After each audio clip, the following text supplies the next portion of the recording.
form. So we've got a star-studded Q1 coming up later on.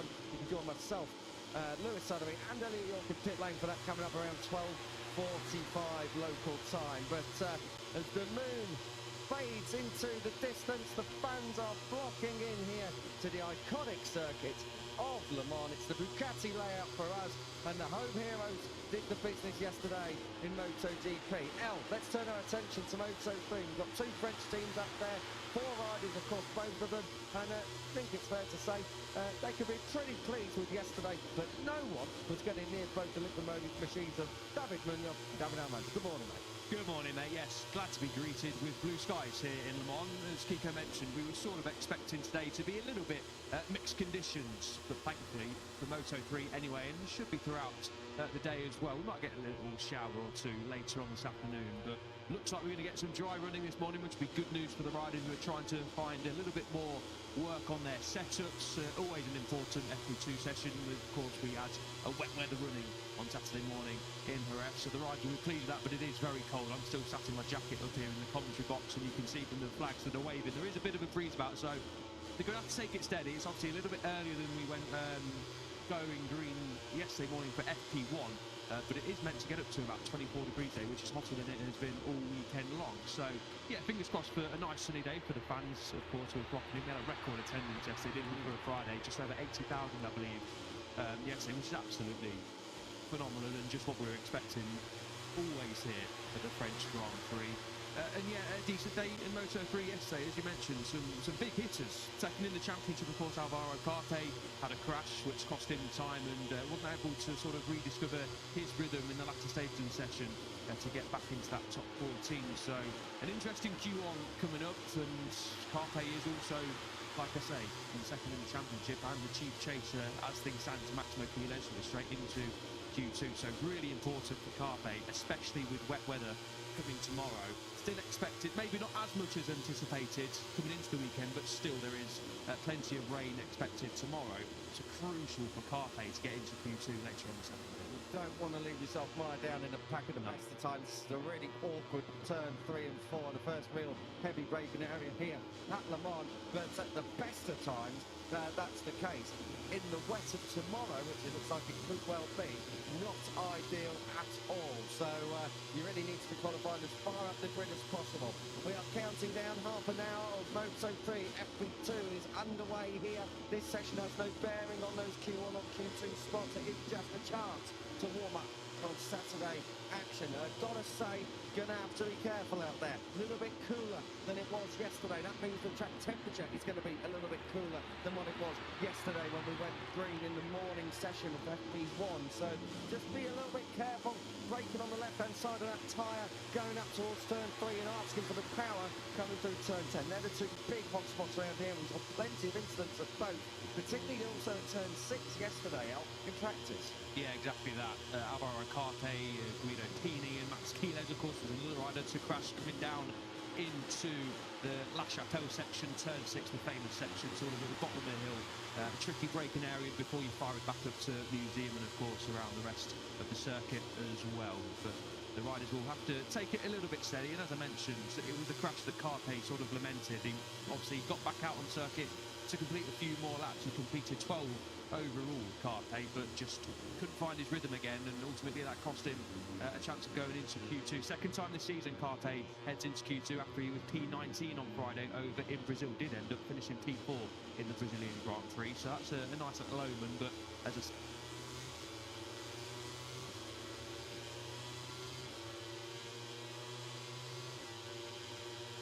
Carte, absolutely crucial that he gets into Q2 later on this afternoon. And the same for Pini. It's been a bit of a struggle since his opening Grand Prix win of his career, hasn't it, for Pini over in Austin. Had a very tricky time with things over here. Never really got going, and then a crash. The same sort of thing for Carte. Just struggled with the feeling, did Guido Tini yesterday. He did say, though, that they're not too far off. Just got to make a little bit of an adjustments here and there. He did finish P15, less than half a tenth away from Eddie O'Shea, who finished P14. Only completed 9 laps, though, did Pini, so that crash also cost him track time. So for the likes of Carte, Tini, a couple of others who are playing catch-up as well, this session is crucial ahead of a potentially dry qualifying later on this afternoon. The thing is, it's time round here at Le Mans in terms of the time. We are the closest ever top 10 in practice in MotoGP yesterday. The top 10 all covered by less than 3/10 of a second. Heaney only missed out by 21,000 of a second. You've got the feeling that had he not had the crash, we also say this quite a lot about Guido Heaney. He's a bit of a crasher out there as number 94, but had he not had that crash, you get the feeling that he probably would have moved through, but instead he finds himself down and out into Q1. Carpe, similar situation, top of the morning session now, so the pace is so obvious, but it's just looking it up when it matters, and that's when Alvaro Carpe, both Guido Heaney now, hopefully both come through. You want your fastest riders right at the front of the field, but they just give themselves more unnecessary risk, really. The only saving grace for them going through Q1 will be if we do have some rain showers. I know it's absolutely beautiful blue sky, sun shining, beating down here at Le Mans, but there are some showers due in the afternoon. That's more towards the evening though, but of course showers in the area. It is a bit windy as we've said already, so they could blow in, and if that is the case, then involving track conditions, you will want that Q1 advantage, but that is clutching at straws on behalf of both Heaney and Carpe. They really should have got the job done yesterday. Yeah, you've got other riders in Q1 later on this afternoon, like Casey O'Gorman. He only completed 6 laps yesterday. He had a crash on the exit of the Shimano Buffettes at turn 10, which cost him a whole heap of time. And Casey and the team yesterday were saying that crash basically cost him a chance of going into the top 14. It's the first time the Irishman is in Q1 this season. It's been a fantastic start to life as a full-time rider for O'Gorman so far, but he finds himself in Q1. Then you mentioned at the top of the programme, Kiko, you got the likes of Joel Esteban. Cormac Buchanan was inside the top 20. Rico Salmello, we're used to seeing him in Q2 as well. Yes, it can be an advantage. You're absolutely right to point that out. If conditions begin to change for the worse later on this afternoon, and we've seen so many times across all 3 classes, riders coming through Q1 in the wet conditions or in trickier conditions have got a feeling in the 15 minutes and then go again in the closing 15 minutes, stick it on the front row or stick it on pole position. They won't be looking at it like that from yesterday. We've got to try and see the positives later on this afternoon, but it's no sort of guarantee that the likes of Carpe, like Heaney, are going to make it through later on this afternoon. There's a lot of fast riders, and slipstream, of course, is going to come into play as well. You've got to say, Salmello gets a knockage at some point in 2026. Directly through all of them, he's got there in the end. That's for Alvaro Carpe. Well, he's yet to qualify outside the top 10, so he should be coming through. Heaney likewise should be coming through, but then Heretics are a really, really tricky movement, so we'll be hoping that it's not too much more of the same. We are 5 minutes into this, so at the moment Brian Ariarte has gone P1, he's just hitting that flat right in there, and Valentin Peroni and Marco Heretics, so 2 Argentine riders inside the top 3 place. Fernandez, Bertelli, Carpe, Deniche, Tava, Munoz and Esteban in your top 10 at the moment as they work their way through the Shimano Verb. This is Valentin Peroni. Gotta say, he'll be relatively, suppose, pleased-ish with what he was able to do yesterday. But I think Peroni would have wanted to start this season a little bit stronger, El. I mean, it's not been a total disaster, but I think we were tipping him maybe to be one of the strong riders, one of the form riders to try and take the fight towards Max Kino, David Armando on the line. Yeah, I think Peroni will be looking at the championship and seeing himself 43 points down already on Kines, and thinking he would have, of course, wanted to be a lot closer than that. Of course, wanted to be ahead of that, but that's not always how it plays out. Peroni was pretty happy with how things played out yesterday. He's into Q2, which, to be honest, is how everyone views it. If you're in the top 14 on Friday, happy days. You can sleep a little bit easy on Friday night. You could relax a little bit more in this session as well. You're not sort of chasing your tail. It's yellow flags in sector 1. That concerns me that we haven't a turn 3 crash. It looks at turn 1/turn 2, and that may be one of the snipers. I think it is. Likes it is. It's Rios. Nathan Rios is He's gone down, and that is... it's gone down actually. It looks like it's more mechanical than anything else. So yellow flags in sector 1 at turn 1 and 2. Let's have a look what happened. Which then that went whatever it was quite sudden, and good riding up from Nathan Rios. Gets off the track as soon as possible, and he'll go through the gravel, I'm sure, in a moment in time. But yeah, I will get a little bit worried when I see a yellow flag over at turn 1 and 2, because that is walking down the floor. So good to see that it wasn't an accident, it was more mechanical. Nathan Rios 16, first top 10 last time out of the season, finished in P9 after the coast farm 3 penalty. Yeah, exactly. He got penalised for quite a rough move, let's call it, in the Grand Prix. But for Rios to be in and around that second group, fighting with Pironi, fighting with Carpe, and a lot of other riders as well, it was a good step forward for Jesus Rios over in Jerez, and he's straight into Q2 later on this afternoon as well with a P13, 7/10 away, but that isn't the ideal start to the morning. Glad it wasn't a crash, because as you say, when we get a notification of a crash at, well, a rider incident at turns 1/turn 2, pretty much full chat around there before you hit the anchors going into turn 3 on the right hand side before you flip it left through the chicane. It's a properly quick section of circuit, so hopefully it's not a session-ending issue for Jesus Rios, but not an ideal start to what is looking like a promising weekend again for number 54. To get rid of turns 1 and 2. I know it annoys you, so I mentioned that. I mean, at what point does that stop being one corner and another one? They're all on the side all the way. Anyone who's listening, that's turn 1. The chicane to the front. Thank you very much. You're truly the entire paddock. Look at that. Working his way through the garage there, and then down this back straight towards the Shimano berth. He's got Scott Ogden in his slipstream. Looking like he can go P1. Of course, he hasn't got any slipstream. I mean, time's all academic in this one. Slithers down through the gearbox and gets it laid into turns 9 and 10. Scott Ogden will be able to learn a little bit from this if he's allowed to, because Rico Salmela looks like he's lining up an attack, the number 27. Not this time, it's the S Club. And I'll tell you what, Munoz has been absolute dynamite so far this weekend. Now, yesterday looking very, very strong indeed, right the way through FP1, likewise in practice, and now looking comfortable, not looking like the riders who recently come back.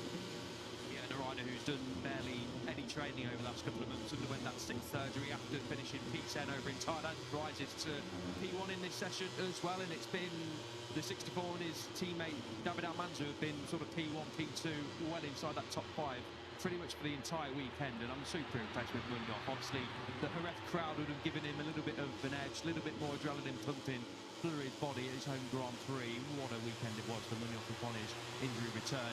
But he's backing it up here. He was obviously in the victory fight this time last year with the same team, of course, fighting with Joel Kelso, and then obviously Jose Antonio Reda was in that battle as well. But I've been super impressed with Munoz, and he's keeping his feet on the ground. He said yesterday he's going to take it step by step, not getting carried away with this pace, but to come back after 6 surgeries on that fractured femur over in Indonesia and barely any training. I think he had 1 day on a 600 for the Spanish Grand Prix. Of course, since then he'll have had a couple of weeks to build up some more strength and fitness into him ahead of the French Grand Prix. But no two ways about it. This is super, super impressive for Munoz, and the same can be said for Almanza, who's just gone up to P2 as well. Both have had their injury woes this season, but both have returned and sort of hit the ground running and picked up where they left off, which is fantastic. Great stuff as well, got to say, from the team to get Dale straight in 2026. I mean, last year, fair to say, Munoz was their star rider. Pini had highlights, but they've got a real proper line-up there. You've got to say, Munoz and Almanza doing the business. Munoz's going to win a Grand Prix sooner or later in 2026. Of course, Almanza won the opening one, so good times down there for Peter Ertl and Jürgen Ling's team. I know Jürgen Ling's more Moto2 focused, but Peter Ertl, the one who looks after the Moto3 side of the stable, will be very, very happy with what we're seeing. Valentin Pironi still Scott P1, 140.877. What does that compare to yesterday? Here you buy at home, 140.211 with David Munoz. Best time, not quite on that record pace, but you can expect that later on if it's dry and all neat and tidy qualifying. Of course, conditions improving all the way through this weekend. As long as there's no rain, the track condition will be absolutely fine. Lots of rubber getting down there. So fascinating if there is a bit of rain later, but tomorrow, Grand Prix Sunday, it'll be a very, very green race now. Yeah, exactly that. Looking forward to potentially wet weather Sunday. I think it's nice to throw in a couple of them a year to just shake it up a little bit. The riders won't enjoy it, of course, but for fans around the circuit, maybe getting a little bit wet, but it obviously provided them with a home Grand Prix winner for the first time in MotoGP, this time last year. I know a lot of the riders speaking to them don't want it to be wet, but at some point we are going to have a wet race, and maybe that is tomorrow. It looks like the rain is coming more towards the afternoon, so maybe Moto3 could be dry, but who knows what the weather is going to do. We'll have to wait and see tomorrow, but it does provide a little bit more interest, of course, on Sunday. This is Alvaro Carpi being followed by Joel Kelso. Joel Kelso said yesterday, Kiko, that he's starting to feel more like his old self. The last year, of course, he was on the front row and fighting for that debut victory before Munoz put an aggressive move on him on the last lap. Kelso hasn't really come much closer than that to picking up the Grand Prix, but I know he was quite frustrated after the Grand Prix, and understandably so. But this weekend, as just proved by that lap time, he's well in the hunt here for a good qualifying and to get his first top 10 and plenty more, hopefully, for the Australian tomorrow morning in the race. So it's looking good for Joel Kelso, slowly getting to grips with that Honda, and sounds like, from what he was saying yesterday, that he's starting to feel a lot more comfortable and beginning to be back where he belongs. Well, this is it. I mean, he hasn't had the top 10 yet on the team, but he is still learning the bike. It's quite a different riding style from KTM across the Honda, and he has had a lot more flashes lately up inside the top 10 throughout the weekend. So Joel Kelso is keep an eye on him. I reckon he'll be in that second ring tomorrow for sure. Whether or not maybe he can try and get away in the first group and then maybe find himself no man's land if he hasn't got pace. But Joel Kelso should have top 10 potential going into tomorrow. Last year here at Le Mans, of course, he was so close to that first victory, he'd say. But that podium was his only top 10 finish here at Le Mans. So maybe not the most ideal track for Kelso, but so far so good. Up now in third place. We're looking at Vader Pratama, daft as he's been dubbed right across the paddock. Coming to the line now, 19th place for a second off. That's how tight it is. Vader missed the Red Bull rookies here last year. Broken ankle, of course, for him. Sustained that back in Junior GP, Moto Juniors it's called now. It was his worst qualifying last time out at Tourette's, 17th on the grid, still came away with the top 6. So Vader Pratama's Sunday credentials are pretty strong. Very strong, yeah. And he said yesterday that he struggled to get going in the morning session, but then started to feel like it was his bike again in the afternoon, and ended the day feeling confident and comfortable with the setup. Finished inside the top 10, one place behind Max Keeleg, one place ahead of Valentin Peroni, half a second away and a little bit more from David Munoz's time. So Pratama once again looking strong, missed out on Q2 last weekend in terms of automatic promotion, qualified 17th and 16th on the Friday, and then, as you mentioned, had a brilliant ride on the Sunday to finish inside that top 6 once again after the disappointment of Austin. A great response from the Indonesian rookie, who is impressing everyone so far this year. 6th in the championship, already a podium to his name, of course, as well. And what he's showing so far in the opening 4.5 Grand Prix, of course, the race coming tomorrow. Fully expecting Pratama for this to carry on, and so I don't think a win is out of the equation this year for Pratama, that is for sure, and I know a lot of people will agree with that. But it just turns up to a Grand Prix weekend and just sounds confident, looks comfortable, looks strong. His pace is good, one lap pace is decent as well. So Pratama will be looking for the top 6 later on this afternoon to give himself a better chance than he had in Red Bull. Across the line once more to complete another lap. You just don't want to be risking yourself getting down there on the 6th, 7th rows of the grid. You want to be up on the front 2 rows just to avoid any chaos that might happen behind, and also if it is wet tomorrow, just give yourself as clear view as possible. Best results here in Red Bull rookies, 10th and 7th for Vader Pratama. He has had, of course, he's the Moto4 Asia Cup champion in 2023, 9 wins, 10 podiums there, so he dominated that. Look at that. Well, tell you what, Al, I reckon you'd look great in the Prix. I think it would as well, and the hairstyle to match as well. Better mine. Than you've got. Better barnet than mine. So he said better fashion sense than me. We're in a nice warm cotton box. He's still got his jacket on. He's got a hard south something like me in a t-shirt over here on his left, but never mind. They'll warm up and get sorted out. He's staying put, of course, in this cotton box. I'm out of here when Moto2 gets on your screens. Lewis Sotheby will be moving in as we get a lovely little slow-mo of Max Keeler. It's just going about his business. It's almost, that's it's almost a shot that sums up everything else, really. All the chaos in front of him, but Keeler's just in focus doing his own thing behind. And likewise, Fabio Almanza riding the curve. This is on the exit of the chicane, so turn 3-4. Adrian Fernandez chasing Scott Ogden there. Nicola Carraro just coming through the background of shots with his teammate in the race that the inside of him, Angel Rios, Alvaro Carpe, who is going to have to be trying to see if he can come through one race. Yeah, Keeler said yesterday, here he is on your screens as Valentin Peroni gets a little bit busy with Zen Matani, I think that was, and Eddie O'Shea just behind as well. Keeler saying yesterday that he admits that he lacked a bit of feeling and he crashed because of that yesterday down at turn 6. He's inside the top 14, which is what he was hoping for, but he did admit that he isn't feeling as strong as he was in Jerez. Of course, when he topped every session, you're not going to be able to do that every weekend, no matter how fast you are, and in the USA, but he feels fine. And he also mentioned that his teammate Marco Morelli's looking really good. Morelli was inside that top 3 so far this morning. He was in the top 3 yesterday as well. Morelli less than a 10th away from Munoz and Almanza, the top 2 from yesterday. And Quiles did say that he's going to have to learn a thing or two from Morelli, which is understandable. He admits that he can also learn from Morelli. He's the championship leader, but we know, seeing this season, Morelli is well in the hunt for a race win or 2 this season, finishing P4 after a great comeback ride for Morelli last time out in the red. So, yeah, Quiles isn't feeling as comfortable as he has in the last couple of Grand Prix, which is why the likes of Carpe is so important to try and pounce when Quiles isn't feeling sort of 100%. Quiles is going to be in the podium fight, I've got no doubt about it, come Sunday. But when Quiles isn't red hot like he was in the red, so crucial for the riders just behind, like Carpe, Fernandez in P3 in the championship, for only Morelli, Quintana, Keeling, Almanza in the top 8. Carpe, second, 37 points down. He's in Q1. He's not so far this weekend taking advantage of Quiles just being off the boil slightly. He's in P4 at the moment in time. He's not slow by any means, Quiles, but he said yesterday he's not feeling quite as comfortable in the last 2 Grand Prix. It's crucial for Carpe and the others to try and strike while Quiles isn't 100%.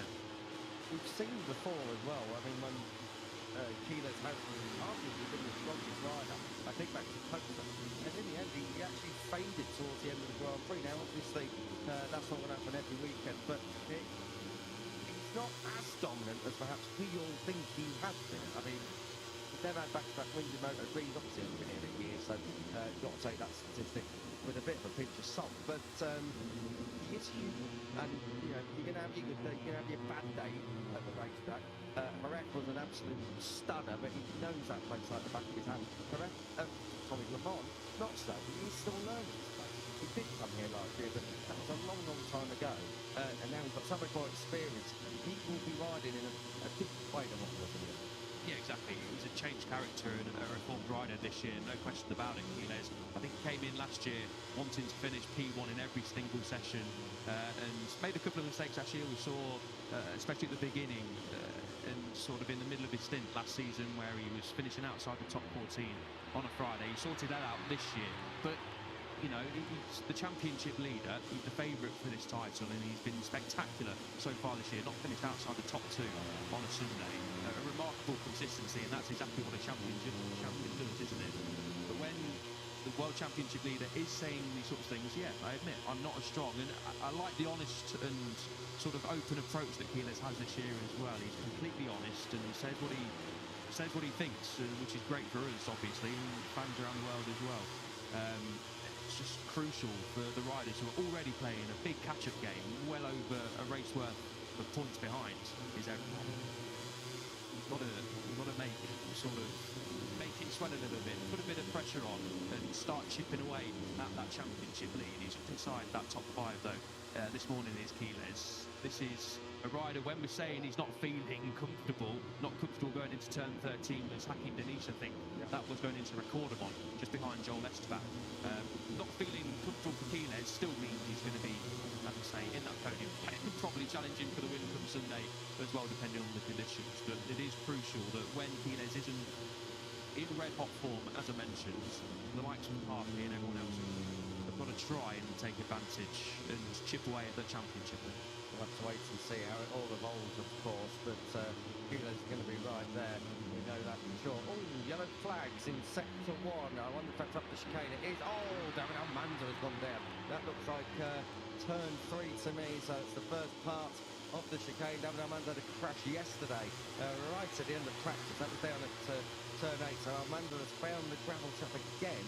So that is over at turn... Oh, we've got more yellow flags. That's Casey O'Gorman now. He was another one who crashed yesterday. He had a turn 6. That is down at La Chapelle, turn 6. So I believe these will be separate incidents. I'm quite surprised if they're related in any which way.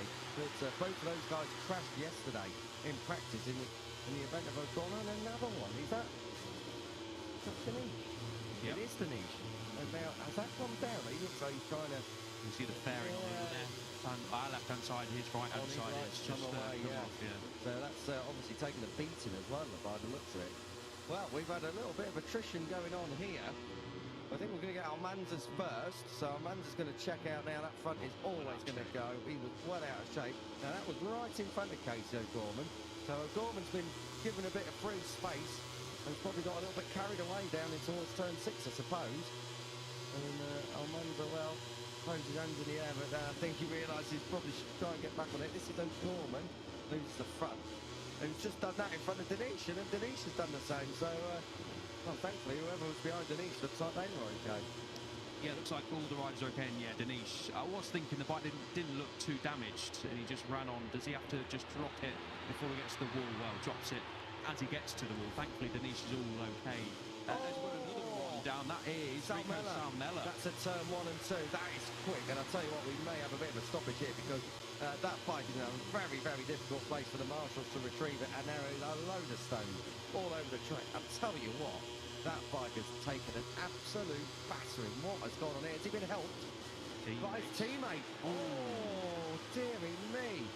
Rico Salmela, well, he would have been expecting that, and that is so lucky that bike took off and went over him. Oh, dearie me, Rico Salmela. Well, baptism of fire in Moto3 for the young Finn in 2026, but I don't think even he would have expected that. Good to see him on his feet and walking away. Yeah, thank goodness for that. It was Peroni coming up the inside of the very fast turn 1/turn 2. And Salmela just touched the front, maybe just got a little bit spooked, potentially grabbed a bit of front brake. Obviously can't quite tell at this stage. And another crash, that's Eddie O'Shea. Turn 9, that's at the entry to the Shimano berth. So I'll tell you what, I wonder if everyone's just trying to go and put a lap time in here to suss out conditions.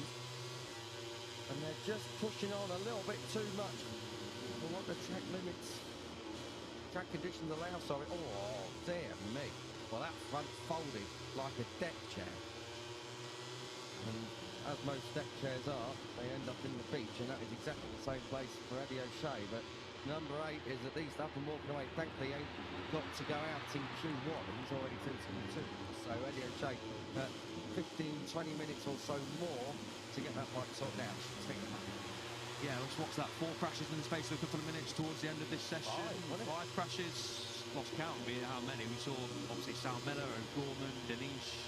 And then O'Shea. So 5 crashes in the space of a couple of minutes. Good to see O'Shea walking up, and that's good for Almanza that he's already back in the box, of course. A pretty short journey back to the pit lane from turn 3. There's a service road that runs from, or all the way around the track that you can get to turn 3 and roll it down the hill back into pit lane. Good to see.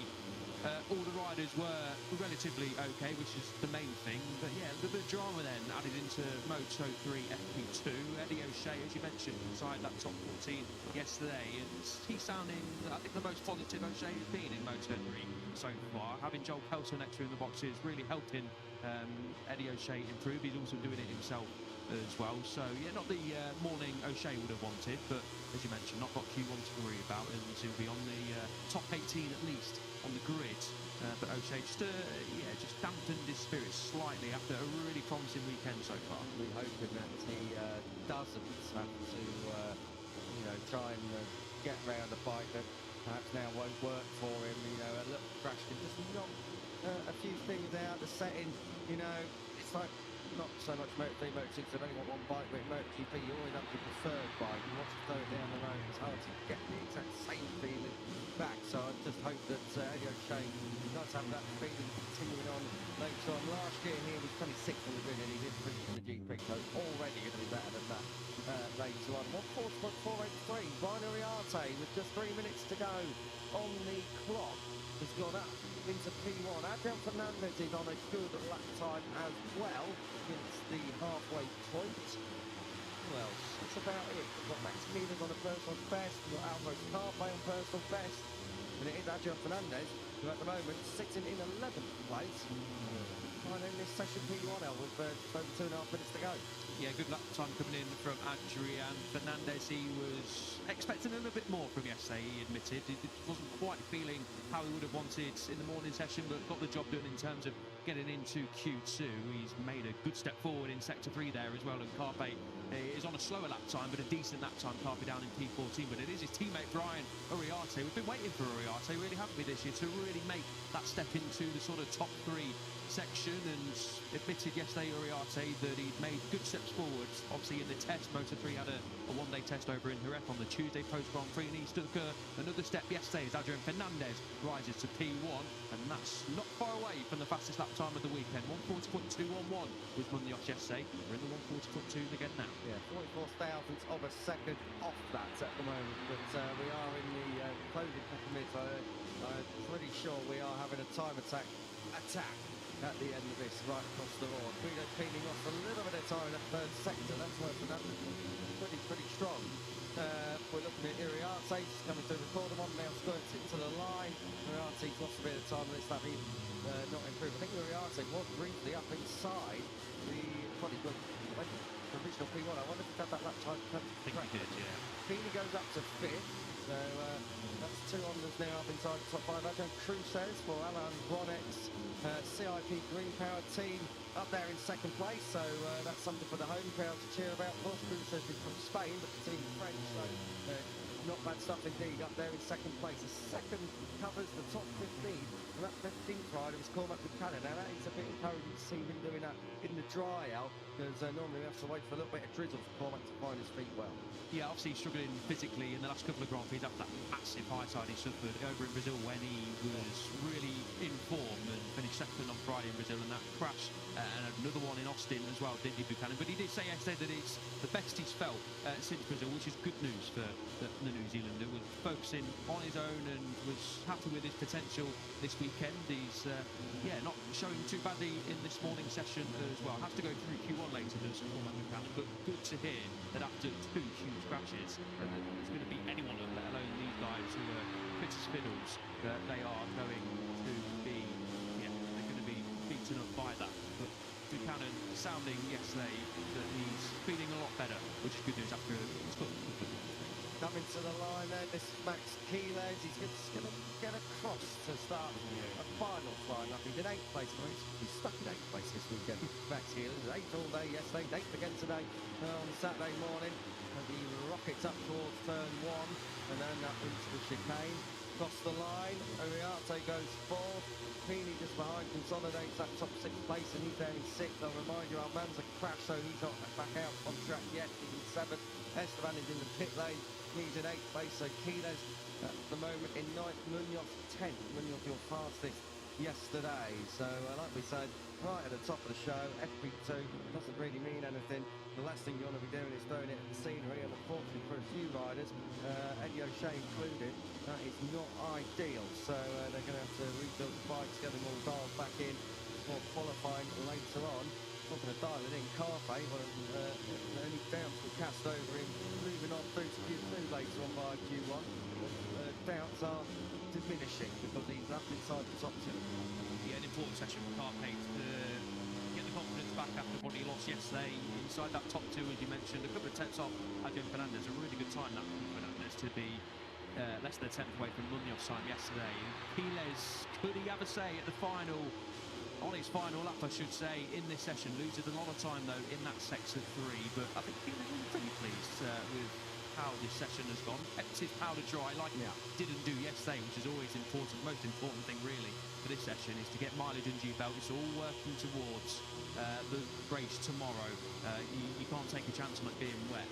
So yeah, these guys getting the laps in, getting some race rhythm under their belt before the race tomorrow. Keeler does improve, still 4 tenths away. Won't be pleased with being 4 tenths away, but I think when he's not feeling as comfortable, P6 in FP2 ahead of qualifying, he won't be too disheartened by that. Yeah, sixth, and he didn't crash, so he goes into qualifying pretty cleanly later on. Adrian Fernandez, though, he took the opening day here last year. He took the start on the second day this year. 140.255, not quite as quick as we were able to see. Munoz do yesterday. We are only 4 tenths away from the all-time lap record that was John Cumso last year. So I reckon we're going to be down towards 30 yards later when we get there to qualify. Yeah, I'd imagine so, yeah. It's obviously very cold, as we've mentioned. Track temperature, I'd be surprised if it's above 20 degrees, so tough conditions out there, and it's brought, obviously, a few riders out. But Fernandez, as I mentioned, said yesterday he wasn't quite feeling 100% on that Honda, so it looks like they've done some homework overnight, the Leopard Honda guys and girls down there, and made a good step forward. And the same can be said for Carpe. Carpe in second place, and we should, if we're cycling in the correct order, get to third place, and that will be one of his best sessions of the year for Adrian Cruz. Number 11, doing very, very well indeed. He's already back in the box. Here he is. Tell you what, that'll be getting what is already a very, very busy weekend for the CIP Green Power team. That'll be getting them a little bit more attention if he can carry on like that in qualifying. Yeah, P21 yesterday afternoon, which I don't think showed the true potential of Cruz, as we've just seen there. Scott Ogden obviously straight through inside that top 10 yesterday, so one half of the box was happy yesterday, the other half not so happy, but Cruz says it looks promising that the Spaniard will be hopping into Q2H1, but absolutely that is no guarantee.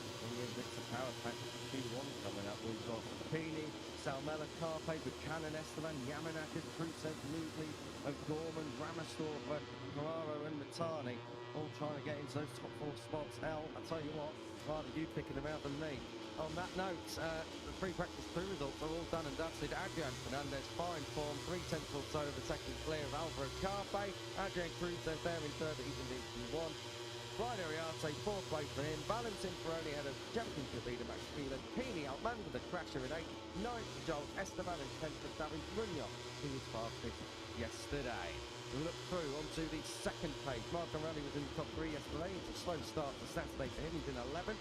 Kelso is 12th. Eddie O'Shea cracked on his way to 19th. After Talmello on his way to 17th. Hayden Freer for the technical problem over at turn 1. He completes the order.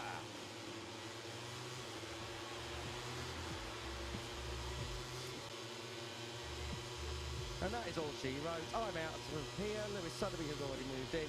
Alongside Elliot York, your Moto2 session coming up next. FP2. Enjoy!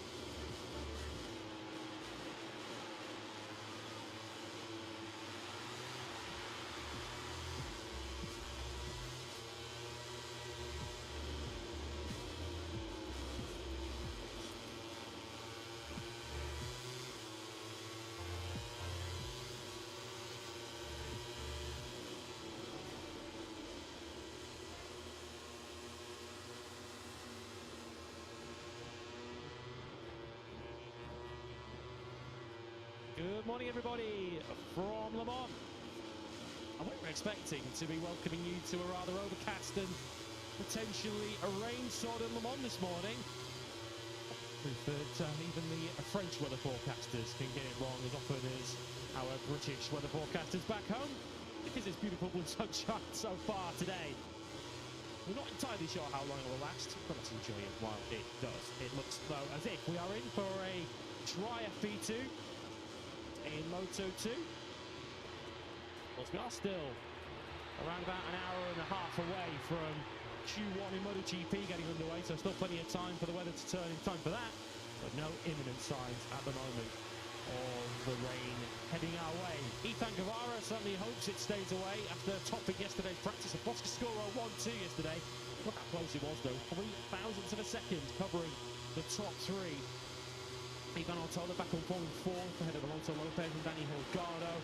Colin Bayer, our most recent pole sitter.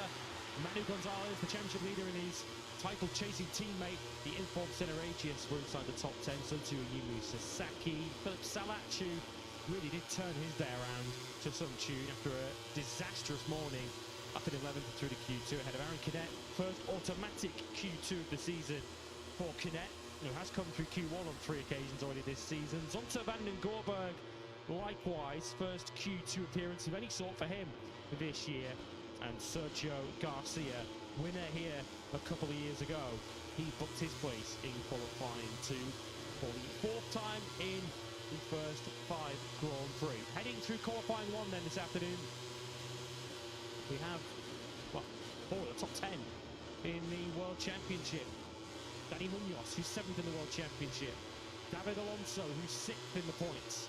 Alex Estrich, who's 8th, and Tony Arbolino, who's 10th overall. They're all in qualifying 1 later on, alongside Joe Roberts, Tony Arbolino, another former Le Mans winner, Denis Onchu, Marcos Ramirez, Jorge Navarro, Alberto Ferrandez, Adrian Puertas, Mario Aggi, last year's Moto3 winner Jose Antonio Rueda, Tayo Rosato, and Speed RS's Luca Lanetta, who did crash in practice yesterday.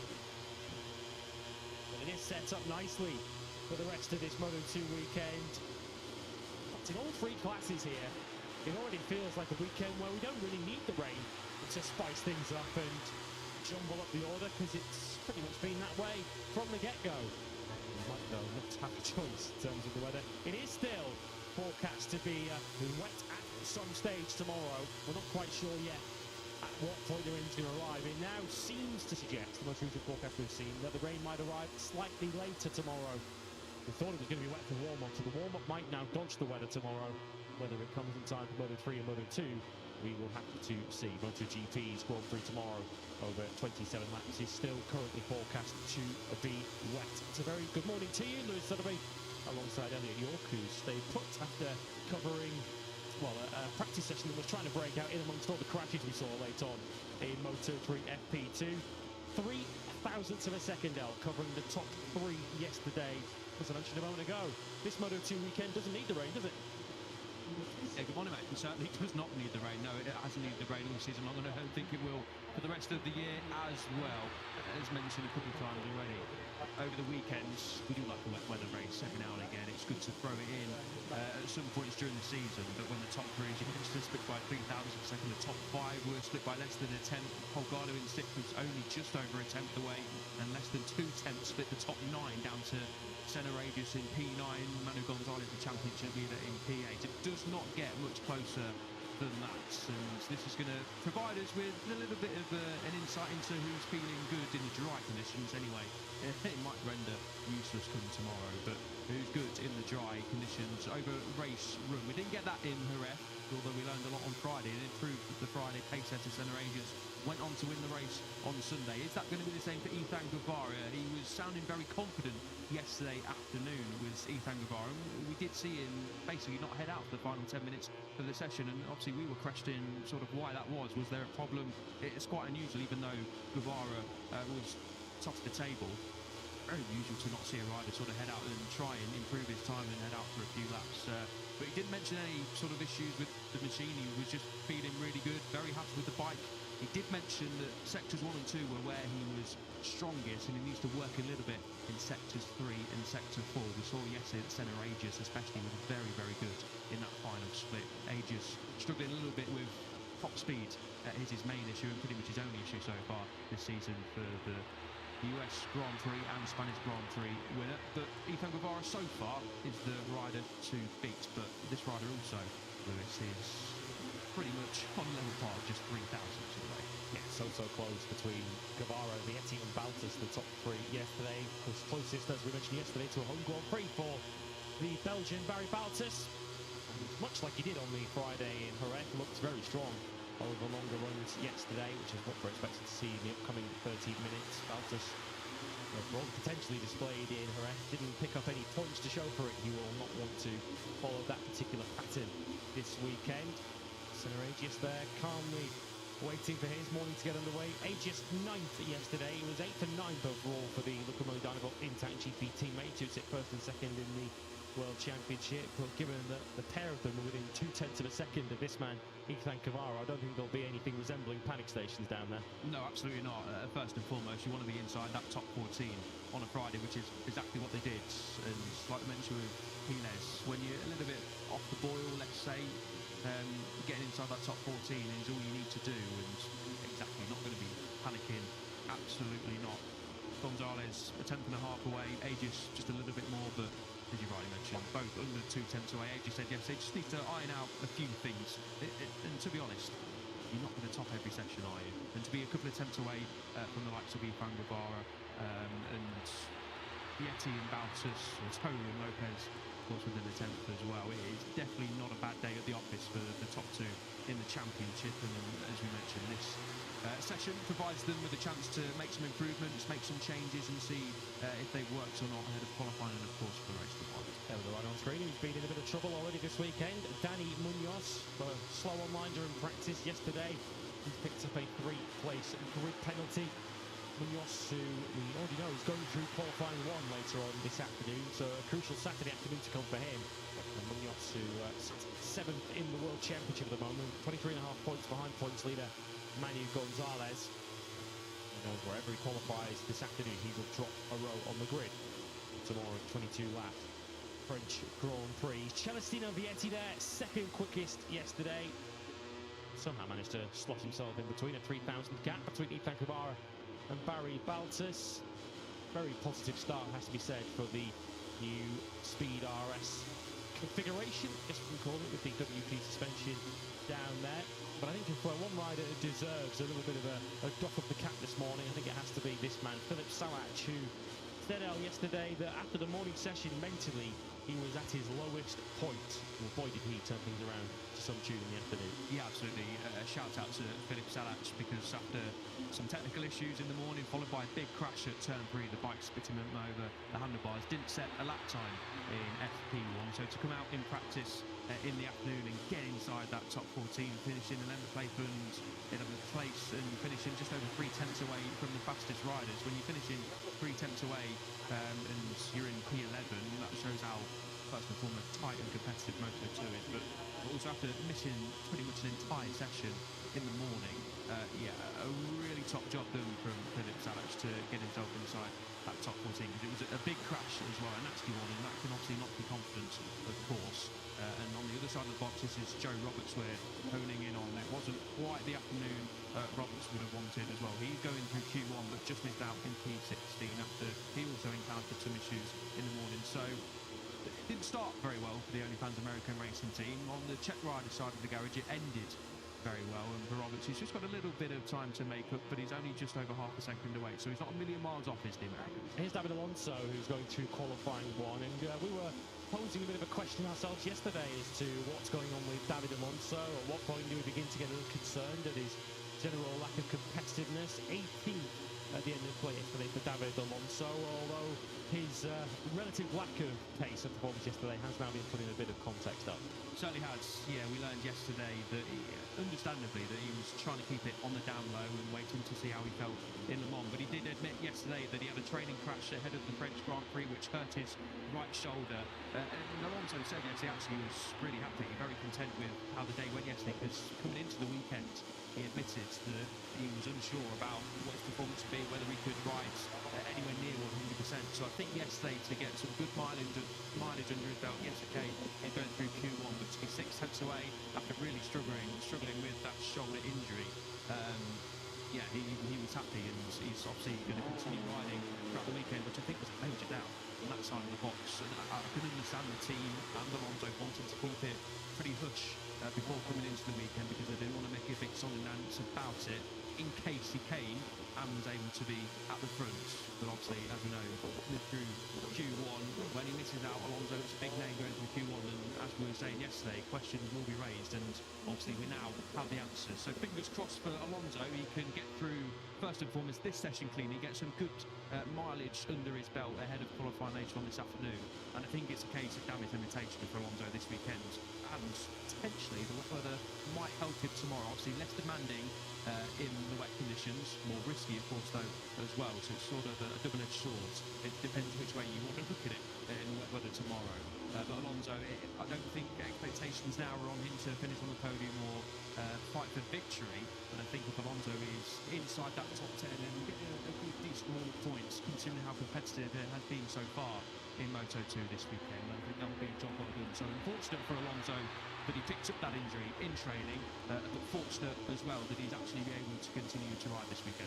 Yeah, we did see on the screen there disappearing out of the back of the X5 box, but he wasn't. His levels ready to go. He's not on track at the moment. The sole rider is still in the pits. Yeah, already sort of talking yesterday in terms of doing what he can this weekend, and already looking ahead to the Catalan Grand Prix next weekend. It's the 2026 season, which threatens to get going, but never really has so far for David Alonso. All sorts of potential. Certainly had the speed to win the last 2 Grand Prix, but didn't ultimately win either of them. Took the checkered flag in both. 4th in the end. Had he had a better start in Spain, and had he not, in the case of the team, fallen foul of a tyre pressure regulation in qualifying, perhaps he might have picked up 50 points for the last 2 Grand Prix. And unfortunately for David Alonso, when you're coming into a Grand Prix with an injured right shoulder, 9 of the 14 corners around this launch up, unfortunately, he'll be on that right shoulder. Yeah, it's very stop and go, isn't it, as well? So putting plenty of pressure through your arms and shoulders and your upper body here, as you do for most circuits, but especially here at Le Mans. And we were saying this yesterday, weren't we? He's just not strung a clean weekend together, really, just so far as Alonso this year. Sometime through no fault of his own, of course, he had that big crash over in Thailand, and Senna just had that technical issue right in front of him, so that caused Alonso to have a DNF. Brazil was a fairly straightforward weekend, finishing at P5 after qualifying on the front row, and then got that penalty, of course, after sticking it on pole position for the first time over in Austin. Had to come back from 17th on the grid, and then obviously made a mistake on the start line in Jerez a couple of weekends ago in the Spanish Grand Prix. Obviously had fantastic pace and rhythm, but that P4, as we saw at the end of the race, was a very disappointing result, as we've just seen him sitting patiently in the box, tyre warmers on that Pellex Triumph machine. So I think understandably, yes, they're obviously going to go out at some point in the session, but maybe just wait for the session to just build up and the other riders to get up to speed, get some more rubber laid down before Alonso pushes, maybe for the final 10 minutes. It's about getting warm and comfortable on that bike so far on Saturday for Alonso, but also probably saving energy for a big qualifying frustration when he did say that yesterday that's where he's struggling most, to come out and fire in a lap time straight away. That's right. I wonder whether his approach to this session changed when he saw the crash fest in the last 5 or 10 minutes of the Moto3 session. Track temperature is pretty cool. There is a little bit of a breeze out there as well. Of course, if you get a cold gust of wind hitting your front tyre when you're tipping it into one of the 14 corners around this circuit, you're pretty much a passenger at that point, and you're heading into the scene of a crash as the Clint team look on. Perhaps not the heavy heights of Jerez for them yesterday. Alex Escridge down in 19th place. Hoping Amaro 3 places behind him in 22nd. So both of the forwards going through qualifying 1. Altus, who leads in the very early stage of the session, he's immediately got down to 1:34.734. 3/10 ahead of Ethan Guevara, who set a new lap record yesterday. Right at the, very close to a new lap record, should I say. He was pretty much short of many guys out there for that one last year. I mentioned at the start of the session, didn't feel the need to go out and try and beat it in the latter stages, which I guess as a result of that, means we aren't really sure what Ethan Guevara's longer run pace looks like, as he kept his mileage to a minimum yesterday. Yeah, exactly that. Competed 14 laps yesterday, just comparing it to Vietti. Vietti completed 20, Altus 21, Otola 20 as well. Alonso Lopez in 5th place completed 20 laps again. So yeah, Guevara was seemingly just all about confidence, basically. And I mentioned struggling in sector 3 and 4. I say struggling, that's where he's feeling less comfortable compared to sectors 1 and sector 2. So if Guevara can hook up sectors 3 and sectors 4, which is what we'll be trying to do in this session, of course, out of qualifying, then he's going to be a hard rider to beat. We're just watching him at the bottom of the timing screens there. He's jumping on board with it now. Ethan Guevara coming through the sectors that he said yesterday he wasn't feeling as comfortable as he would have liked. So we're going to get an early indication here. Lost a little bit of time as we saw in sector 3. This is sector 4. This is recorded on the final couple of corners before you fire it onto the famous start-finish straight here in Le Mans. Get him over the line and gains time in that final split. So if we continue on that route, obviously had Ivan Ortova, quick rider ahead of him, and things are looking really promising so far this weekend for Guevara. And we were speaking afterwards yesterday, saying the front row is the goal. I put my teeth in there. as he did say, his Achilles heel this year so far has been qualifying. He was on the front row over in Thailand, but was then 13th on the grid in Brazil, 7th in the United States, qualified 9th on the three-place grid penalty over in Jerez, which meant he started from each pole. So he admitted yesterday, race rhythm, yes, I've been feeling really, really good so far this year, and that's obviously proven on a Sunday as well. But he does need to sort of qualify now, and he did say top 3, front row, this afternoon has to be my target. He's only been on the front row 3 times in his Moto2 career, but each of those he has converted into podiums. We are yet to see Guevara on a pole position in Moto2, but he was on the front row in Indonesia last year. I think he ended up getting promoted to second, didn't he? Once Gonzalez got disqualified, he was on the front row second on the grid in Valencia last year, went on to win the Grand Prix. And then, of course, second on the grid in Bahrain at the start of the year. And I don't think anyone in this Moto2 field is as good on the first lap that starts normally than Ethan Guevara. He always launches himself up the order from wherever he qualifies. We've got a crash down at Garage there for what looks like a Grassini bike as we see David Alonso for the first time this morning. Yellow flags out in that third sector, which begins at around Garage there. We've got Alonso Lopez in that third sector, and there he is. Having set 2 red sectors, you won't be setting a particularly fast sector 3 as a result of that. No, so I believe that's the first time this weekend we've seen a rider down at Garage there. Turn 8, tricky downhill braking zone, the double apex right-hander, of course. Alonso Lopez looks okay, the bike looks relatively okay as well, which is good. Hopefully Alonso Lopez can get that restarted on the service road. Of course, the new rules mean you can't restart the bike on the edge of the circle. You've got to go to the service road and try and restart it there. But yeah, Lopez looks all okay. Hopefully get a replay of what happened. Looks like it's a potential low side coming through turn 8. Lopez enjoyed himself yesterday. As mentioned, he was looking inside that top 5, less than a tenth away. And I think from what he was saying, they found some changes to the setup, and he's made a step forward, Lopez. And so he can get a good qualifying. He has done a couple of times this year. He was on the second row over in Jerez, was on the front row, of course, over in Austin as well. Just hasn't quite able to sort of make gains and make steps forward on Sunday so far this year. But again, it's another promising weekend so far for him. He was convinced that he was going to be in that podium battle late in the Grand Prix. He said I was going to have a bit more tire than them in the latter stages. Sadly, we'll never get to find out whether he was going to be right or not. Valtters down to a 34.3, which is half a tenth or so away from Guevara's best of yesterday. Morgado to second place. Elliott rightly pointing towards the rider in 8th place on our screens. 1:35.074 for the Moto3 World Champion, Jose Antonio Rueda, who's found a third or second on what he did yesterday. Rueda, who has undergone arm pump surgery on his right arm since we last saw him at the Spanish Grand Prix, and he said already yesterday he felt a big step forward from that. Said he felt good physically, and he said for the first time in his Moto2 career, when he goes out doing lap after lap, he can actually set a consistent pace now on board that Moto2 car, which we haven't really seen from him so far. Yeah, how good is it to hear and see that from it was going to be a slower start tonight as a Moto2 rider, reigning Moto3 champion, of course, but this is super promising to see the 98 up inside that top 10, which we've not seen all season long. As you mentioned, Lewis, arm pump surgery coming into this weekend. It's obviously a surgery that a lot of these riders are used to and will get over pretty quickly. But this is really good from Rueda.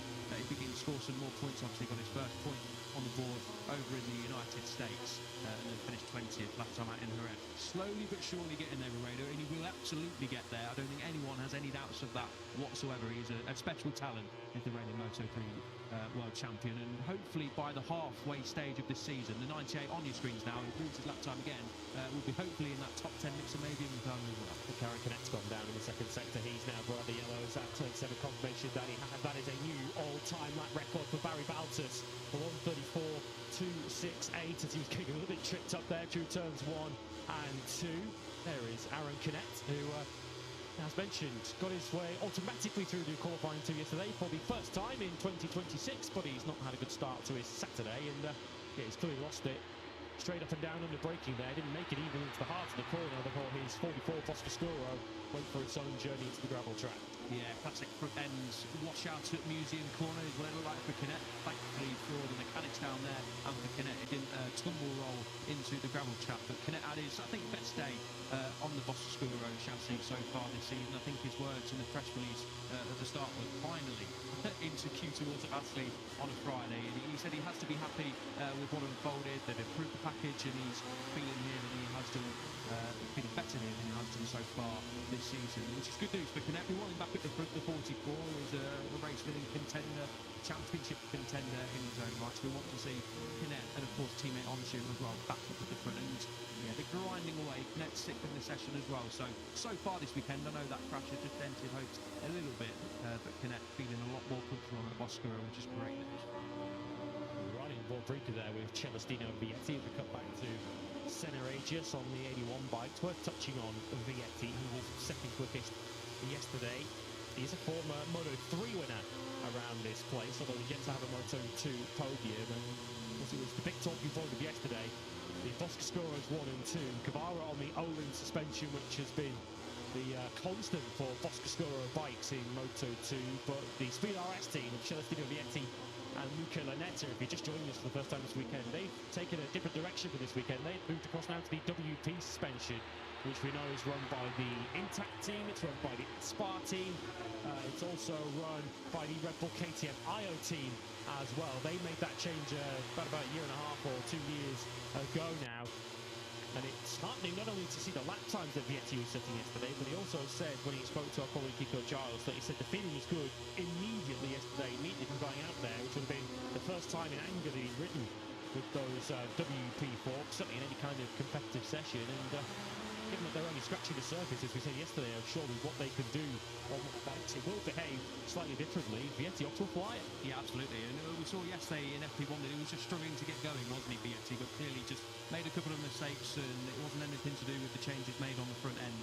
Vietti, all season long, Vietti has been mentioning that he's been really happy with the step forward that they've made this year in pre-season and throughout this year as well. He was another rider, like fellow Boscoscuro rider Ethan Guevara, that qualifying is his weak link so far in 2026. But Vietti, was quite cool about the WP suspension that has been running so far this weekend. I'm going to be beelining for Luca Boscoscuro later on in qualifying to try and get an in-depth answer as to why they've made the switch. We sort of know why he made the switch. Speaking to Neil Morrison yesterday, I think he asked Luca Boscoscuro down in pit lane. I think his simple answer is, I want to win, and fair enough, there's no better reason for that to make the switch. But it is a big switch. I know it might sound boring to a few of you out there, but it's a massive switch to make during the season, and one that sent mini shockwaves through the Moto2 paddock. I think the other Boscoscuro team are looking at that and thinking, okay, well, maybe we can make the switch as well, depending on what happens with Vietti, of course. But after what we saw yesterday and how Vietti was sounding on that Boscoscuro machine, it looks like so far that the gamble, we were calling it yesterday, and it's obviously a huge gamble, you don't know if it's going to pay off, because it's not been a bad season so far, but Vietti has it. He's only 16.5 points away from the top of the championship, so it's not like Luca Boscoscuro and his team and the other Boscoscuros were really, really struggling. You have Guevara, of course, inside that top in the championship as well, but they're here to win. They've not won a race this year, and they've made the change, and so far, so good. Yeah, if I was feeling particularly wicked and cynical, I would say that when your surname is on the chassis, you're probably going to look everywhere but the chassis. It's clearly not my chassis, it's clearly the front suspension, or it's clearly the rider, it's clearly something else that's causing the problems. But in all seriousness, even in a spec class, as I was mentioning yesterday, Moto2, with everyone on the same Pirelli tyres, everyone with the same Triumph power in these bikes, it is very difficult to find any kind of difference maker, any kind of performance gain over the rest of the field. So I can't blame the Speed RS team for leaving no stone unturned to try and find that extra performance, and certainly from yesterday's evidence, it's not doing any harm to their potential, if not making it better for Celestino Vietti, second quickest yesterday. And yeah, as he mentioned, and you draw attention to it as well, he really does need to improve his qualifying. Not only was he 13th on the grid in Jerez, but at the end of the first lap he was down in 15th place before rallying back up the order to take a strong fifth in the end to keep him just in that World Championship conversation. So important this afternoon, and what is such a close field. We say it every weekend in Moto2 when we were chatting to Sonta van den Goldberg on the way to the circuit this morning, and even he was amazed how, by Moto2 standards, how close they were. He said he was expecting it to be super close in Jerez because they all tested there in pre-season. Everyone's got pretty much the ideal setup. They've done so many laps around there, but he expected it to be a little bit more strung out and a little bit more, I guess, a little easier to book your place in qualifying too, but it was super tight. Half a second for the top 14, which Van den Goldberg get himself into for the first time this season on a Friday. And a second covered 23 riders. In fact, if you scroll all the way down the order, take Paul Luca Lanetta out of the action, who of course didn't crash in practice, so didn't really set a responsible or representative time. The other 27 riders, from Ethan Guevara to Tayo Farasato, were covered by just under 1.1 seconds. Pretty incredible, isn't it? Sato, of course, a rookie in this class, to be just over a second away from Imagine that as a rookie. You're a second off the pace, you get second last. And obviously they'd have seen Moto2 in previous years and know what to expect, of course. But this year, I remember speaking to Manu Gonzalez earlier on in the season. He's mentioned it a couple of times already that this year is so much more competitive than it was last year, especially at the top end of the mix. Gonzalez was, you know, throughout the season, and then with Diogo Moreira, the eventual world champion. You had 2 or 3 riders every single weekend. Barry Bowers was in the mix, Jake Dixon was in the mix, Gillette was in the mix, but you had 2 or 3 riders who you knew were going to be P1, P2, or well inside that top 5 every weekend. Those 2 really being Gonzalez and Diogo Moreira for most of the season anyway. But he mentioned this year that has changed. There's a lot more riders, as we've seen so far this year. The top 8 in the championship, the top 9 in the championship, are split by 30 points, and that includes Alexis Screech on the Clint Factory team, and the likes of Alonso and Holgado, who have had very mixed seasons so far. Vietti and Guevara haven't won a race so far this season, but they're under 17 points away from the top of the championship. We've had Senna Regis win the last 2 Grand Prix after a bit of a trickier time of things over in Thailand, and on Sunday anyway, and in Brazil.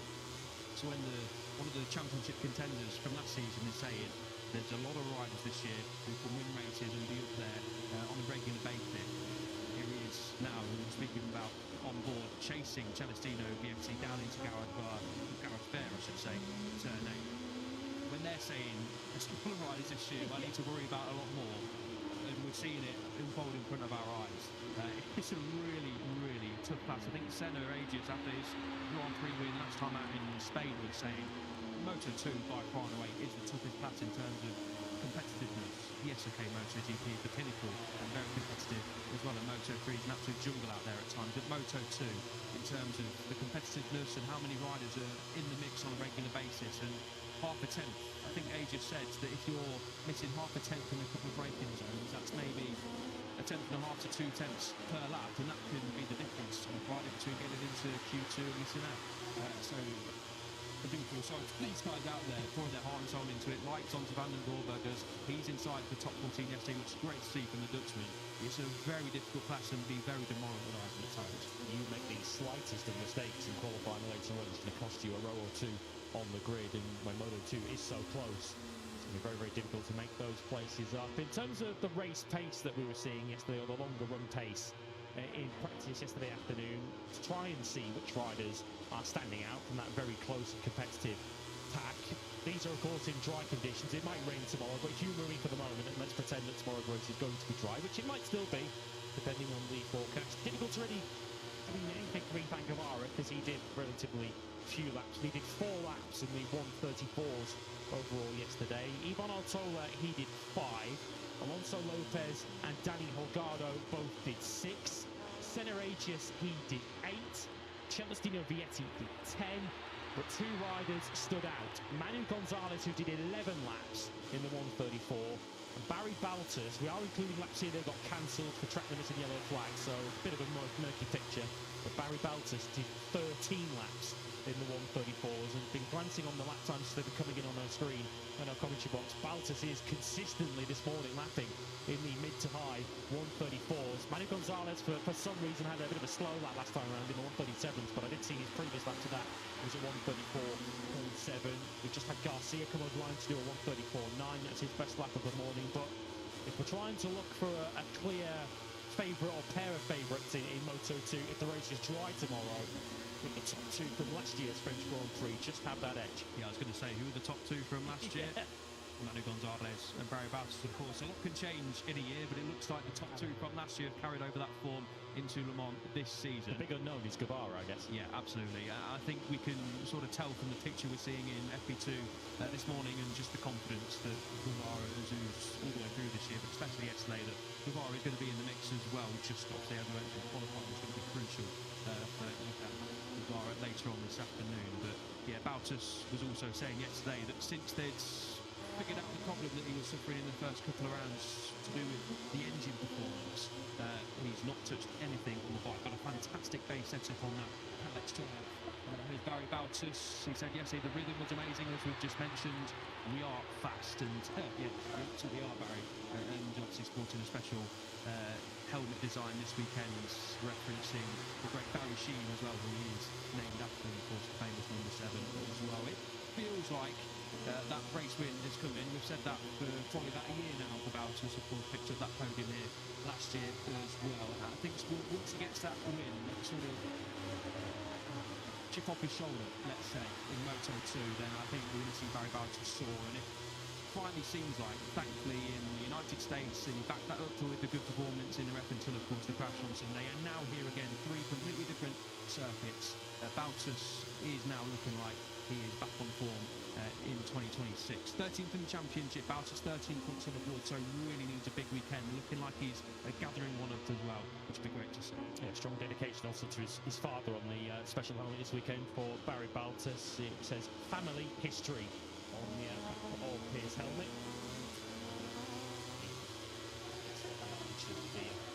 The very strong fans of Barry Sheen back in the day, which is why Barry Bottas is named as he is, and why, of course, he's so keen to make a success and make his own name in this Moto2 World Championship. Of course, he did tragically lose his mother at the early part of 2024 when he claimed his first podium in Moto2. He's now been a podium finisher on 8 occasions in this intermediate class. 6 of those have been second places. He's closing in on a century of Moto2 starts now. This is Grand Prix Moto2 start number 96 for Barry Bottas this weekend.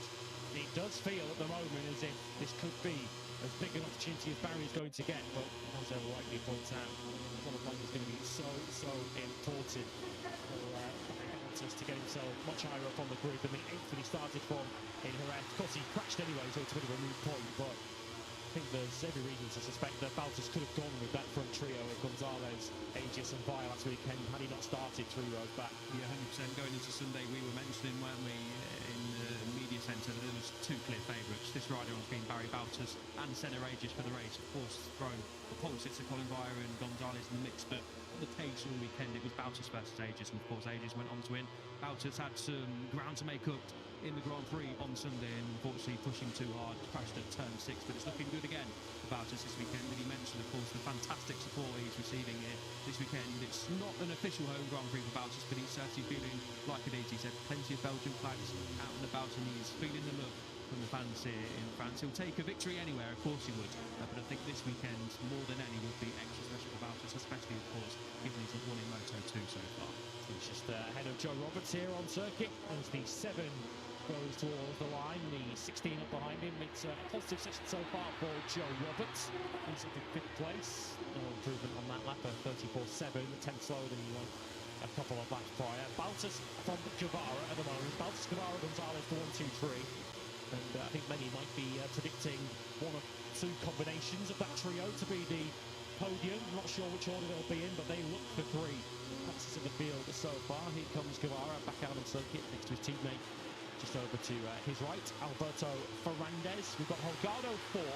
He's flown under the radar a little bit so far this weekend as Holgado, but he's 4th on a 134.546. Spoke yesterday, feeling much more comfortable on board that Calex. Comfort's not something we can really attribute to his teammates at the moment. It looks like he's decided to call that a session having done, what has he done? 6 laps for David Alonso, so it certainly would appear as if the Aspar hopes are resting on the shoulders, no pun intended, of Daniel Holgado, who's got 2 very well-functioning shoulders, one more than his teammate would appear.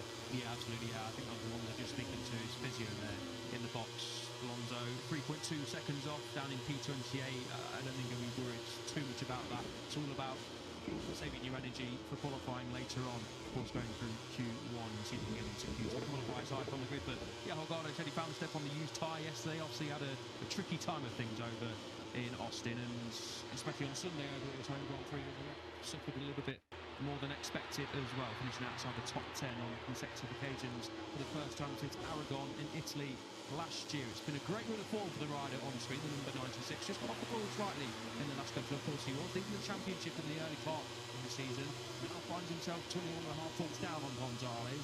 By no means a disaster, of course. It's a very, very long way to go in the season. Good to hear Holgado sounding a lot more positive than he was, especially last weekend and of course over in Austin as well. Holgado won the Moto3 race here back in 2023. 1 year before his now teammate David Alonso won it in 2024. 3.5 minutes remaining then in this session. Keeping an eye on the lap times we're going through. Barry Baltus in the 134s again. He's just done a 134.8, and I've not seen Barry head up into the pits at any stage in this session. He'll be on the same time he started the session with. So to be doing a 34.2 6 laps into the session, he's now done 16 laps, which is 6 short of the full race distance here at Le Mans for Barry Baltus. He's laying a bit of a marker down in this free practice 2 session at the moment. We'll see if anyone else is setting similar lap times. Salach has just done a 34.4 when he has been in the pits during this session, so perhaps he's put some fresh rubber in like his teammate Joe Roberts. Now 3rd and 6th for the American racing team. And Salach 34.425, that's within a tenth of a second of the old all-time lap record. Of course, Baltus has moved those goalposts ever so slightly with that 34.2 that he set earlier this morning. Yeah, we pick Baltus back up here again then. It's more like it for Joe Roberts, isn't it? Good to see the American going strong in this session. P6, Baltus just keeps it inside track limits. What is this lap time going to be? 134.817, so very, very consistent. And 34.7 for Joe Roberts, who's obviously just behind Baltus on the road. So promising sign for Roberts, very promising sign of course for Baltus, and of course for Salach as well. This is Colin Vire. Not seen too much of Vire this weekend. Obviously had a fantastic weekend last time out in Jerez and was struggling with his shoulder after his crash over the Americas Grand Prix, which then caused a bit of arm pump struggles on Sunday, which he was fully expecting. He admitted that, but was very happy to be on pole position, of course, and then back that up with the first podium of the season as well. But he's going decently so far this weekend.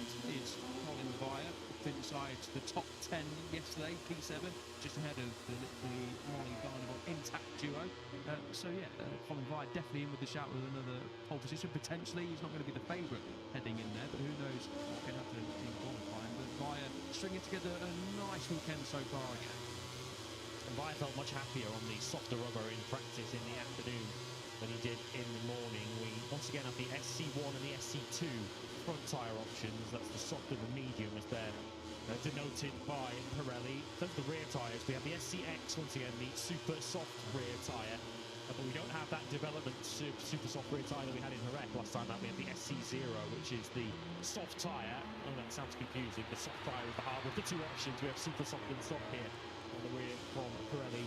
And if we get a dry Grand Prix tomorrow, expect most to go in the direction of that super soft. It does appear to give good consistency and longevity over the 22 laps. Of course, they might well be forced to go across to the wet tyres for tomorrow's Grand Prix, and I think most of this Moto2 field, if not everybody, will be very nervously going to sleep and just wondering what sort of scene awaits them when they open the curtains tomorrow morning. Is it going to be grey skies and rain, or is it going to be relatively calm? Certainly no calm in terms of Ethan Guevara at the moment. He's about to potentially set the first 133 lap of Le Mans on the Moto2 bike. Is this the first genuine time attack we've seen from Guevara in this Moto2 weekend? If it is, Guevara's got some serious pace. A 1:33.931. Seems to be basically setting lap times when he pleases, and when he does, they're faster than anybody. Yeah, good lap time that from Guevara. Obviously, we saw him coming out of pit lane alongside teammate Alberto Ferrandez. So some fresh rubber slotted in there for Guevara. Didn't see him, as Lewis mentioned, do a time attack yesterday afternoon, but that's certainly a time attack. 1:33.931 is a fantastic lap time. Fantastic lap times coming in as well for Roberts and the riders behind Colin Byer also set a personal best last time around as well. Roberts, this is a very consistent run on the number 16, which is fantastic. Following Barry Bowser, of course, in the last couple of laps, Roberts has been quicker in this sort of race rhythm that we're seeing here. So it's not going to be the time attack lap time we saw from Guevara, half a second down is Roberts, but ignore that time for now. Roberts is on used tyres and has been out there for pretty much the entire session, if not the whole session. So this is really good stuff from the American, who we know loves it around the wall. Altus is now in low 35s out there. He's got one more lap to the lap he's on to complete the session. He's just completed it, 2:34s, 1:34.8, matched by Joe Roberts, who takes the checker flag a couple of seconds behind him. So in terms of race pace, Barry Baltus certainly looks the pick of the bunch in Moto2 at the moment, but say if we're making predictions for pole position at the moment, Guevara has to go in as the favourite. Yeah, from what we've just seen, absolutely. Of course, conditions aren't as ideal in terms of temperatures anyway as they were yesterday afternoon, and finished top of the pile with a 34.3, and that was on his first flying lap yesterday afternoon for Ethan Guevara, and he slotted in some fresh rubber as a sort of pre-qualifying attempt.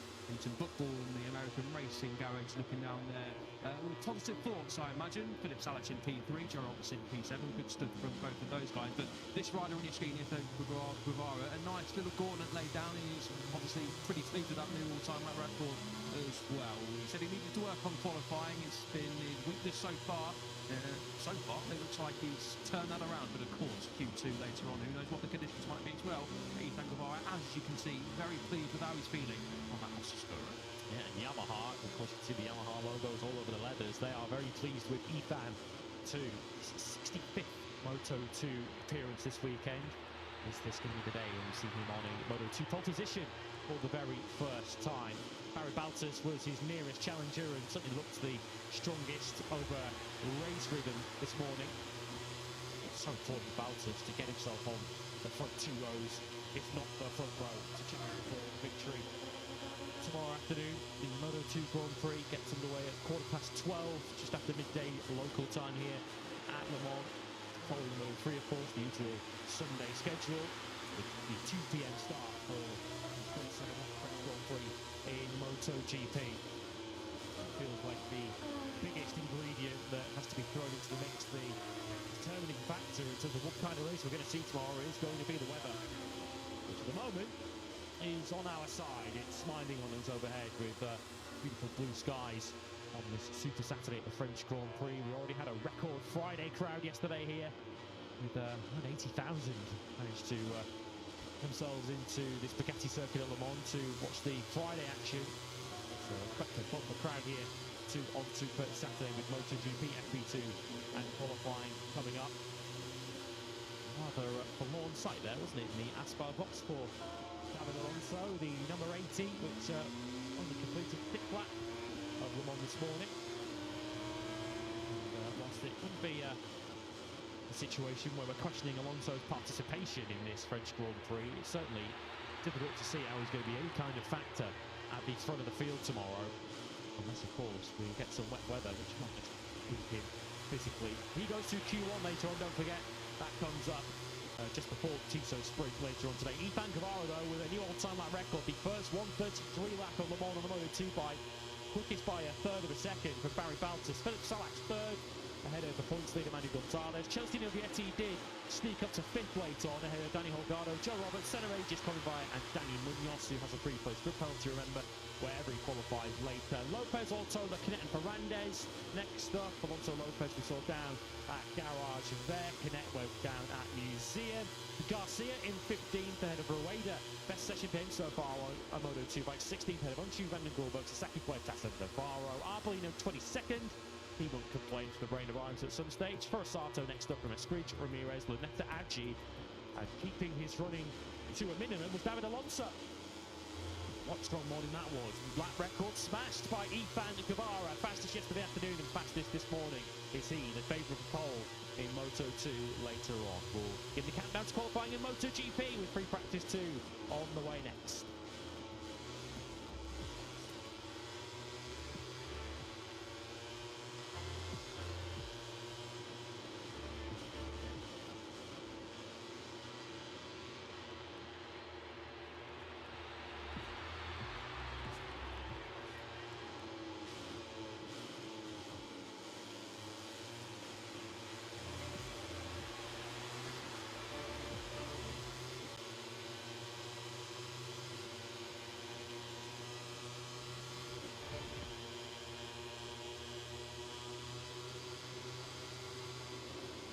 loud and proud home crowd welcomes MotoGP to Le Mans for the 39th time of the historic Bugatti circuit Northwest Fantos round 5 in 2026. Racing has taken place in this part of France for over 100 years and over 100,000 fans are expected for Sunday's Grand Prix. Strap yourselves in for a sensational sprint Saturday. It's time for MotoGP.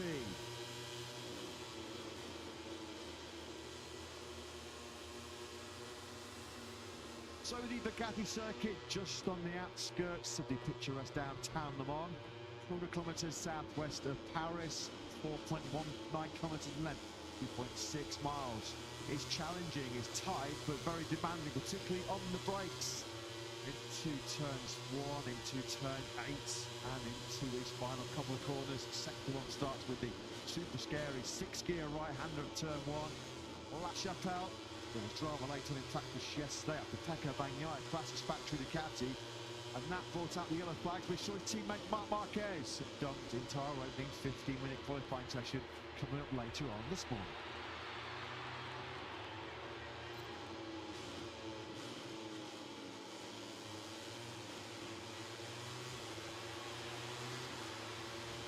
Good morning and welcome to what is once again, I'm so happy to say this, a beautiful morning here at Le Mans on a cloud in the sky. Blue skies then as we kick off our MotoGP coverage of Sprint Saturday number 5 of 22 in the 2026 MotoGP World Championship. What a start we had to this Michelin Grand Prix of France here yesterday under some glorious sunshine. As the home crowd, a massive home crowd, a record Friday crowd in MotoGP. Just shy of 80,000 fans were packed into this Bugatti circuit, and most of them went home last night to their hotels and campsites in bullish mood because it was the home crowd hero Johann Zarco, 2025 French Grand Prix winner, who will never forget the dramatic race that he won here in a flag-to-flag battle 12 months ago. Well, Johann Zarco picking up where he left off in 2025 because he was the fastest rider here in Le Mans yesterday. A 1:29 from 9:07 saw Zarco sail into the Q2 session coming up later on this morning. Can he make it his first Le Mans pole since 2018? And we're going to get back-to-back French riders on pole position here in Le Mans after those fans witnessed Fabio Quartararo produced some magic 12 months ago on Saturday morning. Fabio Di Gianantonio, Pecco Bagnaia, Alex Marquez, our most recent winner in Jerez, Joan Mir, Jorge Martin, World Championship leader Marco Bezzecchi, Alex Rins impressing on the factory Yamaha in 8th, Ayagura and Pedro Acosta. Those are your 10 riders who've already booked their places in Q2 coming up later on this morning. So under blazing sunshine, and with pressure on the shoulders of Johann Zarco and Fabio Quartararo as they get massive home crowd support here in Le Mans. Talking through all of this morning's FP2 action and through both of our 15-minute qualifying sessions, which have produced drama as always, is Matt Burton, who is sort of in the commentary box. Jack Appleyard is down in pit lane. Johann Zarco, though, is pre-weekend, was saying maybe his best chance of a repeat of his 2025 glory in Le Mans was going to be more rain. But in the dry yesterday, it was the ultimate flying Frenchman, Johann Zarco. He won. The French fans already delirious. Well, it worked for Alex Marquez in Jerez, didn't it? Talking his chances down going into the weekend. He then went on to dominate that weekend. Johann Zarco, though, with a 1:29.907, quickest yesterday afternoon. Quickest in the dry, and doesn't look like he's going to be shaken off easily. That, you can see on screen, in the sprint era in MotoGP, is the closest ever top 10. Less than 0.3 of a second covered the lot of them, with Zarco leading to Gianantonio. Bagnaia, as Matt mentioned, with his crash in third, which certainly affected his teammate Marc Marquez. Factory Honda team, Honda HRT Castrol, well, they have one rider through the Q2. Joan Mir in 5th. Luca Marini was down in 16th place, but only a quarter of a second away from the top 10. The Hondas looking very competitive so far at Le Mans. Let's get a word from Alberto Puig, who's down in pit lane with Jack. Yeah, good morning to everybody. Good morning to Alberto. What a great opening day for the French Grand Prix it was. Honda's topping both sessions on a Friday for the first time since 2022. Of course, Johan fastest yesterday to keep the home fans happy, but Johan Mir looking pretty strong as well. I imagine you were pretty happy with what you saw yesterday, Alberto. Well, yes, finally speaking, it was a good day. I mean, we know Johan here, his level is really high. I mean, he's really motivated, but also he's fast, because if not, lap time is not coming. And also Johan did a good pace, a good lap time, and yeah, I mean, I think we have to be happy with yesterday's performance of the bike and the riders, and let's see today, because today it will be more difficult, and tomorrow it will be even more difficult. But the starting point that you say was good, and let's see now how they can qualify, and we go from there. I think it's clear Honda have taken another step this season, but the timesheets yesterday were as positive as they have been all year. I've got an understanding of what it was that allowed the Hondas to be as competitive as they were yesterday. Well, it's not a click, you know. We've been working for many years, and now we get to a base bike that we could say that it's working. Of course, we got some things, missing points in the bike, but we improved the bike from last year. Let's say our areas a little bit, but yeah, I mean, as you know, everybody's thinking in the next year the new bike. So what we have is what we have now, and I mean the riders know, and they will try to do maximum with what we have, and let's see. Whilst we have you, first opportunity to chat this year, so let's just cover off a couple of talking points in the news. I spoke with Gunther Steiner yesterday. He admitted they are in talks with other manufacturers about potentially moving from KTM. I think it's widely known that manufacturer is Honda. How important would it be for Honda to have 6 bikes on the grid next year? And more importantly, do you think you can make it happen? Well, it is something that is not complicated at this moment. I mean, normally to have 6 bikes is good, because you have more possibilities, but I cannot tell you much about this matter, because it is something that is not on the table right now. I mean, there are some talks going on, but I cannot confirm anything, because I'm not the guy taking care of it, so I would never talk about something I'm not dealing with. And just finally, a lot of talk that next year Honda potentially could have a bit of a dream team in Fabio Quartararo and David Alonso. I've asked you about Fabio before. In terms of David Alonso, is he someone that you would regard as one of those special talents that only come along every few years? Well, there's a lot of good guys in Moto2. I mean, every year you can see guys showing up that did fantastic job. I mean, Moreira, Ogura, they step up and they do good. Alonso is one of the guys that is doing good, and like other guys in the class. So, I mean, there's a bunch of 4 or 5 riders in Moto2 that are really, that could have the chance to step up, but let's see, let's see and wait. Thanks, Alberto. Have a good day. Thank you very much. Thanks, Jack. Thanks to Honda boss Alberto Puig.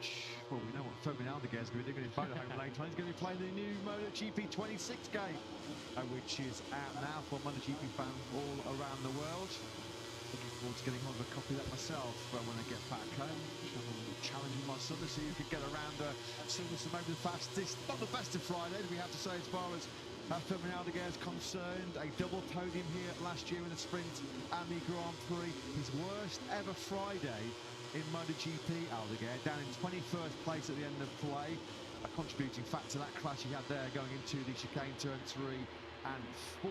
First time he's been to Friday out of the top 20, Aldeguer. He'll be in Q1 coming up shortly. And of course, we saw it on screen while we were listening to Jack talking to Alberto Puig.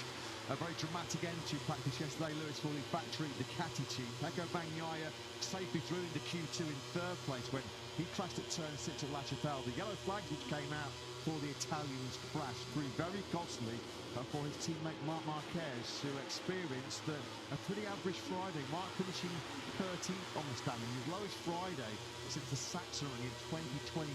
The last time Marc was low on a Friday, you've got to go all the way back to Sepang 2023 when he was on a Honda. But we have to say he was likely to get himself into that top 10 apart from those yellow flags, but he has not got the speed. And Marc did say, he said, yeah, I might have got through, but I was no quicker than sort of that group 5th to 10th, which is rather worrying. No, I'm not massively convinced he would have got through personally. It would have certainly been very, very close. 0.3 of a second cut the entire top 10, which Marc Marquez was trying to sneak himself into that particular group. But the fact that it all came down to that last lap, the fact that he was leading it until the dying seconds of practice in the afternoon indicates that Marc Marc Marquez is still not operating at the peak of his powers, whether that's physical. He said on the eve of the Spanish Grand Prix that he was 100% or near enough 100%, so he wasn't going to use that as any kind of excuse. And of course, we saw a Ducati, the same Ducati that Marc Marquez is riding, although of course there have been some variations in aero setups on those bikes already this weekend. It won the race in the form of his younger brother Alex Marquez back at the Spanish Grand Prix. So Marc, who did admit he had a little lack of front feeling yesterday, has to find a step forward in performance to get into qualifying two. You'd expect him on reputation and on general performance to get himself through to qualifying two, but when you've got the likes of Enea Bastianini in that session, who nearly made Q2, the Brad Binder, Brian Fernandez, who's come to Q1 already on a couple of occasions this season, the Cancer Aprilia, and Luca Marini on what we know is a very fast Honda. Marc Marquez will not just cruise through that Q1 session. He's going to have to work for it. As always, the 93 being brutally honest, making no excuses whatsoever. He says, quite simply, I just don't have the speed. Not fast enough at the moment on the Ducati GP26. And he did say missing that front feeling, which has kind of been a bugbear that he's had throughout winter testing and the early part of the 2026 campaign. And we know that Marc is a rider that really does push and abuse the Michelin front tyre. And if he's lacking trust, if he's lacking a bit of confidence in the front end, it really does take a sort of key weapon out of his arsenal away from Marc Marquez, doesn't he? He did win the sprint here in Le Mans last year, and you could never discount the 7 times world champion, can you? Johan Zarco, then, well, at the moment it looks like whether it's rain or shine in Le Mans, the Frenchman is going to be putting up a strong fight for back-to-back wins here in France. We just saw his compatriot Fabio Quartararo departing pit lane. Of course, it was this time 1 year ago where Fabio produced one of his all-time magic one laps to take pole position here in France, his 3rd MotoGP pole position in front of his home crowd. A big ask for him to repeat that brilliance here this morning, with Fabio down in 17th yesterday. One of the laps of the weekend so far, one of the star performers of Friday with that 8 question Lewis, with the rider on screens, Alex Rins, 8th fastest, awesome job. Turner, Quartararo's teammate, to make some headlines yesterday. Of course, you do have to factor in the fact that he was following Jorge Martin on board the factory of Aprilia, but it's all well and good getting up behind someone, but it's down to Alex Rins to do the lap himself. We've seen Yamaha struggle to keep up with Aprilia's all through 2026, so for Alex Rins to do that lap, a 1:30.195 was an extraordinary effort. And if he can get himself any higher than the 4th row of the grid here this morning in qualifying, then he's done an incredible job, and demonstrating, as he mentioned to our colleague at Europe yesterday, that he does still have plenty to offer on a MotoGP bike. Best Friday since Phillip Island last year for the 30-year-old Spaniard. First time he's gone the Wexford to Q2 since the Malaysian Grand Prix in Sepang. His great season continues. One of 3 riders, Aya Gura, to go directly to Q2 at every Grand Prix so far this season, alongside Alex Marquez and Jorge Martin. Alex Marquez's Q2 record is sensational. I think Alex was the only rider last season that was in every single Q2 session, and he's pretty buoyant himself, the number 73, having won in RF last weekend. People this for Alex as well. Of course, we'll go to Barcelona next weekend, where he should have really done the sprint and the Grand Prix double 12 months ago. Amazing, isn't it? Just 5 Grand Prix on 5 Fridays. Only 3 riders have made their way automatically through the Q2 at every Grand Prix. Of course, we saw Fatseki and Di Gianantonio both have to go through Q1 back in Brazil, or that they both did go on to qualify on the front row of the grid. In fairness, Bagnaia, he's been in Q1 in the first round of the season in Buriram, and he currently leads this session, and he avoided the pitfall of qualifying one yesterday by taking 3rd place. And yeah, it was one of the stories of yesterday, of the different directions that the factory Ducati riders, or the Ducati GP26 riders, if you include Alex Marquez and Fabio Di Gianantonio, went in terms of aerodynamic setup on their bikes. Something that ultimately, when you speak to pro riders, comes down purely and simply to rider preference and comfort. Briefly looking at the 94 Tech 3 KTM machine in the hands, the more capable hands of Jonas Folger, who this weekend is stepping in for the injured Spaniard Maverick Vinales. Jack spoke to Gunnar Steiner, Tech 3 boss, yesterday. No guarantee that Maverick Vinales is going to be back on home turf in Barcelona next weekend. The message loud and clear to Vinales from the Tech 3 team: only come back when you are 100% fully fit. So more than likely, it seems, end of May, the Italian Grand Prix in Mugello is when we'll see Vignales back in action. Folger doing some pretty respectable mid-132s yesterday, only 2.5 seconds back of Johan Zarco, looking at the Frenchman right now. Let's go back down to Jack for a bit of a Ducati update in pit lane, Jack. Yeah, just to cover off what Louis was saying, we spoke at length yesterday about the new aerodynamic items that Ducati had introduced. Well, it changed ever so slightly this morning, and the fact that Alex Marquez is running with the new 2026 items on both bikes. Marc Marquez on his new 2026 items. But then it gets interesting with Pecco Bagnaia having one of his old one of his new one, as he continues, I imagine, to try and dial it in. The most interesting one, quite similar to what we saw at Jerez, it's Fabio Di Antonio, having tried it and done his fastest lap yesterday on the new aerodynamic item, has now reverted back to the one that he started the season with and has benched it on both motorcycles. We spoke about this once again. An incredibly sensitive rider, and given the feeling, given the pace that he was able to put down both yesterday morning and yesterday afternoon, he feels on off today tomorrow. I imagine that he would quite like to focus on his job rather than trying to dial in these items to try and get to the feeling that he already has with the one that he started the year on. So again, Ninja just showing that sensitivity that he's got and just wanting to keep things simple. Thanks, Jack. As always, brilliant stuff from down in pit lane. Fabio Di Antonio going into this afternoon's 13-lap sprint as the lead Ducati rider in the World Championship. He's been rapid out the gate all season so far, hasn't he? The 27-year-old Italian. He's been top 3 in 4 of our opening 5 Fridays this season. French fans are going to be liking what they're seeing right now, aren't they? Fabio Quartararo already leads this morning's FP2 session on the soft front, soft rear Michelin combination, and Fabio's going even quicker. A 1:30.619 from Quartararo. That's less than 2 tenths outside of his best time on the whole of Friday here yesterday. So Frenchman led the way at the end of play on Friday.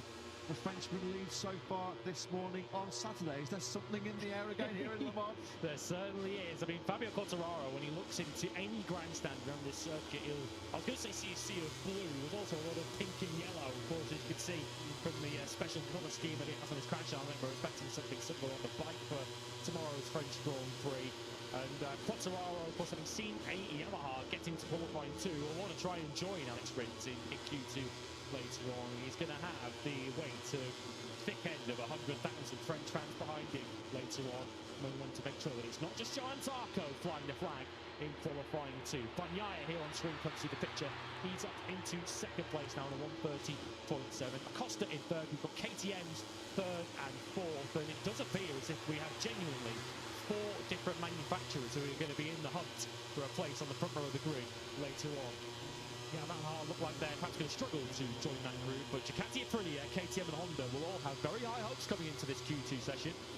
And you want to get an idea of how Johan Zarco and Fabio Quartararo are here in Le Mans. And Lewis, I believe you went doing a bit of merch shopping here in Le Mans last night, and unfortunately Fabio Quartararo's merchandise, or his t-shirts, save for a couple of small and large size, sold out, empty shelves, and this was on Friday afternoon. Yeah, I have to say, it was an absolute zoo when I went over into the fan zone yesterday to try and buy a gift for a special someone who hopefully isn't listening. And yeah, the merchandise, Fabio Quartararo's t-shirts, all gone, unless you are a 2 or 3 XL, which I'm heading in that direction. In fairness, yeah, you've got no chance. Only the caps and the flags are available, and that's on Friday. To say, on Thursday, Fabio Quartararo released this new range for this weekend, which I have to say does look very, very good, and it sold like hotcakes. He is a genuine mega star. He's not just a motorcycle star here in America. He's not just a sporting star. He's a genuine celebrity in France. They adore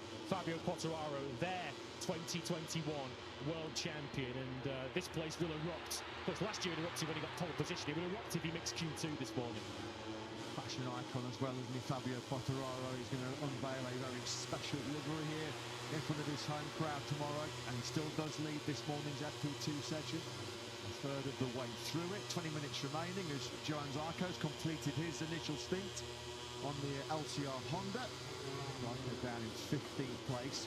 Pecco Bagnaia's looking pretty racy, I have to say, so far this weekend. Third took his yesterday, despite his late La Chapelle drama in practice. Second behind Fabio Quartararo, getting 2022 flashbacks at the moment. Quartararo versus Bagnaia.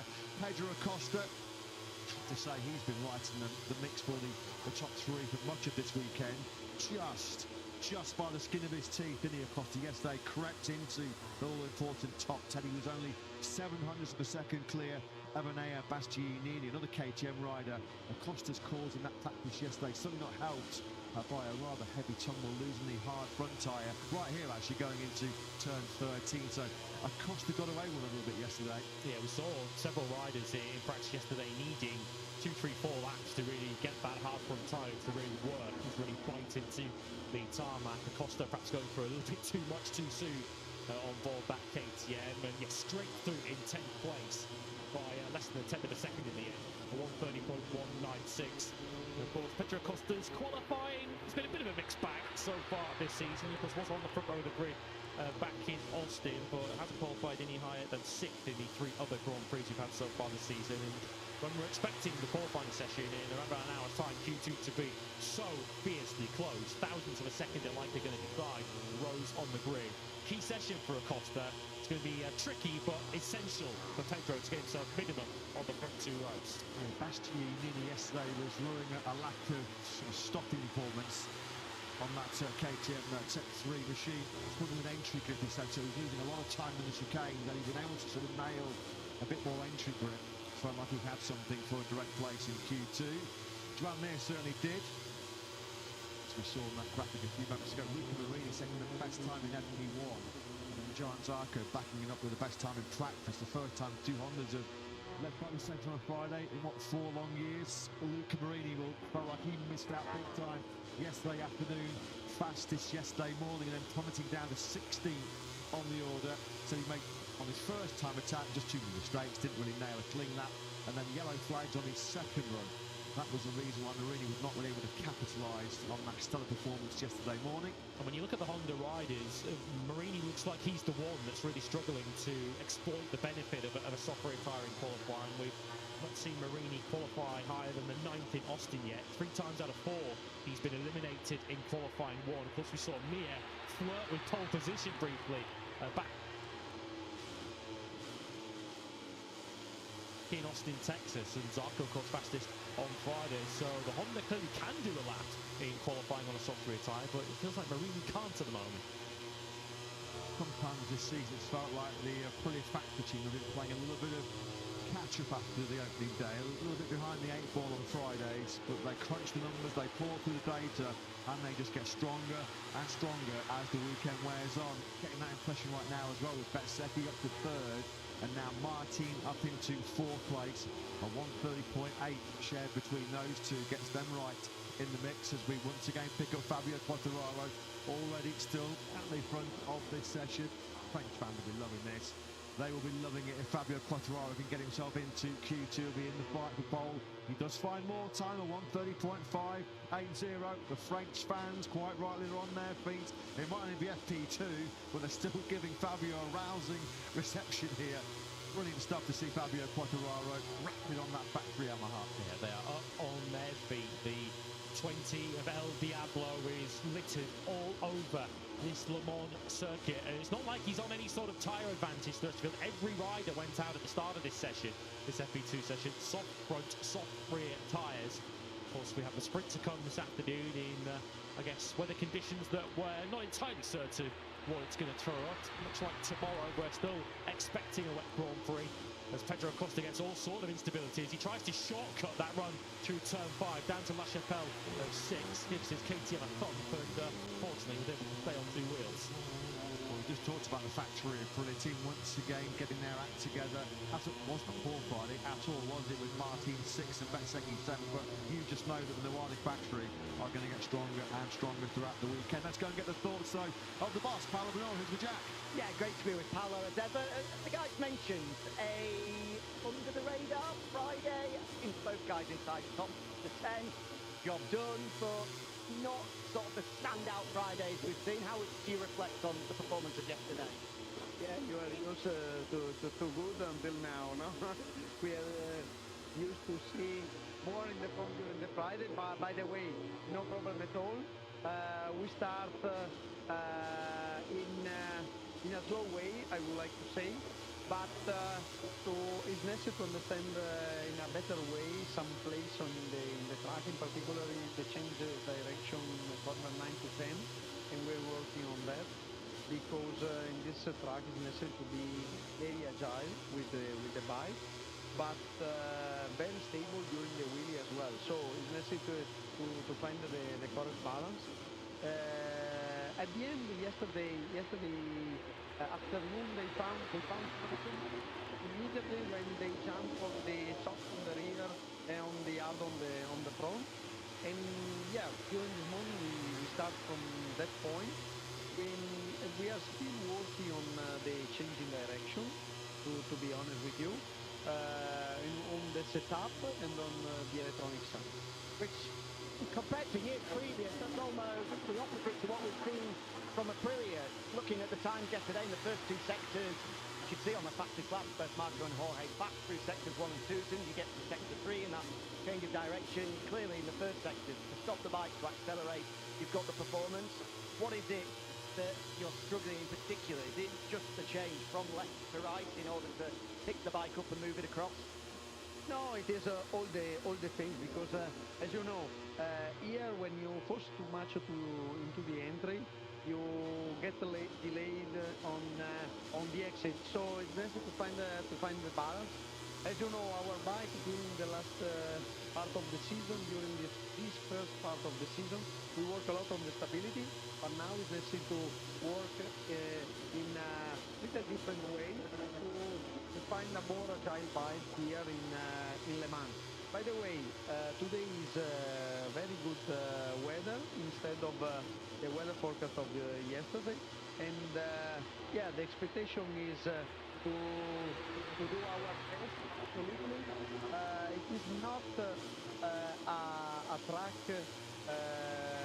where we had in the past very good result, but to be honest, it is a good layout.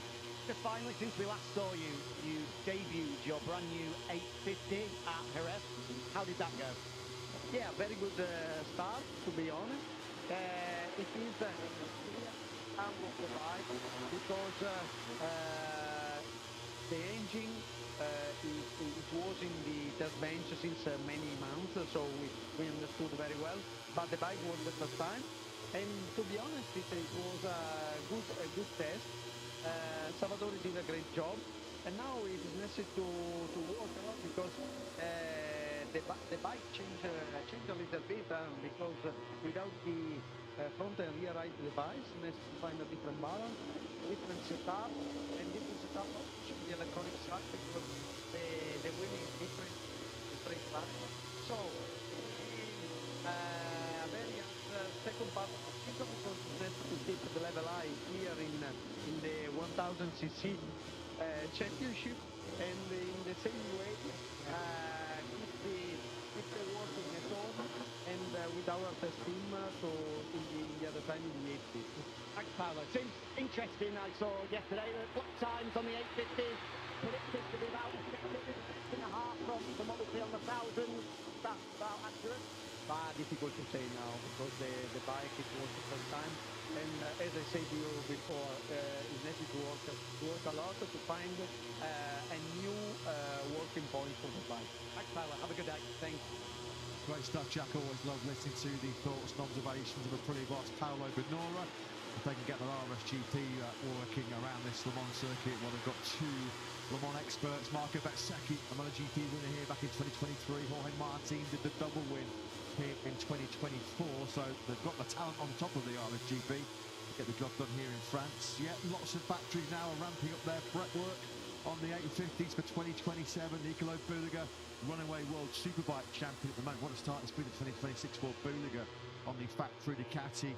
So far undefeated this year on the Panigale V4R. He had a bit of a play on Ducati's 850 in Mugello earlier on this week, and we understand from some close observers he was doing some pretty impressive lap times, Lewis. Yes, it's a season where MotoGP, as we know it, is going to completely change next season. It's CC Bikes Pirelli tyres, replacing our event sponsors here and our proud partners for many years, Michelin in MotoGP. So the manufacturer that nails it, that gets it right, could have a big advantage at the start of next season. And it's why the rider market has been so, I guess, unpredictable and volatile so far this season, because teams, of course, want to make sure they've got the best possible rider lineup, but all the riders want to try and maneuver themselves into the best possible spot for next season, because they want to be part of the manufacturer that does ultimately nail it for next season. Of course, Yamaha will be working hard, of course, on their V4 configuration of 850 bike. But Honda has certainly been catching the eye. Aleix Espargaro, prior to his nasty injury to Magnus, were doing plenty of mileage on their 850, and certainly all the whispers are that that is very, very quick too. So exciting times heading into the future of MotoGP, where of course aero will also be reduced, ride height devices will be a thing of the past, and as mentioned, the very face of MotoGP and the style of racing, the style of riding is going to change drastically. Fiji is cranking it up once again here on Saturday morning. Just got himself up into third place now with a 1:30.761. We just saw, didn't we, on screens inside the factory Ducati garage, while Jack was having that little natter with Paolo Benoit from a pretty in pit lane. Marc Marquez leaning over his data engineers in the Ducati Logo garage, trying to find some answers, trying to find some pace. At the moment, Marc is down in top place. A 1:31.247 of that we've seen from the reigning world champion. That time leaves Marc almost 7/10 of a second behind Fabio Quartararo, who's been cruising it so far this morning. What a session it has been for Quartararo on that Yamaha. No doubt he said himself he was going to look at Alex Rins's data to find out how Alex delivered that lap that put him directly into Q2. It looks like at least they've got the Yamaha a little bit more planted to the tarmac around this Bugatti circuit. Fabio Quartararo saying yesterday, particularly in the faster corners when you're really seeking some confidence, the Yamaha gave him a bit of a floating sensation. Didn't feel like really that the Yamaha was stuck to the road at points around this Le Mans circuit yesterday. That obviously ruled that out. Well, it's a little bit of a treat this morning because Fabio doing 1:30s for fun right now. Yeah, the acid test will come in qualifying one, coming up in, around 20 minutes or so from now, which Quartararo will be a factor of, and to the point on Marc Marquez and his relative lack of performance. He's 6/10 off the pace at the moment in 12th place. You look at the riders ahead of him, you've got Moreira in 11th, Ralph Fernandez in 9th, Bastianini in 7th, and of course Quartararo, who leads the session, who will all join in that qualifying one session. And I can't believe I'm saying it, but it is by no means a foregone conclusion that Marc Marquez even gets through Q1. He's in Q1 for the first time since that fateful Mandalika Grand Prix weekend last season. Well, unfortunately, just a week after Marc was crowned the 7th time MotoGP World Champion. Of course, the season was ended prematurely after the contact with Marco Bezzecchi left him with a shoulder injury, which is still handicapping the 93, you have to say, at the moment. Ralph Fernandez, he's in P9, potential coming in from Fernandez. Yeah, he moves up 5 places, up into T4. So Fernandez now into the 1:30s himself. Looking on the graphic at least, if that's correct, Ralph Fernandez has put a second brand new soft rear tyre in, along with the soft that he started the session with. Bagnaia and Marco Bezzecchi also going to quickly in the first sector at the moment. This is Fabio Di Gianantonio through the Dunlop chicane, and it's this exact corner which is why it's so imperative for Marc Marquez and everybody who's in that qualifying one session to get through, whether it's dry or whether it's wet. This corner is an absolute nightmare at the start if you're in the midfield. Nailed on, surgeon-like precision from Di Gianantonio, just clipping the white line on the inside of 3 and then 4. Textbook stuff that from Fabio Di Gianantonio. Clearly you can just see there, we said yesterday, a rider and machine working together in perfect harmony. Great shot that to see Fabio Di Gianantonio flying. Well, there's Marc Marquez tucked in behind his teammate Bagnaia at the moment, just maybe trying to find some kind of a reference. Just trying to find maybe some answers to his ongoing problems. A lack of pace so far here this weekend as far as the 93 is concerned. Marc Marquez at the moment has been pushed back down to 14th now. Still nothing better than a 1:31.247, while his teammate Bagnaia is quite a long way up the road. 12 places higher up the order, and in terms of lap times, half a second quicker than Marc. Yeah, Marquez has also put in a second brand new soft rear tyre in this session. which is why he's now setting personal best in the first sector. Bagnaia still on the exact same pair of soft really started the session with. As we take a look at the S-Blur, we did see Ralph Fernandez lose a bit of time in the third sector on a lap that was potentially going to put him ahead of Fabio Quartararo, and he joins a lengthy list of riders to get a little bit nonplussed with Frankie Morbidelli. Yamaha grateful for the services of Fabio Quartararo at the moment. He still leads this session. You've got to go all the way down the top. Raz Gatlioglu in 90 for the next bench Yamaha. Alex Rins, who's coming up in Q2, well, he's 20th. And Jack Miller's tough start of 2026 rolls on. Still without a point finish in sprints or Grand Prix so far this year is the Australian. Miller down in 21st place at the moment, although we have to say there's not even a second. No, Joan Zarco. Well, now this is a bit of a blot on the copybook, and of course this could be costly in terms of Q2 and the five pole position. Is he going to have two bikes available at his disposal? He's in the final sector, is Zarco. Down to the Claudemont, isn't he? So unfortunately he doesn't have far to go. Of course, all these lap times you see come through will be cancelled due to the yellow flags, which is going to deny Ayagura the chance to go into the top six. He doesn't go anyway, so Zarco down, and he'll be looking to try and wheel that bike very quickly into the pit lane so LCR can get both bikes ready for Q2. Yeah, Marc Marquez had jumped into second place when he came through those yellow flags. So Marc Marquez came over with a 1:34.720, which, as mentioned, did get him briefly up into second, but it wasn't a legal lap after the yellow flag offence. Joan Zarco then, a bit of a wave to the crowd. He's A-OK. Let's have a listen.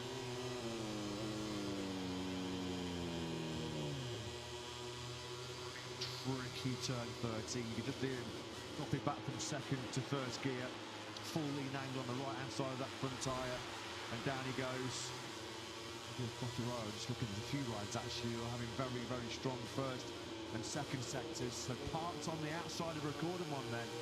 Joan Zarco potentially fighting for a home pole position with just one Honda RC213B available. Yeah, of course, on board we weren't able to see very clearly, but it did look as if there was an awful lot of damage done to that bike. So once this session's finished, I'm sure that bike will be very quickly driven up to the LCR Honda Castrol box to allow the team to give it a bit of a check-up. So Agura then enters a final sector which is now clear of yellow flags, and another rider who will be very much edgy and with the previous qualifying issues fresh in his mind as he gets set for qualifying too, because he hasn't nailed qualifying so far this year, has Ayagura, up into fourth place now at a 1:30.7. Been watching Agura all weekend in this particular part of the course, that rapid high-speed first sector, and he's been lethal. He's been so good, particularly in that first split on that Aprilia RSGP. So good this morning, and the French fans will be very happy about that. Is Fabio Quartararo, who with just 2 minutes of this FP2 session remaining, looks like might well be cleaning up this morning. Pecco Bagnaia might have something to say about that. And Bagnaia and Alex Marquez have just stepped past first sector. We pick up Marc Marquez though, who without the Zarco yellow flag would have been up into P2. The yellow flags have been a bit of a pain so far this weekend as far as the world champion is concerned. First session topped by a V4 Yamaha. If Quartararo does do this, can't think of many. There has been one. Here comes Marc Marquez then towards Shaman O'Buff. Bagnaia, his teammate, is now dropping behind him. He's decided to release his teammate. Marquez is now approaching the third sector. Bagnaia is now approaching that left-right flick of Shaman O'Buff, and he's also in touch to potentially get ahead of the home favourite Quartararo. Echo the party pooper potentially here on Saturday morning in Le Mans. I don't know why, just visibly it just looks like Bagnaia looks a little bit more comfortable, a little bit more settled on top of that Ducati GP26. Into record when we go to where Zarco took the front on the LCR Honda just a few moments ago. So is Pecco Bagnaia going to deny Quartararo top spot here in this FP2 session? No, he's not. A 1:30.646. He was at best time of the session as far as the Italian goes, but not enough to knock Quartararo off top spot. Yeah, it's unusual to take a positive from a crash, but Bagnaia did say yesterday, he said, at least when I crashed this time, I knew why I crashed. A lot of the times, I think if you go back to Jerez a couple of weeks ago, that crash into turn one in this very session, free practice too, and Bagnaia was having all sorts of instability trying to get that Ducati stop. He was crashing, but not really understanding why he was hitting the deck. That's clearly something that Pecco Bagnaia has got a bit more confidence, a bit more feedback from that Ducati. He's understanding what's underneath him a little bit better, and he's definitely in the front cinch the place on the front row today. He's looking good. He is looking right on the money here as Pecco Bagnaia. Working harder now down into garage. They're on course potentially for another strong lap here. Jack, back down to you. Yeah, Bagnaia, one of only a handful of riders not to opt for a brand new soft rear tyre, but he's doing this on used rubber. Bagnaia looks very, very impressive control. He is indeed. Yesterday was strong. His best Friday since the Portuguese Grand Prix in Portimao towards the tail end of 2025. What about Alex Marquez? Bit of a low-key weekend so far for Alex. He felt like he was missing a rear grip, particularly in the hard acceleration zones around West Le Mans yesterday. Missing a bit more rear traction, a bit more drive grip was Alex. Still fourth fastest yesterday, comfortably in the Q2. Strong in the first two sectors. As you can see on the graphic on your screen, Alex out on a fresh rear tyre as well. He's taken the checkered flag. Pecco Bagnaia also has taken the checkered flag. He's not able to better Quartararo's 1:30.580. So a Frenchman led the way on Friday afternoon, and a Frenchman is going to lead the way on Saturday morning, which means we've got some very, very happy French fans here in Le Mans. Is Fabio Quartararo potentially a contender for qualifying 2? He goes to qualifying 1 very, very shortly, and yeah, a major boost for Yamaha. Of course, they've been looking for any kind of crumbs of comfort they could find with this troublesome V4 process that they're in, trying to inject some performance into that bike. Any lift they can get, they'll quite happily grasp with both hands. And Fabio Quartararo has provided them and the thousands of his compatriots with a lift this morning. Holes here in Le Mans in 2020, 2021, and of course also here last year. He couldn't, could he? Could he pull off another miracle performance? I mean, anybody could. It would be sensational. It would be incredible if Fabio Quartararo could do it again. First, of course, he has to get himself out of what is always going to be a very tricky Q1 session. Marc Marquez himself saying yesterday, Q1 is the one session of the weekend you really don't want to be involved in. Pockets of Bagnaia fans, go on, give us a wave. You should be happy because the number 63 is shining in the Le Mans sunshine. Top 3 yesterday, despite the late crash at turn 6. And one place higher up this morning is Pecco Bagnaia. Bagnaia looking in the groove.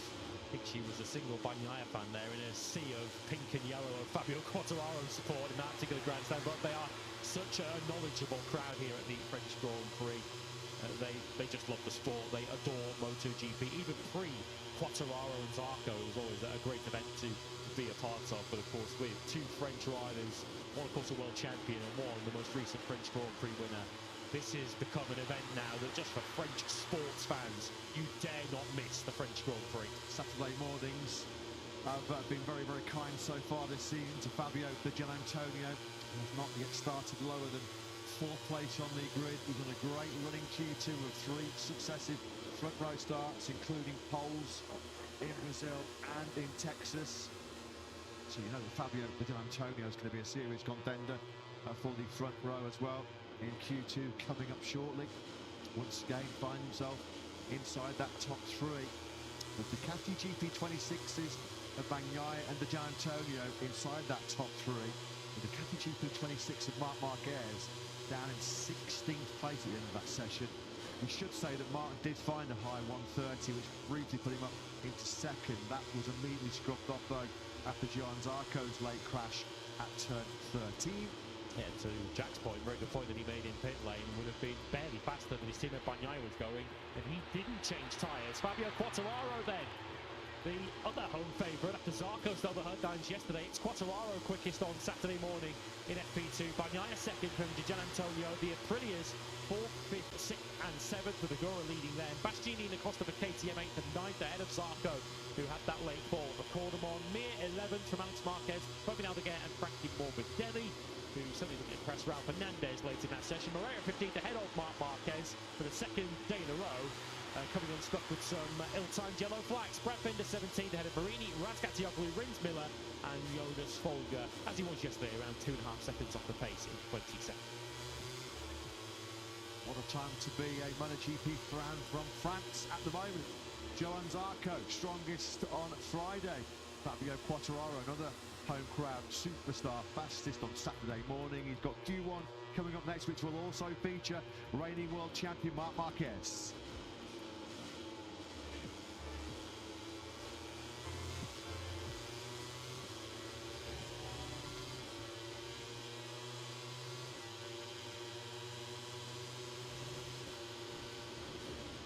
Welcome back to one of motorsport's most iconic and historic venues on planet Earth. We are in Le Mans.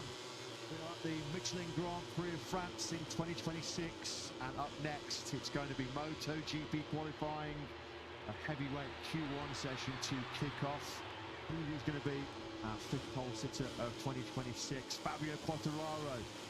Can he make it back-to-back poles here in front of his home crowd? He has just topped FP2. The 30-minute session to kick off our Sprint Saturday action in the Premier class.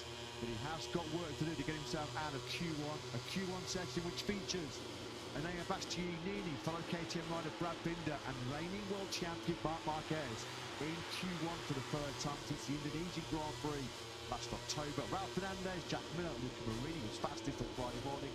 Quartararo, as mentioned, Morbidelli, Moreira, Razgatlioglu, Aldeguer and Jonas Folger replacing the injured Maverick Vinales. They are your riders coming up in Q1. As you can see on the graphic on the right-hand side of the pitch, already safely through Zarco, 2025 French Grand Prix winner, who's just ended FP2 in the gravel. A crash for Zarco at turn 13, not the way that he would have wanted to have kicked off Sprint Saturday. The Gian Antonio, Bagnaia, Alex Marquez, Joan Mir, Martin, Bezzecchi, Rins, Agura and Acosta. Those are your 10 riders that don't have to worry about this upcoming Q1 session. It was a beautiful Saturday morning here in this part of northwest France. And those home fans, well, they've already had some treats so far this weekend. As mentioned, Johan Zarco, fastest in the full dry conditions on Friday. Fabio Quartararo dazzling this morning in FP2. How long will the sunshine last though for here in France, with tomorrow's forecast looking rather dodgy, some rain potentially disrupting our fifth Grand Prix day of the campaign. Qualifying though, ahead of a 13-lap Tissot sprint this afternoon. Fabio Quartararo and Marc Marquez, two of MotoGP's modern-day superstars. Their first big mission is to get themselves out of this tricky Q1 session. Uncharted territory for Marc Marquez in 2026. As you can see there, the last time he was in qualifying one was in Lombok last year, where he did go through to qualifying 2. Was just about the only thing that went right for Marc Marquez for that weekend. Of course, picked up the injury on the Sunday, which really did change his 2025 and really his 2026. Has been working his way back up to 100% physical fitness since then. But with Marc Marquez in this session, you'd normally, just on pure reputation, expect him to cruise through this Q2 session, but we've not seen an awful lot of evidence so far this weekend that he is going to do that. He's certainly going to be in the frame to go through, but there are plenty of other contenders that could spoil his morning. Bastianini, Ralph Fernandez, who has already come through qualifying 1 to qualify in the front row in Buriram this season. Marini on a very fast Honda this weekend, and we have to now, after the events of pre-practice 2, throw Fabio Quartararo into the mix as well. Certainly doing. Fabio Quartararo was brilliant this morning, looking really sharp on Michelin's soft rubber. There is Ralph Fernandez, 14th fastest he was yesterday. It's really, really close behind Pedro Acosta in 10th place, who just got into Q2 by the skin of his teeth. Not even a 10th behind him was Bastianini. Enea just 100 clear of Brad Binder, who was then in turn just 800s clear of Marc Marquez. 400s further back then was Ralph Fernandez. It was not much in it at all in terms of deciding those top 10 yesterday. Modern, it was top like Razgatlioglu. A couple of Yamahas have been pretty quick so far here this weekend, with Alex Rins directly through the Q2 yesterday. He might be struggling at the moment at the wrong end of the leaderboard. The top like Razgatlioglu certainly not lacking support wherever he go in the world. The 3 times world superbike champion coming up in this opening Q1 session. He was 20th quickest on day 1. Yeah, he was kind of blaming himself yesterday for being as far as he was off the pace. Comparing to his teammate Jack Miller, Toprak was 9/10 of a second behind him, looking to close that gap in this qualifying session. Toprak actually does lead Jack Miller 3-1 in the qualifying head-to-head down at Pramac. So here we go then, Marc Marquez for the first time in 2026, for the first time as the reigning MotoGP world champion this year, has to to go into what Frankie Morbidelli so brilliantly described a couple of years ago, Q1, the jungle in a MotoGP weekend. But under beautiful, clear blue skies, it's clear track ahead of the number 93, as he's keen to get on with business here, try and find an early lap. He's got Diogo Moreira for company. These two, of course, very close off-circuit training partners. Away from the glare of the MotoGP field. What concerned me now, again, as well, it was a disappointing Friday for the number 54 BK8 Brazilian racing rider, 21st at the end of play yesterday. As you saw from the replays this morning, FP2 certainly not helped Aldeguer by front-end washout of the back left through turn 3. And Fabio Quartararo then, there's going to be massive cheers, massive roar, just for him leaving pit lane. So imagine what it's going to be like if he does make it. Back-to-back pole positions here in Le Mans. Huge 15 minutes though coming up for the number 20. 3 times in the past he has been on pole for the French Grand Prix.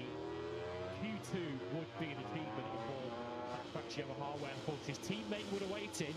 Alex Rins made his way into Q2 yesterday after tailing Jorge Martin to get himself a fast lap on the board. Can Fabio Quartararo book his place in the battle for pole position? As we mentioned at the end of free practice 2, if anyone is capable of producing a magic single lap to put themselves in the battle for pole position, you are looking at it. He's only been in Q2 once so far this season as Fabio Quartararo. 4th he was on the grid in our first visit to Brazil in over 20 years at the Blue circuit. Followed that through the 6th in the sprint. So then Marc Marquez, as mentioned, he's pretty keen to get on with business here. And he's got Diogo Moreira on the LCR Honda directly behind him. Marc was 16th in that earlier FP2 session, but as we did mention, he did find a high 130, which would have clearly put him very, very close to Fabio Quartararo in that 30-minute session. Unfortunately for Marc, there was more yellow flag troubles coming his way after the incident involving Pecco Bagnaia at La Chapelle yesterday, which is the reason why Marc's in this opening 15-minute qualifying session. It was Arco's crash at turn 13 this morning, which denied Marc a top 10. Feels like it's going to take a 129 to get yourself into qualifying in this session. Yesterday, 10th place, which got a Costa through, was a 130.196, and we already saw low to mid 130s from Quartararo in free practice 2. So expect low 30s, if not high 29s, to be the benchmark for a place in the battle for pole here. Well, if fan power, if support's going to get Fabio Quartararo into Q1, what is an early mistake here for Enea Bastianini. He has gone down in that third chicane into turns 3 and 4. Such an easy mistake to make there on that RC16. You're just trail braking, screwing up so much speed. 310 kilometers an hour, you power through the long right hander of turn 1, and then you're all the way back down to second gear for that third chicane under 100 k's. So this is where Marc's going to get a flags just about cleared. We have got a 129, but it's been fired in by the 93. A 129.988. That's some opening salvo for Marc Marquez. That's 6.5 tenths faster than Ralph Fernandez in second place. Marc did a 130.3 yesterday, so he's almost found pretty much half a second compared to his best pace on Friday. That is the 3rd fastest lap time of the weekend. Only Zarco and Gian Antonio yesterday have been quicker than that so far this weekend. This is a slowish lap for Fabio Quartararo. I think he was behind Bastianini at the start of the lap. He was, so Quartararo will have been the first rider to hit those yellow flags down at the Dunlop chicane. Marc Marquez, he's now down at Garage Vert as the rest of the field, led by Ralph Fernandez, tried to cut the gap to the reigning world champion. Yeah, it's a big gap, a really big gap at the moment, nearly 7 tenths of a second. That was a brilliant start to this Q1 session for Marc Marquez. He's following now, attacking hard on the factory Ducati, going to the Blur S's. Good lap coming in by Ralph Fernandez, so fair play to the track out Aprilia rider. Hot off track yesterday when his Harvest GP caught fire. Hot on circuit at the moment is the Spaniard. What about Moreira? Just trying to use Marc as a reference. A few yards further up the road. Marc Marquez over the line. A 130.020, so a 129.9 and a 130 flat from Marc Marquez. Marini goes up into second. Ralph Fernandez, though, could be finding his best time of the weekend. His first 129, he certainly does. A 129.972 from Raul Fernandez. A Spanish 1-2 now led by Fernandez. And here comes Fabio Quartararo. He's now out of garage there on the back straight down to Shimano Berg. The first half of the lap, very good for Fabio Quartararo. It's this part of the lap with a straight down to the S's of Shimano Berg, where he'll be praying that he gets every ounce of horsepower out of that V4 Yamaha. What kind of third sector has it been for Fabio Quartararo? He's lost a tenth and a half now. He's going to need a magic final sector to get in amongst the Spaniards up at the top. 51 front row starts in MotoGP career as Fabio Quartararo. He would love to be in the hunt for a 52nd a little bit later on this morning. Through Recordamont we go. 11th quickest at the moment is Quartararo. Powers the Yamaha out of the final corner. Oh, brilliant. What a last sector. What a last sector that was by Quartararo. He found a 129.967. 5 thousandths quicker than Raul Fernandez. But of course, crucially, this has done Marc Marquez out of the top 2. Well, I said it needed a magic final sector. That's exactly what Fabio Quartararo delivered. A 129.9 won't cut it for Marc Marquez, or certainly not a 29.988. It was super close yesterday. 21 thousandths of a second now cover the top 3. And at the moment, in this game of musical chairs, the music's in danger of stopping with Marc Marquez on his feet. The last time Marc Marquez started the Grand Prix in 13th place, he was right here in Le Mans 2024. This could be costly for Enea Bastianini. We've heard so many riders talking about the difficulty in generating temperature in the left-hand side of that front tyre, and that just looked like there was not enough heat on the left-hand side for Enea. That could really, really prove costly for Tech 3 in their home Grand Prix. Race will slide into the gravel trap as far as the Italian is concerned. Big huddle around Marc Marquez. An army of Ducati engineers listening to his every word. Marc Marquez, it's so close to the top. 200ths of a second covering your top 3. But his mark that the crucially at the moment is in P3, which is not going to cut it for Q2. There's a big gap behind then to Morbidelli 4th, the 130.5 for Frankie Morbidelli. That would still be his best qualifying since the season opener in Buriram. Marini 5th on the factory Honda from Morera. Good luck for Morera, that 30.7 to be just within a tenth of Marini. Then it's Miller and Binder. Binder will be expecting a lot better than a 30.8, given that he did a 30.2 yesterday. Then we've got Toprak, Folger and Fermin Aldeguer, who hasn't said anything representative yet. He's done a 32.9. Of course, we're yet to see any kind of lap time from Enea Bastianini for the reasons you just saw. Well, he's got the magic wand out once again here in Le Mans, hasn't he, Fabio Quartararo? Fastest this morning, FP2. That got the home crowd revved up on a bright Saturday morning. And they're singing themselves hoarse once again because Fabio Quartararo leads Q1. One more time attack left. And he find an improvement on the 129.967. Some step forward that way, Quartararo. Half a second quicker than what he managed here yesterday. Great shot of him going through the Recordamont. This is where he was utterly superb. That final sector was one of the best final sectors he's ever produced here at the Bugatti circuit. He could have both factory Yamahas in the Q2 session coming up shortly. Quartararo then is heading out for his second time attack. So too is Marc Marquez.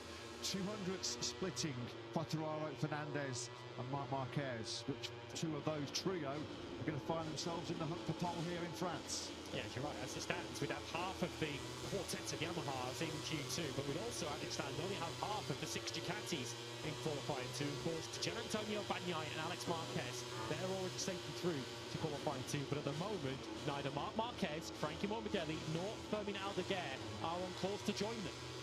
Yeah, I've got to say, Aldeguer looks a bit lost so far this weekend. This has not had the pace at all. 23rd he was yesterday.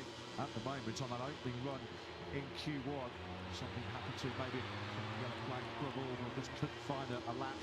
But he's standing at the moment behind Jonas Folger, set to start the Grand Prix in last place. Yeah, he's gone for a slightly different strategy to the rest of the group. He calls it together on the racetrack. Marc Marquez is trying to find himself a good spot on the racetrack. Up ahead now, Enea Bastianini. Morera once again locked onto his rear tyre. Aldeguer with no representative lap time on the board.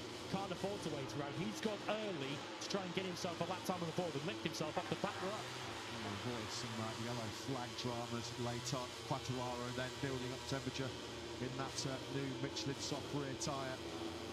So good, as we saw previously in that final sector. I mentioned if it's Van Powell that's going to get him in the Q1, he's got no issues whatsoever, because the French fans are loving this. They are roaring, they are willing Quartararo onto a fight for a second pole position in 2 years here in the Mans. What about Aldeguer then? Let's see what he can do. Moves up a couple of places, finds a high 130, 134.838 to be precise, as Fabio Quartararo is once again on the money. Fastest on the weekend so far, a 129.907 from his five bench with Zarco. Well, that's coming in some throw here from Quartararo. Into the museum corner he goes. Yeah, Marc Marquez looks like he's got a bit of clear tarmac. He's ahead of Moreira, but behind Jack Miller. Quartararo then into the second sector. Marc Marquez has had a huge first sector. The world champion is rising to a pretty steep challenge up ahead of him. How many times have you said this down the year? Right tip off at your peril. This could be a bit of a goalpost mover as far as the field is concerned if Mark can make this a clean lap, because he's absolutely destroyed that first sector. What a first sector that is by the world champion. It's getting better as well in the second split. Down into the garage, there he goes. Look how hard he's pushing the front end of that factory Ducati. Missing front feeling?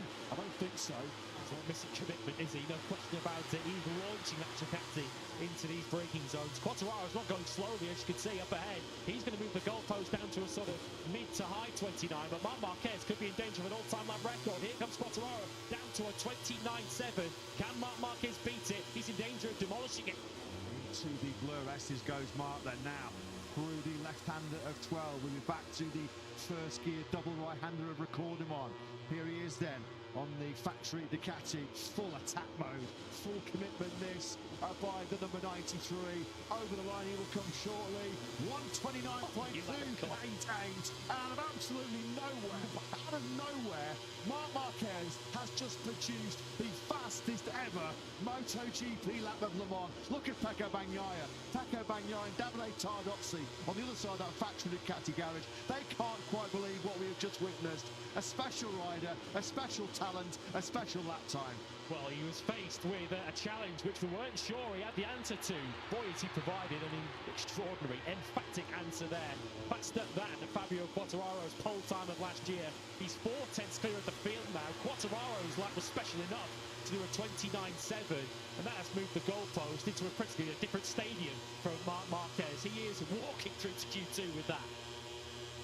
Brilliant. You just have to doff your cap and say chapeau to Marc Marquez. Looks like he's going to certainly be in the fight for a 76 MotoGP pole position coming up in Q2.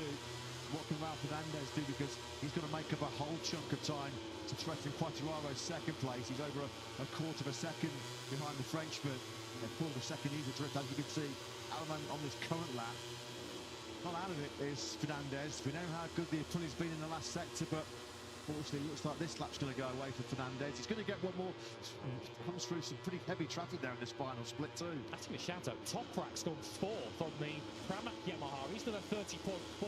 Toprak and Miller are fourth and fifth now on the Pramac Yamaha. Then it's Bastianini, Morbidelli and Marini. Moreira now goes fourth, splits the Pramac Yamahas. A personal best for Raul Fernandez, but he's still a tenth and a half short, and that's looked like the end of his qualifying session. I love that shot, that grin in the Ducati garage from Pecco Bagnaia. And he knows how good that 129.288 was from Marc Marquez. Marquez, quite rightly so, probably feels like that's job done. He peels into pit lane. That's Q1 over as far as the 93 is concerned. Special lap, that. An all-time lap record then delivered by Marc Marquez. It looks like at the moment, with 60 seconds of the sector remaining, it will be Fabio Quartararo going into Q2, which means, much to the delight of the home crowd, it will be Quartararo and Zarco. One or two of the 12 riders will be in the hunt for that fifth pole position of the season.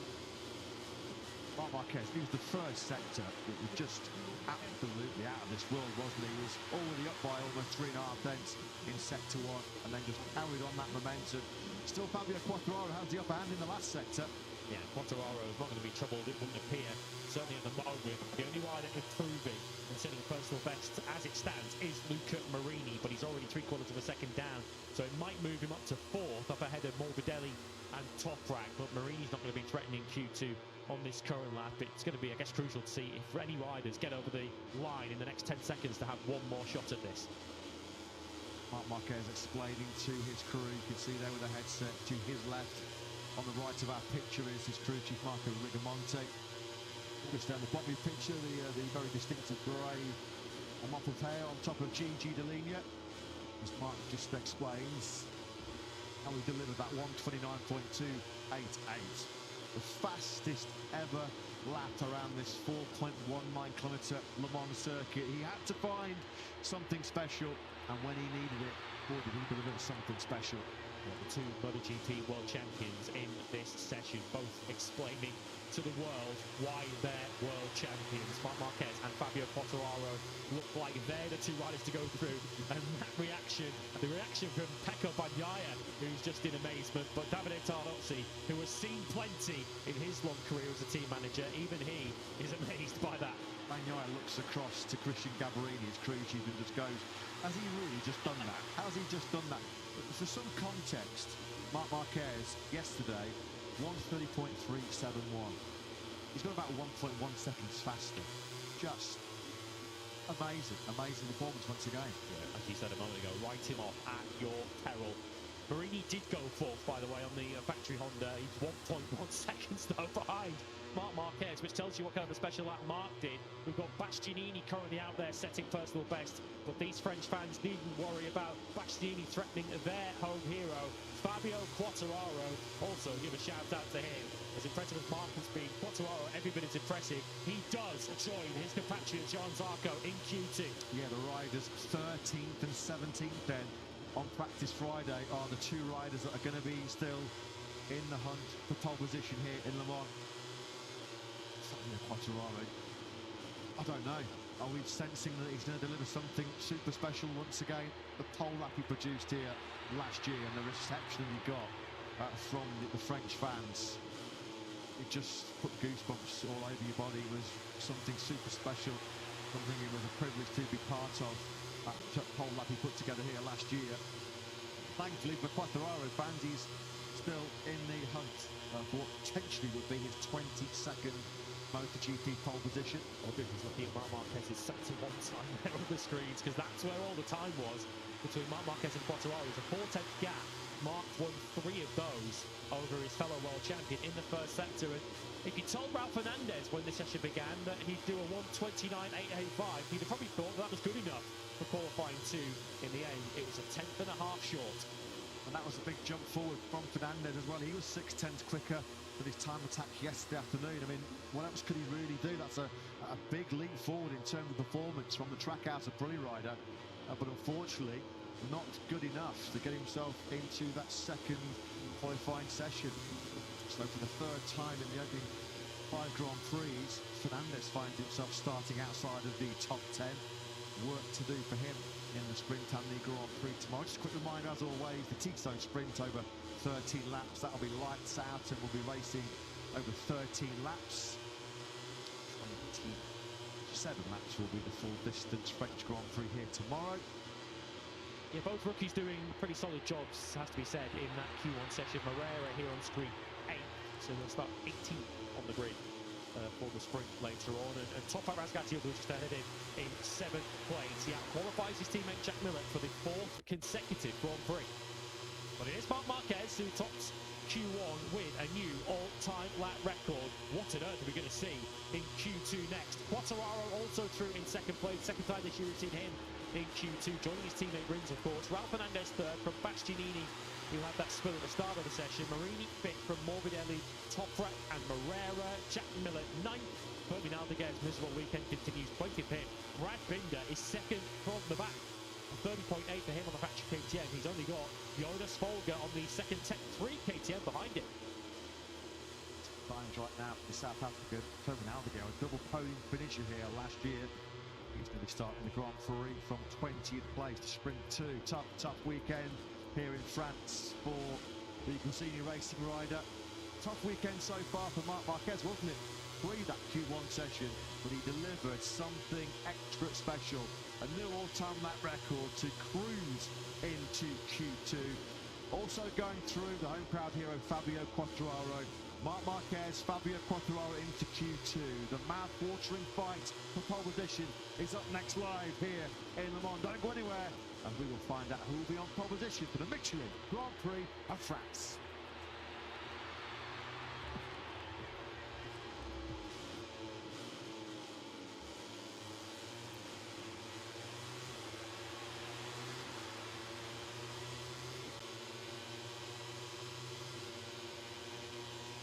Looking magnificent in the glorious Saturday morning sunshine is the Bugatti circuit here in Le Mans as we get set for qualifying. Q2 over 15 minutes coming up shortly here to find out who will be on pole position this year's Michelin Grand Prix of France. The action yesterday, which was topped by Johann Zarco, was played out in front of MotoGP's biggest ever Friday crowd. The French fans, they really do love their MotoGP, don't they? Almost 80,000 were trackside here yesterday, and they went home happy after Johann Zarco set the fastest time as he looks to make it back-to-back wins in the French Grand Prix. Coming up next, though, this should be spicy, this should be spectacular, shouldn't it? As Marc Marquez, the reigning world champion, and Fabio Quartararo have both just come through Q1. They are in the hunt for pole position, which will also feature Johann Zarco, Fabio Di Antonio, Pecco Bagnaia, Alex Marquez, the Spanish Grand Prix winner, Joan Mir, Jorge Martin, Marco Bezzecchi, the World Championship leader, Alex Rins, both factory Yamahas in Q2 for the first time this season. Ayagura was 9th quickest yesterday, ahead of Pedro Acosta. So those are your 12. Your dozen who are going to be fighting for pole position number 5 so far in 2026. Poles this season for Marco Bezzecchi, 2 poles, Fabio Di Antonio, and 1 for Marc Marquez in that dramatic damp qualifying session in Jerez a couple of weeks ago. Very, very different conditions here in Le Mans.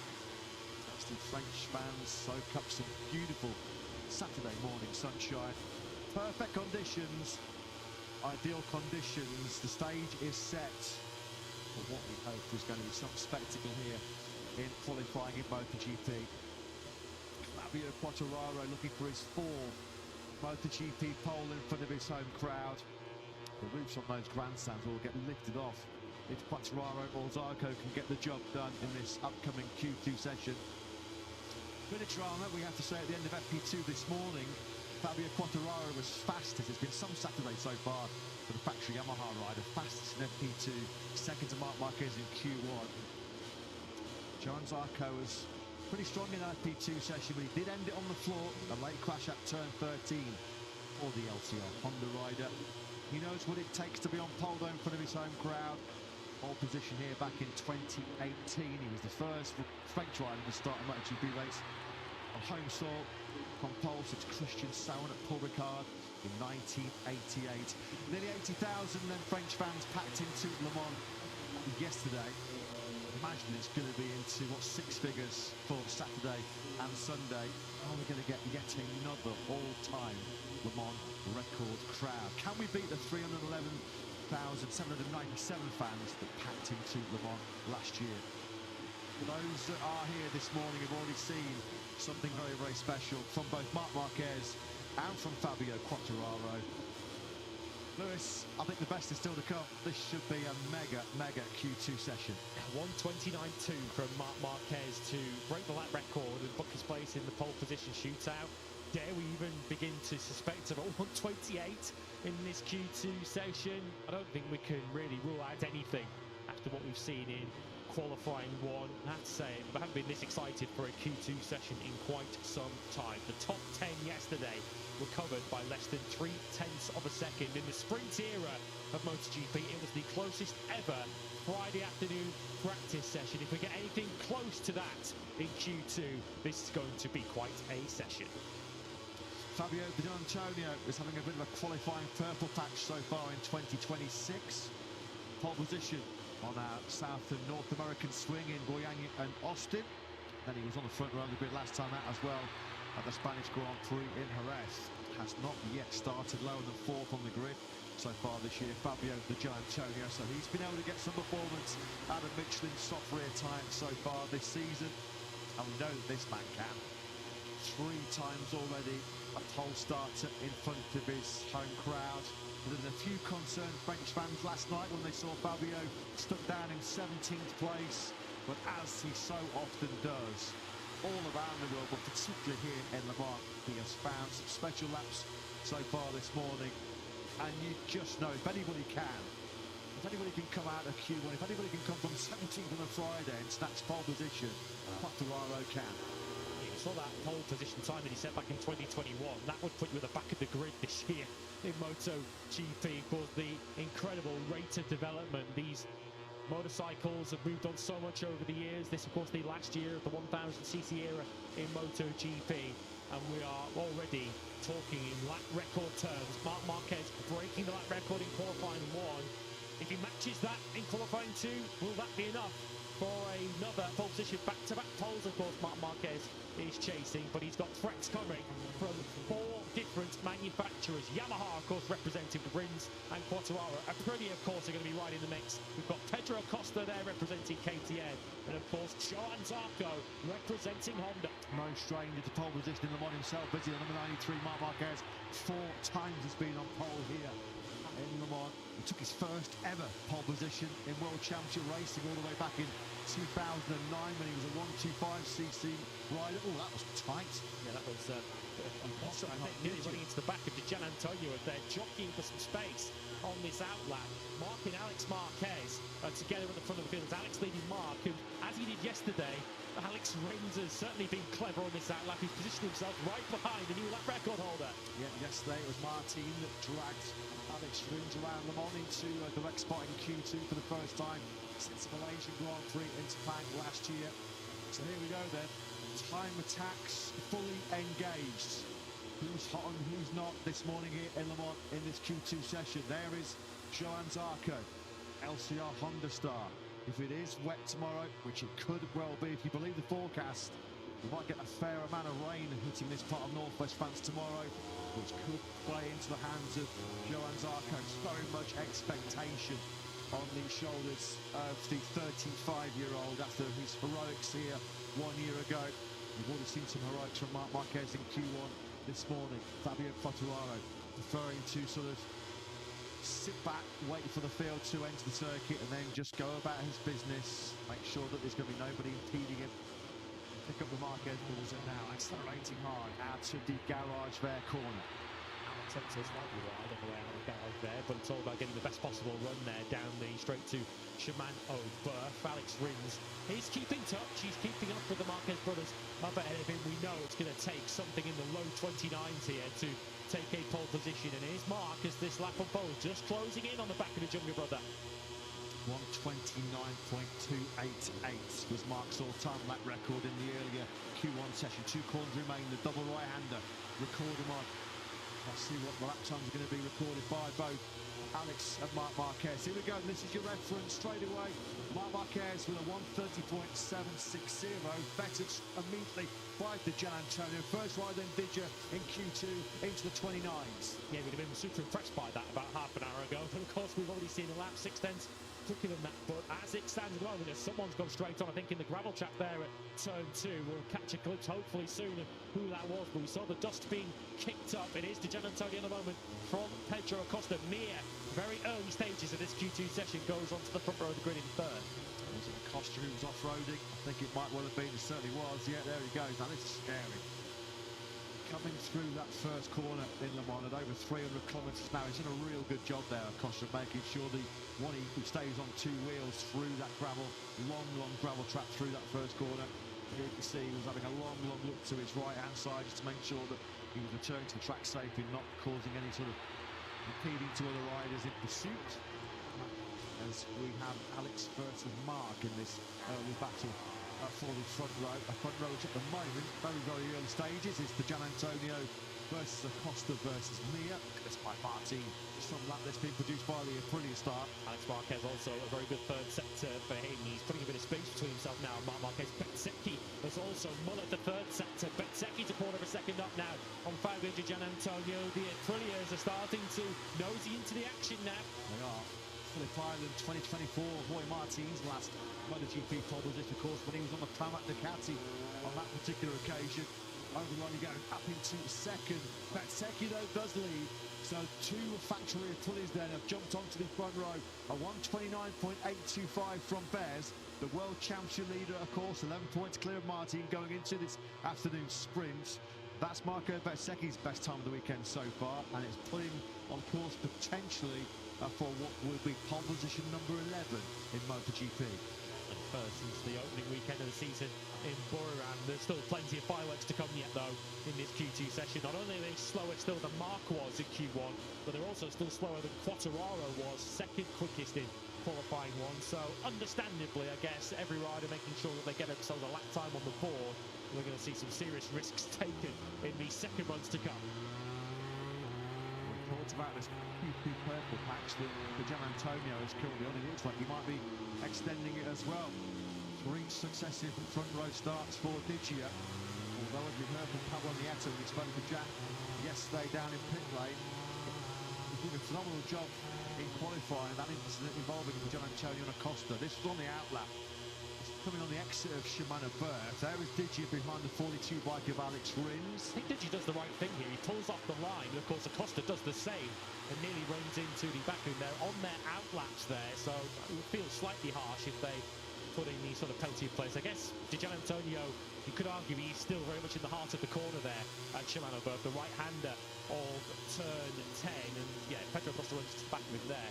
Both of them could be in some serious issues with physicality, so you don't want to see any collisions at any stage of qualifying, much less on the outlap. So the stewards will have a close look at that and decide whether any penalties are required.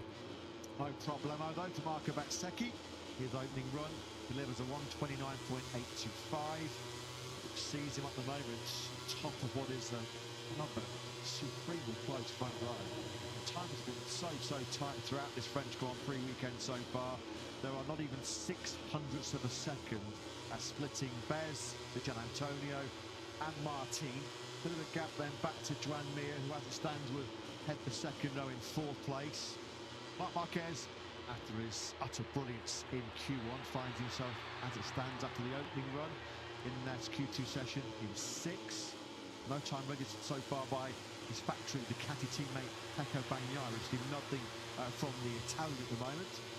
Not had any yellow flags or anything out there, so clearly just didn't get it right on his first one. He did a 35.5, which then got deleted. He clearly took a shortcut on that lap. And John Zarco is the rider next ahead of him in 11th place too. Zarco's only done a 31.0 so far on his first run, so clearly some time to be found if Zarco is going to match his exploits of yesterday. Yeah, and if he's down on 11th place, if he's outside the top 10, he's going to be doing a rain dance tonight, that's for sure.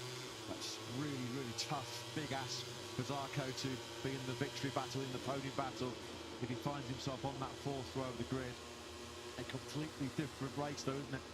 If we are going to get the rain that has been predicted since we jumped off the plane here in France on Wednesday, the forecasts throughout have suggested some rain disruption here in Le Mans throughout the weekend. We're about 200 kilometres southwest of the beautiful capital city of Paris. And looking like omens, John Zarco did win from 11th on the grid last year.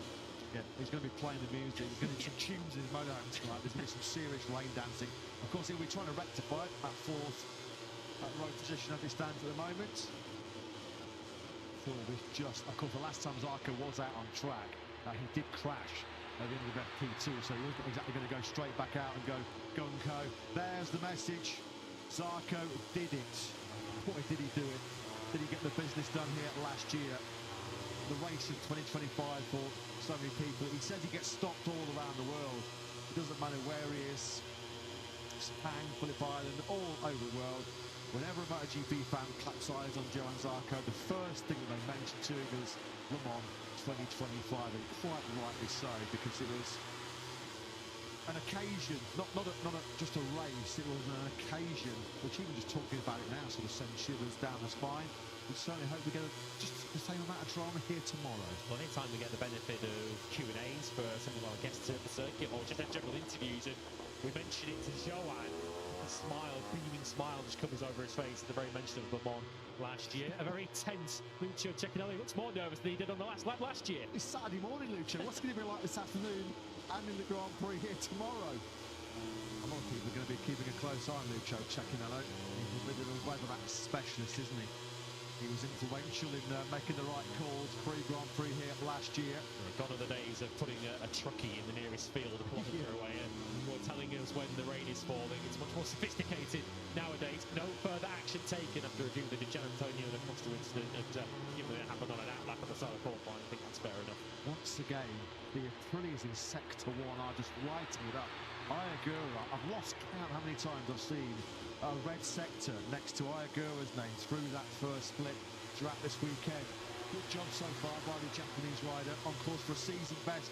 Second over he stands right now, but just as he did in Q1, starting to pick up some furious pace, some serious speed right now is the 93 of Marc Marquez into the Museum corner.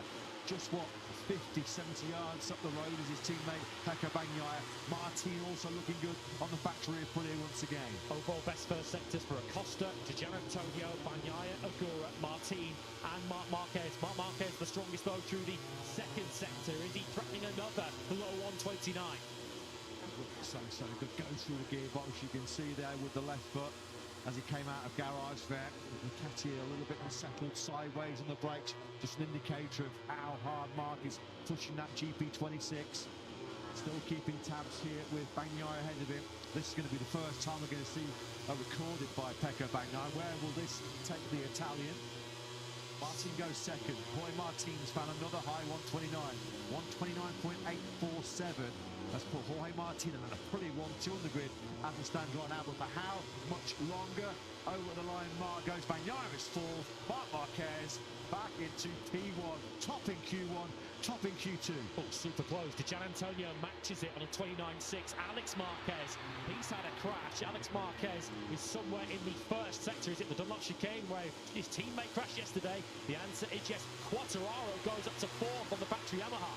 Which is brilliant. Here is Alex Marquez. This is Julian. Coughing. Exactly. Just lay over the replay from his teammate Fermin Aldeguer yesterday. Yeah, you can just see Alex there. It's just concerned he slides through the run-up area. Lost it going through turn 3 and then came back onto the circuit at turn 4. Well, Fabio Di Gianantonio and Marc Marquez, they've got a bit of previous so far in 2026 in their battle to be top Ducati so far this season.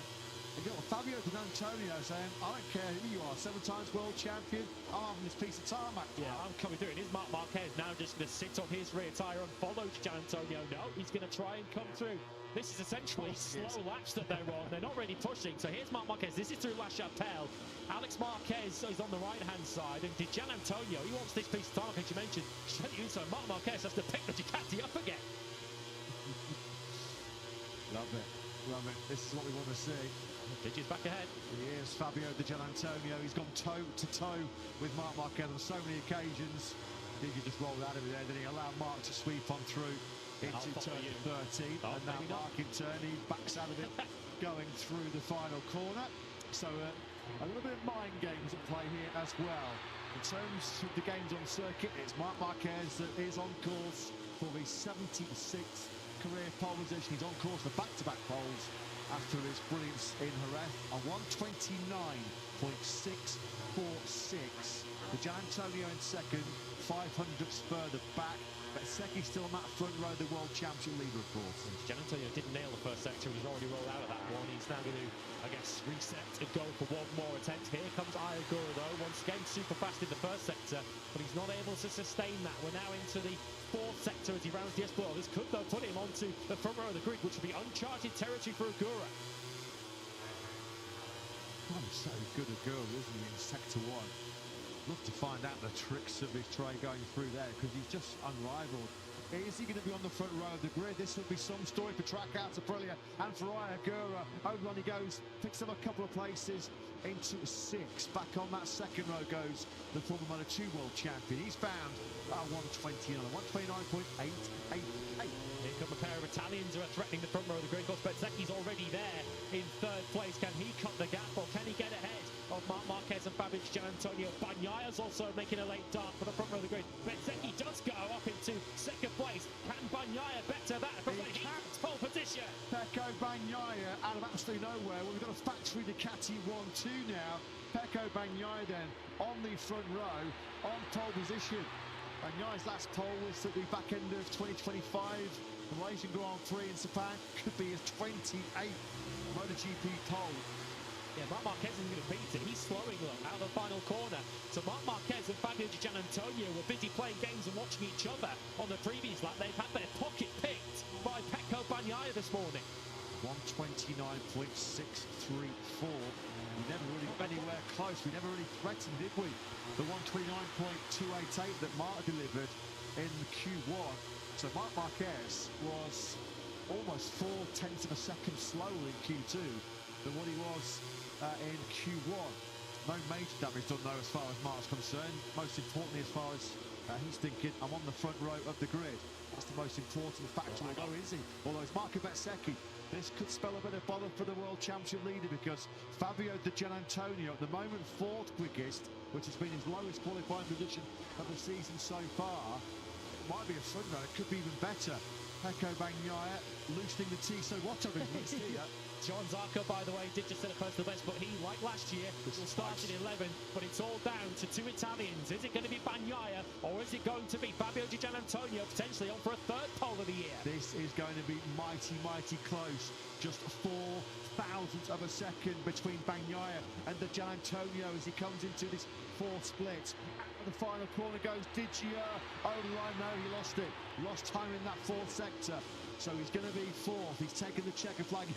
I think the VR46 Ducati crew were thinking like we were, that there might be a pole there for Fabio Di Giannantonio. Had to pick his way through some real heavy traffic here, didn't he, on the way on the exit garage there. And a shake of the head there from Di Gia. Didn't appear to slow him down though. He was still off at the 3rd sector. Maybe that was just in his mind and clouding his thoughts as he came into the final part of the lap. It was the final sector where Di Giannantonio lost it, and he ends up starting on the front of row 2. It's Bagnaia and Marc with a couple minutes left, was on the front row of the grid. He was as high as 2nd. Martin gets punted back down to 8th. So the 89, last time he raced in Le Mans, he was victorious in both the sprint and the Grand Prix. Martin then going away from 8th place on the grid, his worst qualifying of the season so far, has not yet started any higher than 5th. And Ayagura, who at one stage we thought was going to be in contention for the front row, at least the back of the 3rd row now, is Ayagura in 9th place. was as close as we forecast and hoped it would be. A 1/4 of a second covered the top 9 in that session. The front 3 rows of the grid. Big performances from Acosta in 5th and Quartararo 6th on the factory Yamaha. Mir is the leading Honda on the grid in 7th place, but it is a factory Ducati 1-2. They ended Super Saturday in Jerez 1 and 2. Bagnaia is under investigation for that little moment with Giannantonio last night, but as it stands, it's a 1-2 for Ducati. David Ectardo, Yeah, it is indeed. That feels like a massive section for your boys. You've been up against it so far this year, but 1st and 2nd on the grid, importantly for both Pecco and for Marc. I think today, it's been for 2 for the captain. Yeah, it's been a while that we have not riders in the first row, and we are very, very happy, because it seems even with the 4th place of Dija that the bike was doing in Le Mans. But yeah, it will be tough to fight with Bezzecchi and the Prelius. But anyway, so far we are very happy, especially for Pecco, that he suffered a lot in the last couple of races and last year. And thanks, David Ectardo. Pecco Bagnaia has suffered a lot, but he looks like he's getting back to it. But that all weekend, said it in commentary a few times, he just looks like the old Pecco Bagnaia. And David Ectardo said, thanks very much for that little interview, Jack. Marc is Marc. No further action taken after reviewing this incident with Pecco Bagnaia and Fabio Di Giannantonio. This was on the exit of garage there. This was immediately after Bagnaia, who found that 129.634 to put him on pole position. Fabio Di Giannantonio actually was super quick in this particular sector. I feel like it's more Martin that's maybe in his way there, because he sat on the curb on the outside of the corner, but as we saw at the time, he was fastest through the third sector with Di Giannantonio. It was in the fourth sector where we lost it. He didn't lose it by much. Di Giannantonio is only 65 thousandths off pole, but he starts on the front of row 2. Great to see Pecco Bagnaia firing on all cylinders once again. His first pole position since the Sepang Grand Prix in Malaysia. Pole position number 28 in MotoGP, 35th of his Grand Prix career. Rafa Fernandez will be kicking himself. He's won 29.885. We're actually qualifying him ahead of his teammate Ayagura and put him on the third row of the grid on the track out at Prix. Unfortunately, he just missed out. Well, there you go. Ducati crisis. What Ducati crisis? Ducati's first, second and fourth on the grid ahead of our French Grand Prix here. Marco Bezzecchi, the only non-dupe on the front row. Good job that by Bez. His fourth front row starting 5 so far this season. He wasn't even 300 per second away from pole position as well. That was the 72. Yeah, he's going to be right in the middle of the action, isn't he, this afternoon and tomorrow. Of course, the weather will play a role. What kind of role and how big a role, we have to wait and see. But I didn't think we'd be seeing a smile as big as that on the face of Marc Marquez when he went to bed last night, staring at qualifying 1. He's come into Saturday morning, he's broken the lap record, and he's on the front row of the grid. That's Marc Marquez for you. Well, his 129.646 in Q2 was snail's pace compared to his Q1 performance. I mean, Q1, the lap he produced in that opening 15-minute session, the 129.288, which smashed the all-time lap record, was brilliant. And I think a lot of people at that stage were thinking, well, looks like Mark's nailed on for pole position. Pecco Bagnaia, though, had other ideas as the Ducati Lenovo team will be starting the French Grand Prix. First and second on the grid. We'll see that. Mark and Pecco just having a little chat with each other. They both produced 129.6s. In fact, the top 4 riders on that grid all delivering 129.6s. Super tight. Not even 700ths of a second divided Bagnaia, Marc, Bezzecchi and Di Giannantonio. Pedro Acosta, we know how good that KTM is launching off the line. A long run as well. Up the hill into the first braking zone for turn 2. Acosta 5th. Jorge Martin will feel like he probably had a little bit more to offer in that Q2 session. At one stage, he did get himself late on as well, up into P2. But Jorge Martin finds himself starting from his lowest grid position of the season so far. He will go in between Duanmi and Ayagura. The world champion leader, though, is Marco Bezzecchi on the front row here in Le Mans. Let's get his thoughts for Jack. Well, Marco, it seems as though this weekend things haven't been coming that easy to you and the Aprilia guys. So how much of an effort was that to get it on the front row? Yeah, it's been a tough weekend, of course, because this track is super tough, and the gap between the riders is always very small. So it wasn't easy, but today we improved a bit from yesterday. I felt better on the bike from this morning immediately, and the time attack was super fun, and I'm happy. Now we have to still make some progress because the race will be tough, but anyway, happy for this result, and now we stay focused for the stage. Good luck this afternoon. Thank you very much. Marco Bezzecchi showing, as he has done so far in 2026, he is always right there. He's always in the mix when it really counts. Front row start then for the world championship leader. 101 points he's collected so far this season. That will see him take an 11-point advantage over his teammate Jorge Martin going into this afternoon's sprint. Can he rectify what's been a very problematic Saturday afternoon so far this season for Marco Bezzecchi? What a Saturday morning. Davide Tardozzi summed it up perfectly. Mark is Mark, all-time lap record on the front row of the grid. Let's get the thoughts of the world champion with Jack. Well, Mark, I don't want to get carried away, but that feels like a pretty big morning. For the first time all year, to me, that looked like the real Marc Marquez out there. How important a morning was that? And please tell us, it's not pole position, but that lap record in Q1 was something quite special. Yeah, you know, I'm in a moment that I don't understand many things. I mean, I need to understand the way I'm riding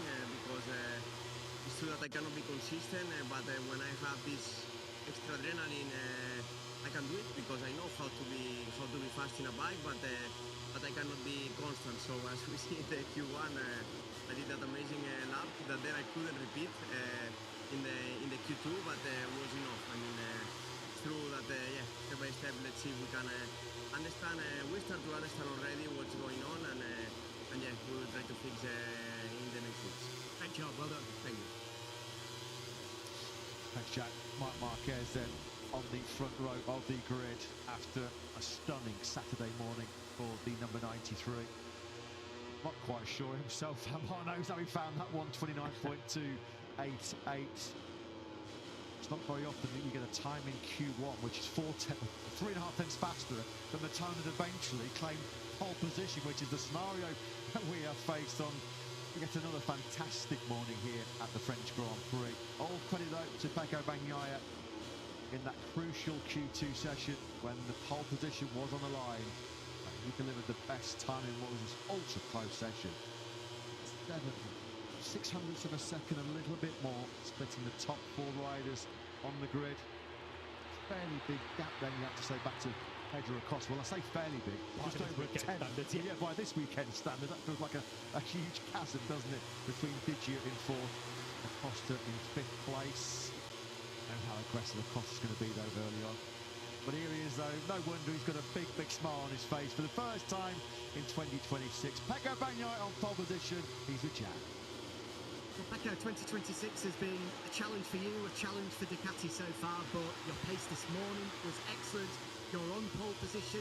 Does this weekend feel like the weekend where things are starting to click? I hope. It's never easy to say it after also what was happening last year. So keep calm, feet on the ground, and working like we are doing. In the test, it's clear that we found something that is helping me. So we just need to continue like this and try to maintain the same level this afternoon. Great lap, well done. Grazie mille. Yeah, that's a great point. Congratulations to our pole starter here in the Michelin Grand Prix of France. Factory Ducati star Pecco Bagnaia. As Jack just made a great point, Bagnaia was flying this morning on used tyres in FP2. As it clicked finally in 2026 for the double MotoGP World Champion, where we will find out, won't we, in the 13-lap sprint this afternoon. We'll find out over the full race distance, the 27 laps tomorrow. Pecco Bagnaia still going to be hoping for a dry race tomorrow because he's certainly one of the big contenders, one of the big favourites. What a sprint Saturday we've already had so far here in France. Pecco Bagnaia on pole, Marc Marquez with a new all-time lap record. A great day so far for the Factory Ducati team. First pole of 2026 for Pecco Bagnaia. It's a Factory Ducati 1-2 as they look to end their barren run in 2026. Marc Marquez second, despite smashing the lap record in Q1, a time that would have easily put him on pole. Marco Bezzecchi third, Fabio Antonio rather frustrated fourth. Pedro Acosta and Fabio Quartararo already standing up to take fifth and sixth ahead of Mir, Martin and Agora, who we thought was potentially going to go onto the front row at one point. Alex Marquez pays the price for his crash. He's down in 10th. Johan Zarco is 11th, where he started from last year when he won this Grand Prix. Rins next up from Fernandez, Bastianini, Marini, Morbidelli. Toprak in 17th, ahead of Moreira, Miller. Aldeguer down in P20. Miserable morning for the Cassini team. Brad Binder and Jonas Folger completing the grid. What does that all mean for the BMW M Award? Well, Marco Bezzecchi takes the lead of it by 2 points from Fabio Di Gianantonio. Marc Marquez just a point further back. Pedro Acosta 4. And Pecco Bagnaia launches himself up the order now into 5th with his first 25-point haul in the BMW M Award this season. Well, hopefully Matt's qualifying session has been a taste of what is to come for the remainder of our French Grand Prix here in Le Mans. Home fans have contributed to some spectacle already. Fabio Quartararo, 6th on the grid. 2025 French Grand Prix winner Johan Zarco 11th on the grid. It's Pecco Bagnaia for the first time this season that finds himself on pole position. The last time he was on pole over in Sepang in Malaysia, he won the sprint on that occasion. Can history repeat itself here today in France?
tenths away from in Le Mans, of course, Quartararo and Zarco, the two home heroes in MotoGP.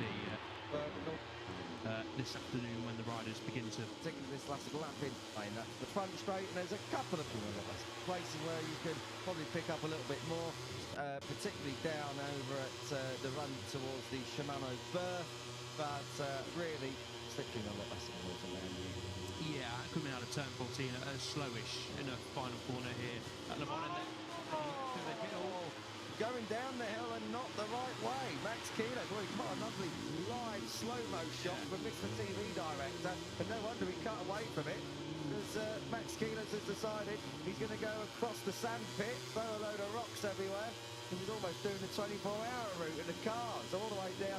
That's towards La Chapelle as he works his way up over the top of the hill. So Keeler is our first faller down at turn 6 of the weekend in Moto3, so good to see he's back up on his wheels and he'll work his way back toward. Continue on your way, and let's have a look then, coming through the Dunlop Bridge up at turn 5. This is down into turn 6, a bit of front end chatter, and it went away pretty early, didn't it? Quite fast, of course, down into La Chapelle at turn 6 here at Le Mans, and there was no chance of saving that one for Quiles. A simple enough get on, but definitely not the ideal start to the session. To the Moto3, so he'll be glad that that didn't pick up and bounce around into the grass, so it's all right. He's riding it back to the pitch. We've got a yellow flag in sector 3. That's Casey O'Gorman who's gone there, and that is around the Shimano berth, turns 9 and 10. So I wonder if he's lost it on the exit, or if it is on the exit, it's going to be big. Out the front door and over the top, and he's going through the gravel. So Casey O'Gorman, that is a big old get-off. We caught it late. We were watching Marco Morelli, and I did fear that yellow flags on the exit of turns 9 and 10 does usually mean that we do have a high side, and that is a big one. Good to see the Irishman up on his feet. Yeah, absolutely. It's where Angel Bequeiras crashed out at last year's race as well, pretty much in identical circumstances. This is Quiles coming back to pit lane, so a dramatic start then here in Moto3 practice. Had a relatively quiet and comfortable session earlier on, did the Moto3 riders. Not such the case a couple of hours later in practice. This is Carpe's well on his way to P1 so far and going well as things stand. But yeah, Quiles then, hopefully there's not too much damage to that machine. You can see a lot of gravel being picked up by Casey O'Gorman's Honda. And you know, this is something that we see so often. We have a slightly calmer affair, tentative affair almost, in pre-practice 1, and then everyone's got through that safely. The sun comes out, the track temperature's up, and everyone's pushing a little bit more, perhaps the conditions allow, and that's when we start to see errors. As Alvaro Carpe just shuffles Luce Moodley out the way. That was coming down into a corner on, and a little bit of a shake there as well, number 83. But the thing is, it's so tight around here. Once you're committing to making a move, you've really got to force it to fit, and that's exactly what David Munoz did last year in the race. We could think back to that fantastic final lap with Joel Kelso leading the way on route for his first Grand Prix victory until Munoz him, and up the inside game outside going the way to pitch it all off them. But when you make the move, you've got to be ruthless with it. Yeah, it's quite fiddly, isn't it, the last sector here? We get more yellow flags in sector 3. Hopefully that's someone just running on. No, it isn't. Yamanaka. That is over at turns 9 and 10. That's at least that's on the exit, yeah. So turn 10, more rocks, and yeah, that's not ideal. I'll tell you what, we've got more yellow flags as well over at turn 6, but this is what's happened to Ryuse, watching Almanza and coming through the back of shot. Now that looks like he's lost that. Went very early, that. I think he's lost the front coming through turn 9 there. Oh, Guido Keeney, we've got a real session of attrition going on here. Guido Keeney, don't forget you can't restart the bike there. You've got to get it out to the service road. So that is turn 6. That is over at La Chapelle. That looks a bit further around than where Quiles was, though. We pick it up late. Keeney checks out. Yeah, a lot later, because you can see where the gravel trap is. Obviously, Quiles slid down the roads, the track that leads onto the Le Mans 24-hour circuit. So our two latest race winners, Quiles and Pini, have both hit the deck at turn 6 early in the session. Far from ideal, but as I say, we are in that kind of window where everyone's figuring out track conditions, and maybe they're not quite quite as good as they may well be thinking. We're 10 minutes into this nearly. David Almanza, David Munoz, so Team David is on a great lap here.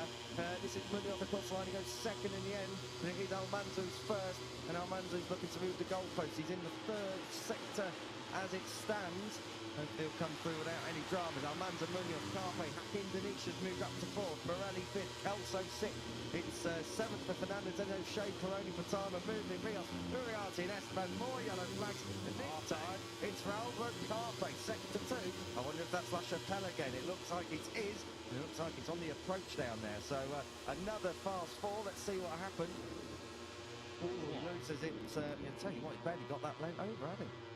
Yeah, that went very, very early for Carpe. Quiles a little bit further around the corner, and Pini even more so, but good news for Carpe is he's kept it running just as Quiles did. Pini not so looking to keep it running, but that's a third crash already down at turn 6. It's a bit of a pinch point here, but you wouldn't say it's one of the hot spots necessarily for crashing, but obviously a difficult sort of downhill braking zone when the riders are pushing early in the session. Clearly catching out some of the quickest riders this year so far. Remember, when was it? 2017. I know we had exactly the what big you're talking oil about, yeah. spill down there. Suzuki, I think it was, who's in the paddock this weekend in Honda gear as well, helping out down there. I think it was the teammate. So I think it was, Tatsuki Suzuki had actually crashed at turn 4, remounted, spilled a load of oil everywhere, and then next lap around, everyone went down there at La Chapelle. I remember Nicolas Boulogne had taken a bike right up his inside. So, well, everyone watches on down in the empty helmets, a on-credit MSI team. Meanwhile, we've seen this loads of times, haven't we? The number 22, David Almanza's found himself a nice bit of quiet track, and he is just going to get on with it and try and get back into the kind of form we know he's capable of. It was over in Thailand, where he was just lapping so consistently on his own, Goiânia as well. Almanza's got brilliant pace when it comes to free practice and practice, and really, you've got to say in Grand Prix now as well, just his injury that kept him back a little bit last time.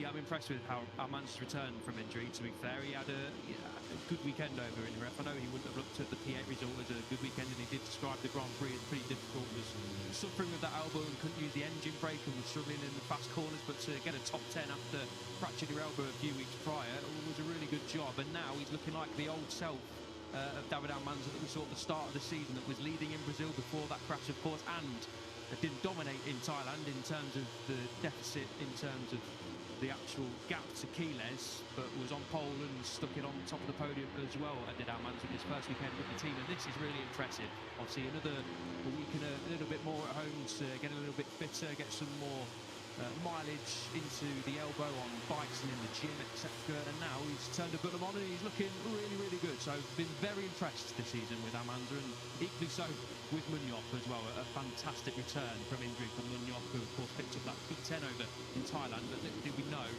he was about to undergo a sick surgery on that fractured femur. So fair play to both of the Liquid Money Dynamo Intact GP boys at the top of the standings. Worth noting as well that while there was no dominant win for Almanza in Thailand, him and Quiles, very much like in Goiânia, a class ahead of the field. So before that injury, it really was those two who were the cream of Moto3 in 2026.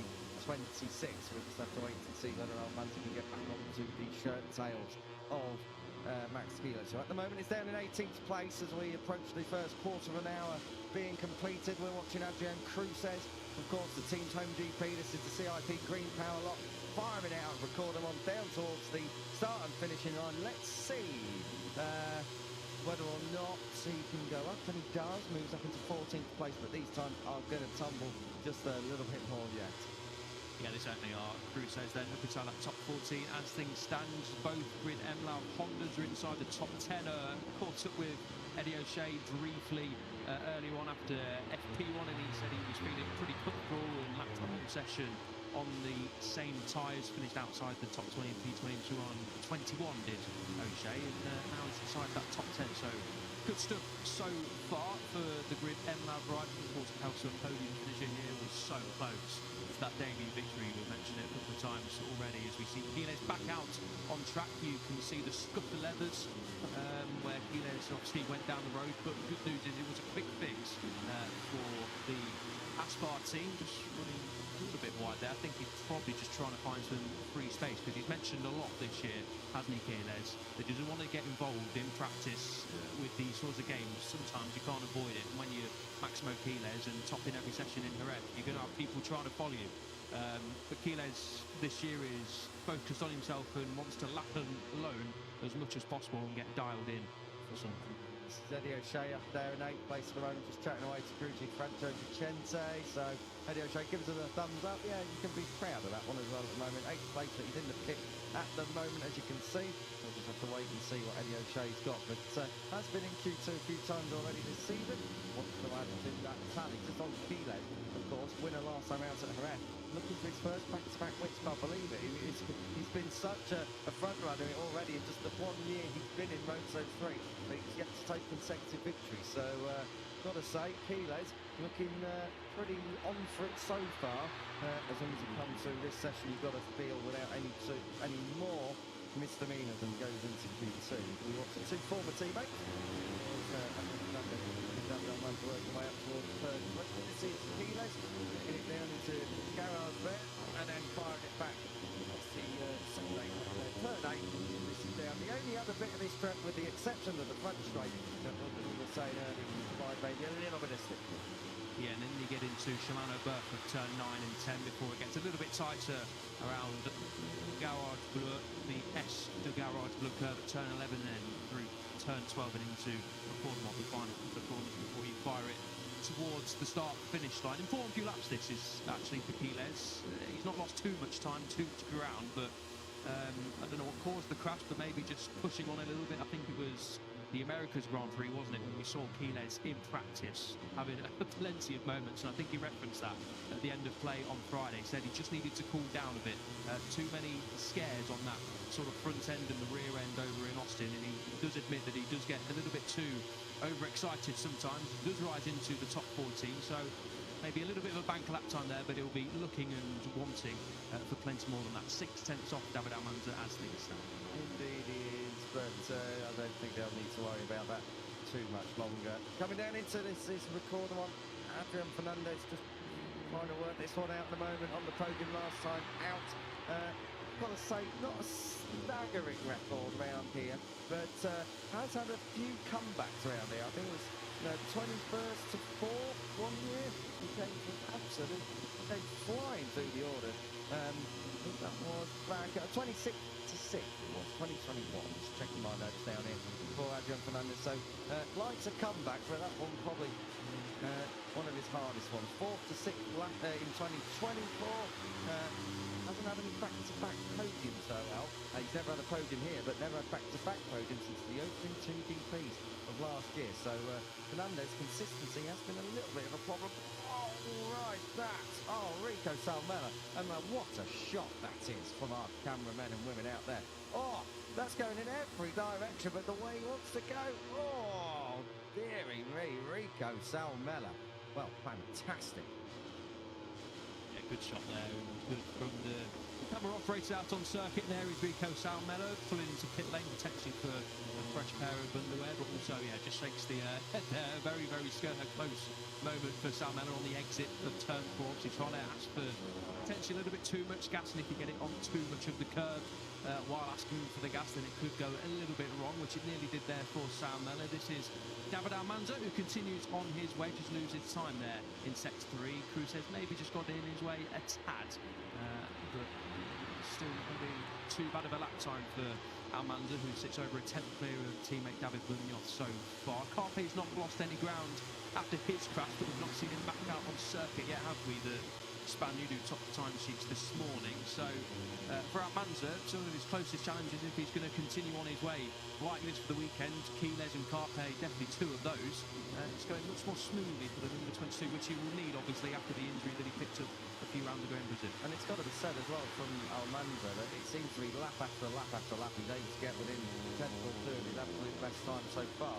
He is the only rider at the moment in the 140, so 140.918, so puts him more than a 10th clear of the chasing pack led by his teammate.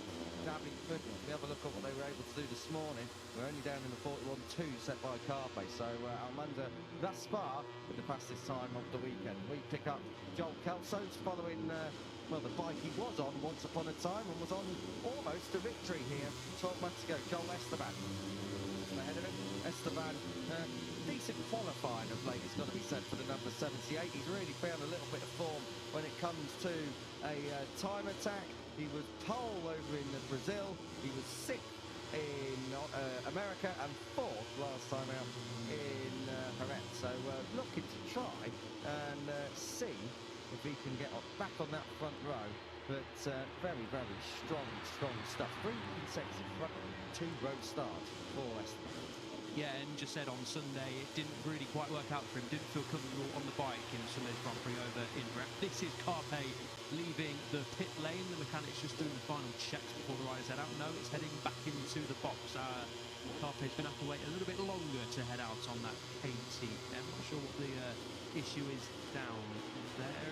It's just, yeah, can't quite tell obviously from here. So hopefully for Carpe's sake that he does head out pretty soon. But yeah, Esteban has been in decent form this year. Didn't race here last year, of course, but did race here in 2024 and finished 4th place from 16th from the grid. So goes well around here, if the history book tells us, which it does. So yeah, Esteban will be hoping for another strong weekend and basically bounce back from what he described as a really disappointing Sunday. Even though you know, a P10 ain't a bad result in Jerez, but when you qualify P4 going into Sunday at your home Grand Prix, of course, as well, you're going to want a bit more than P10.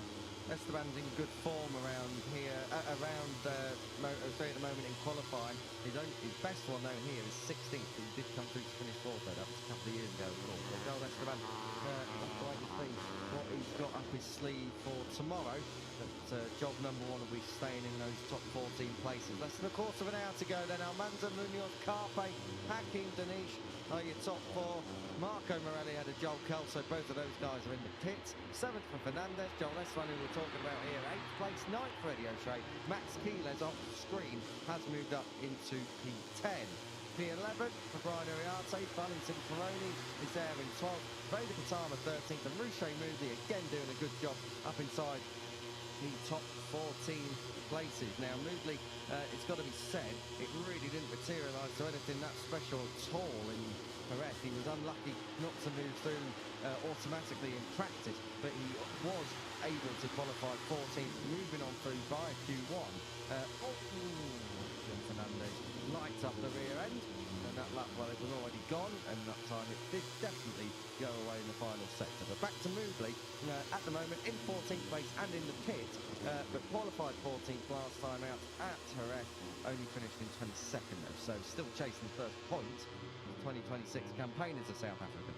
Yeah, he is, and not had points since the Indonesian Grand Prix, of course, back in 2025 when he finished P13. Does have podium pedigree here, does Ruche Moody, in the Red Bull Rookie Cup back in 2023. So I know it's a bit of a stretch to expect the same from the South African this weekend, but you never know. In the obviously tricky conditions, maybe Moodley can fight for the podium. This is the Leopard Honda box, and that is Guido Pini, who's just putting his helmet back on. So it looks like potentially Pini could be heading out soonish, which is good news because the clock is ticking and he's losing some crucial ground here in this practice session. Just on Moodley, that podium came from the 5th row of the grid as well in 13th place. So, you know, qualifying might not be a strong point for some, but if it is a bit damp and wet on Sunday, then qualifying does go a little bit out the window. It's all about feel that you have out there on the track. We've got Guido Pini, we saw him just in the pits. He has to take time. I'm thinking back to Jerez when Friday afternoon really unravelled the night before. Let's hope he doesn't have to go through that all over again. Yeah, it's a good point. Finished 15th, didn't he, on Friday over in Jerez, and then eventually qualified in 21st. Couldn't hook it up in Q1, and when you're qualifying down in P21, pretty much saying goodbye to your victory hopes. Sometimes it may work out if you get a good start, but obviously you do not want to be qualifying down outside the top 20, especially after you've just won your first Grand Prix over in America. It was his first DNF of the season. He didn't score points in Thailand with a P20 finish, but first time not seeing the checker flag, so he won't want to repeat that again this weekend. We just saw Matteo Bertelli come into the box. I've got to say, observation here. That's the first time I think I've seen Matteo Bertelli walk without a limp all season, because He's obviously been coming back from that awful leg break that he suffered last year in training. But when he came back, he was really walking with quite a limp, and also right the way through this season. But Matteo Bertelli looked much more comfortable getting off that number 18 KTM just then. Yeah, I didn't quite catch it, but agreed. If Bertelli, of course, is continuing to get fitter and fitter, and it's replicated on the results we're starting to see. Of course, didn't have anything to show for it in Jerez, but definitely he's making steps forward, and of course getting fitter with the several injuries that he picked up at the start of last year after the America's Grand Prix. It's all got a bit quiet in Le Mans, hasn't it? The fans are expecting a frantic final 10 minutes, as are we, and that is Ryan Riarte, I believe, coming back into the Red Bull KTM. I'm not sure, is it Alvaro Carpe who's just headed back out? So it's headed out and come back in again. So I'm not sure if there's an issue there, or just the team and Carpe wanted to get out and make sure there was no teething issues after a bit of a repair job, come back in and be aligned with everyone else going back out on circuit as well. Carpe at the moment is pretty safe up there in third. We've got David Almanza on your screen. He's out on track. Oh dear me. Guido Fini's playing hide and seek. He's having a look up pit lane to see. I wonder if he can get a nice little tow or something to drag him round this Le Mans circuit. All the rocks. It's like a quarry down there at Leopard Race at the moment. And they're in a bit of a quandary when it comes to Guido Pini, yet to set a time. Everyone else has got at least one on the board. David Almanza, it's just about to say he's on track. So Almanza's on your screen, he's out on track. Then you've got Hakim Danish, he's out on track. Along with Marco Morelli, you've got Boucher Moody, who's just behind Almanza on track. He's also out there. Khrushchev, Buchanan, Ogden, Yamanaka, Leo Ramersdorfer, and Keso Gorman. Not sure whether Keso Gorman's out on track or if they're still recovering the bike. So we'll have to wait and see on that until we get a shot of Keso Gorman, who did have a bit of a big high side coming through turns 9 and turns 10. This is encouraging, this from David Almanza through that first sector. He's set so many red sectors in this session already. This is against his own time. And again, he's quick in that second one too. We're still a long way off what the lap record was though, Al. So there's a lot of time still out there to be found on this track. Working his way now down this back straight towards the Shimano. Yeah, just over a second so far off the lap record, but do expect that to change and for us to chip away at it. The riders, of course, chipping away, not us sat in the commentary box. David Almanza looking very, very confident, isn't he? Wants to go alone, and he's setting red sectors along with it. If Danish can just stick with him, I know Danish isn't on a lap time as things stand, but if he can stick with Almanza, who will surely go again and trying to improve, he's looking like he's going to improve this time around. They were 10th under through the third split, now rounding turn 12, and just record a month to go, 13 and 14, before potentially extending his lead at the top of the timesheets. Oh, he's got his arch rival just ahead of him as well, I think, this in Scott Ogden. So number 19 might be needed to get out of the way of Almanza, who does improve. What did he do in the final sector? Oh, dearie me, David Almanza, 3/10 up at the end of that. So 140.601, it's nearly half a second clear of everyone else. So Almanza definitely in time attack mode, but a fantastic final sector done by the number 22. Likewise from Morelli, he moves into the 140s now as well, 2.5 tenths off the number 22, who's up ahead of him on the track, and likewise in the order. This is Adrian Khrushchev. If he can hold all this to the line, this will put him well inside the top 10. Let's see what he's able to do. Ooh, did he run out onto the green there? Is this lap going to get canned? If it doesn't, it puts him third. Just behind him, that is Boucher Moody, who is continuing to try and keep his place in the top 14. He's just been put down by Khrushchev, Moody now 15th. Yeah, Patama now on the pit line in P14. Indeed, you're not seeing too much of the number 9 so far in this session, but we rightly focus on the championship leader, Maximo Quiles. Where is he so far in the standings? T11, so by no means safe on the number 28. Just got to try and keep it as clean as possible. He's got enough pace in hand here to get himself inside that top 14 quite comfortably, I'm sure, but no mistakes will be needed now for Quiles and the team. Quiles is starting a flying lap. He's down there in 11th, as you say. Oh, Almanza's doing it again. He is looking so smooth down there. 3.5 tenths up through that third sector. So Almanza looking very, very good and comfortable here. He's just working his way down through 12. This is Recordum on 13 and 14. The number 13 on your screen, Hakim Danish. He's just got to come through the double apex right. He's got Almanza as a reference. Almanza's coming across the line. This is going to be improved again into 140.3s. And Danish, with that reference, goes to a 140.4. So Danish has found some pace as well. This is a bit more like Moto 3. Yeah, exactly. Denise, like we mentioned, latched himself onto the rear end of David Almanza. Yellow flags in sector 3. Where is that going to be? We'll catch that in a minute. Morelli moves it back into P3, so a good lap time for the Argentines. So it's Spain from Malaysia, from Argentina, from Great Britain so far in the top 4. We have a red dot stuck in the I did fear, is it one of the Code Motorsport bikes? And it is indeed Rouchet Moodley. We had a red dot stuck in the yellow flag zone. And this is going to be through turns 9 and 10. Look at all the rocks all over the gravel, all over the track, sorry. And Moodley ends up in the gravel. I think he lost the front again. That looks like turn 9. Quite just skittered across the track, and it's ended up in turn 10. So another faller. And you've got to say, Rouchet Moodley now probably unlikely to get in the top 14. Yeah, hopefully the South African can get that bike up and running on the service road and potentially get back out on circuit and try get a lap time in. Lap time cancelled for Joel Kelso, assuming that is because of yellow flags. He'd just come through that sector 3 where Moodley had crashed, so Kelso has got to go again. Who's looking good in P7. This is getting pretty tight, isn't it? That's Guido Pini and Valentin Peroni scrapping away with Nicola Carraro. Box office seat right behind them as well. Peroni, a good lap time, P6, just behind Fratama, who responds after being shuffled towards the outside of top 15, moves into P5. Great time as well from Pini. At least he's got one on the board now, but an even better time from Jesus Rios, who I think was just up ahead of them on track. So Rios goes 7. So very, very encouraging from the 54. Now we're back in European tracks and territory. He's looking really, really strong. He was in the top 10 last time out in Jerez, don't forget, on the Snipers Rebacold machine. Coming through the final sector, we're picking up Brian Uriarte. He's a quarter of a second off. Through 3 sectors, he's got Vitelli just ahead of him, punching a hole in the air. Brian Uriarte moves out of the from outside the top 14 up into the top 4. So good job done by the number 51. Almanza's teammate has just gone top, David Munoz, number 64, right on your screens now, the 140.244. So it's Team Dave 1-2, but they have reversed now. Munoz ahead of Almanza. Yellow flags in sector 4 this time. This could be the final corner. Indeed it is, and it's Adrian Cruces who's part of the CIP Green Power machine. It looks like on the exit of the final corner. Let's have a look. Yeah, we're going to get a replay of this. It's going to hinder Joel Kelso and Eddie O'Shea, who are on personal best lap times coming through. He almost saved it. He did almost save it, but just got too much curb. The front end went there.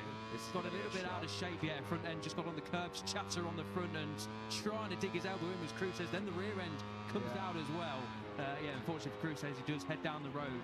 Can't quite tell if yellow flags are still out. There's going to be lap time cancelled. No, the yellow flags gone in. So did that hinder?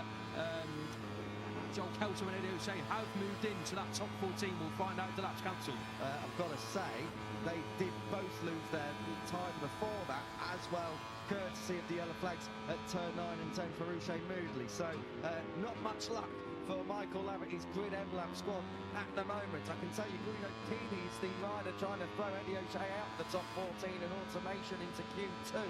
Pini is 15th. Another top time from David Almanza, a 140.225, 200s quicker than his teammate Munoz, who's right in touch though. He's in the final sector.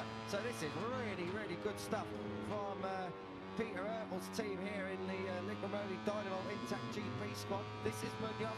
Is he going to take back P1? Yes, he is, by 14 thousandths of a second, and trading blow for blow now, the 64 and the 22. The team will be happy as long as both bikes get to the end and they stay 1 and 2.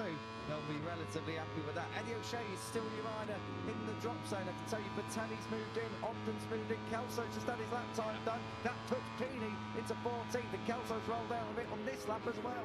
I imagine O'Shea's lap time is going to go as well, because he's obviously right behind Kelso on circuit, so that could push O'Shea back out of the top 14 unless there was a bit of a gap and the yellows didn't cost O'Shea compared to Kelso. O'Shea's time is still there, which could be crucial, but he's on a PB as things stand. Turn 14 this is before the run to the line. I think O'Shea's lap time is his one set earlier in the session now, so I think he might be okay. O'Shea anyway does improve this time around to update his lap time. Doesn't really change anything though, he stays 13th. Carpe is back out now and is your big name out at the moment in 15th place. So last week we had Guido Pini, who was in all kinds of drama. This week it's Alvaro Carpe, and we are fast approaching the, well, they're on their last flying laps now actually. Pini's on his last flying lap, likewise Carpe, and Kelso surely is as well, as they come down towards La Chapelle. Let's see what Carpe's got. He's personal best through that first sector. So if he can hold that, he should be safe and sound.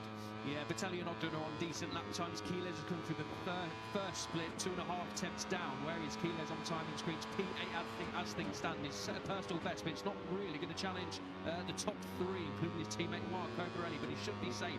The championship leader, who else is on a decent time? Joel Kelso is setting a good time. He's only 3 tenths away. The lap's gone for Carpe. He's going to be in Q1 out. He made a mess of it down at Garage Fair, and that is a disaster. The number 83 was in deep. He went on the curb, then shook his head, and this is going to be Q1 bound for the number 83. Disaster for Alvaro Carpe, and I tell you what, this is what happened. Yeah, I was looking at the timing screens while this happened, but just got it too late on the brakes and couldn't hook it up. Got on the curb, and you're going to lose all your time, all your momentum around there. The lap gone, and he's not going to get round for another one. So that is Carpe in Q1. Checkered flag out, and more yellow flags. Almanza's down, and that looks to me. Is that turn? That's turn 8. That is down towards turn 8. I'm sure that. Yes, it is, because that's a long lap. Kelso is in. Yes, Kelso's moved in up into P11. Fantastic stuff. Eddie O'Shea has taken the flag. He's 14th. Peony is going to find himself in Q1 along with Alvaro Carpe. So that is a disaster. 2 rounds running. Guido Peony has not got the business done on a Friday afternoon. Who else is out there on personal best? We've got Bertelli who's in there at the moment. This is what happened to Armando. I think this is just going to be a front end folding. Just as it all unloaded, that back end kicked out. He had to let the brakes off, and yeah, David Almanza is pretty furious with that. Oh yes, that was always going to fold the front. He lost that very early. Yeah, no chance of saving that one. Way too high into there was Almanza. Thankfully, he's up and walking and looks relatively okay. He was punching the gravel trap, so hopefully that means there was no pain involved in that crash for the rider, who is safely into Q2 behind his teammate David Munoz, who, yeah, fair enough, Friday pulls a wheel. It's only Friday, but we'll let him off after the injury woes, the struggles, the 6 surgeries that he's had after a podium over in Jerez to top Friday here in Le Mans. And it means the 64, dare I say, is back. He is back in it. Was he ever away, really, when he was at full fitness anyway? He is someone to keep an eye on. David Munoz it is, who is P1 in Moto3 practice. I think he's going to do the whole of this in lap on his rear wheel, isn't he? Working his way down towards La Chapelle. So, good stuff indeed from the number 64. David Almanza, we've already seen him go through the kitty litter. He was in 2nd place. Marco Morelli, who was your top CS Motor Gaviota Aspar team representative, up there in 3rd place, just ahead of Paki Indonesia. And that's Kino's 8th place. So, same this morning, really. But in, and that's the main thing. Yeah, we saw with Carpe that, you know, both had These best conditions we have for the remainder of the weekend, but tomorrow's weather looking damp to say the least. You're in the company of myself, Kiko Giles. Lewis Sotheby is alongside me, and down in pit lane, Elliot York is already grabbing the stories. We're going to come to him very, very soon, but Lewis, brilliant to be here, a motorsport mecca, Le Mans. It has the history, it has the atmosphere, and it always has good racing. Good afternoon. Afternoon to you, afternoon to everyone watching around the world. Yeah, this is a circuit that motorsport fans of 2 or 4 wheels dream of coming to. But it's funny how the French Motorcycle Grand Prix has become the premier motorsports event in France, it feels like. Record Friday crowd yesterday. We're expecting another punt for attendance today. It is sold out for tomorrow too for the French Grand Prix. As you mentioned, the forecast for tomorrow is looking decidedly iffy. So our French friends outside in the grandstands enjoying the sun while it lasts. The weather may well be whetting appetites, but it will not dampen anyone's spirits, because Le Mans here for the French GP. Oh, if you have never been to a MotoGP event, please, this has got to be on your bucket list. Over 300,000 here last year, close to 80,000 here yesterday. Lewis, as you say, it is a sellout. There isn't a ticket going spare at all, and if you do find one, you are one very, very lucky fan. Yeah, hold on to it very tightly, because there are many, many people in this part of the world who would give their right arm to be part of the French Grand Prix. As we take a look at Guido Pini, 2 of the top 7 in the Moto3 World Championship, including a winner already this season, Paul Pini, in this Q1 session. All 3 classes so far this weekend have been fiendishly close, thousandths of a second covering 2, 3, 4 riders, and Moto3 has not been immune to that. A second covered the top 20 yesterday. It has caught big names out. Guido Pini is one of them. Alvaro Carpe, second in your championship standings, is another. And I can tell you, he did crash yesterday, but even with that crash, he can't have expected to have found himself down in Q1. Al, what's the latest? Yeah, good afternoon, gentlemen. Hello to everyone watching along from a sunny Le Mans. Great to be down here with Nicky Io. Nicky, a bit of a shock actually see Alvaro in Q1. I'm sure you were the same, but he did explain that the crash obviously hampered things a little bit. So how's he feeling now? He had a good session this morning. Is he feeling confident of getting into the top 4? Yeah, I think definitely, you know, there's a good chance to get in good too, and also, you know, try to qualify as high as possible. But I think it's always a little bit the same when we come to Le Mans, you know, after Jerez, where the grip is really high, then we come here with lower grip, and then also the condition between morning and between the afternoon, it's quite different. So it's just somehow he was struggling a little bit more in the afternoon yesterday, and then especially after the crash, I couldn't find the feeling. But anyway, as we saw this morning, he was already faster than yesterday, and feeling a lot better, was able to do it alone. So I'm confident he can get back to where he is. In general, Alvaro's looked pretty comfortable so far this year, very consistent. I think he's on a run of 8 consecutive top 5s. Still that win is yet to come, but do you feel it's very soon with it coming? As we've all seen, he's made good progress in the last races, but you know, I think the win comes if you don't look for it. I think you just have to keep on working, and you know, it comes if it's coming. So you just have to be calm. Brian obviously couldn't have been on, but he's feeling a little more confident and found some rest down again yesterday. So see the 51 in Q2 and looking more comfortable now so far this season. I think he really has now made a massive step in the last few races, because I think it's a little bit the same with all the rookies when they come to World Championship, you know, after winning Rookies Cup, after winning Indian Junior. I feel that somehow they all expect that, you know, it's going to be as easy as it was the year before, but you know, the World Championship is very different. There's a lot less practice time on new tracks all the time, so it's a bit of a shock for the rookies, and you know, it takes some time to adapt, but as we've seen, he's been working a lot now alone, trying to focus on his pace, and then, yes, as you said, we had a good test in Jerez, so I'm confident that he's now closer to, you know, also fight for those top 5s and that podium soon. Thanks, Nicky. Have a good one. Thank you. Cheers, Al. Cheers, Nicky. Yeah, on Alvaro Carpe. Lewis didn't particularly qualify well here last year. 13th didn't stop him coming through to 4th, though, so he knows how to get past riders here at what is a really tight Le Mans. Qualifying important here, perhaps more important than other places. It's the fastest lap on the way to that 4th place here last year. It's funny with Carpe so far this season, qualifying hasn't really been the problem. Front row through the first 4 Grand Prix, but he's gone backwards on each of those 3 occasions when he started from the front row. But to Nicky Io's point in pit lane with Al, he had made a big step forward this morning. He was 0.6 of a second quicker in free practice 2 this morning than he had been yesterday in what was, of course, a truncated session for him. Of course, he is lacking a few kilometres out there in comparison to where everyone else is at. Alvaro Carpe is going to be your favourite to move through. You've got to think of that. Guido Pini likewise should be moving through, but he didn't do it last time out, Lewis. And as you point to the screen, this kind of dawdling group packs as well. This is going to be a really scratchy Q1 in terms of track position is going to be vital, and this track is so tight anyway, it's very easy to encounter problems around here. Yeah, pointed to the screen too, because to underline your comments of Alvaro Carpe being the favourite for this section, the rest of the Moto3 field clearly agree with him, because they're all right behind him, with the exception of this young man, Guido Pini, and he's been brought back to earth with a savage bump, hasn't he, since that victory in Austin, Texas. Didn't have the speed at any stage, really, in the Jerez Grand Prix. Qualified, of course, down in 21st after flipping his lights in this very session, qualifying 1, and Pini much closer to the pace. He was 0.8 of a second to the pace in the first rider outside the top 14 yesterday.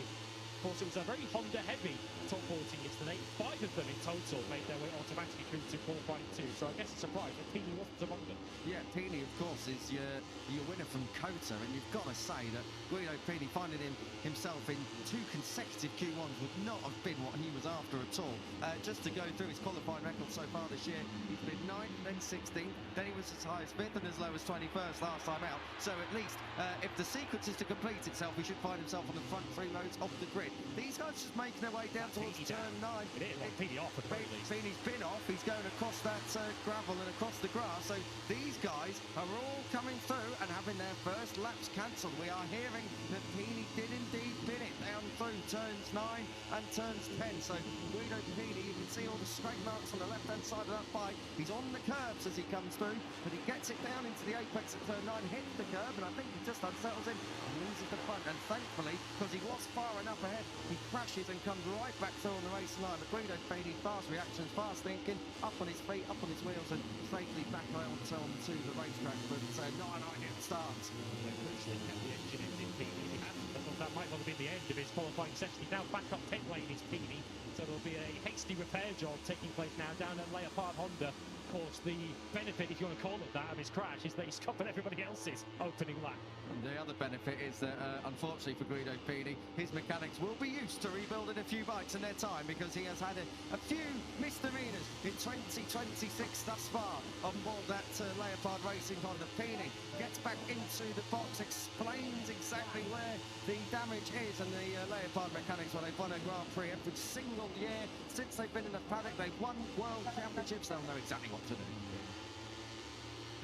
Into second place.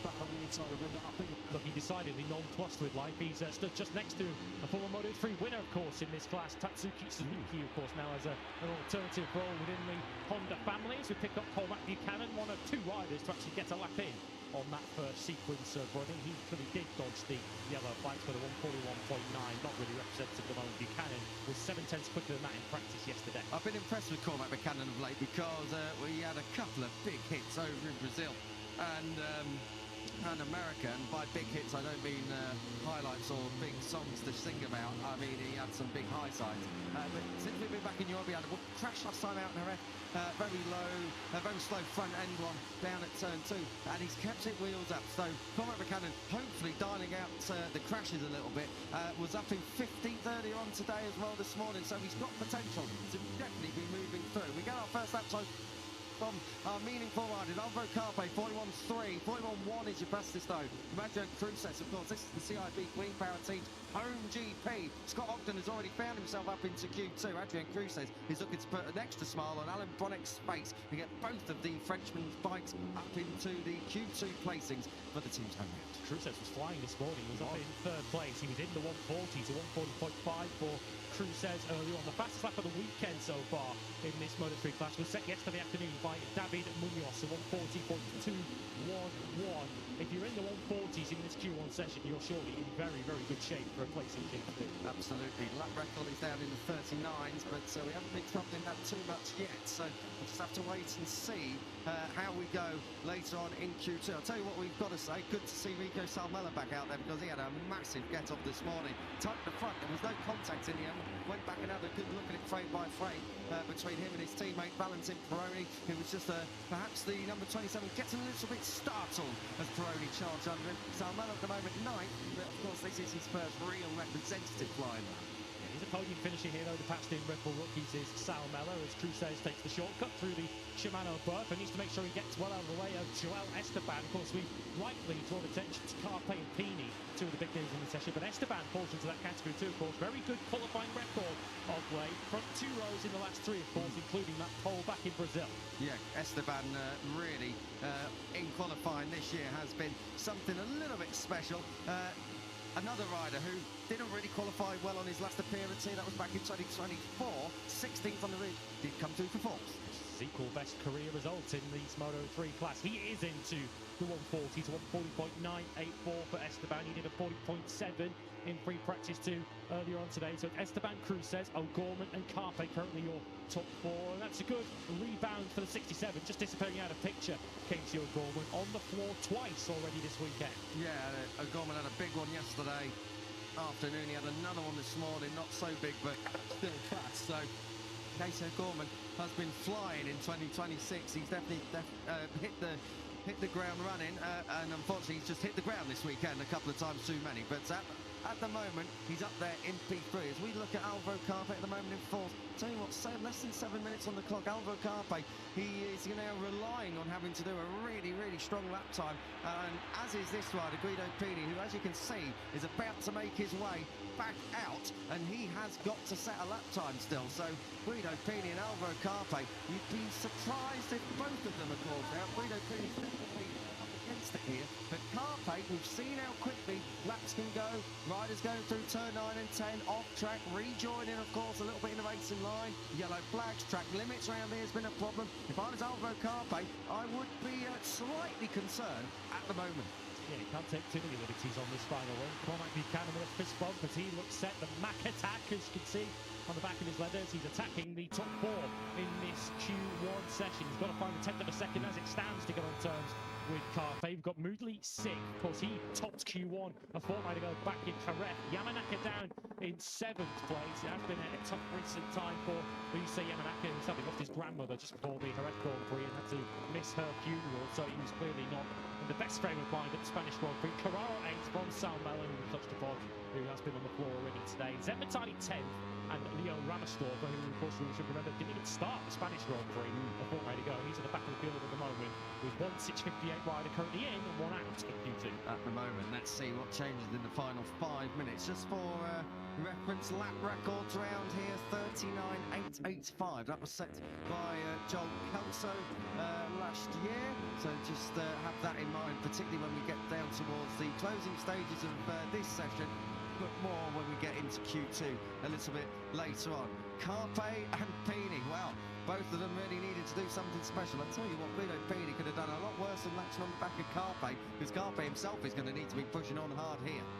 Yeah, it's the second season for Pini, but he still strikes me as a rider who's super fast, but needs to be watched from behind the sofa, because he's always on the absolute edge of the limit. And of course, we've already seen him this weekend go beyond that limit. It's a key session this for Pini, because as mentioned already, the Hondas are pretty competitive so far this weekend. Adrian Fernandez, the fastest Honda of practice yesterday and fastest rider of the session earlier on this morning. He put in a 140.2 earlier on, so the Hondas look like they've got a bit more of a fighting chance up against the KTMs than they did for Red. Even for allowing, of course, the fact that Fernandez was on the podium. 4.5 minutes to go then as we get into the business end of Q1. Carpe and Pini are going to come through and hopefully not be balked here as they come through turns 3 and 4, up under the Dunlop Bridge and down the other side into La Chapelle.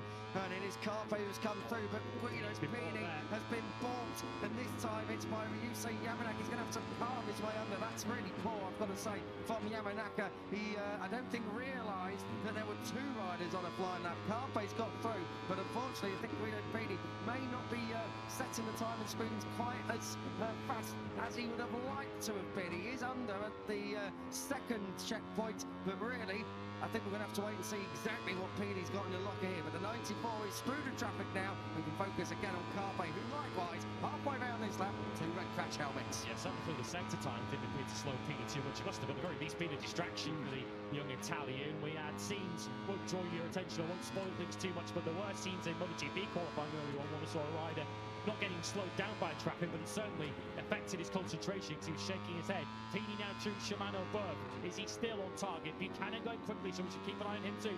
Carpe and Pini at the moment on course to get themselves into the 140s, and that could potentially bump the likes of O'Gorman out of the top 4. They've just got to get through recorded on these final 2 corners here, 13 and 14. It's already taken as well. They pick the bike up just ever so slightly before gassing it up to the line. And Carpe was 4th. This is going to move him up into P1, and it does, and Pini follows him into P2 and into the 140. So Guido Pini at least gets a banker in, and he didn't have a couple more laps just yet. This isn't over, but P1 and P2 for the riders who are most up against it and favourite to move through anyway. Esteban 3rd, Prix says 4th, but this is a cracking lap incoming from Cormac Buchanan, the New Zealander, in the final sector and in touch. Yeah, he's in the S Blue, the blue boots on the young Kiwi as he now tackles the Recordamon, where the Moto3 battle was decided here last year. 2 riders were battling for victory, and both of them lost it to the eventual champion, Jose Antonio Rueda. No problems through turns 13 and 14 for Buchanan, and a 40.7 for the young Kiwi. Surely he's on course for Q2 with that. Magnificent final sector for Mac Attack. It was more like Max Attack. 2 minutes to go then on the clock, and Cormac Buchanan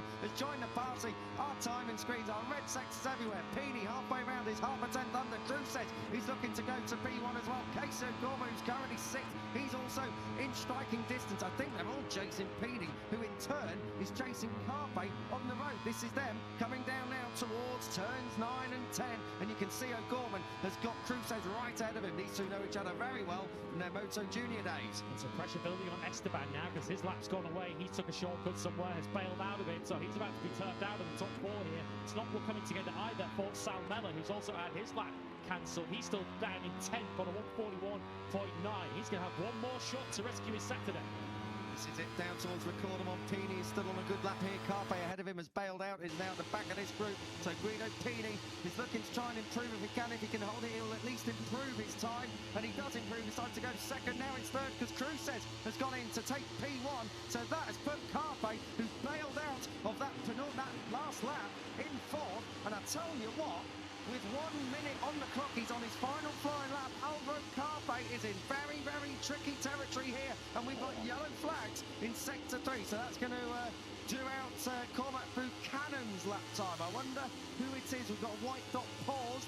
It's Zen Matani, who at the moment is going to be at the back of the grid, and indeed it was Zen Matani who's gone down, it looks like, between turns 9 and 10, and we've got the yellow flags now down at turn 6. That's La Chapelle. Cormac Buchanan comes across the line. He was grey all the way through the second half of that lap. He goes and stays in P2. Pini third, Carpe fourth. Crusez is the rider who is at the moment leading the way, and unfortunately Casey O'Gorman is not going to get into Q2.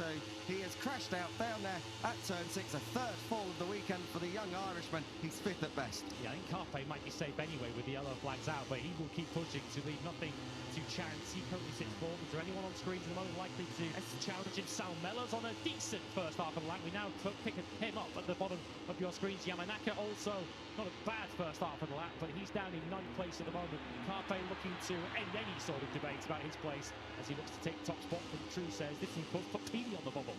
Sal Mella and Esteban were on laps halfway round, but it's just gone away from Sal Mella, and Esteban as well has just dropped off a little bit more through that third sector. This is the finish rider, Sal Mella, coming through 13 and 14. Carpe is who we need to be seeing, and he comes across the line. Alvaro Carpe goes P1 on 1.688. Fantastic stuff from Carpe. A big sigh of relief is breathed in the Red Bull KTM IO camp, because that should send Alvaro Carpe joined Brian Uriarte up there in Q2 later on. Crusez does indeed put a smile on that, and Bronex fakes for P2. Buchanan fantastic in third, and Guido Pini, well, doesn't face the wrath of Mirdad Couture like he did in Jerez, and does get it over the line in Q1. He will be out again in Q2.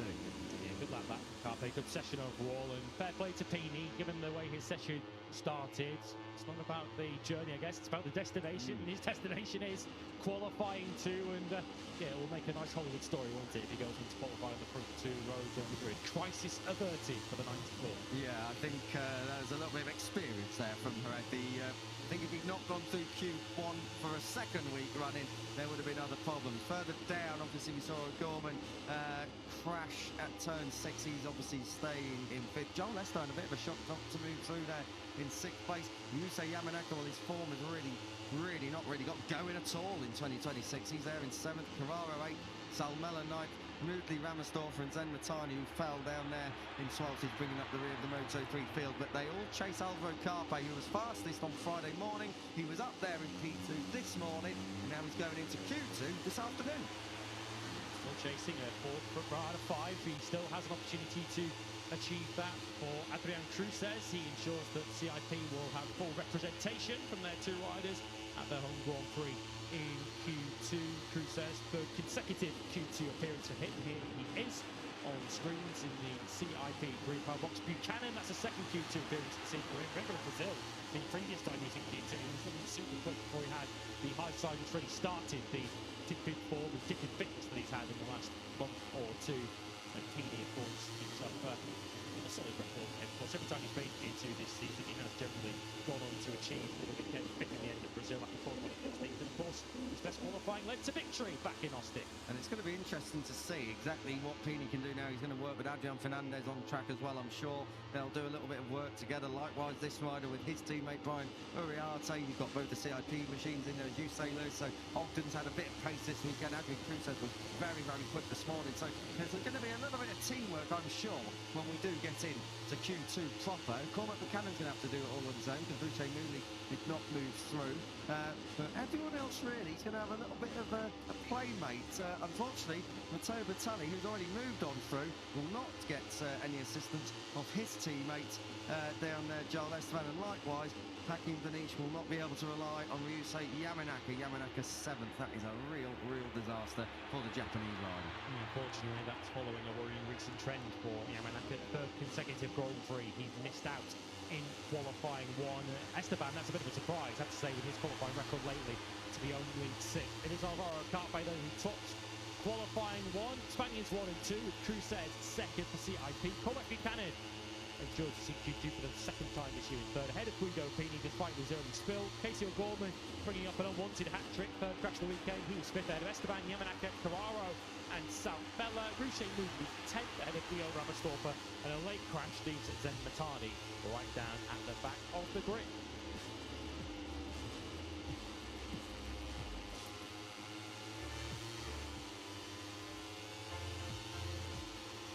The 83 Kukisting qualifying one. Alvaro Carpe, 2nd in the World Championship, will be part of the battle for pole in Moto3.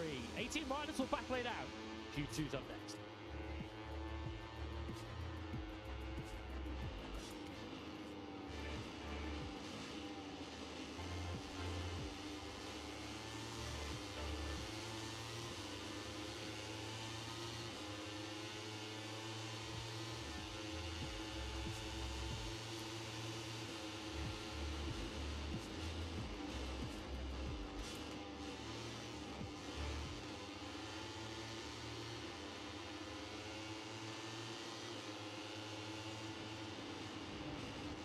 Welcome back live trackside here at Le Mans. We are here for the French GP, and what a Grand Prix it's going to be. We are working our way through the schedule pretty nicely. Moto3 qualifying is half complete. We now have the business end to decide the grid. Q2 coming up next. Moto2 will follow in hot pursuit just after that. And then, of course, it is your big event of the day, the MotoGP TSO Sprint kicking off in just about 2 hours' time. Qualifying 2 then, David Munoz leads David Almanza ahead of Marco Morelli, Hakim Danish, Brian Uriarte and Adrian Fernandez. They're joined by Scott Ogden, Max Keeler, Veda Patama, Valentin Peroni, Joel Kelso, Matteo Bertelli, Haynes Rios, Eddie O'Shea, Alvaro Carpe, Adrian Cruz, Cormac Buchanan and Guido Pini. The final 4 moving on through from Q1.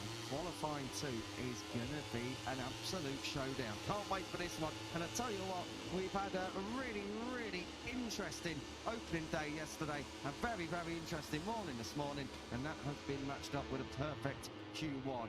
It's particularly perfect if you are in CIP green power colours. Al, down in pit lane, who have you got for us? Yeah, it certainly is perfect with Adrian Cruz joining Scott Ogden. Down here with team owner and team boss Alan Bronek. Alan, first and foremost, Adrian getting through Q1. We've just been speaking about it. Such a stressful session for you guys. So what does that mean now? You've got 2 riders in Q2.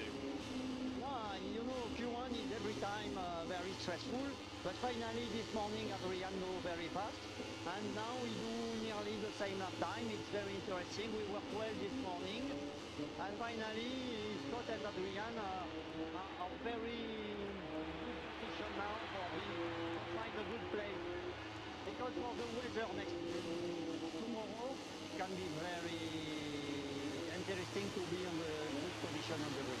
It's obviously a home race for the team and for yourself. How brilliant is it to be in Le Mans? Obviously a capacity crowd as well. Just how special is it for you and CIP Green Power to come racing in France, and obviously how both your riders in Q2? Thank you very much. How special is it in Le Mans? Yes, in Le Mans it's so fantastic because we have many people, and you know, you can see here everybody watch Moto3, Moto2, MotoGP, Everybody come in the morning, and when we cross people in the paddock, everybody support motorcycle racing, and yeah, it's so fantastic. Now we need to do a good result or say thank you to everybody. Absolutely, and just finally on Scott, he's had a mixed season so far. I know injury troubles in pre-season. How fit is Scott now? He's looking good so far this weekend, but how fully fit is he on that KTM? Yeah, you know, start of season is not so fantastic because he have a big operation last year, and now he coming good. You know, Jerez is not so easy because we play Saturday morning, we have rain and our plan is a little change. But here, everything is good, and we hope to keep Scott in this way. And for sure, Adrian grow up, we have to put the full rider in the good position. Thank you, Alan. Have a great session and a good Sunday as well. Thank you very much. Thank you very much, Elliot York. Merci beaucoup to Alain Bronick. A little bit premature there on handing back to us in comms. Fantastic work for El just to keep Alain Bronick in check down there in pit lane. Great news for CIP Green Power, Lewis. I want to touch on this if I can. They are a proper grafting team. They have had to work pretty hard. They're not perhaps one of the most well-funded teams in the paddock, unlike the Leopard Racing squad, for example, who have a lot of resources, but they are making it work. And Adrian Cruz is coming through Q1 and Scott Ogden moving straight into Q2. That is going to encourage them, particularly in their home GP. Thank you very much. No, I'm joking. Yeah, it's a good session so far, good day for the CIP team, and yeah, it would mean so much to them to get a result here this weekend. In the dry, it feels like they've got half a chance if it does rain. The interesting weather forecast that Alan Bronick drew attention to there. Yeah, would that potentially play to the hands of someone like a Scott Ogden, who you know is very strong in wet conditions. Q2 coming up then, which is going to feature, as you can see there, both of the Grid M Lab riders, Joel Kelso, who we know has some success to draw upon around this circuit, but we could see Eddie O'Shea automatically through to qualifying too. We've got quick from the get-go so far this weekend. We were talking about 2x2 and who can work together. Well, Eddie O'Shea and Joel Kelso, they didn't even need to go out in Q1. They were already straight through. A fantastic performance from both the Australian and the Brit. So keep an eye on Michael Laverty's Grid M Lab machines here. We know Joel Kelso's quick over one lap and quick over one lap here. The clock is ticking down as 15 minutes will soon kind of whittle away and really become a last-ditch attempt for anyone trying to get onto pole with him. And David Mignoc was the rider of the day in Moto3 yesterday, and some might say rider of the weekend back at Jerez. He had an absolutely fantastic comeback from what seemed like a never-ending leg injury, but he's back. And Munoz, when he's back, he's normally quite quick, if not a little bit elbow happy at times. Yeah, that's Moto3 in a nutshell for you, isn't it? Yeah, Munoz surprised himself with the level he was at in Jerez, so you can only assume that he's on a decent trajectory with his recovery from those 6 surgeries that he's had on that broken knee. A really difficult qualifying session to call this. When we came on air for qualifying 2 back in Jerez, I think we were all expecting as the weekend unfolded for Max Quiles, the World Championship leader, to just run away and have his own race as the weekend unfolded. In the final few laps, that's ultimately what we got in Jerez, but we hadn't seen signs of the imperious points leader Quiles that we've seen in the first 4 Grand Prix. Oh dear me, we've already got yellow flags now. We don't. They've already gone through, so I wonder if someone has had a little trip into the gravel. Yeah, on Quiles, actually, another thing. Not only did he not really dominate the entirety of the Grand Prix, he was very close to not getting pole position. He was flush with the light panel as it went yellow over at, I think it was turn 7 in out of 7 into 8, because we had Adrian Fernandez in the gravel. And if he was 10 metres further behind, I think Max Quiles' lap would have gone away, would have been cancelled. So that would have left him down on the 3rd row, Lewis. So we know he's got pace. We know he's got pace on one lap as well. But you don't want to be leaving it late in these sessions, Lewis, because it's very easy to be caught out. And he has been on the floor already this weekend, has Max Quiles. Pole here last year. Of course, that was his maiden pole in Moto3. He's gone on to take a further 2 since then, including last time out in Jerez. But it certainly feels as if the pack are much closer to him. They're snapping at Quiles' heels this weekend in a way that they weren't in Jerez. Indeed. Don't forget though, Quiles took his first pole here 12 months ago, so he definitely knows how to get it over the line here at Le Mans. At the moment, it is Adrian Fernandez who is your first rider out there on the track, and setting his first flying lap time of the afternoon. Whilst he's opening a few laps in Moto3 Q2, it's all about getting a banker down. It's less so about going gung-ho and time attack mode, but you do need to be pushing on and you do need to get a lap time in. As you saw just how close it gets to not moving through. In the case of Q1 for Guido Pini, it can be very, very close to being mired down the field through not having pace, but just through bad luck.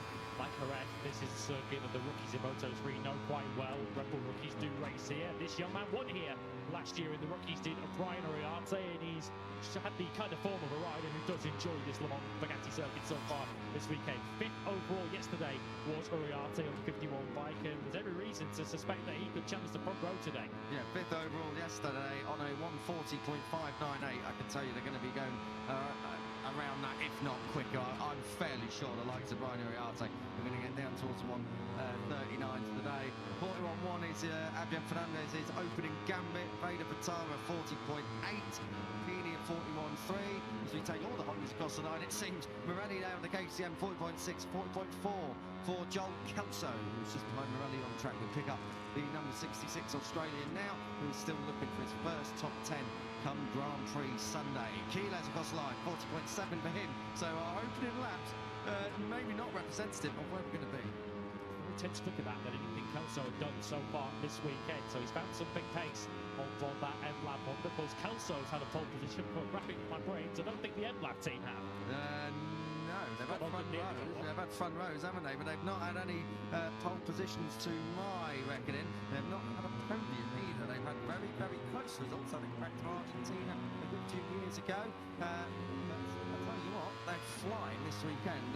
Obviously, it's a really tricky track that does actually bring everyone a little bit more together because there's got so many different dynamics to it. So a massive, great big front straight, but the rider really can make a difference to the rest of it because it's the kind of place you've got to get on with.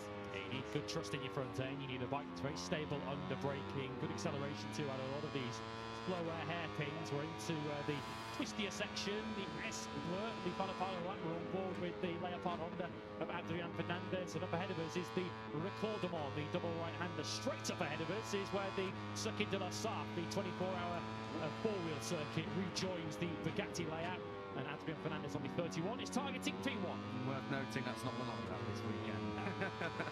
Long laps down at turns 7 and 8. Go on. So no need to peel off to the left as we head down towards La Chapelle. Marco Morelli across a fantastic lap from him at 140.280. Not quite as quick as Munoz yesterday. That is Max Keyless on a 140.184. That's a fantastic lap from Keyless, and that is the fastest lap of the weekend thus far. Aspar 1 and 2 then. Good lap from Vader Pratama too at 40.3.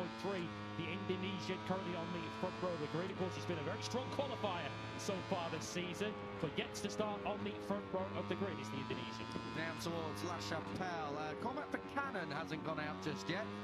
Any news down there? Yeah, don't worry if you're a New Zealander or Cormac Buchanan fan. He was out on the used rubber that he used in Q1. Out the fresh rubber on the rear and on the front. He's just waiting for a little bit of a gap to head out, so he will be taking a lap time. No need to worry about it. Cheers, Al. Thanks for that. And let's hope to see Cormac Buchanan in amongst this pole shootout as we pick up David Almanza, who we normally talk about in terms of one lap pace. It's got to be said, but he's down there in 11th place in the moment. He is coming back from that elbow injury, and he's had a couple of crashes as well, Lewis. One down into Garage Vert, that was yesterday, and the other one up at turn 3 today. So David Almanza definitely back, and back with a bit more of a bang than he'd have liked. Yeah, because of the injury that he sustained to his elbow, it is sort of inhibiting him a little bit as he's riding the bike. He didn't say correct that he couldn't pull the clutch lever fast enough as he was out there on the racetrack, so he's certainly having some issues to try and overcome, which unfortunately he can't fast track. He's just got to wait for his body to ultimately heal up and to build the strength again. Fernandez once again up onto the front row of the grid, splits the Aspar riders of Keyless and Morelli. At the moment, the top end of the standings is looking fairly similar to the end of the Spanish Grand Prix a fortnight ago. Yeah, not too dissimilar at all. Needham Munoz Munoz to elevate himself out of that provisional third row starting place in 7th. You can see him there leading the group. Valentin Peroni, we pick him up down in 14th place. He's going to need something here. It's got to be said, Valentin Peroni has not hit the ground running as he'd have liked to in Europe. It's got to be said, he seems to always be tripping up over Alvaro Carpe in Grand Prix at the minute. So that was the problem last time out in Jerez. He had a little bit of time on track with Carpe this morning as well. Valentin Peroni at the moment down in 14th and now enters the pit lane. So it's going to be one final push late on in this Q2 session for number 73 to try and put himself at least on front 2 rows for his team's MotoGP. As mentioned, for both CIP and for Tech 3. Well, as Max Kiele's just been keeping his powder dry so far in this weekend. Has been hanging around the lower end of the top 10 for much of this French Grand Prix so far, but when the crucial moment of Q2 has come about, Kielez has delivered that 1:41.84, and with 6 minutes to go and one more run remaining, surely we're going to get laps in the 1:30s, but as it stands, Kielez is on course for back-to-back Le Mans pole. Yeah, which will be fine for him if Alvaro Carpe is mired down on the third row of the grid and half a second off the pace. So Carpe at the minute in 9th place, 2 places behind this rider here, David Munoz, who was on the podium last time out at home in Jerez. Just behind Carpe is Pini, your COTA winner, and then Almanda, your Thai GP winner, down there in 11th. So it's a real cluster of riders who you'd expect to be a little bit further up. At least Adrian Fernandez was second last time out, and he's trying his best to keep Max Kielez honest here. 1, 2 and 3, Kielez, Fernandez, Morelli, 6 minutes on the clock, and Fernandez, as we see so often, is your first one out to start his final time attack run. Yeah, like your symmetry, you like your sequences. We currently have KTM Honda, KTM Honda, KTM Honda on your front 2 rows of the grid. Kielez, Fernandez, Morelli, Fatama Uriarte, and Kelso. Here is Valentin Peroni, who really paid the price for qualifying poorly in Jerez. Got himself stuck in some mid-packs and groups that he really shouldn't have been in. Had some contact midway through the race as well with Jesus Rios. So crucial, particularly with this first chicane here, Kiko, the start of the lap. That run down to the Dunlop chicane, it is a pain in the backside if you're starting anywhere away from the front 2 rows of the grid. It is a big problem, and going back through Grand Prix history, how many times have we seen riders trip up over each other across all classes? It's not a Moto3 related problem, it's Moto2, MotoGP, I think back a few years as well, even last year when we had Pecco being skittled by Enea Bastianini down there at the first chicane. So it's tricky. Throw in a bit of rain and a bit of moisture, it gets a lot worse. So keep an eye out tomorrow. This is the part of the track we're talking about because it's such a big, fast sweep in, and the actual width of the track is quite big at that point, and it's very easy to rush up the inside. So just keep an eye out tomorrow. It's the first of many pinch points around the Le Mans Bugatti circuit. Yeah, it's not an easy circuit to escape in either, with the many straights that can bring the pack back towards you if you're trying to make an escape back to the front of the field. Here is Guido Tini still wearing some of the battle scars from his spill in qualifying 1 as he currently sits, well, it's pretty sick, 10th at the moment, front of row 4. Probably run out of clean leathers. The amount of time spin on the deck this year, Guido Pini must have puffed a few leathers up the wrong way, as well as, it's got to be said, a lot of fairings. But at the moment, he's faring not so badly in the top 10, which at least keeps up his record of when he's gone through Q1 to get to Q2. He does at least get it in the top 10. Conor Buchanan's on his first official, I guess, representative time back of the Q2 session. Buchanan did a 1:40.734 in qualifying 1. If he can replicate that now, that would put him up into the top 10. But I guess given he's just got the 1 fresh tyre available to him in this Q2 session, perhaps exercising a bit of caution on this first lap. He needs to be there at the checkered flag to try and get the best of the track conditions in what are fairly hot conditions now. When they were out on track this morning in Moto3, track temperature was down in the teens. It's now up into the 30s. Yeah, perfect for setting a time attack lap as well, I've got to say. It's not too hot, everything's performing in its optimum range. It's got to be... Oh dear me, he's taken the tyre warmer. Jesus Rios is going to hit the track with a tyre warmer. I don't know if he knows. Guido Pini's trying to tell him here. He nods in acknowledgement. He's saying, I think he's saying, I know, mate, I know. but I don't think he does. Jesus Rios then is taking a tyre warmer out on the track. Now he sees it, and we've got a blue flag, of course, for slow traffic. That's not going to be easy to dislodge that, Keith. That is going to be a real pain. He's got to do it with one hand as well. He's got to keep the clutch pulled in. He can't allow that to die on him. So, oh, dearie me, what a mess this is for the Reba Cold Snipers team. And they've got it done. Oh, now he's lost the engine. I think he stalled it. So, problem after problem for the number 54 of Jesus Rios. They're going to have to take that bike now behind the wall and restart it from there. Of course, new rule for 2026, if you lose the engine, you've got to go behind the wall onto the service road and restart from there. We've only got 2.5 minutes remaining. And I'm not sure there's an easy access point now. I think you've got to go out towards the right-hand side, but like past the gravel, up past the gravel. So I think Jesus Rios, well, what a pickle he's ended up in. I'm talking of pickles. Look at this lot. All this door. And how many times have we seen this in years gone by? Moto3, they just never learn. Yeah, well, Joel Kelso's kept himself clear of all of that, and he might be rewarded here with a pole position at Le Mans. He's got Morelli as a bit of a reference, a corner up the road. At the moment, Kelso looking to try and lift himself from what would already be a fine sick on that end lap Honda. He's targeting the front row. This is going to be a heck of a lap if he can hold this all together. He's dropped a little bit of time in that third sector as the team watch on.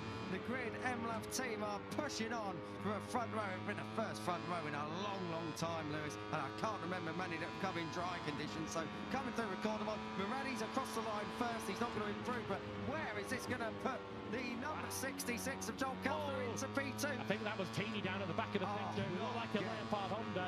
Fernandez is in the second sector. It is the second crash of the afternoon for Pini. Disaster. Another crash for Guido Pini. We're just saying about his leathers and his fairing. Guido Pini's gone down. That'll be yellow flags for a few, and at least he's got it back up on his wheels.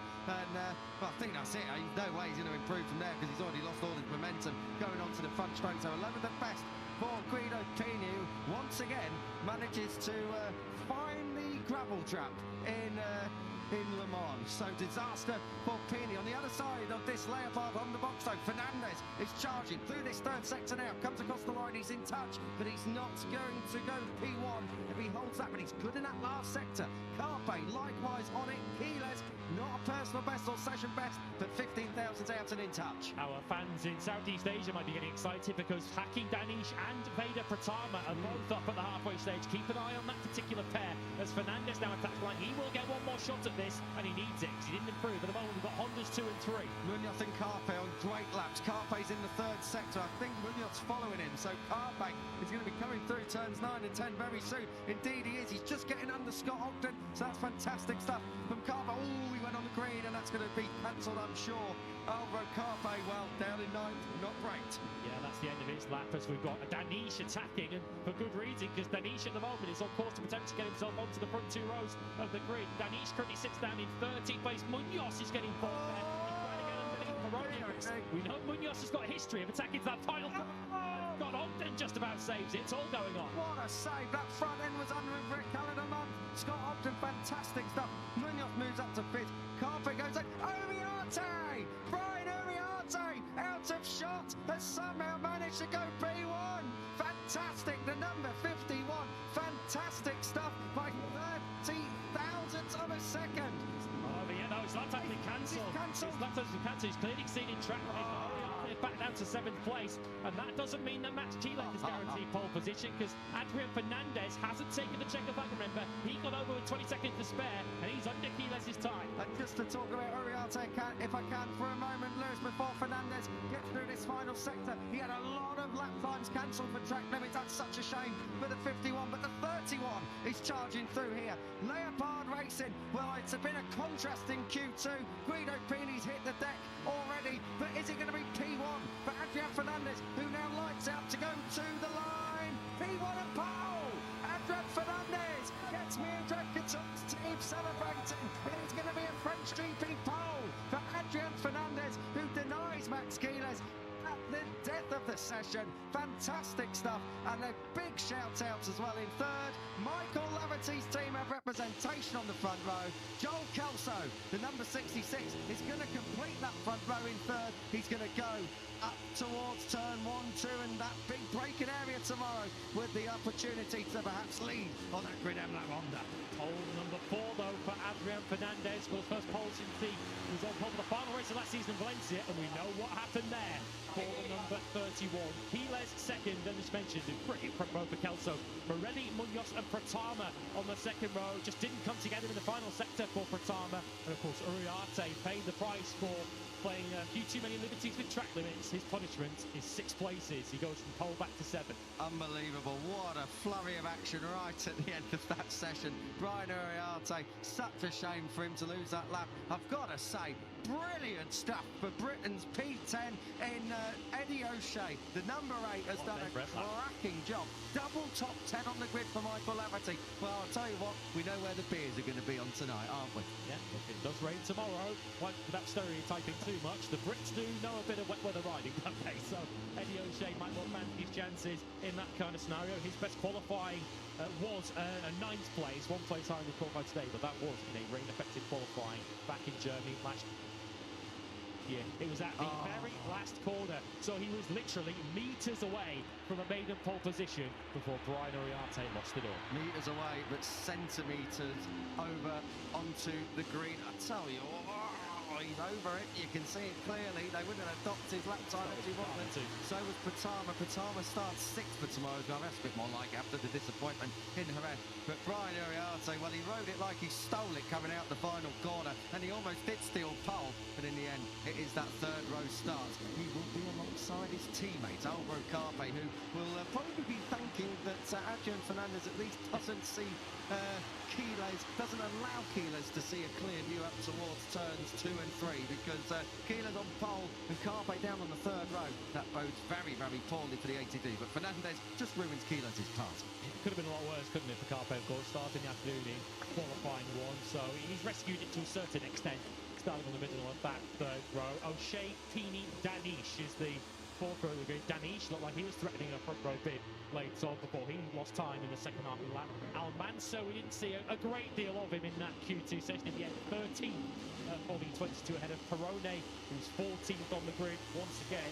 After starting 14th for the season opener in Thailand. Buchanan 15th.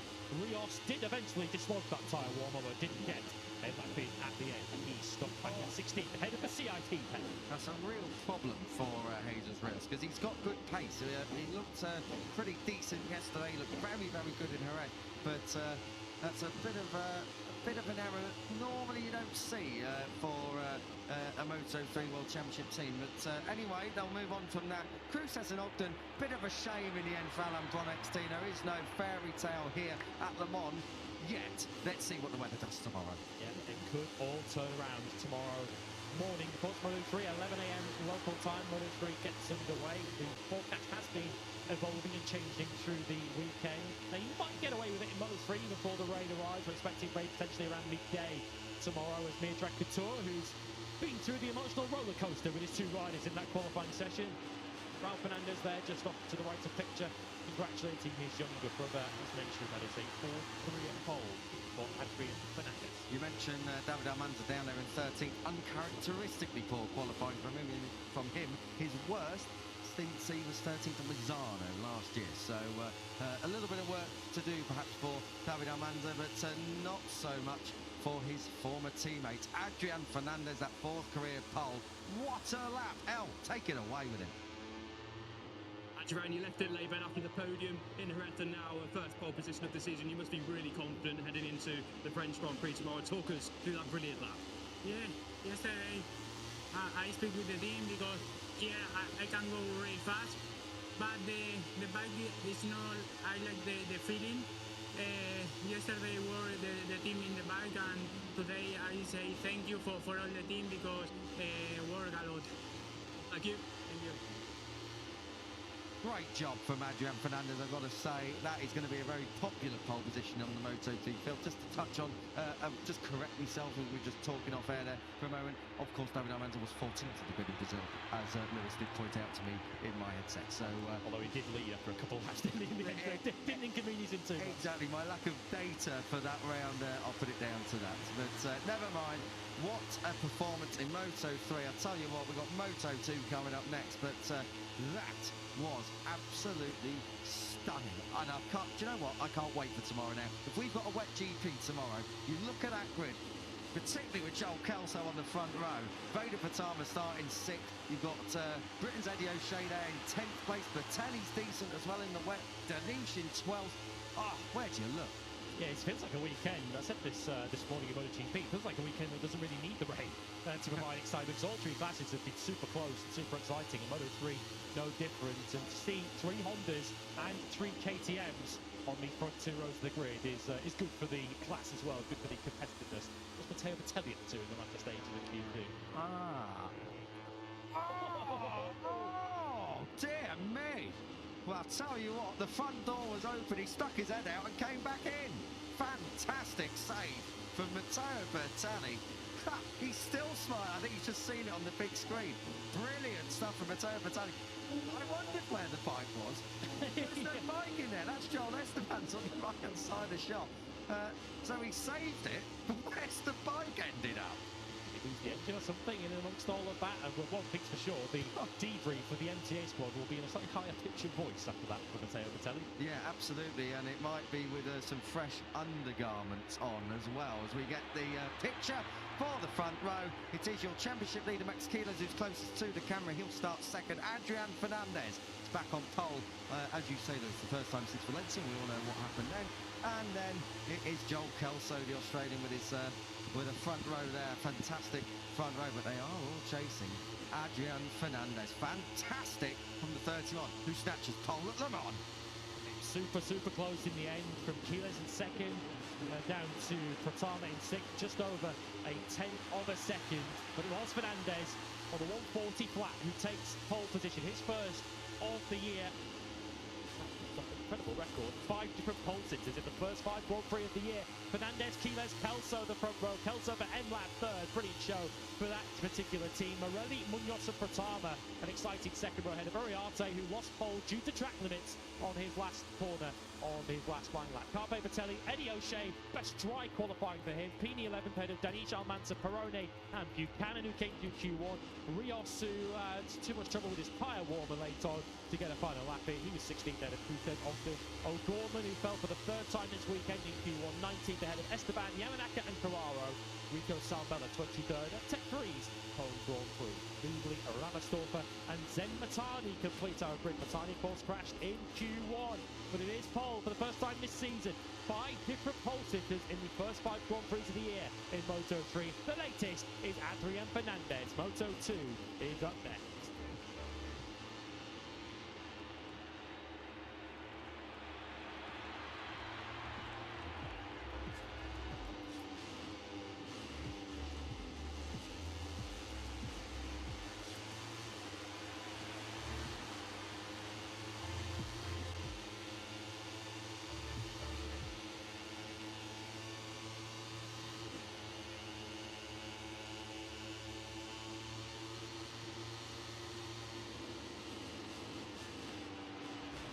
Just about got our breath back here. Le Mans for Moto3's qualifying. But next up, Moto2. We are just under an hour and a half away from MotoGP's Tissot Sprints. But in the meantime, we are going to have Moto2 action. First up, Q1. And what a Q1 session it is going to be. I can tell you there are some pretty big names in this one. And we're going to take you through them very, very soon. But clap your eyes on what is an absolute full house here this weekend. Le Mans, packed out grandstands. It is an atmosphere to savour, and believe me, if MotoGP is going to throw up the kind of result we expect it to do later on in the sprint, and likewise tomorrow, particularly in the rain, who knows what may well just happen for this capacity crowd. We are going to see very, very close to up to 300,000 people, maybe even more here across the race week here at Le Mans, and of course only Le Mans can provide that kind of atmosphere. You're in the company of myself, Kiko Giles. Lewis Sothery is next to me here. Elliot York is down there in pit lane. But these are your stars of the qualifying one show. Danny Munoz, Joe Roberts, Tony Arbolino, David Alonso. We're going to talk a bit more about him coming up very soon. Alex Escridge, Dennis Onchu, Marcos Ramirez, Jorge Navarro, Alberto Ferrandez, Adrian Huertas, Mario Aggi, Jose Antonio Rueda, who was quick this morning, Tyron Furusato and Luca Lunetta. They are the riders who are going to be moving through, or trying to move through, into Q2. The first four will get that spot to go for pole. Lewis, breathless action in Moto3. Moto2, I've got to say, looking at that, could be more of the same. Yeah, given that yesterday in practice, save for Luca Lunetta, who crashed in practice, the rest of the field were covered by 1.1 seconds. So Moto2, by even its very competitive standards, is cutthroat this weekend. One mistake cost you 2 or 3 rows on the grid. We have altogether 4 of the top 10 in the Moto2 World Championship in this Q1 session. Alonso, Munoz, Arbolino and Escreech all in this session. Munoz, whatever he does in this afternoon session, will take a 3-place grid penalty for being slow online in practice. But it's going to be a competitive session. There's so many big hitters in it. Perfectly dry conditions for this Q1 session. And the pace has been fast so far this weekend too in Moto2. It really has, and I've got to say, the Boscoscuros look very, very decent around here at Le Mans. I always think back to when, a long time ago, Simone Corsi on a speed-up could always get around here pretty quickly. So obviously Le Mans just lends itself to the Boscoscuro chassis. But David Alonso, let's pick up on him, Lewis. He is just a little bit injured here this weekend, and the Colombian rider going to be feeling the effects. It's a physical track, this one, hence why it's down there in Q1. Yes, caught up with the team yesterday.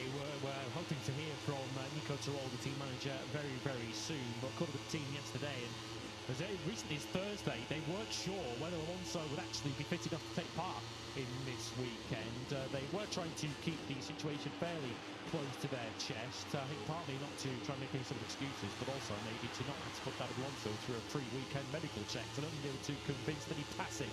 But he has been building up through this weekend so far. Was down in 18th in practice yesterday, only 0.6 of a second off the pace.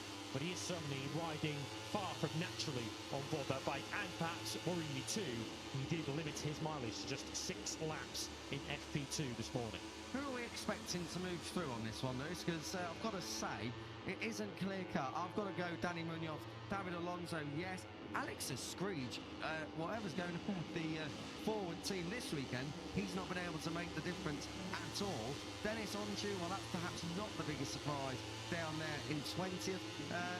Who are the big names who are going to be looking to go through? Yeah, I think he named a couple of them there. Arbolino, I think, will fancy his chances too. The Fantic team have been going pretty well this weekend, or certainly his teammate Barry Baltas has. He's looked one of the standout riders so far in this weekend. And Tony Arbolino, of course, on a Calex, did win at the French Grand Prix back in 2023 when he was battling for the World Championship with Pedro Acosta. So he's certainly a name to keep an eye out for too.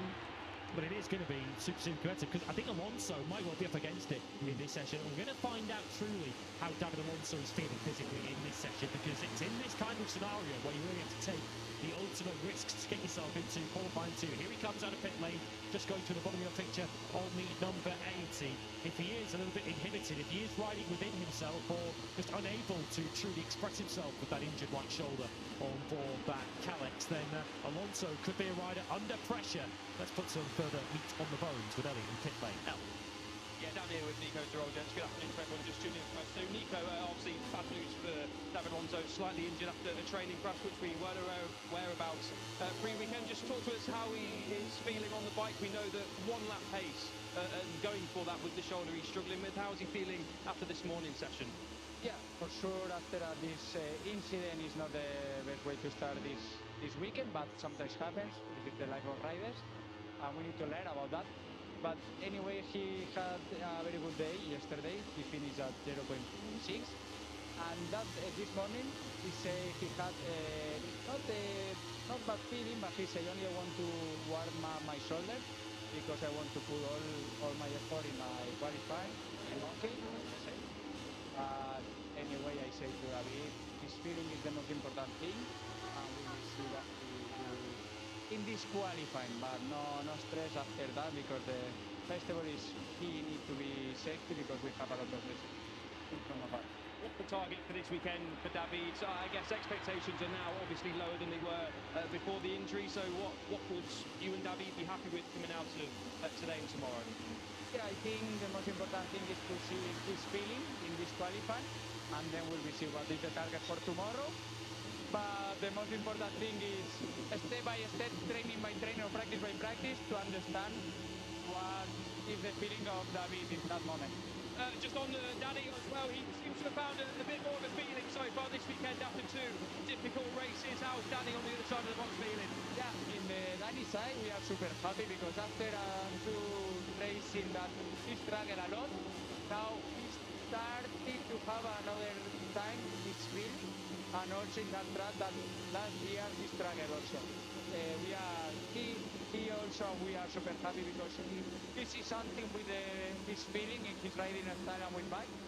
That now I think we are in a very good moment also to build in the season. Thank you, Nico. Thank you. Cheers, Nico. Cheers.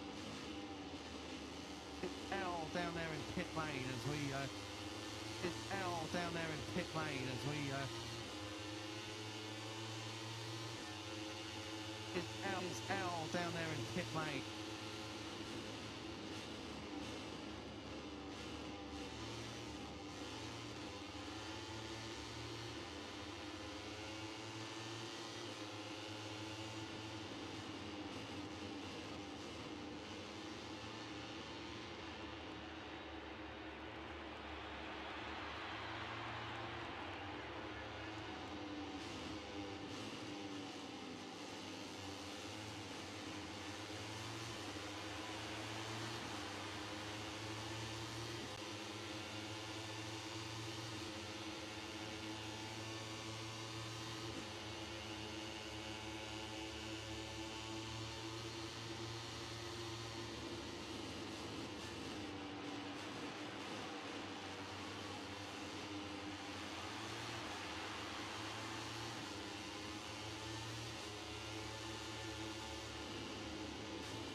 Bonetta, Jose and Antonio Rueda and Joe Roberts, but of course I think we're still lacking a representative lap time from the Americans thus far. Yeah, reminder, Ramirez in for the injured ankle. Piqueras at the MSIT. We're not expecting Piqueras back in time for the Grand Prix of Catalonia next weekend. We're more thinking about a month or so's time.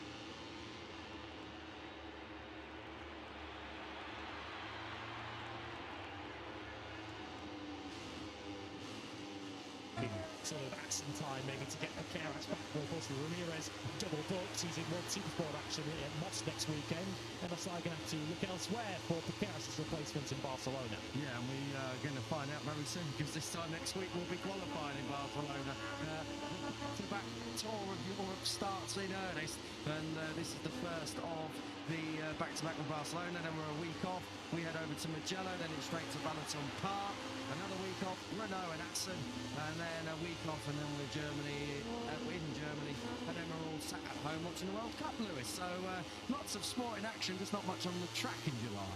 Yeah, let's hope in a couple of months' time it will truly be coming home, but we'll wait for the action to get underway to truly begin to get excited about the World Cup, which I'm sure many in this Moto2 field, a very international Moto2 field, have their eyes on. I bet none of them are watching Millwall Hull on Monday, though, like we will be. They're not glutton for punishment like we are, but the first leg last night certainly was a cure for insomnia at times, as Danny Munoz then attacks the Shimano berth. Key afternoon, of course, for Munoz, although he does take the wrong route down through the path of beef, as I enjoy calling it, with its English translation. Reminder, Munoz drops 3 places wherever he qualifies, so essential that he gets himself into Q2.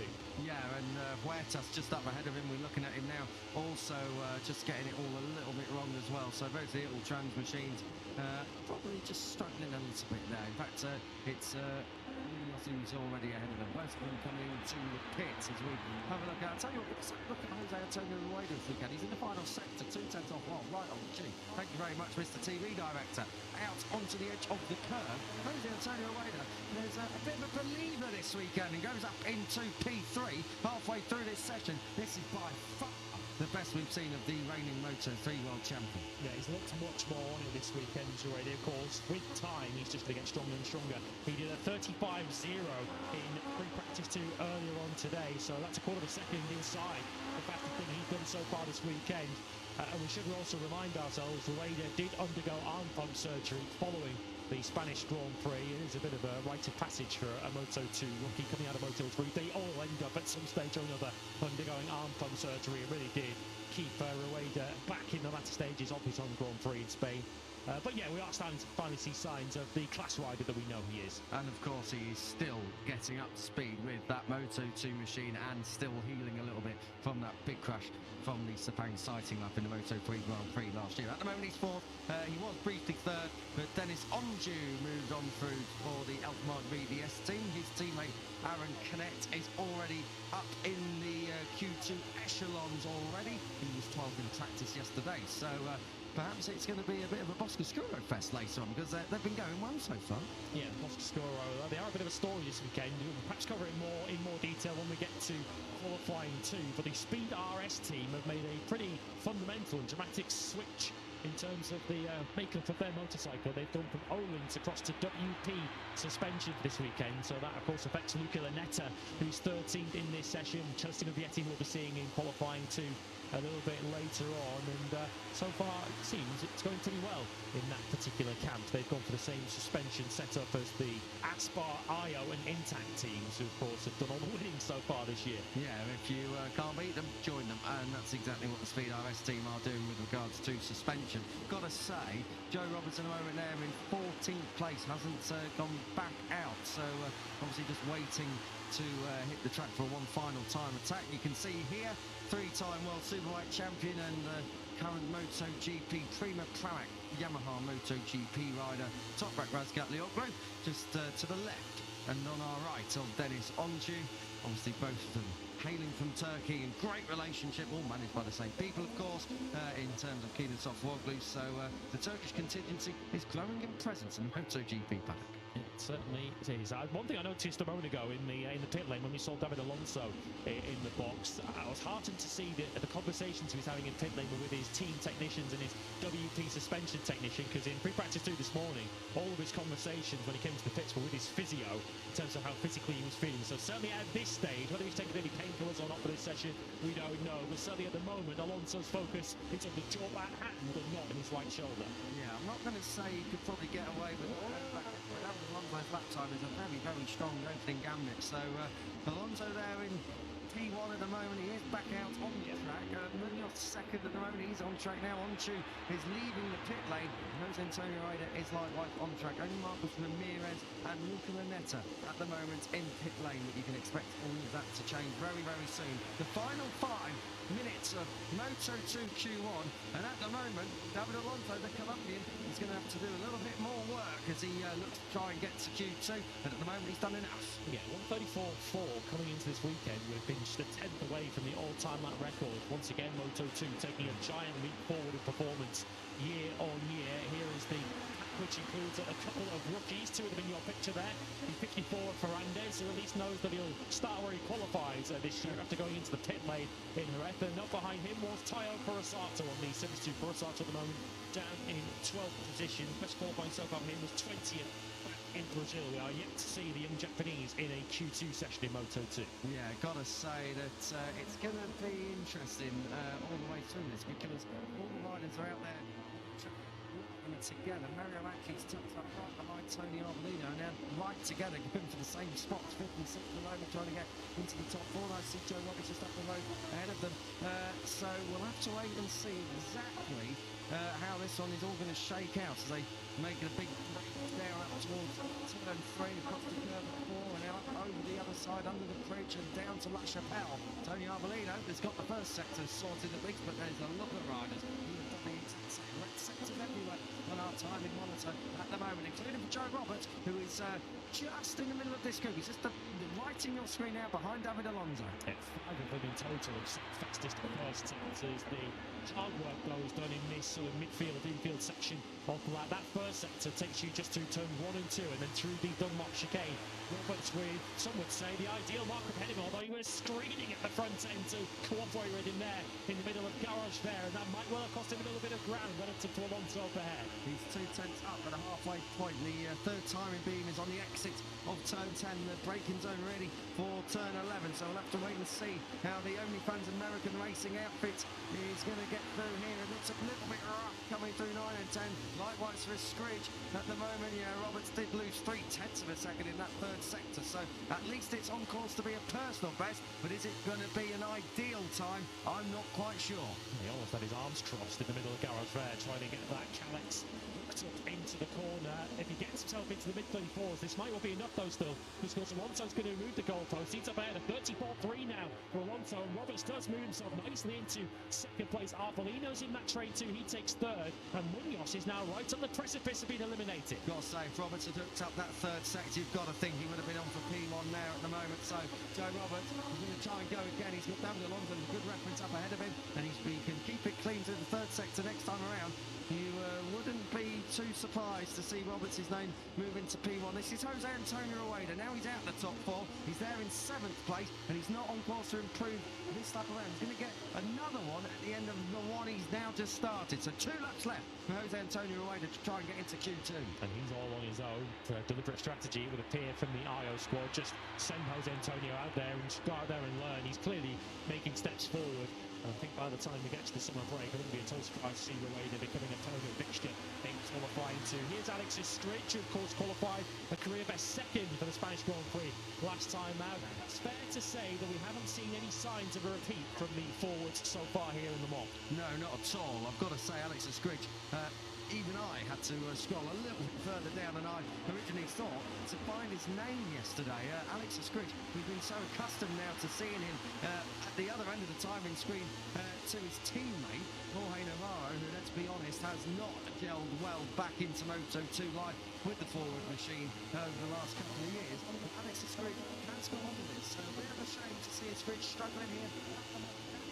Goes up to P1 then and gets into provisional Q2. Arbolino goes up into 3rd place and across the line, and Scridge can't capitalise. There in 5th, Alonso and Roberts 2nd and 4th. Final flying lap started. Yeah, I was going to say the top 4 are looking fairly comfortable, but I think Jose Antonio Rueda has already made me revise that with his 3rd sector. A quarter of a second is the gap from Roberts back to his Scridge, which by the standards of this Moto2 weekend is a bastioning chasm. But the Moto3 world champion who clinched victory in that race right here last year, is he about to earn a first Q2 appearance? Let's see what he's got. Oh, a little bit of lift as he comes down, and I think that just cost him there in 5th place, but it's nothing between them. 16 thousandths of a second. Jose Antonio Rueda is away from Joe Roberts, so his last flying lap is going to have to be a good one. He's getting there though, isn't he? This is much more like it from the Moto3 world champion. Here is Denis Onchu, who is not particularly enjoying the Boscoscuro life at the moment down there at Marc VDS. He was quick for much of the weekend here last year, set the lap record in pre-practice too,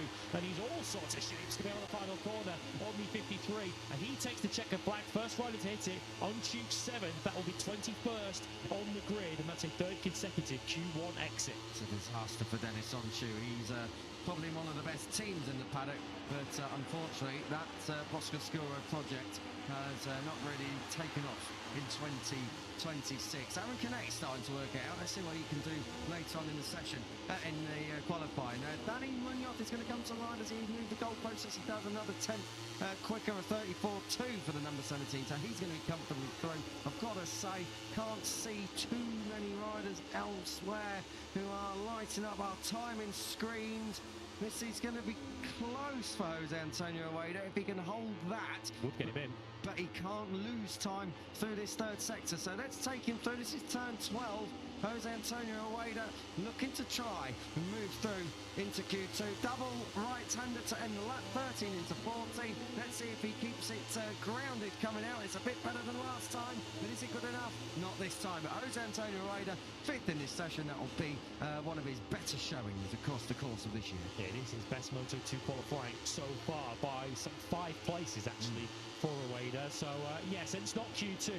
But I think he, Nicky Ayo and the whole squad down there can take a lot of promise from that. I think we all thought at the start of the season Ueda was going to need time, not just as the fact he's a Moto2 rookie, but because of his physical issues and his injuries coming into this season, that is much more like it. Absolutely. But at the moment, we'll have to wait and see what he's got in store next time out in Barcelona, if he is to get through into Q2 for the first time. Dani Munoz leads that charge into Q2 today as he tops Q1. Then it's David Alonso there in second. Third for Tony Arbolino. And Joe Roberts, well, he was at the bottom of the pile for much of that session, but he got the job done when push came to shove, and just in the end denies Jose Antonio Rueda by those 16 thousandths of a second, which I was talking about just a few moments ago. Rueda is there in 5th ahead of Alexis Screech. Dennis Onchu, 21st on the grid for tomorrow. That is far from ideal from him. And then behind, Ramirez, Adji, Furusato, Ferrandis, Navarro, Huertas down there in 13th in the session. That is a little bit of a surprise for Adrian Huertas, who is back in Le Mans. He knows his place from last year, so I'm quite surprised to see the number 99 languishing so much. And then just over a tenth behind Luca Lunetta, who is obviously still getting up to fitness and trying to work out life on a 765cc Triumph from Boscoscuro machinery. Quite different to a Honda in Moto2. Yeah, and having spent the first couple of Grand Prix that he's competed in, of course, having missed a couple as well on board a Boscoscuro with Omen suspension. He's now on a Boscoscuro with WP and did have a crash at Museum Corner yesterday afternoon as well, so he's also a little short of mileage this weekend. But that's a good recovery for Joe Roberts. A pat on the shoulder there from his crew chief, Luciano Castro, just in the top left of picture. It has been an eventful weekend on both sides of the American Racing Box this weekend so far, but they do have both riders in Q2. There's Massimo Catana just trying to talk to Dennis Onchu, try and relax Dennis Onchu. Far from ideal qualifying. Probably wouldn't go and ask for an autograph immediately after this session if I was a fan for Dennis Onchu. He's not going to be happy with that one down there in 21st place, as you say, Lewis, but at the end of the day, we've almost become accustomed to it this year. Eliminated for the 3rd Grand Prix in a row. It hasn't qualified any higher than 17th so far. He won't better that today. Dani Munoz might though. He's through the Q2. Reminding, he drops 3 places where he qualifies, so imperative that he got through the Q2. He did it. Alonso, Arbolino and Roberts join in. Rueda 5th ahead of a Screech, Unchu, Ramirez, Adji and Furusato. Adji will be disappointed with that. That is by far his lowest qualifying of 2026. Alberto Ferrandis 11th in that session. That'll be 25th on the grid ahead of Jorge Navarro, Adrian Huertas and Luca Lunetta. So a good news, bad news session for Ital Tracks.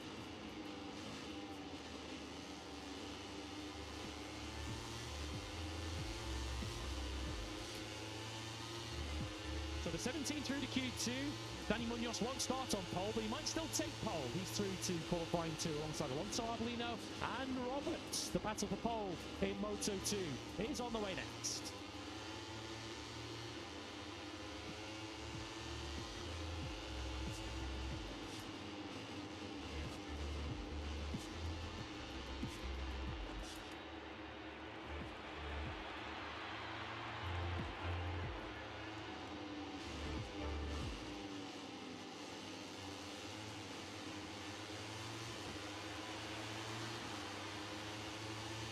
Welcome back live and trackside. We are just 1 hour away from lights out in the Tissot Sprint for MotoGP. Oh, I can't wait for this. And neither can the massive crowd that has already got here. They've got their tickets well in advance and they are packing out this wonderful Le Mans Bugatti circuit. It might be tight, it might be a little bit small from the grand scheme of things, particularly from the kind of track we're used to race at, such as Kota, thinking in Qatar, but wow, because it is so small, it does create such a special atmosphere. You join us in the middle of Moto2 qualifying. Myself, Pico Giles, up here in commentary. Lewis Sotheby is next to me. Elliot York is down there in pit lane, and we are about to see who is going to take pole position for Moto2.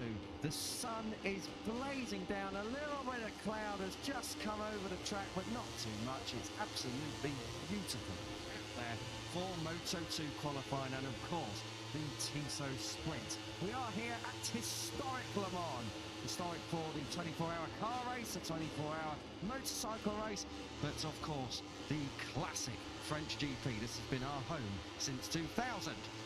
Moto2 qualifying 2. Here are the stars of the show: Ethan Guevara, Celestino Vietti, Barry Baltus, Ivan Ortola, Alonso Lopez, Danny Holgado, Colin Vire, Manu Gonzalez, Senna Aegis, Ayumu Sasaki, Philip Salach, Aaron Canet, Sonta van den Goorberg, finally into Q2 for the first time this year, along with Sergio Garcia, and then joining them up through the order.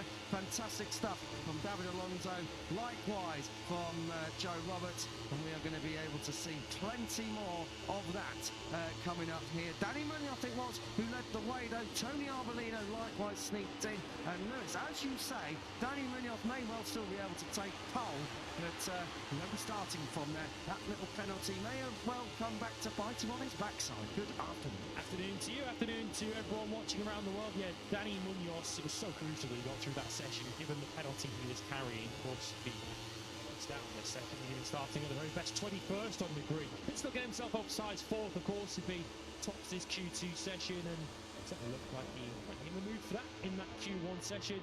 Crucial, the 4 riders that came through, of course, included David Alonso, who's up in 6th in the World Championship, and I think the Aspar team also were taking a lot of promise and a lot of positivity from Alonso showing, given his physical limitations here. Yeah, word up as well from pit lane. It seems like Alonso is going to go out on a bit of used rubber at the start of this session, and then it's going to be time attack mode activated and engaged at the end of it. So David Alonso, if you see him down the time order a little bit too far for where we've become accustomed to seeing him, don't worry, that's all part of the strategy. Tell you what, we don't have any French representation in this one, Lewis, but I've got to say we have got the biggest Belgian flag with a big fat number 7 in the middle of it.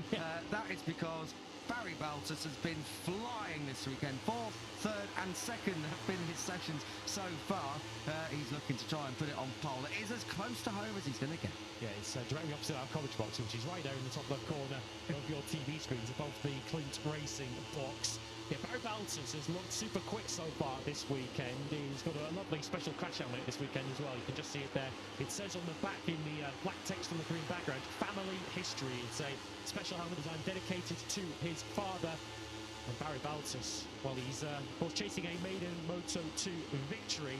Has been on pole position, of course, already this season as recently as Austin. If it's going to be Baltus pole, you feel the biggest threat to him in this session is going to come from Ethan Guevara, who we saw shortly before Baltus. Guevara set a new lap record this morning at 1:33.9, fastest on Friday and fastest on Saturday morning on board his Boscoscuro. Worth noting that Barry Baltus did make his Moto2 debut here back in 2021, and he was 2nd on the grid and on the podium last year as well. So he's been 2nd quite a few times, it's got to be said. 6 times. Surely the number 7 won't allow it to get to 7 before a victory.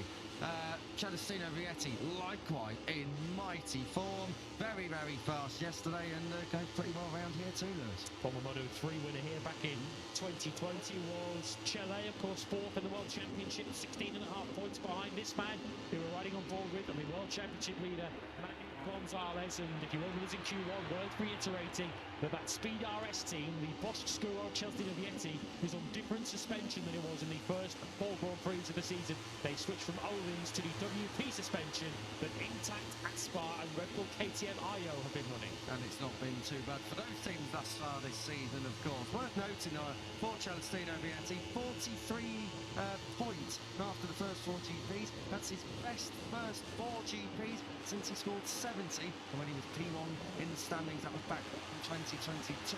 Keeping with the Celestino Vietti theme and, of course, the Boscoscuro theme, I think El's dugout down there in the box. Who have you got, El?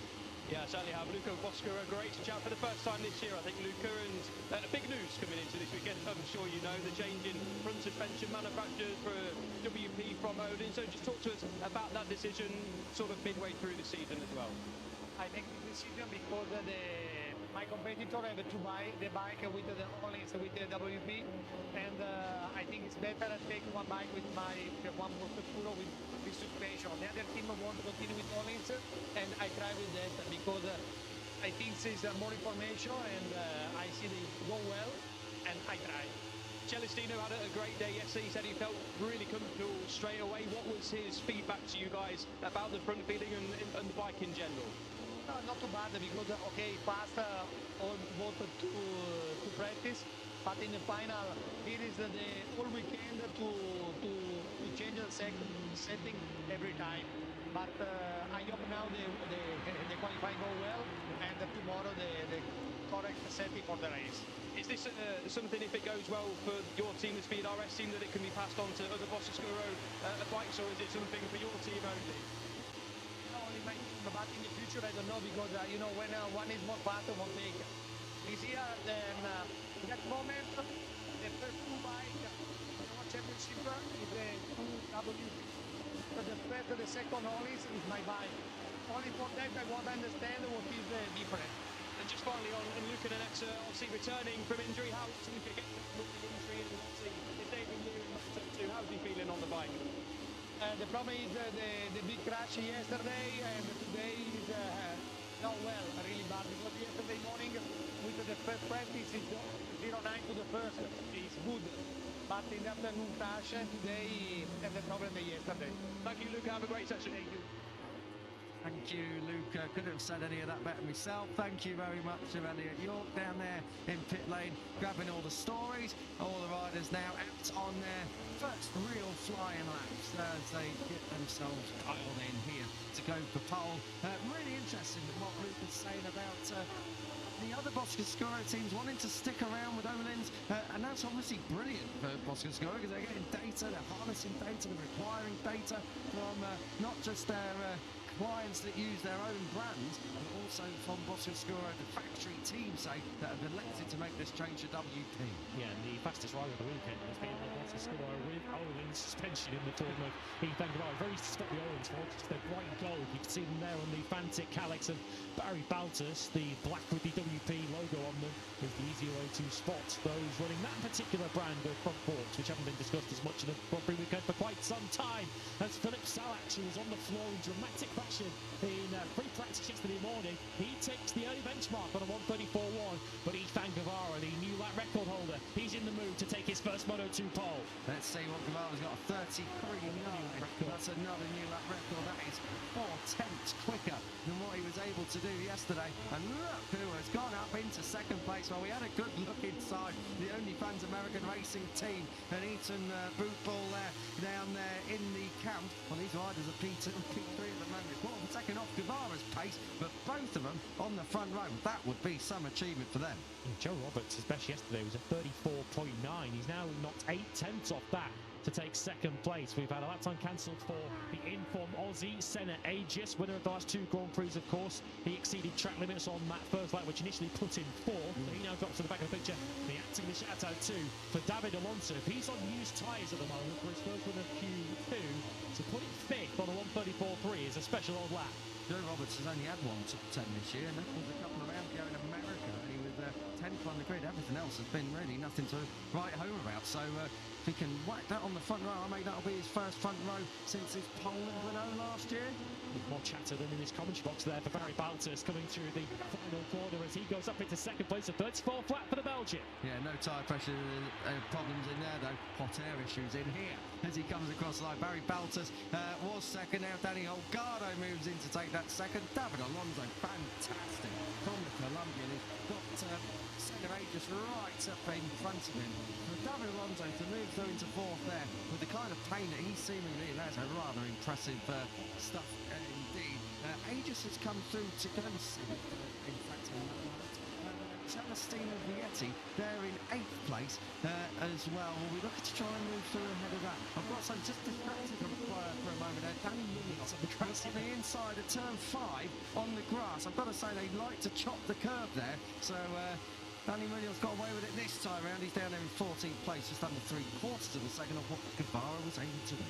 Yeah, confirmation about it correctly from Alan Pillane. Alonso has put the fresh rubber on for this first run of qualifying two, as he very nearly made that tyre look a little bit second-hand by running on the back of Senna Agius, who has got himself on the board, as Kiko mentioned, in 7th. The World Championship leader, though, we're now watching, Manu Gonzalez, hasn't been able to maximise his first run yet. He's currently sitting in the middle of row 4 in P11. And likewise, Colin Vire, who was on pole last time out for only the second intermediate class pole by a Dutchman. So Colin Vire down in 17th place, but he's on a good lap here. He's only a couple of tenths off halfway round as we take them through the Espla. This is Manu Gonzalez, who I've got to say, he'll be wincing at tomorrow's forecast. He is rather lacking in performance in the wet weather. He will not be looking forward to rain clouds tomorrow, and that kind of makes it imperative that he gets himself as far up the field as possible on the grid today. Yeah, he draws the line at humidity, any rain, and he's not particularly happy in these kind of conditions. You just have to think back to Austin last year, where he was had such a lack of confidence in the wet conditions that he put slicks on, hoping that it would dry out in the latter stages, and his luck, unfortunately, didn't come in. So Gonzalez at the moment 11th on a 1:34.477, which is a tenth of a second off the lap record that he set prior to this Grand Prix weekend. Of course, the goalposts have moved significantly, and the rider that's been moving them all weekend has been Ethan Guevara. Colin Vire moving up onto that third row of the grid. Good stuff indeed from Colin Vire, who I've got to say has really impressed us all, really since the second half of last year. It'd be fair to say, I think he was Hungary with one of his big breakthrough rides, but this year so far, his qualifying has been something to really note. 6th, 6th, 8th and pole. So always on the front 3 rows of the grid, and that streak looks set to continue. He's there in 7th at the moment. We have a look at Ethan Guevara, who has only had one valid lap at the moment, but it's the one valid lap he needed. A 33.910 puts him a 10th clear of Danny Holgado. We're in the second half of Q2. 17 of the 18 riders have set a lap time. The one that hasn't is another of those graduates from qualifying 1, so clearly the strategy for Tony Arbolino is to save his one remaining fresh, super soft SCX rear tyre for the latter stages of this Q2 session. That's Senna over to the left, his father just over to the right as we look. And if Aegis is going to go for a third consecutive Moto2 victory, it would probably be in his best interest to get himself a little higher than 8th on the grid. Looking to try and match Remy Gardner's streak of 3 wins from 2021 in terms of the Australian win streak records. So Senna Aegis it's the most Senna Aegis kind of season. He has been very up and down before. 2 DNFs to start the year, or 2 no-point finishes, and then followed up by 2 wins. So Senna Aegis, it's a little bit nearer to where he's been in the last couple of rounds. It was a bit of bad luck in Thailand, and then of course that side of the box had a lot of personal dramas and sadness going on with the passing of one of his mechanics when we got to Brazil. So fair to say that Senna Aegis is absolutely back to his best over the last couple of GPs, but there's no reason why it shouldn't really continue here in France. Yeah, to argue with myself a bit, which admittedly is something I do quite often, he does his 2 previous wins in Moto2 this year. Neither of those have come from the front row of the grid, from 5th in Austin and from 4th in Jerez. The major problem though here would be starting 8th would be that first chicane. We mentioned it in Moto3 qualifying, into that Dunlop chicane. If you're 3rd row backwards, you could find yourself in the middle of all sorts of traffic, particularly if it's wet tomorrow. At least you're arguing with yourself and not me. That's a painful experience for anyone. 5 minutes to go then here in Moto2 as the field roll out to see what they indeed can have in a final roll of the dice. 5 minutes on the clock. Let's nip back down to pit lane. El, what you got? Yeah, just confirming that David Alonso has 2 pairs of fresh rubber to stick in the rear end of his motorcycle. Went out for a couple laps at the end of Q1 on the used rubber, but does have a fresh set on now to try and go for pole position. Yeah, and I can imagine that David Alonso is going to be in this pole shootout. We are still awaiting that pole position for him, but of course it would be very David Alonso that he's got to have an injury to get it over the line this time. Yeah, in fairness, thinking back to obviously only doing 6 laps this morning, he probably did save an SCX, a soft rear tyre, earlier on today by doing so little running in free practice too. So yeah, Alonso does have the same opportunity as everyone else, as Ethan Guevara plays a bit of that for you, bit of a dummy there. Initially looks to set about a pit lane and decides, you know what, I'll let you all go out ahead of me. Joe Roberts wasn't for that particular trick, though, given that the first part of the session for Joe worked out so well. He's currently sitting 5th on the grid. American Racing both on row 2 as it stands. Yeah, looking very, very strong indeed, isn't it, for the American Racing team? 5th and 6th. That would be their best qualifying of the year by a country mile, even for Joe Roberts as well. He said he'd only had one top 10. It was a P10. So by far, Joe Roberts really, really enjoying, it seems, time here in Le Mans in 2026. I'm just looking at Joe Roberts' notes. His first top 10 on the grid last time out since Bruno. That was, of course, from Cota. So Joe Roberts has got a little bit of work to do in qualifying. Not a bad place to get cracking and get started. Because back-to-backs mean momentum, and Joe Roberts is going to need to carry some of that in. He is a former pole sitter here in the past, although those who with a good memory might recall he didn't end up starting for the pole that he took back in 2020 after some problems on the grid when the rain started to land and the start got delayed. But at the moment, Joe Roberts 5th on the grid, Salat in 6th. We pick up Aaron Kinnett then in 17th place. Of course, another rider with pedigree around the circuit, albeit none of that was on a Boscoscuro. Yeah, he did come through to finish 6th, though, in that GP where we had a load of dramas. And he started behind the medical kit. He did indeed, and he was on the front row the following year. So maybe Le Mans is... I'm not drawing many conclusions between how similar Le Mans and Brno are, but that's another one of Joe Roberts' special circuits. So, I don't know, whatever Joe Roberts likes about Le Mans likes him too. That's why he's up there in the top 5 at the moment. This is Aaron Kinnett down there in 17th at the moment, but at least he is giving VDS something to look at today on the tally, because Dennis Onju couldn't come through into Q2 at all. Ahead of him is Munoz, who's currently in 15th place. Reminder that would become 18th if he doesn't improve upon that for the remainder of this qualifying session. But he is about a couple of corners away from improving on that. Both he and Sergio Garcia on the course of improving, as is Celestino Vietti, who has admitted qualifying has been his Achilles heel of late. We're looking to improve upon 9th. Oh, yellow flags in sector 2. I wonder if that's down at turn 6. Indeed it is. And who is it? It's a Fantic bike, It's not surely Tony Arbolino, who's not got a lot of timing. Oh, dearie me, well, if it is, that is a disaster for the number 14, who's been so strong here in the past. As we come across some lights. Oh, Barry Baltus. Baltus gone down. That's, well, he's P3 at the minute, but down. I guess that's going to be at turn 6. Barry Baltus has gone down, and that's not going to give the Belgian fans right in front of our Thomas Watts anything to cheer about. And all these riders are coming through. Ooh, he's gone down hard. Yeah, he's ended up on the 24-hour road. He's gone down, probably on the way down into the corner. The rear's going to step out as he goes. Front end goes, and he gets tangled up with the bike there. The bike cartwheel. Fortunately, Barry Baltus is free from that, and perhaps just a little bit of air out of his lungs there. Baltus, that could have been a lot worse, given how far he went to the gravel trap. I was wincing at what we're about to watch there. Yeah, I just wonder if he got flipped ever so slightly by a foot peg or something. That bike absolutely smashed itself to smithereens. So Barry Baltus on the front row at the minute. Let's see what he's got. It's not Tony Arbolino, because Arbolino, well, he's come across, like I said, he's gone 18th anyway. He's going to have one more flying lap. We see this sometimes, though. It's coming through Q1. It does just eat into that tyre allocation a little bit, and that's why they don't go out straight away. Yeah, look how close it is, though. Quarter of a second covers the top 8.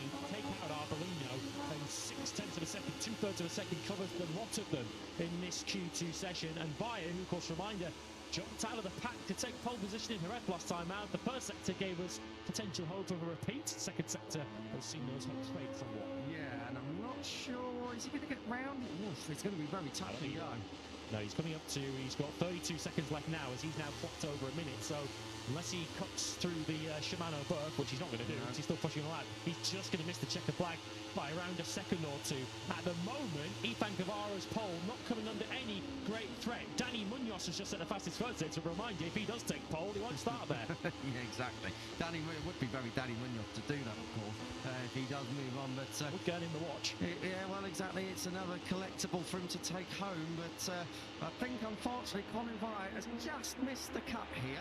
That's going to be rather annoying, and a shake of the head confirms that he's going to be fuming with that one. 9th place. So our pole sitter. Last time out, there are no first ever back-to-back poles for a duck rider in Intermediate Plus. Look who's down in 15th place. Key lap this for Manu Gonzalez. He needs this. He needs it. He's on a personal best so far through the opening 2 sectors, and he is in touch by a 10th. So interesting to see what happens with Manu Gonzalez here. Arbolino, he moves up and pushes Gonzalez back onto the 6th row of the grid. I tell you what, if it's wet, Manu Gonzalez down in the 6th row is a disaster for his championship. He's following Senna Aegis there. Oh, he's not. I thought that was him tucked up behind. That's even on Tola, I think. He took behind Aegis. The rider behind the pair of them is Salach. Look how good this is looking for Salach as he comes to the third sector. Is he going to get a little bit tripped up here by Tola? Fastest through the third sector for the Czech. Philip Salach hasn't had a pole position in 3 years. Oh, this would be something spectacular. Philip Salach, it's been a really difficult weekend for the Czech rider, of course. We'll come on to that a little bit more in detail tomorrow, I'm sure. Philip Salach has had it absolutely hooked up. Tola Salach front row though, so good stuff indeed from Philip Salach, who goes P3, and Manu Gonzalez rescues himself to go from 16th up to 5th, and that is a massive, massive job. I was gonna say, halfway around that final flying lap, keep an eye on this rider here, Zonta van den Gilberg. He was right in touch. He was half a tenth off halfway round, but in the end it all went away from him, and he's 18th. But it is a pole position at last for Ethan Guevara. And that had been coming all weekend. He's looked like he's had it covered since yesterday afternoon when he was so confident in his pace. He didn't even bother doing a time attack at the end of practice because he was already P1, fastest this morning too, and another new lap record for Ethan Guevara. Danny Holgado and Philip Salach will join him on the front row. Baltus holds on to 4th. Gonzalez matched his time to the 1,000th of a second stake bid ahead of Joe Roberts. Great to snap for American racing. Perhaps the story in that session. Second in the World Championship, Senna Aegis ended up getting shuffled back to the middle of row 4 in 11th place. Yeah, not ideal for Senna Aegis to fall down there, but it is the first Moto2 pole for Ethan Guevara. As we say, great to see Danny Holgado back on some kind of qualifying form up there in second. Philip Salach, fantastic front row from him there in third. Shame that Barry Baltus in the end is just shuffled back, but he's right in touch. Look how tight it is. Gonzalez with exactly the same lap time as Baltus when he came across the line, and Joe Roberts, second row of the grid. Very, very strong stuff indeed from the OnlyFans American racing team. Best qualifying of the year for Roberts, and that is a first front row for Philip Salach in the better part of 3 years. Lombok 2023 is the last time the Czech rider started on the front row of a grid. Last time he was on pole, as I mentioned, was longer than that. The first Grand Prix of 2023 at Portimao. That's the kind of history Salach was on the verge of making. He missed out by a tenth of a second, but as Kiko briefly alluded to, he had a big accident coming into the Dunlop chicane in free practice one yesterday. He didn't set a single lap time in free practice one. He said he was at a really low point. He said mentally, I was at my lowest point at the end of FP1 yesterday. What a turnaround in 24 hours for Salach. Yeah, and of course, another thing to allude to for those of you who are right across everything motorsport, of course, Philip Salach did lose a good friend to himself at the Northwest 200 this week, Camille Holland. So big result this for Philip Salach, and that would have just put those demons to bed over the last 48 hours. Let's just cross down to pit lane before we need to get on with the interviews. Al, what you got? Yeah, thank you, Danny. With Gino Bortolo. Gino, what a lap time read, and he's looked great all weekend. His first competition in Moto2. He's coming good, isn't he? Yeah, so far it's incredible weekend for Ethan. He did an incredible job this morning, incredible on tap time. Again, this afternoon, he deserved the pole position because it was perfect through all the weekend right now. Good luck for tomorrow. Thank you, guys. Thank you, Gino. Thank you, El, as we get ready. I'm just looking at Philip Salach's stats. He's had, this will be his 4th front row start. He's yet to convert it into a podium. So a little bit of pressure maybe for tomorrow. But let's, while we can, let's just talk about the OnlyFans American Racing team, because that's a big pick 'em up, because they've had a tough start to the year. Joe Roberts and Philip Salach both in the top 6. Yeah, and they had some technical problems yesterday morning too in free practice one as well. Both sides of the American racing box had their issues yesterday at the start of the weekend. Barry Baltus, as you can see there on your screens, has been taken to the medical centre. We hope that's just for a precautionary check and that he can take his place in the second row of the grid for tomorrow's French Grand Prix. Yeah, you're quite right to say that Salach, when he has qualified well, hasn't always converted that, but of his previous podiums, of which there have been 3 in the Moto2 class, one of those did come here when he was second 3 years ago. Indeed. You've got to say as well, the wet weather will be a real leveler. I mean, we're talking as if it's absolutely guaranteed to be wet. I mean, I'm not a weather forecaster. That's got to be confirmed for sure. But every single weather forecast is pointing to the sky tomorrow, and it's not looking good if you are Manu Gonzalez because he hates the wet. Yeah, he doesn't look like he particularly enjoyed the drive today either. Looking at his hand gestures and his body language there as he debriefed to the team, a rather fed up championship leader by the looks of it. But if when the bike's not working and it's not a particularly good day, you're still able to qualify fifth, it's by far a disaster for Manu Gas. His nearest championship challenger, of course, Senna Regis, is 6 places behind him on the grid. But perhaps there is a growing threat from the Blue Crew Boscoscuro camp in the form of Ethan Guevara. He has indeed really laid down the gauntlet, hasn't he, Ethan Guevara? Fantastic stuff from the Spaniard. And I can tell you, he is getting ready. He is in position to speak with our very own Elliot York. This will be interesting. A career first pole. Take it away, Al. Ethan, congratulations on your first Moto2 pole. You've looked strong all weekend now. You're looking comfortable to convert it in the race tomorrow. Talk us through how you're feeling. You're looking really fast. Yeah, the feeling now it's amazing. I understand a lot the bike and I like to manage this track, but nothing. I enjoy this moment. Fifth pole position in Moto2. This is amazing. Nothing. I try to all for tomorrow in the race. But let's see the condition for tomorrow in the wet or dry. But I try for my best race. Good luck for tomorrow. Thank you very much. Fantastic stuff from Ethan Guevara, Lewis. He has been a Moto2 winner before. He's looking to get it over the line here tomorrow. Well, that, as mentioned, when he took it, he's no surprise. He's been, in terms of pure time attack pace, by far the class of the field so far this weekend. And that, as you say, is a well-earned maiden Moto2 pole. And yeah, I guess we know the Boscoscuro does go pretty well in the wet, but I think Ethan Guevara will be hoping those clouds stay away for tomorrow. I think he will too as well, because he's been very, very fast in the dry. It's going to be a real battle tomorrow. I think if it is dry, Manu Gonzalez on that second row of the grid is a very, very interesting prospect. Likewise, Joe Roberts. David Alonso the head of third row.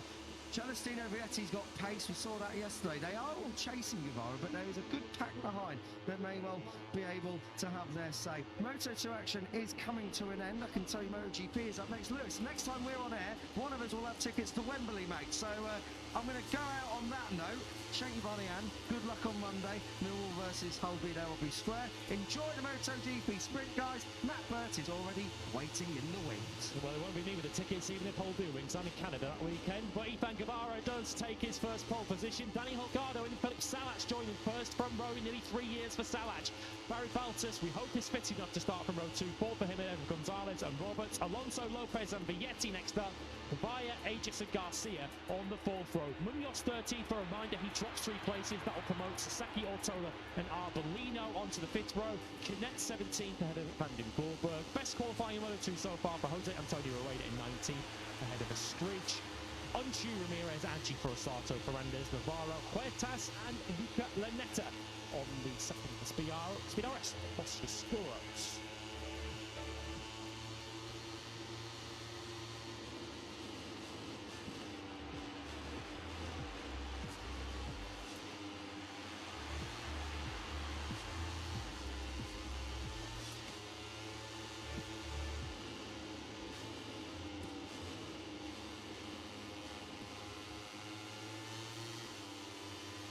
Congratulations to a rider who might well be MotoGP bound next season.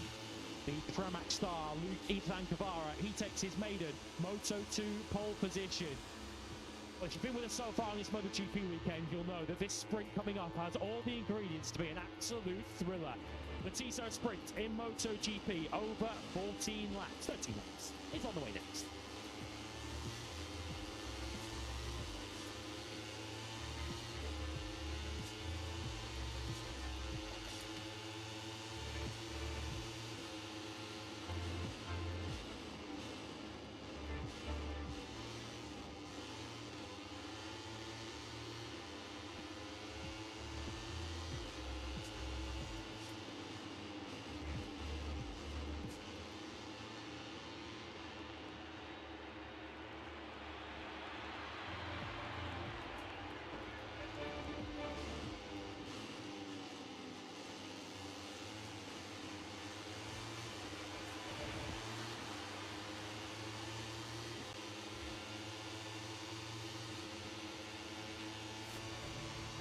Welcome back live trackside here at Le Mans. We are here for the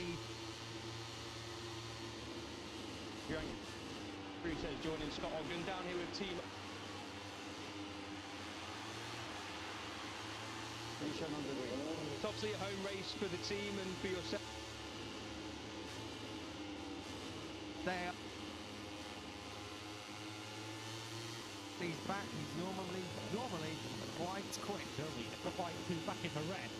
I think we're all expecting as the weekend of glorious points leader Keyless that we've seen.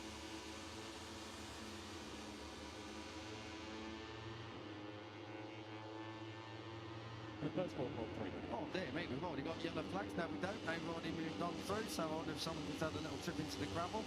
Yeah, on Kilos, actually, another thing, not only did he not really dominate the entirety of the Grand Prix, he was very, very close to not getting pole position. He was flush with the light panel as it went yellow over at, I think it was turn 7 out of 7 into 8, because we had Adrian Fernandez in the gravel. And if he was 10 metres further behind, I think Max Keelan's lap would have gone away, would have been cancelled. So that would have left him down on the third row, Lewis. So we know he's got pace. We know he's got pace on one lap as well. But you don't want to be leaving it late in these sessions, Lewis, because it's very, very easy to be caught out. And he has been on the floor already this weekend, has Max Keelan's pole here last year. Of course, that was his maiden pole in Moto3. He's gone on to take a further 2 since then, including last time out in Jerez. But it certainly feels as if the pack are much closer to him. They're snapping at Keelan's heels this weekend in a way that they weren't in Jerez. Indeed. Don't forget though, Keelan took his first pole. In the morning, and when we got it.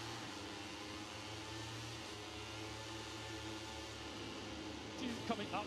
And some might say rider of the week. So it's really in a nutshell for you, isn't it? Yeah, well, you're surprised himself with the level he was at in Jerez. So you can only assume that he's on a decent trajectory with his recovery from those 6 surgeries that he's had on that broken femur. Really difficult qualifying session to call this. When we came on air for qualifying 2 back in Jerez, I think we're all expecting as the weekend unfolded for Max Keeles, the world champion, to just run away and have his own race as the weekend unfolded. In the final few laps, that's ultimately what we got in Jerez, but we haven't seen signs of the imperious points leader Keeles that we've seen in the first World War III. Oh dear me, we've already got yellow flags. No, we don't. They've already moved on through, so I wonder if someone's had a little trip into the gravel.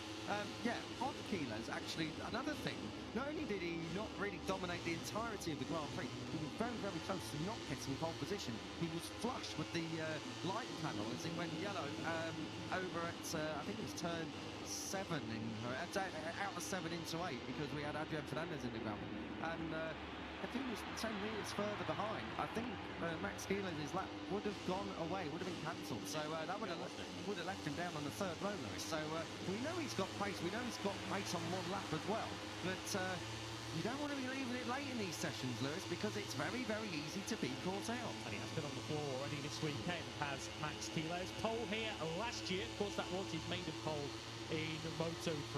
He's gone on to take a further 2 since then, including last time out in Jerez. But it certainly feels as if the pack are much closer to him. They're snapping at Keeles' heels this weekend in a way that they weren't in Jerez. Indeed. Don't forget though, Keelan took his first pole here 12 months ago, so he definitely knows how to get it over the line here at Le Mans. At the moment, it is Adrian Fernandez who is your first rider out there on the track and getting his first flying lap time of the afternoon. Of course, he's opening a few laps in Moto3 Q2. It's all about getting a banker down. It's less so about going gung-ho and time attack mode, but you do need to be pushing on and you do need to get a lap time in, because you saw just how close it gets to not moving through. In the case of Q1 for Guido Pini, it can be very, very close to being mired down the field through not having pace, but just through bad luck. Like Jerez, this is a circuit that the rookies in Moto3 know quite well. Red Bull rookies do race here. This young man won here last year, and the rookies did Brian Ariarte, and he's had the kind of form of a rider who does enjoy this Le Mans Bugatti circuit so far this weekend. 5th overall yesterday was Ariarte on the 51 bike, and there's every reason to suspect that he could challenge the front row today. Yeah, 5th overall yesterday on a 140.598. I can tell you they're going to be going around that, if not quicker. I'm fairly sure the likes of Brian Ariarte are going to get down towards the 139 today. 41.1 on is Adrian Fernandez's opening gambit. Vader Patara 40.8. Healy at 41.3. As we take all the hotness across the line, it seems Morelli down the KCM 40.6, 40.4 for Joel Kelso, who's just behind Morelli on track. We pick up the number 66 Australian now, who's still looking for his first top 10 come Grand Prix Sunday. Keyless across the line, 40.7 for him. So our opening lap, maybe not representative of where we're going to be. We'll tend to look at that than anything Kelso has done so far this weekend. So he's found some big pace on that M-Lab Honda. Of course, Kelso's had a pole position, but wrapping my brains, I don't think the M-Lab team have. No, they've had front rows. They've had front rows, haven't they? But they've not had any pole positions to my reckoning. They've not had a podium either. They've had very, very close results. I think back to Argentina a good few years ago. I'll tell you what, they're flying this weekend. Obviously, it's a really tricky track that does actually bring everyone a little bit more together because it's got so many different dynamics to it. So a massive, great big front plate, but the rider really can make a difference to the rest of it because it's the kind of place you've got to get on with.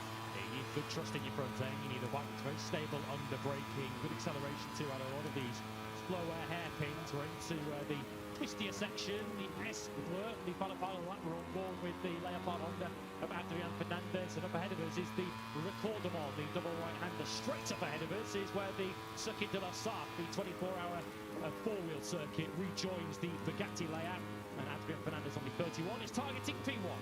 Worth noting that's not the long lap this weekend. Long lap down at turns 7 and 8. Go on. So no need to peel off to the left as we head down towards La Chapelle. Marco Morelli, of course, a fantastic lap from him at 140.280. Not quite as quick as Munoz yesterday. That is Max Keyless on a 140.184. That's a fantastic lap from Keyless, and that is the fastest lap of the weekend thus far. Aspar 1 and 2 then. Good lap from Vader Pratama too at 40.3. The Indonesian currently on the front row of the grid. Of course, he's been a very strong qualifier so far this season, but gets to start on the front row of the grid is the Indonesian. Down towards La Chapelle. Cormac Buchanan hasn't gone out just yet. Any news down there? Yeah, don't worry if you're a New Zealander or Cormac Buchanan fan. He was out on the used rubber that he used in out the fresh rubber on the rear. I've got the front, which is waiting for a little bit of a gap to head out, so he will be taking that time. No need to worry about it. Cheers, Al. Thanks for that. And let's hope to see Cormac Buchanan in amongst this pole shootout as we pick up David Almanza. We normally talk about in terms of one lap pace it's got to be said, but he's down there in 11th place at the moment. He is coming back from that elbow injury, and he's had a couple of crashes as well. There's one down into Garage Vert. That was yesterday, and the other one up at turn 3 today. So David Almanza definitely back, and back with a bit more of a bang than he'd have liked. Yeah, because of the injury that he sustained to his elbow, it is sort of inhibiting him a little bit as he's riding the bike. He did say in Jerez that he couldn't pull the clutch lever fast enough as he was out there on the racetrack, so he's certainly having some issues trying to overcome, which unfortunately he can't fast track. He's just got to wait for his body to ultimately heal up and to build for strength again. Fernandez once again up onto the front row of the grid, splits the Aspar riders of Keyless and Morelli. At the moment, the top end of the standings is looking fairly similar to the end of the Spanish Grand Prix a fortnight ago. Yeah, not too dissimilar at all. We're just needing Munoz to elevate himself out of that provisional third row starting place in 7th. You can see him there leading the group rep. Valentin Peroni, we pick him up down in 14th place. He's going to need something here. It's got to be said, Valentin Peroni has not hit the ground running as he would have liked to in Europe. It's got to be said. He seems to always be tripping up over Alvaro Carpe in Grand Prix at the minute. So that was the problem last time out in Jerez. He had a little bit of time on track with Carpe this morning as well. Valentin Peroni at the moment down in 14th and now enters the pit lane. So it's going to be one final push late on in this Q2 session for the number 73 to try and put himself at least on the front 2 rows for his team's MotoGP. Grand Prix as mentioned, for both CIP and for Tech 3. Well, it's Max Keyless just been keeping his powder dry so far in this weekend. Has been hanging around the lower end of the tape for much of this French Grand Prix so far, but when the crucial moment Q2 has come about, Keyless has delivered that 140.184, and with 6 minutes to go and one more run remaining, surely we're going to get laps in the 130s, but as it stands, Keyless is on course for back-to-back Le Mans pole. Yeah, which will be fine for him if Alvaro Carpe is mired down on the third row of the grid and half a second off the pace. So Carpe at the minute in 9th place, 2 places behind this rider here, David Munoz, who was on the podium last time out at home in Jerez. Just behind Carpe is Pini, your Kota winner, and then Almanza, your Thai GP winner, down there in 11th. So it's a real cluster of riders who you'd expect to be a little bit further up. But this Adrian Fernandez was second last time out, and he's trying his best to keep Max Kilos honest here. 1, 2 and 3, Kilos, Fernandez, Morelli, 6 minutes on the clock, and Fernandez, as we see so often, is your first one out to start his final time attack run. Yeah, you like your symmetry and you like your sequences. We currently have KTM Honda, KTM Honda, KTM Honda on your front two rows of the grid. Quiles, Fernandez, Morelli, Patama Ariarte, and Kelso. Here is Valentin Perone, who really paid the price for qualifying poorly in Jerez. Got himself stuck in some mid-packs and groups that he really shouldn't have been in. Had some contact midway through the race as well with Jesus Rios. So crucial, particularly with this first chicane here, Kiko, at the start of the lap. That run down to the Dunlop chicane, it is a pain in the backside if you're starting anywhere away from the front two rows of the grid. It is a big problem, and going back through Grand Prix history, how many times have we seen riders trip up over each other across all classes? It's not a Moto3 related problem, it's Moto2, MotoGP, I think back a few years as well, even last year when we had Pecco being skittled by Nea Bastianini down there at the first chicane. So it's tricky. Throw in a bit of rain and a bit of moisture, it gets a lot worse. So keep an eye out tomorrow. This is the part of the track we're talking about because it's such a big, fast sweep in, and the actual width of the track is quite big at that point, and it's very easy to rush up the inside. So just keep an eye out tomorrow. It's the first of many pinch points around the Le Mans Bugatti circuit. Yeah, it's not an easy circuit to escape in either, with the many straights that can bring the pack back towards you if you're trying to make an escape back to the front of the field. Here is Guido Pini still wearing some of the battle scars from his spill in qualifying one, as he currently sits, well, he's finished 10th at the moment, front of row 4.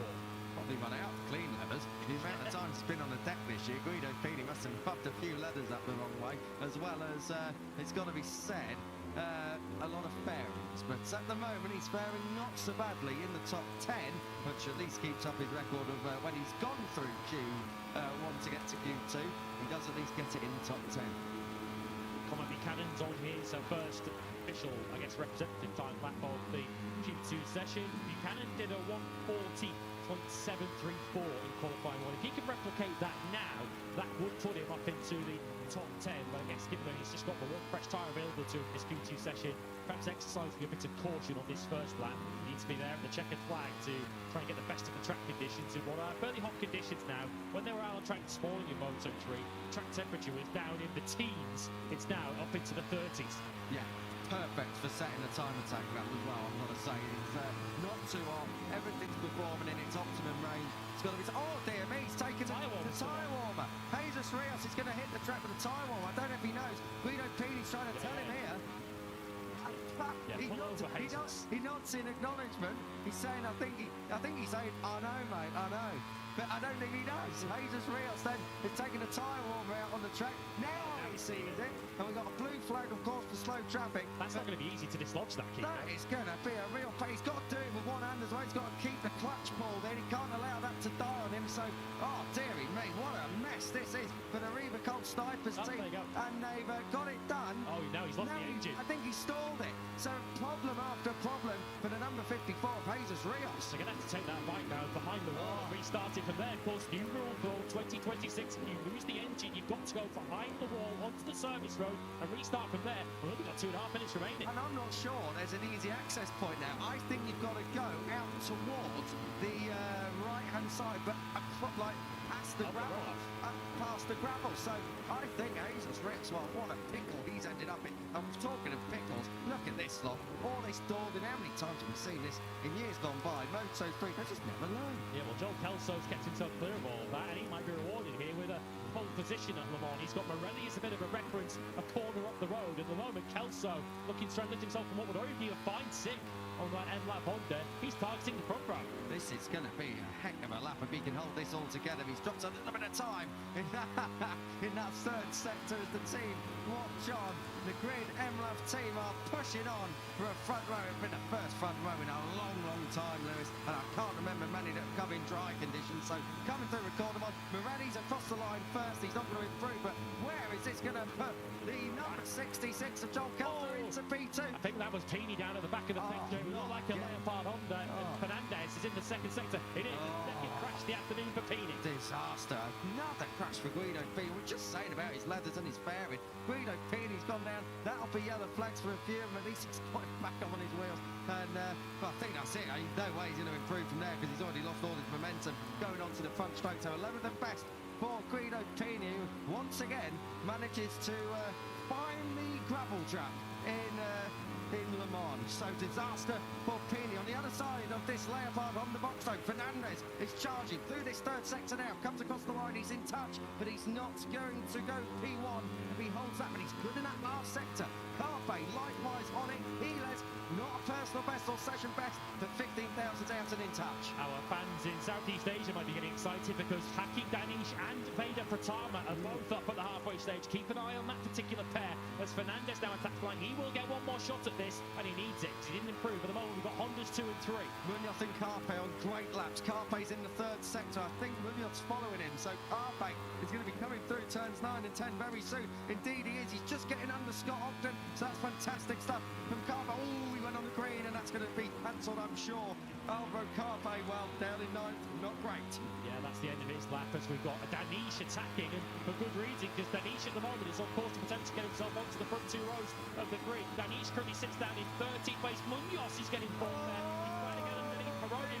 We know Munoz has got a history of attacking that final. Scott Ogden just about saves it. It's all going on. What a save. That front end was under him for a calendar month. Scott Ogden, fantastic stuff. Munoz moves up to 5th. Carpe goes up. Omiate! Brian Omiate, out of shot, has somehow managed to go P1. Fantastic. The number 51. Fantastic stuff by 30 thousandths of a second. Not over yet, no, his lap has been cancelled. His lap has been cancelled. He's clearly exceeded track limit.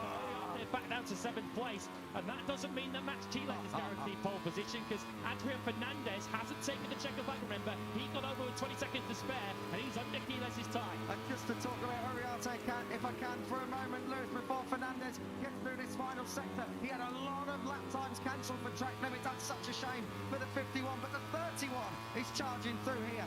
Leopard Racing, well, it's been a contrasting Q2. Guido Pini's hit the deck already, but is it going to be P1 for Adrian Fernandez, who now lights out to go to the line? P1 and pole! Adrian Fernandez gets me a team celebrating. It is going to be a French GP pole for Adrian Fernandez, who denies Max Quiles at the death of the session. Fantastic stuff, and a big shout out as well in 3rd. Michael Laverty's team have representation on the front row.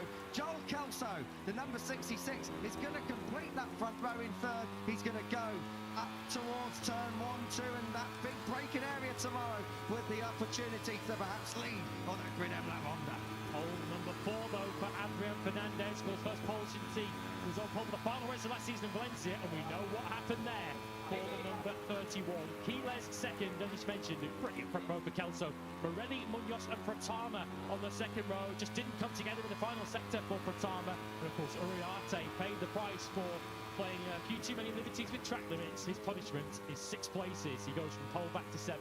Unbelievable. What a flurry of action right at the end of that session.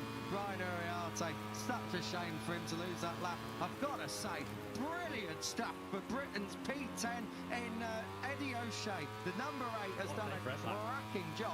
Double top 10 on the grid for Michael Laverty. Well, I'll tell you what, we know where the beers are going to be on tonight, aren't we? Yeah, if it does rain tomorrow, without stereotyping too much, the Brits do know a bit of wet weather riding that way, so Eddie O'Shea might well fancy his chances in that kind of scenario. His best qualifying was a 9th place, 1 place higher than qualifying today, but that was in a rain-affected qualifying back in Germany last year. It was at the very last corner, so he was literally metres away from a maiden pole position before Brian Uriarte lost it all. Metres away, but centimetres over onto the green. I tell you, he's over it. You can see it clearly. They wouldn't adopt his lap time if he wanted to. So was Pratama. Pratama starts 6th for tomorrow's game. That's a bit more like after the disappointment in Jerez. But Brian Uriarte, well, he rode it like he stole it coming out the final corner, and he almost did steal pole. But in the end, it is that 3rd row start. He will be alongside his teammate, Alvaro Carpe, who will probably be thanking that Adrian Fernandez at least doesn't see doesn't allow Keyless to see a clear view up towards turns 2 and 3, because Keyless on pole and Carpe down on the third row. That bodes very, very poorly for the ATD, but Fernandez just ruins Keyless's part. It could have been a lot worse, couldn't it, for Carpe, of course, starting the afternoon in qualifying 1, so he's rescued it to a certain extent, starting in the middle of that third row. O'Shea, Feeney, Danish is the fourth row of the grid. Danish looked like he was threatening a front row bid late on before he lost time in the second half of the lap. Almanso, we didn't see a great deal of him in that Q2 session at the end. 13th, falling 22 ahead of Perone, who's 14th on the grid once again. They're starting 14th for the season opener in Thailand. Buchanan 15th. Rios did eventually dislodge that tyre warm, although didn't get that bid at the end. He stopped back at 16th ahead of the CIT pen. That's a real problem for Jesus Rios, because he's got good pace. He looked pretty decent yesterday. He looked very, very good in Jerez, but that's a bit of an error that normally you don't see for a Moto3 World Championship team. But anyway, they'll move on from that. Cruces and Ogden, bit of a shame in the end for Alan Bronex team. There is no fairy tale here at Le Mans yet. Let's see what the weather does tomorrow. Yeah, it could all turn around tomorrow morning. Of course, Moto3, 11 a.m. local time. Moto3 gets underway. The forecast has been evolving and changing through the weekend. Now, you might get away with it in Moto3 before the rain arrives. We're expecting rain potentially around midday tomorrow, as Mirdad Couture, who's been through the emotional roller coaster with his two riders in that qualifying session. Ralph Fernandez there, just off to the right of picture, congratulating his younger brother. As mentioned, that is a fourth career pole for Adrian Fernandez. You mentioned David Almanza down there in 13th, uncharacteristically poor qualifying from him. His worst since he was 13th at Misano last year. So a little bit of work to do perhaps for David Almanza, but not so much for his former teammate Adrian Fernandez, that fourth career pole. What a lap! El, take it away with him. Adrian, you left it late after the podium.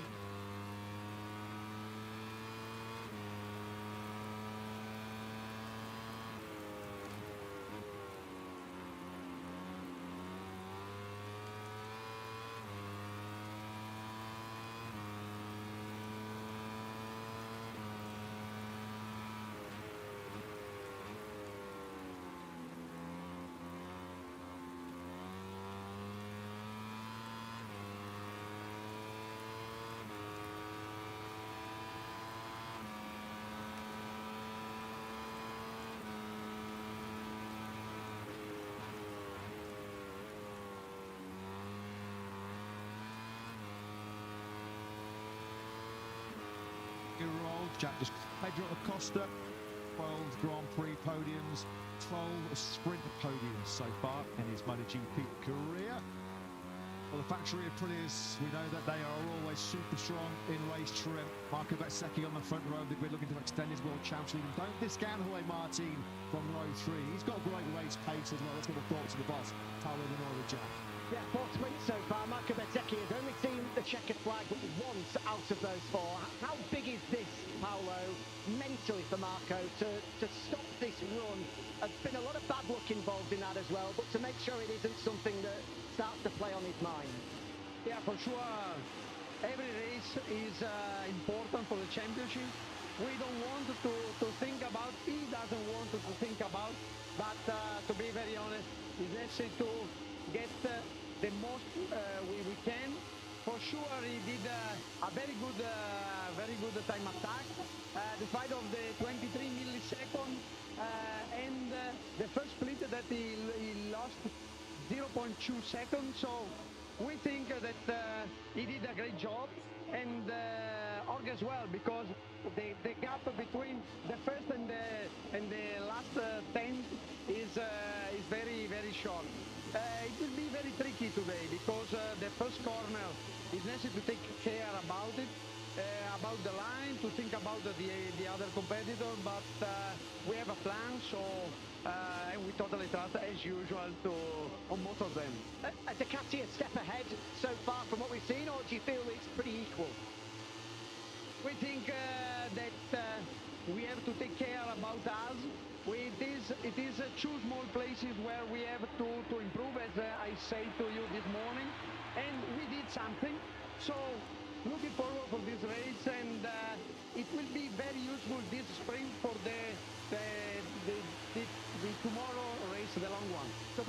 Thanks so much. Thanks, Jack. Thanks to Aprilia boss Paolo Benori. It feels like the last sort of 10, 11 months or so MotoGP has been an Italian duel between Aprilia and Ducati.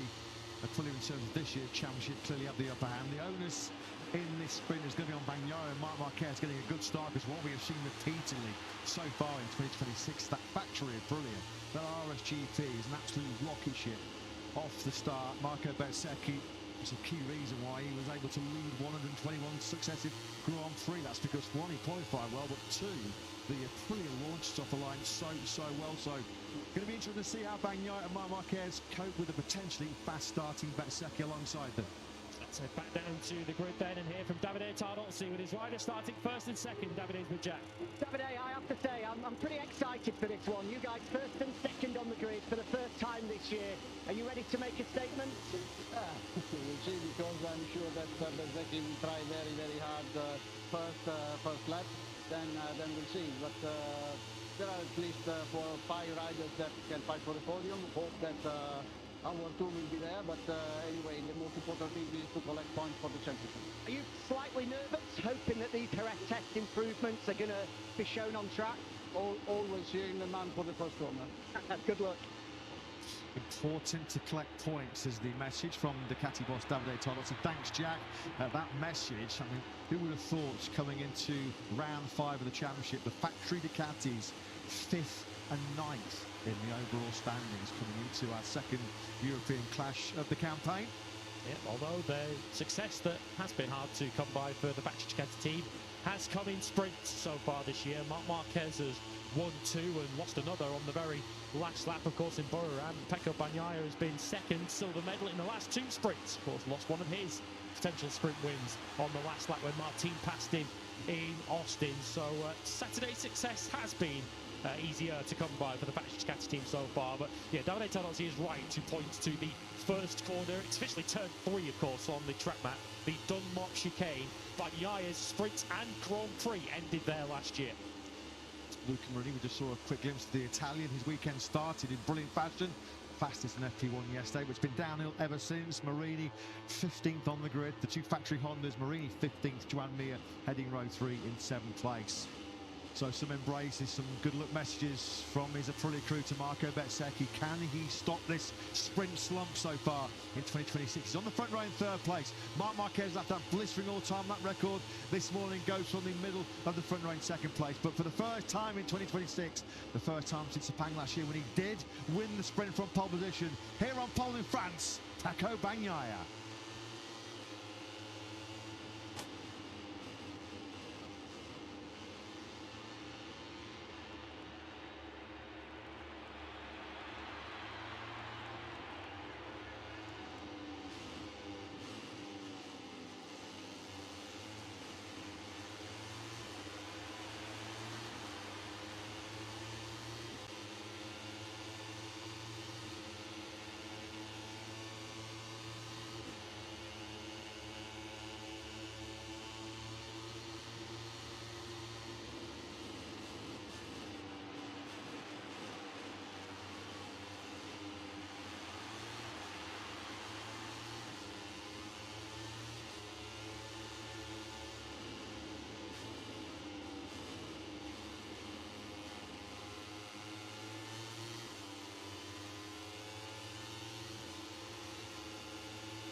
MotoGP's second stop on European soil in 2026 brings us to an iconic, to a classic Grand Prix venue. Welcome one and all to the Bugatti circuit here in Le Mans. Welcome to the Michelin Grand Prix of France. Are we going to get some more sprint fireworks in France following a truly incredible qualifying session this morning? The top 10 at the end of Q2 earlier on today, covered by just, 0.297 of a second. It's the second closest Q2 top 10 since that qualifying format was introduced 13 years ago, back in 2013. The only closer top 10 in MotoGP Q2 came at the Styrian Grand Prix at the Red Bull Ring 6 years ago in 2020. All the home hopes a nation expects Fabio Quartararo and Johan Zarco to deliver another spectacular result tomorrow in the main Grand Prix, of course. Over 27 laps here in northwest France. Can Johan Zarco make it back-to-back wins in front of what potentially could be yet another record crowd? It's a beautiful day, it's great weather. Let's hope we're going to get some great racing in this upcoming 13-lap sprint. A sprint which will see Marco Bezzecchi take an 11-point lead in the World Championship into our 5th sprint of the campaign. Marco Bezzecchi is to surrender the lead in the standings at the end of the sprint. He's going to have another DNF, which has happened already so far 3 times in 2026. His teammate Jorge Martin is going to have to fight his way through in the middle of the third row, 8th to win this sprint. What's the most remote of possibilities, given the fact that, as you can see on the screens, Jorge Martin's a bit of a prolific winner in the sprint format. The last time Pecco Bagnaia started a MotoGP race on pole position in the sweltering heat of Malaysia on the Sepang International Circuit last year, and did go on to take the victory and claim the gold medal on the Tissot sprint on that occasion. First time though in 2026, he will fire away from pole position. Not a new territory here in Le Mans for Pecco, on pole here in 2022 and in 2023. Alongside him on that front row, Marc Marquez. Third time in the last 4 French Grand Prix that Marc is starting from 2nd place on the grid, and all eyes on what is traditionally a very fast starting factory Aprilia. Marco Bezzecchi, can his sprint slump end here this afternoon? 22 riders then come to the grid. Jonas Folger in at Tech 3 KTM for the injured Maverick Vinales. All riders on the Michelin hard front tyre, soft rear tyre. Just waiting here in the hottest conditions of the weekend so far. Finally then, after a little bit of delay, we have the green flag waving and clearing shortly at the back. Riders in position, primed and ready. Lights out, we're racing here in the sprint at the moment. Big wheelie off the line for the number 49 bike of Fabio Di Giannantonio, who's going backwards. Was the whole shot device engaged there at all for Digia, as Marco Bezzecchi once again lining off the line on the factory Aprilia, and Jorge Martin has come from 8th to lead. Jorge Martin with an absolute show-stopping start to this sprint. Well, we said the Aprilia start fast. Martin from 8th to 1st. Is Jorge Martin serious? He went right at the inside of the factory Ducatis through turn 2 and then steamed round the outside of his teammate Marco Bezzecchi. It wasn't a remote possibility for Jorge Martin to win this sprint. Unbelievable. What a start. What a first couple of corners. Skill and bravery in equal measure down from Jorge Martin. Somehow, from the middle of the third row of the grid, he leads this sprint. And the damage for Fabio Di Giannantonio, his front wheel went skywards off the line. He is down in 14th place. His sprint or his start demons persist. Yeah, it was the whole shot device fully engaged there, because straight away as he dropped the clutch and grabbed a full of a handful of throttle, Jack Sagan looked like it was engaged. So the start gremlins roll on for Fabio Di Giannantonio. But what a start of Jorge Martin's career made here in this Le Mans sprint. Absolutely sensational. The rider who had a poor start was Alex Rins from 12th back to 20th now. He's just past Jack Miller. This then is the battle for 2nd place, and this is Bagnaia looking to get on with it and get past his fellow Italian Bezzecchi. Yeah, here comes a Costa on the inside of Mir. Picks up the Honda rider going into turn 13. Mir himself was thinking about eyeing up a move. Marc Marquez hadn't really got picked off by Costa. So at the end of that incredible first lap, Jorge Martin leads at the end of that opening lap in this 13-lap sprint, and a factory Aprilia 1-2. Bagnaia once again showing Bez's front wheels as we go into 3 and 4. Yeah, the rider who's not having some early confidence or early joy here is Marc Marquez, who's back to 5th, down 3 places, and he's not exactly swallowing all over the back of Fabio Quartararo right now. If anything, he's nearer to Acosta. They're running 5th and 6th. So Fabio Di Giannantonio started this sprint 1 row and 4 places ahead of Jorge Martin. He ended lap 1, 3 seconds behind the Spaniard. Talk about a big twist early on here. It was Marini. Marini's gone down. Yellow flags around the 2nd sector. I think he's down at La Chapelle. So one of the factory Hondas is up in 7th place. The other one looks like he's out as we now look back from Marco Bezzecchi. Confirmation, it is Marini. The number 10 is down. And we're looking at the pole sitter of Pecco Bagnaia. But look at the lead. The Jorge Martin's already pulling out. I'm sorry, tell for Marini having led. Jonas Folger's also gone down. Maverick Vinales' injury replacement. Marini's French Grand Prix started in stunning fashion when he topped FP1 yesterday morning. That already feels like an awful long time ago, doesn't it, for the Italian, who struggled for pace ever since. At the front then, Martin Martin is just streaking right in front of the sprint. He's now over 8/10 clear of Bezzecchi. Acosta's passed Marquez. Acosta's got through on Marc Marquez. Marc Marquez is going the wrong way here, isn't he? He said all season long, struggling for front-end feeling, struggling for confidence in the early laps, and this is biting him again. Yeah, he's been dropped at the moment as Mir's now swabbing all over the back of him. Fast lap for the sprint then at 30.6 for Jorge Martin. His lead is 8/10 of a second, but Marc Marquez down now 4 places from where he started. And any hopes of getting involved in the sprint through the road. Mir now takes him. The 2020 world champion relegates Marc Marquez to 7th place. This is unbelievable. Let's not forget this morning in Q1, Marc Marquez delivered the fastest ever and one of the best ever laps of this Ducati circuit here in Le Mans. But the Ducati rider, well, he's just engaged reverse gear. When have we seen this on so many occasions in recent years where Marc Marquez is just going completely the wrong way as Bezzecchi goes wide? Bezzecchi makes a right hash of the museum corner. That's a free move there then for Pecco Bagnaia. He snaps on the inside, so Bagnaia with a bit of a gift up in the second. It could be a key moment that for Bagnaia because he looks like he was getting a bit impatient behind his fellow Italian. It's not as severe as some of the others we've seen, but you have to chalk that down as another sprint error for Marco Bezzecchi. In FP2 this morning on worn tyres, Pecco Bagnaia looks absolutely awesome. Now with a clear track ahead of him, nobody disrupting his lines or his braking markers in front. What can he do now to hunt down Jorge Martin? Of course, those two career-long rivals, former teammates all the way back in their Moto3 days. This is Bagnaia, certainly the best we've seen him so far, isn't it? In 2026, pole position now up into 2nd place in terms of the championship. Jorge Martin at the moment pulling 5 back on Bezzecchi. Marquez now coming under a bit of pressure from his younger brother Alex, who's in 8th place. Got to give another shout out to Fabio Quartararo, who's running in 4th place at the moment and doing a low 31s at 30.5 though for Jorge Martin. Only Bagnaia looks like he's even got close to an answer right now. Fair play to Moreira as well. That last lap he passed the Antonio and Bastianini. Awesome performance by the Brazilian rookie there. Top job by him. Successive fastest laps then for Martini, trying to get on with business here early on, isn't he? A 1:30.561. Yellow flags around the cross. Well, he's had a shocker. He has an absolute shocker, hasn't he, Fabio Di Antonio? Any hopes he had of a medal going around his neck at the end of the sprint were ended with a disastrous start, and that's gnarly. That's a real gnarly crash there for Didier as he tucks the front going through turn 3. The momentum takes him through turn 4 as well. Fair play, the rider behind him to avoid any kind of contact there. His teammate Frankie Morbidelli there had to go left, right around the very outside of the racetrack to avoid him, so it's cost Morbidelli places too. Morbidelli is now running towards the back of the field himself. In fact, he is the last runner on track now, down in 19th place. This is unbelievable. Quartararo now into 4th place. But has anybody got the pace to go with Jorge Martin on that last lap? Martin and Bagnaia into the 130s. So too are Acosta and Mir.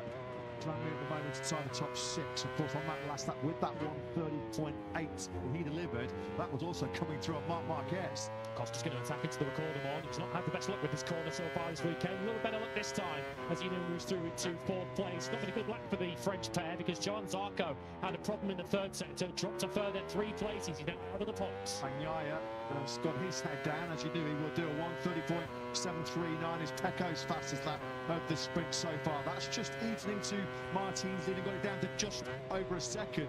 At the moment, struggling to go with that Ducati pace as we look at Jorge Martin. I remember in Qatar, in the very early part of his MotoGP career in 2021 on the Prima Ducati, he got a sensational start. He's already up to 4th now. Negotiates his way through the plummeting Fabio Di Antonio. He's already through on Quartararo and Joan Mir. And then look at this. This is so bold. This is talent and skill absolutely off the scale. Around the outside of Bagnaia, Bezzecchi and Marc Marquez into 3 and 4. Absolutely unbelievable move this by Martin. We usually shortlist the overtakes at the GP on a Sunday afternoon. There's no need bothering. Jorge Martin has already won it. That was an extraordinary first 3 corners. His lead continues to hover around about a second mark. It's 1.1 through the 2nd sector as we now follow the battle between the 2 world champions in 5th and 6th. The 2021 champion Quartararo now leads the 2020 champion Mir. And Marc Marquez stabilising the situation a little bit in 7th place. Once again, as we saw in the early stage of the season, those early laps, Marc Marquez a bit of a sitting duck, and then he gets up to speed, but the damage is already done today. Martin is a serial sprint winner 17 times previously in his Grand Prix career. He's won sprints, but this will be one of the best. Just for the start alone, you kind of feel that he deserved to win the sprint just for the first half a mile of it, because it was absolutely out of its world. Bagnaia is trying his level best to put some pressure on, as we've lost an Enea Bastianini. It's been a pretty miserable Saturday for the Beast. That's his second crash of the day here. Bagnaia once again has just put in another PB lap, a 1:30.723, but that was slightly slower than Martin ahead of him. That was Bastianini crashing out of 12th place, so that does promote John Zarco back up the order. That is the aerial shot looking at the top three. It's Martin a second ahead of Bagnaia, who's nearly now a second ahead of Marco Bezzecchi. No danger at the moment of Bezzecchi coming under pressure for third place from Pedro Acosta. It's now Marc Marquez that we need to keep an eye on as he now finally gets himself up to speed. He's now trying to find a way back past his former teammate Joan Mir. Last lap there was only 5 riders in the 130s. The top two, Martin and Bagnaia, throwing Marc Marquez into that equation as well, and the track out Aprilias of Ayagura and Ralph Fernandez, who are also getting into some pretty decent rhythm. Looking back into Shimano if we go, Fabio Quartararo there ahead of Joan Mir. There is Marc Marquez looking to make inroads the right way now in this sprint. Fabio Quartararo hasn't scored many Sunday points. He's just scored 4 of them so far this season. His best results have come in sprints. Remember, he was up in the top 6 in Brazil earlier in the season. He then took 7th in that madcap sprint in Jerez when he was able to navigate his way through all the chaos. This is another super Saturday showing from the Frenchman. Awesome performance this by Fabio Quartararo. Marc Marquez, well, didn't see this coming from the front row of the grid. Somebody further down the field has taken a tumble in the final sector. Yellow flags are out in sector 4. It was miserable afternoon for VR46. It's Frankie Morbidelli who very nearly crashed with his teammate in the chicane when he went down ahead of him. Morbidelli only made it a further couple of laps. Yeah, the pace behind the top two, Martin and Bagnaia, is just slackening off ever so slightly here. In the middle of 13 and 14 goes Frankie Morbidelli. Martin and Bagnaia, both 1:30.7s. And then you've got Ralph Fernandez, the only other rider on that lap 6 of 13 that was keeping himself in those 1:30s just with a 1:30.9. Ralph Fernandez at the moment outside of the point scoring places in 10th. Alex Marquez doesn't have a great pace at the moment. He's doing low 31s. He's not closing in at any stage really on this group that we're watching. You just see him in the back of the picture on the Grassini bike. He's going to come under pressure soon from those Trackhouse Aprilias who are in the high 130s. Agura in a lap or two is going to be right up behind Alex Marquez in that battle for 8th place. Right at the moment, he's just got nothing for Martin. In fact, the gap's just through the second split on this lap 7 of 13. It was as high as 1.3 seconds. Bagnaia slightly quicker through the third split. Deep into this last sector now we go. Turns 13 and 14. This, you're never going to get tired of watching this, are you? Video game, easy boxes. Yeah. Hit the place that they just launched MotoGP 26, haven't we? Well, I think this is PlayStation mode, Xbox mode engaged by Jorge Martin. Look at this. Around the outside it's going to go at Bezzecchi, Marc Marquez and Pecco Bagnaia. Somehow from the middle of the third row of the grid through turn 4, he leads this Tissot sprint here in Le Mans. Look at that, there was contact there, big contact, wasn't there, between Quartararo and Bagnaia on the exit of turn 4, as our eyes were drawn, quite rightly so, to the sheer mesmerising brilliance of Martin off the line. Put yourself in the crash shell of Marco Bezzecchi there into the Vermont chicane. He thinks he's covered off the two factory Ducatis, and he thinks he's in pretty good shape to beat this sprint, and he'll then look over to his right and say, how's my teammate got there? Jorge Martin was starting 8th on the grid. How has he just swept around the outside of me after the first 3 corners? A rocket start moment. I remember he was brilliant off the line in a rep on the Sunday. That was even better.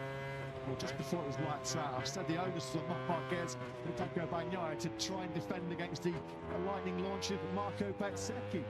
And in comes Jorge Martin. Jorge Martin enters the chat, and in some spectacular fashion as well.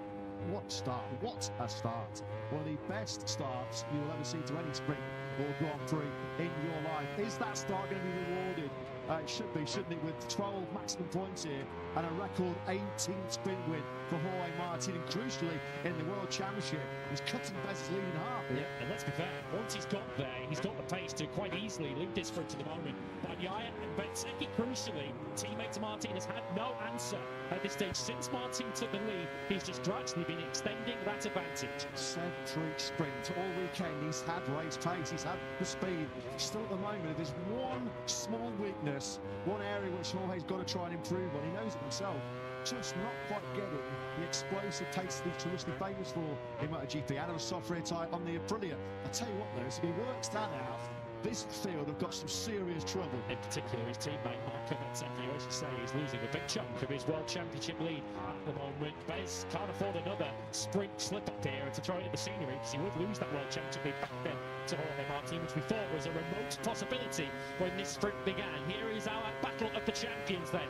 5th, 6th and 7th, Fabio Quartararo, Joan Mir and Marc Marquez. Some 9 MotoGP World Championships between them. And at the moment, it's Yamaha's Quartararo who's holding off the Honda of Mir and the Ducati of Marc Marquez. Potentially Quartararo's best sprint since Portimao in the back end of 2025.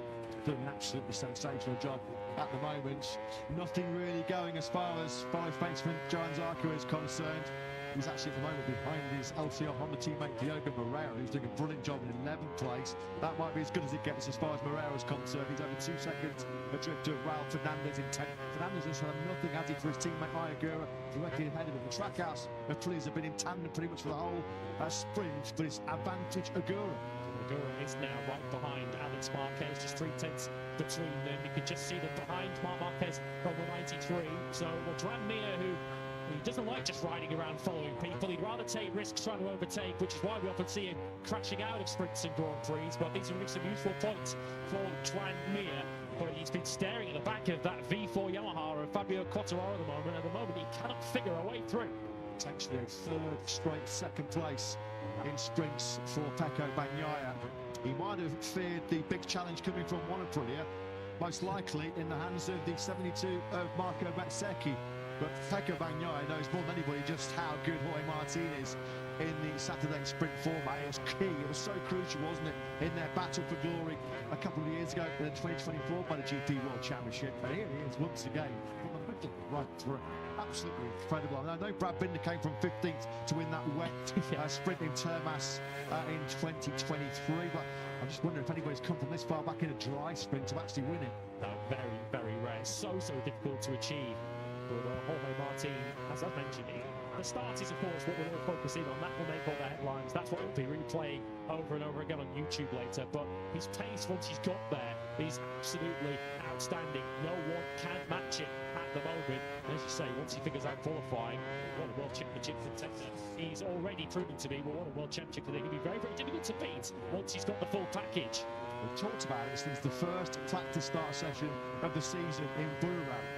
Straight away you could just notice the Aprilia is just planted, it's glued to the road when their riders dump the clutch.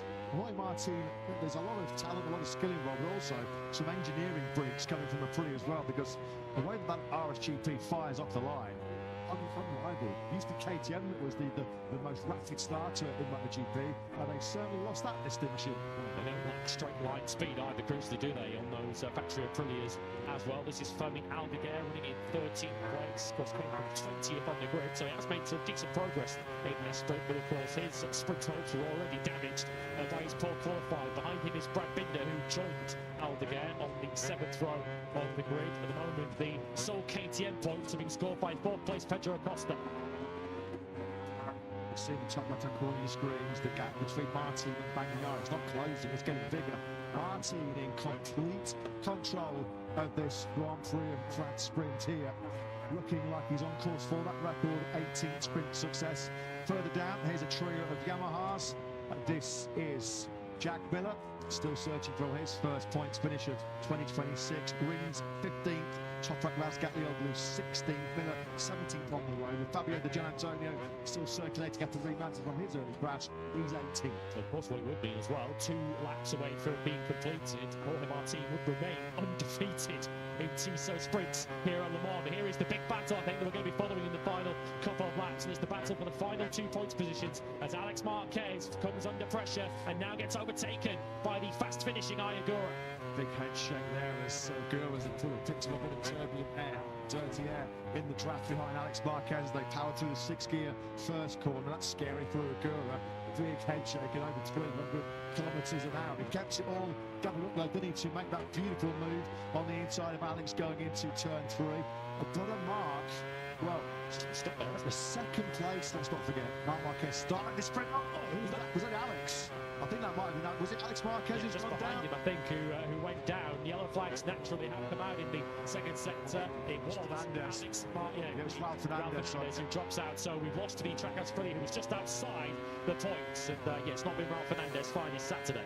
Absolutely blue blur. Apologies to Alex Marquez and to all his fans for letting their hearts skip a little bit of a beat. Alex is still in the sprint, albeit at the back end of the points places in ninth. He just lost 8th, of course, to Ayagura. Brilliant job this by Quartararo. Just extracting everything out of that factory Yamaha, but it's going to be just one lap remaining, just 4.19 kilometres, standing between Jorge Martin and a record 18 sprint success. Focus is the key. Marc Marquez has dumped it again. Well, this has been... That's a mess. That's a real mess. Marc Marquez, well, he's had some massive crashes of late. The big crash in practice in Austin, the high-speed crash out of second place behind brother Alex in the Grand Prix of Spain a couple of weeks ago. Is he going to high-side it? And more misery. It was all out of shape, wasn't it, going in? Lost the front initially, and then the rear grips, and this, he's just along for the ride. Passenger here goes Marc Marquez, and this is another monumental get-off for the reigning world champion.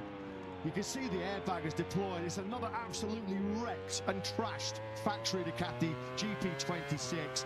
Marc Marquez's day here in Le Mans started in blistering form with an all-time lap record. It ends, though, in more disaster. The World Championship sacrificing more crucial points. What is going on with Marc Marquez right now? A Saturday afternoon nightmare for the reigning world champion. Glad he's up on his feet. There was a little bit of a hobble there for Marc Marquez. Hopefully that's as bad as it's got. So as the reigning world champion has a Saturday afternoon shocker here at Le Mans, the rider he replaced as world champion, Jorge Martin, is about to stick his hand up and tell everybody, I want a second title this year. Yeah, look like Marc lost the rear, lost the front, lost the rear, lost the front again. He was all over the place, wasn't he? Going to turn 13. Well, this sprint here in Le Mans started in phenomenal fashion for Jorge Martin as he charged through from 8th on the grid. The sprint here is going to finish in phenomenal fashion for Jorge Martin as he takes the checkered flag first. It is a record 18th sprint success for the Martinator. What a ride, what a performance, what a start. One of the best starts you will ever see.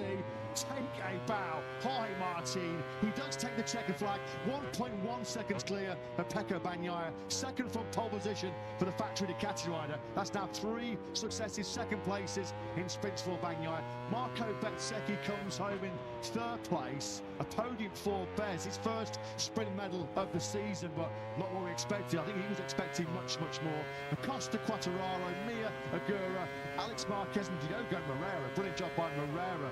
They are your point-scoring finishers. Daniele Romagnoli, Jorge Martin's crew chief. No wonder he's smiling.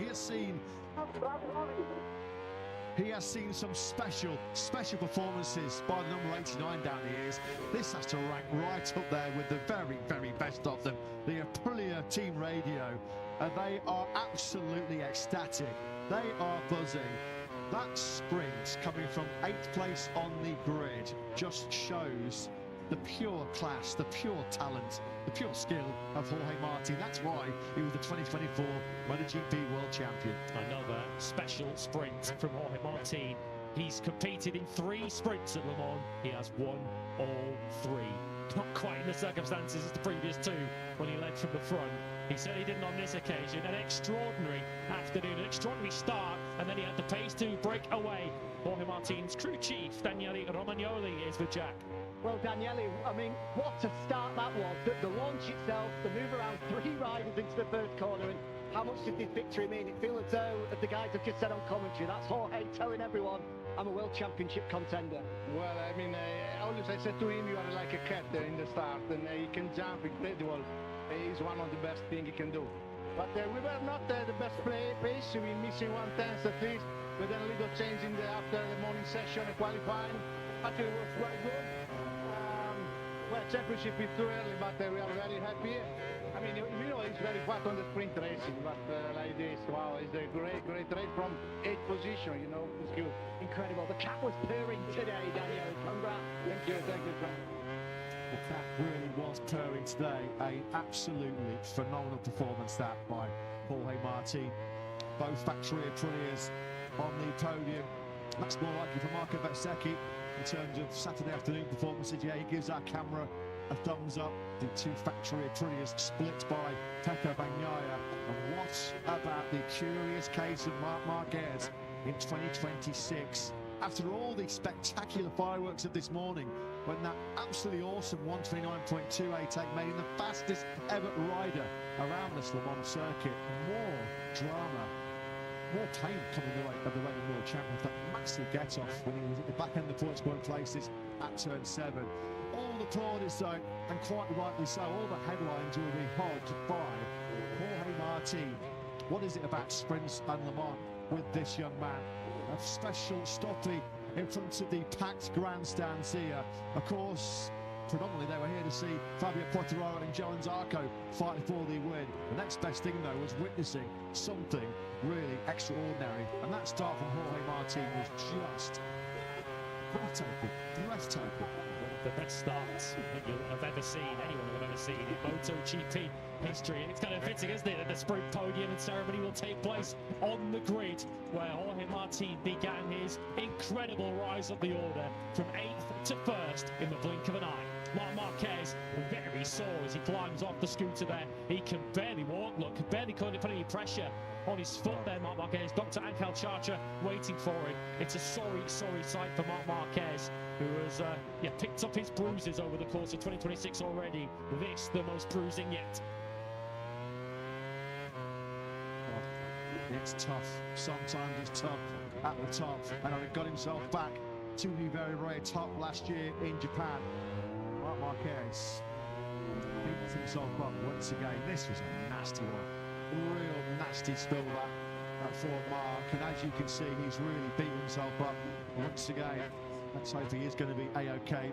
MotoGP medic Dr. Angel Charcha immediately on the scene to attend to Marc, but that just adds to a sequence of real heavy get-offs in 2026 for Marc.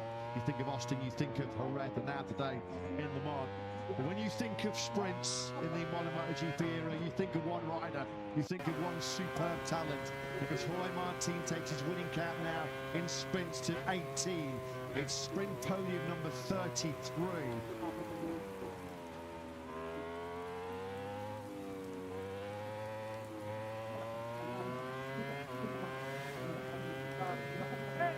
And then Bryce with a brilliant tech guru only in the spectacles. Fabiano Sterlachini, what a job he's done to turn this brilliant into the dominant force right now, the MotoGP World Championship. And that gap, it is just 6 points now between Bez and Jorge Martin at the top of the championship. Yeah, that's really well touching upon off air. Marc Marquez is now 51 points off the World Championship leader, Marco Bezzecchi, and you've got to say another show of strength for Aprilia today.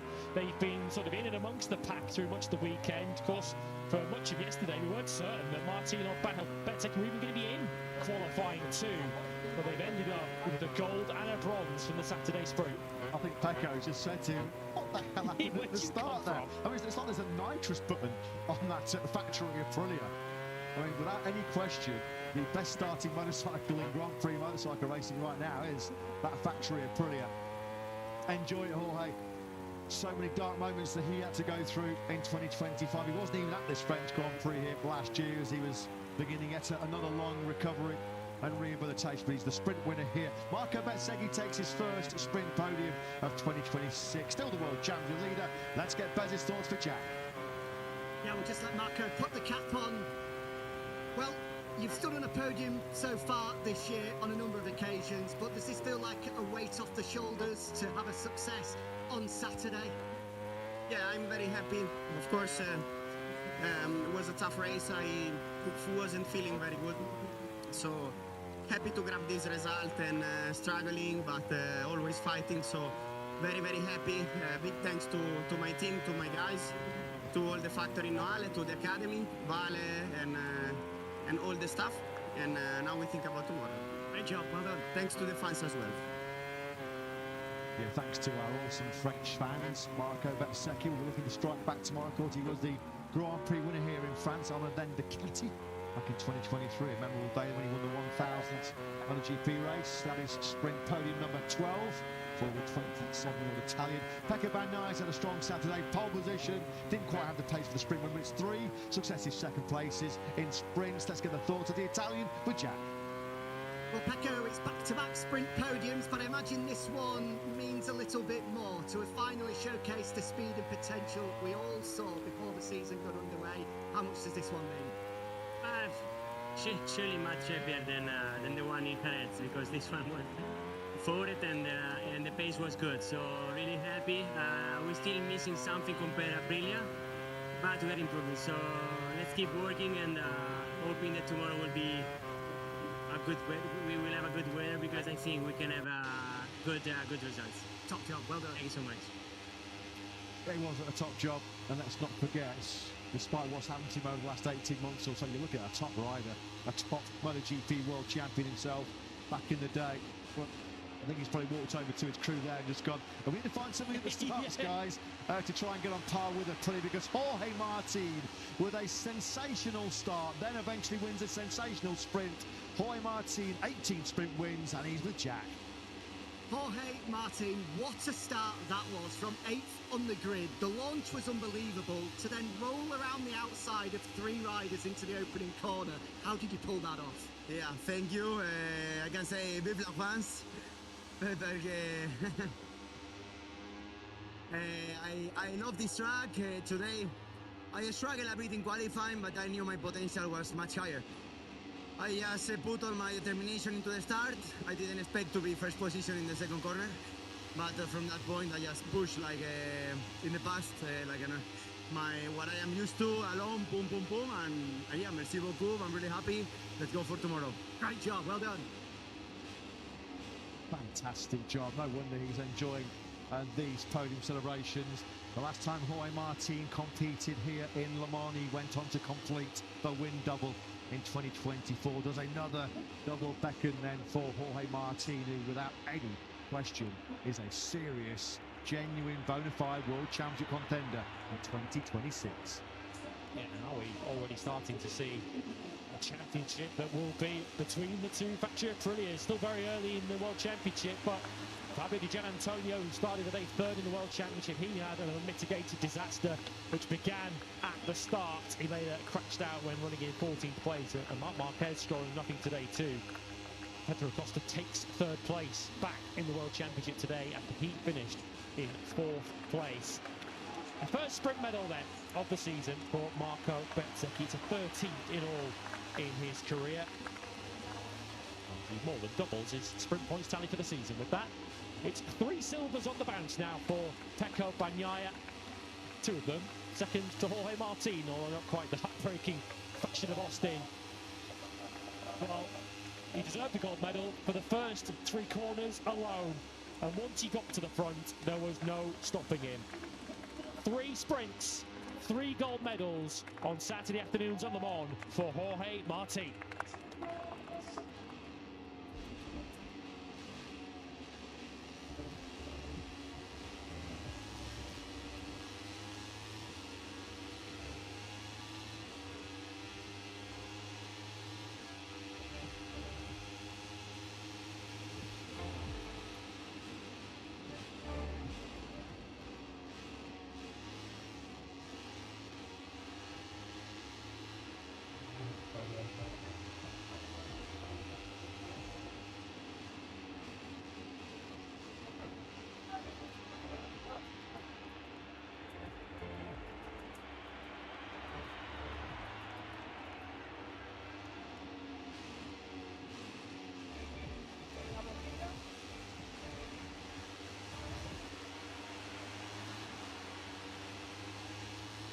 Well, the start of Jorge Martin's sprint here in the Grand Prix of France was top draw. The middle part was pretty good as well.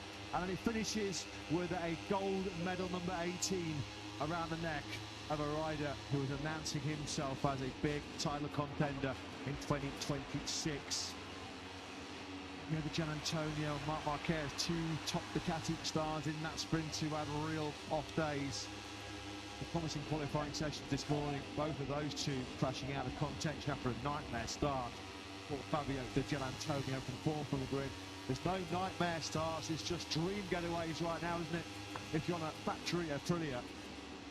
Sort of, my mind goes back to Jorge Martin's MotoGP debut in Qatar in 2021. I think he was 14th or 15th on the grid. And he was almost leading. In fact, he might have been leading in the first corner. He has always been a dynamic starter. Moto3, Moto2, MotoGP, whichever class he has been in. But Jorge Martin, well, he absolutely nailed the start here today. That was the platform for his record-breaking 18th sprint. Game on in the championship, game on for glory as well tomorrow in the French Grand Prix. As Jorge Martin powers the Aprilia out of the final corner. Here he is, steady on Jorge. He's already crashed after a sprint success in Austin this year. He almost fell down again there. Absolutely brilliant performance though by the Martinator. After all of his injury woes, all the physical and mental pain that he had to endure throughout 2025. Well, he's back. He is back and some. Massimo Rivola, Aprilia Racing CEO there on the left-hand side of your picture, congratulates the 28-year-old Spaniard. Well, after an early crash yesterday at turn 9. That's fan.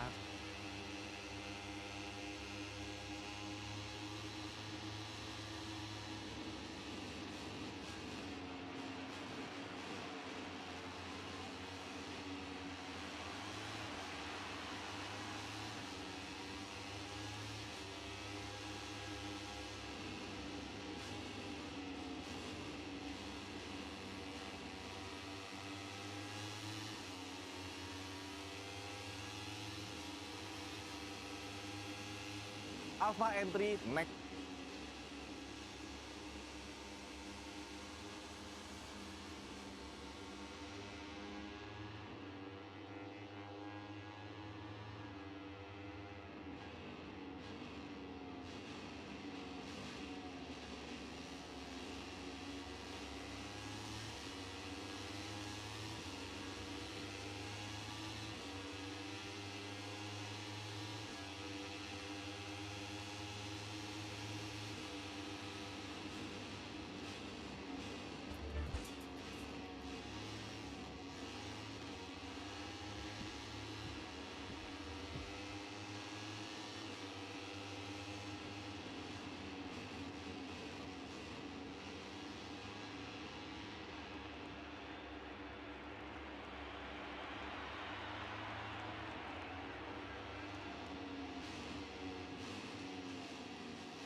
Leads at the end of that opening lap in this 13-lap sprint, and a factory Aprilia 1-2. Bagnaia once again showing Bez's front wheels. We go into 3 and 4. Yeah, the rider who's not having some early confidence already. Joy here is Marc Marquez, who's back to 5th, down 3 places, and he's not exactly swallowing all over the back of Fabio Quartararo right now. If anything, he's nearer to Acosta. They're running 5th and 6th. So Fabio Di Gianantonio started this sprint 1 row, 4 places. Talk about it. La Chapelle, so one of the factory Hondas is up in 7th place. The other one looks like he's out as we now look back from Marco Bezzecchi. Confirmation, here's Marini, the number 10 is down, and we're looking at the pole sitter for Pecco Bagnaia, but look at the lead, the Jorge Martin's already pulling out. And a sorry tell for Marini having led. Jonas Folger's also gone down. Maverick Vinales' injury replacement. Marini's French Grand Prix started in stunning fashion when he topped FP1 yesterday morning. That already feels like an awful long time ago, doesn't it, for the Italian who's struggled for pace ever since. At the front then, Martin is just streaking right at the front of this sprint. He's now over 8/10 clear of Bezzecchi. Acosta's got through on Marc Marquez. Marc Marquez is going the wrong way here, isn't he? He said all season long, struggling for front-end feeling, struggling for confidence in the early laps, and this is by Acosta's got through on Marc Marquez. Marc Marquez is going the wrong way here, isn't he? He said all season long, struggling for front-end feeling, struggling for confidence in the early laps, and this is biting him again. Yeah, and he's been dropped at the moment as Mears now swarming all over the back of him. Fast slap at the sprint then at 30.6 for Jorge Martin. His lead is 8/10 of a second, but Marc Marquez down now 4 places from where he started, and any hopes of getting involved in the sprint. Mir now takes him. The 2020 world champion relegates Marc Marquez to 7th place. This is unbelievable. Let's not forget this morning in Q1, Marc Marquez delivered the fastest ever and one of the best ever. T20 world champion relegates Marc Marquez to... But the Ducati rider Well, he's just engaged reverse gear. When have we seen this on so many occasions in recent years where Marc Marquez is just going completely the wrong way? As Bezzecchi goes wide, Bezzecchi makes a right hash of the Museum Court. When have we seen this on so many occasions in recent years where Marc Marquez is just going completely the wrong way? As Bezzecchi goes wide, Bezzecchi makes a right hash of the Museum corner. That's a free move there. There are some of the others we've seen, but you have to chalk that down as another sprint error for Marco Bezzecchi. In FP2 this morning on worn tyres, Pecco Bagnaia looked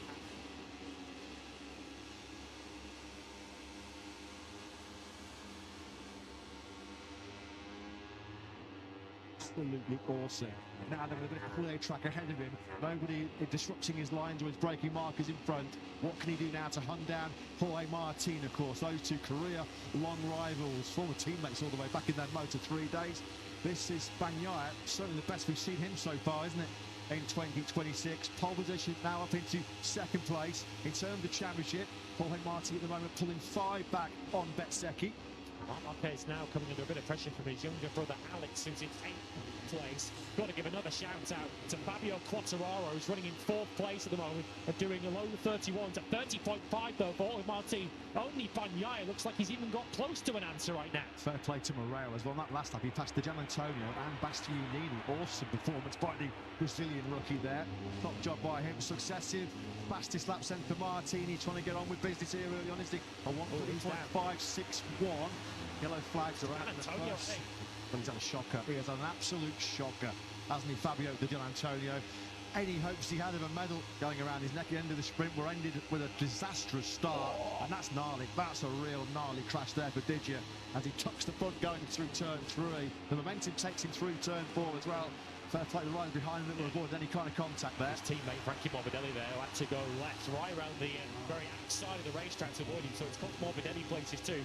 Morbidelli is now running towards the back of the field himself. In fact, he is the last runner on track now, down in 19th place.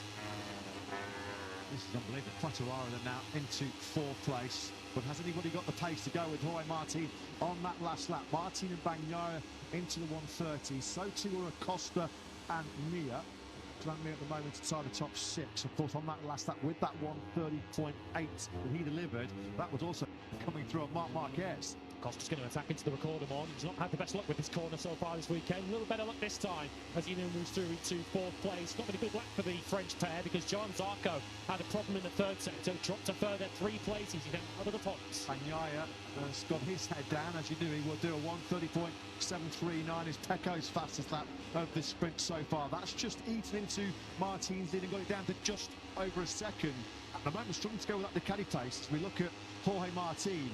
I remember in Qatar, in the very early part of his MotoGP career in 2021 on the Prima Ducati, he got a sensational start. He's already up to 4th Negotiates his way through the plummeting Fabio Di Gianantonio. He's already through on Quartararo and Joan Mir. And then look at this. This is so bold. This is talent and skill absolutely off the scale. Around the outside of Bagnaia, Bezzecchi and Marc Marquez into 3 and 4. Absolutely unbelievable move this by Martin. We usually shortlist the overtakes at the GP on a Sunday afternoon. There's no need bothering. Jorge Martin has already won it. That was an extraordinary first 3 corners. His lead continues to hover around about a second mark. It's 1.1 through the 2nd sector as we now follow the battle between the 2 world champions in 5th and 6th. The 2021 champion Quartararo now is the 2020 champion Mir. And Marc Marquez stabilising the situation a little bit in 7th place. Once again, as we saw in the early stage of the season, those early laps, Marc Marquez a bit of a sitting duck, and then he gets up to speed, but the damage is already done today. Jorge Martin's a serial sprint winner 17 times previously in his Grand Prix career. He's won sprints, but this would be one of the best. Just for the start, though, you kind of feel that he deserves to win this sprint just for the first half a mile of it because he was absolutely out of this world. Bagnaia is trying his level best to put some pressure on as we've lost Enea Bastianini. It's been a pretty miserable Saturday for the Beast. That's his 2nd crash of the day here. Bagnaia once again has just put in another PB lap, a 130.723, but that was slightly slower than Martin ahead of him. That was Bastianini crashing out of 12th place, so that does promote Joan Zarco back up the order. That is the aerial shot looking at the top three. It's Martin, a second ahead of Bagnaia, who's nearly now a second ahead of Marco Bezzecchi. No danger at the moment of Bezzecchi coming under pressure for third place from Pedro Acosta. It's now Marc Marquez that we need to keep an eye on as he now finally gets himself up to speed. He's now trying to find a way back past his former teammate, Joan Mir. Last lap, there was only 5 riders in the 130s. The top two, Martin and Bagnaia, throwing Marc Marquez into that equation as well. And the track out of Prilliers of Ayagura and Ralph Fernandez, who are also getting into some pretty decent rhythm. Looking back into Shimano if we go, Fabio Quartararo there ahead of Joan Mir. There is Marc Marquez looking to make inroads the right way now in this sprint.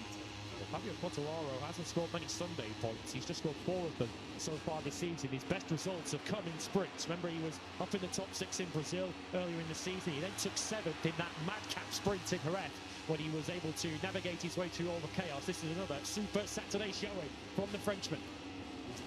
Another awesome performance this by Fabio Quartararo. Marc Marquez, well, didn't see this coming from the front row of the grid. Somebody further down the field has taken a tumble in the final sector. Yellow flags are out in sector 4. It was a miserable afternoon for VR46. It's Frankie Morbidelli who very nearly crashed with his teammate at the chicane when he went down ahead of him. Morbidelli only made it a further couple of laps. Yeah, the pace behind the top two, Martin and Bagnaia, is just slackening off ever so slightly here. Yeah, in the middle of 13 and 14 goes Frankie Morbidelli. Martin and Bagnaia, both 130.7s. And then you've got Ralph Fernandez, the only other rider on that lap 6 of 13 that was keeping himself in those 130s just with a 130.9. Ralph Fernandez at the moment outside of the point scoring places in 10th. Alex Marquez doesn't have a great pace at the moment. He's doing low 31s. He's not closing in at any stage really on this group that we're watching. Just see him in the back of the picture on the Grassini bike. He's going to come under pressure soon from those Trackhouse Aprilias who are in the high 130s. Agura in a lap or two is going to be right up behind Alex Marquez in that battle for 8th place.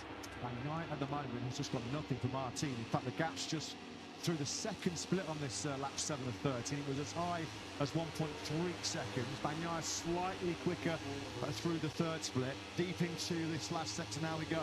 Turns 13 and 14. This, you're never going to get tired of watching this, are you? Video game on easy Martin, yeah. The place that they've just launched MotoGP 26, haven't we? Well, I think this is PlayStation mode, Xbox mode engaged by Jorge Martin. Look at this. Around the outside he's going to go of Bezzecchi, Marc Marquez and Pecco Bagnaia. Somehow from the middle of the third row of the grid through turn 4, he leads this Tissot sprint here in Le Mans. Look at that, there was contact there, big contact, wasn't there, between Quartararo and Bagnaia on the exit of turn 4, as our eyes were drawn, quite rightly so, to the sheer mesmerising brilliance of Martin off the line. Put yourself in the crash out of Marco Bezzecchi there into the Vermont chicane. He thinks he's covered off the two factory Ducatis, and he thinks he's in pretty good shape to beat this sprint, and he'll then look over to his right and say, how has my teammate got there? Jorge Martin was starting 8th on the grid. How has he just swept around the outside of me after the first 3 corners? A rocket start forward. So remember, he was brilliant off the line in Jerez on the Sunday. That was even better. Well, just before it was lights out, I've said the onus was on Marc Marquez and Pecco Bagnaia to try and defend against the lightning launch of Marco Bezzecchi. And in comes Jorge Martin. Jorge Martin enters the chat, and in some spectacular fashion as well. What start, what a start. One of the best starts you will ever see to any sprint or Grand Prix in your life. Is that start going to be rewarded? It should be, shouldn't it, with 12 maximum points here and a record 18th sprint win for Jorge Martin, and crucially in the World Championship, he's cutting Bez's lead in half here. Yeah, and let's be fair, once he's got there, he's got the pace to quite easily lead this sprint at the moment. Bagnaia and Bezzecchi, crucially, teammate to Martin, has had no answer at this stage. Since Martin took the lead, he's just gradually been extending that advantage. Said freak sprint all weekend. He's had race pace, he's had the speed. Still at the moment, there's one small weakness, one area which Jorge's got to try and improve on. He knows it himself. Just not quite getting the explosive pace that he's traditionally famous for in MotoGP. Out of a soft rear tyre on the Aprilia. I tell you what, Lewis, if he works that out, this field have got some serious trouble. In particular, his teammate Marco Bezzecchi, as you say, is losing a big chunk of his World Championship lead at the moment. Bez can't afford another sprint slip-up here to throw it at the scenery, because he would lose that World Championship lead back then to Jorge Martin, which we thought was a remote possibility when this sprint began. Here is our battle of the champions then. 5th, 6th and 7th 7. Fabio Quartararo, Joan Mir and Marc Marquez. Some 9 MotoGP World Championships between them. And at the moment, it's Yamaha's Quartararo who's holding off the Honda of Mir and the Ducati of Marc Marquez. Yeah, potentially Quartararo's best sprint since Portimao in the back end of 2025. Doing an absolutely sensational job at the moment. Nothing really going as far as fellow Frenchman Joan Zarco is concerned. He's actually at the moment behind his LCR Honda teammate Diogo Moreira, who's doing a brilliant job in 11th place. That might be as good as it gets as far as Moreira's concerned. He's only 2 seconds adrift of Raul Fernandez in 10th. Fernandez has had nothing, has he, for his teammate Ayagura, directly ahead of him. The Trackhouse Prix have been in tandem pretty much for the whole sprint for this advantage Agura. Agura is now right behind Alex Marquez, just 3/10 between them. You can just see them behind Marc Marquez on the 93. So, well, Joan Mir, who he doesn't like just riding around following people. He'd rather take risks trying to overtake, which is why we often see him crashing out of sprints and Grand Prix. But these will be some useful points for Joan Mir. But he's been staring at the back of that V4 Yamaha of Fabio Quartararo at the moment. At the moment, he cannot figure a way through. Potentially a third straight second place in sprints for Pecco Bagnaia. He might have feared the big challenge coming from one Aprilia, most likely in the hands of the 72 of Marco Bezzecchi. But Pecco Bagnaia knows more than anybody just how good Jorge Martin is in the Saturday sprint format. It was key, it was so crucial, wasn't it, in their battle for glory a couple of years ago in the 2024 MotoGP World Championship. And here he is once again from the middle right through. Absolutely incredible. I mean, I know Brad Binder came from 15th to win that wet sprint in Termas in 2023, but I just wonder if anybody's come from this far back in a dry sprint to actually win it. No, very, very rare. So difficult to achieve. But Jorge Martin, as I've mentioned, the start is, of course, what we'll all focus in on. That will make all the headlines. That's what we'll be replaying over and over again on YouTube later. But his pace, once he's got there, is absolutely outstanding. No one can match it at the moment. And as you say, once he figures out qualifying, what a World Championship contender he's already proven to be. Well, what a World Championship contender. He'll be very, very difficult to beat once he's got the full package. We've talked about it since the first practice start session of the season in Buriram. Straight away, you could just notice the Aprilia is just planted. It's glued to the road when their riders dump the clutch.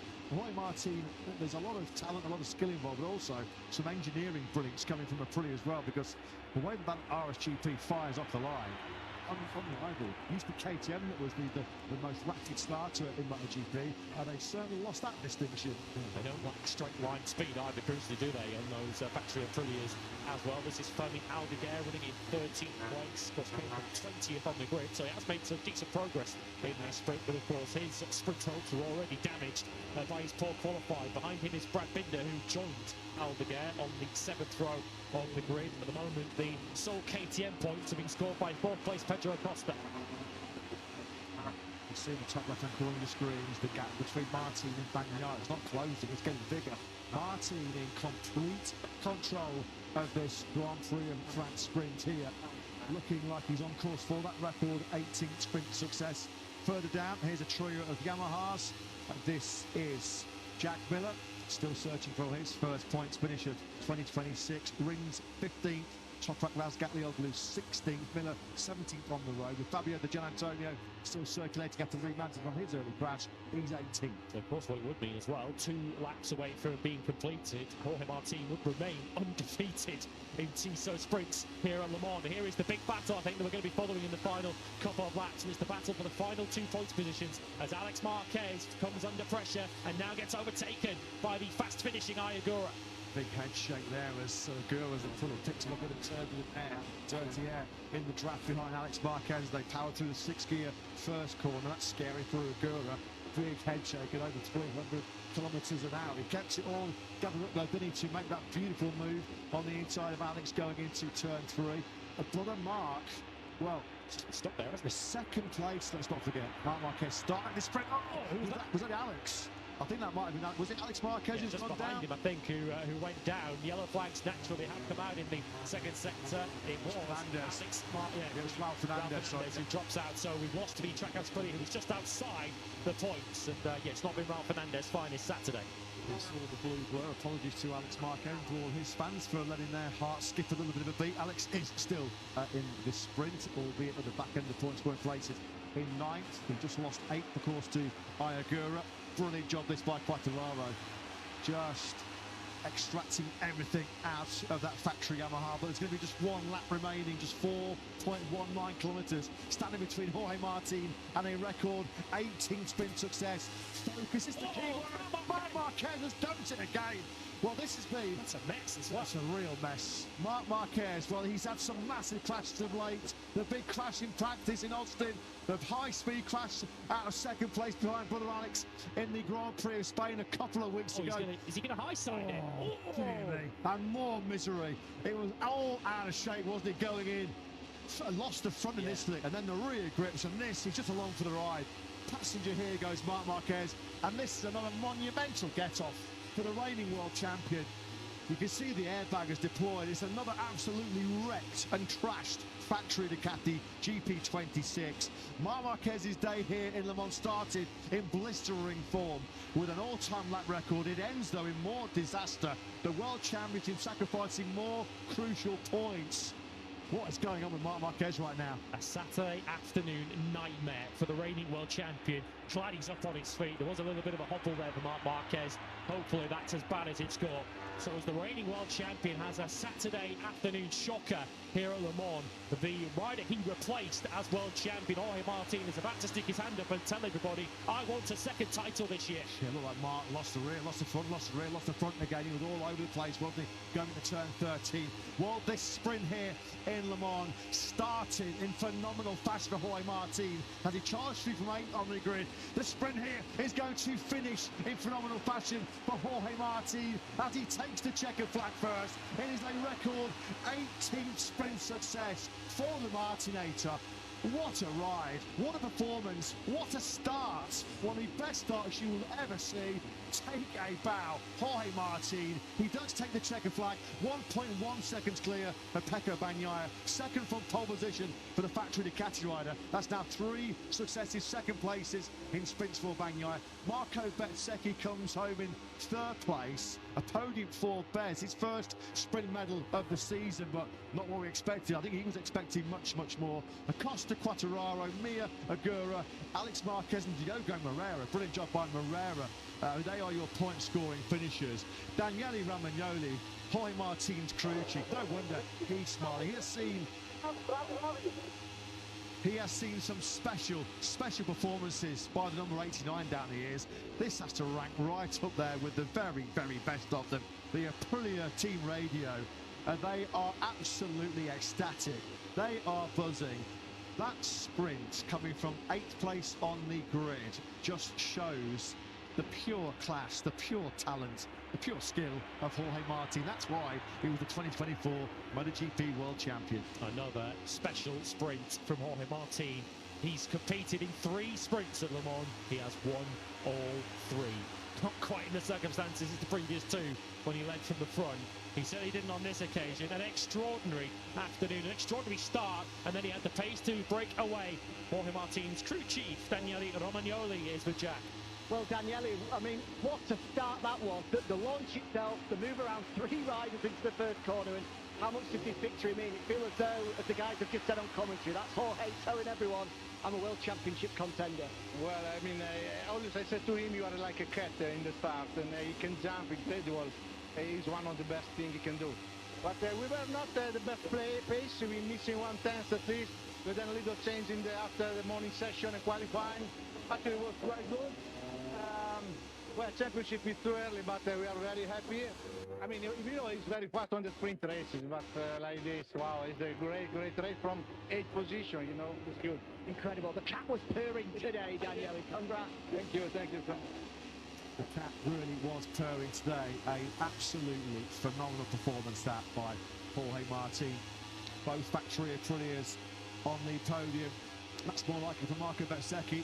In terms of Saturday afternoon performances, yeah, he gives our camera a thumbs up. The 2 factory Aprilias split by Pecco Bagnaia. And what about the curious case of Marc Marquez in 2026? After all the spectacular fireworks of this morning, when that absolutely awesome 129.288 made him the fastest ever rider around this Le Mans circuit, more drama, more pain coming the way of the reigning world champion. That massive get-off when he was at the back end of the points scoring places at turn 7.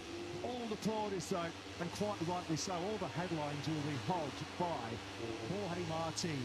What is it about sprints and Le Mans with this young man? A special stoppie in front of the packed grandstands here. Of course, predominantly they were here to see Fabio Quartararo and Joan Zarco fight for the win. The next best thing, though, was witnessing something really extraordinary. And that start from Jorge Martin was just breathtaking. One of the best starts that you'll have ever seen, anyone will have ever seen in MotoGP history. And it's kind of fitting, isn't it, that the sprint podium and ceremony will take place on the grid, where Jorge Martin began his incredible rise up the order from 8th to 1st in the blink of an eye. Marc Marquez very sore as he climbs off the scooter there. He can barely walk, look, can barely put any pressure on his foot there, Marc Marquez. Dr. Angel Charcher waiting.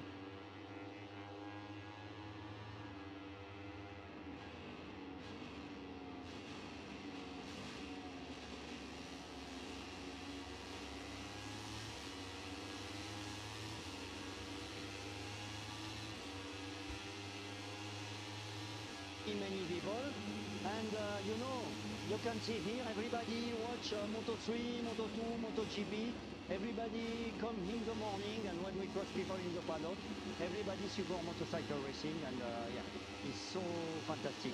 Now we need to do a good result or say thank you to everybody. Absolutely, and just finally on Scott, he's had a mixed season so far. No injury troubles in pre-season. How fit is Scott now? He's looking good so far this weekend, but how fully fit is he on that KTM? Yeah, start of season is not so fantastic because he have a big operation last year, and now he's coming good.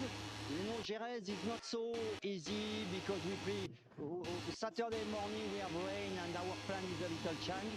But here, everything is good, and we hope to keep Scott in this way.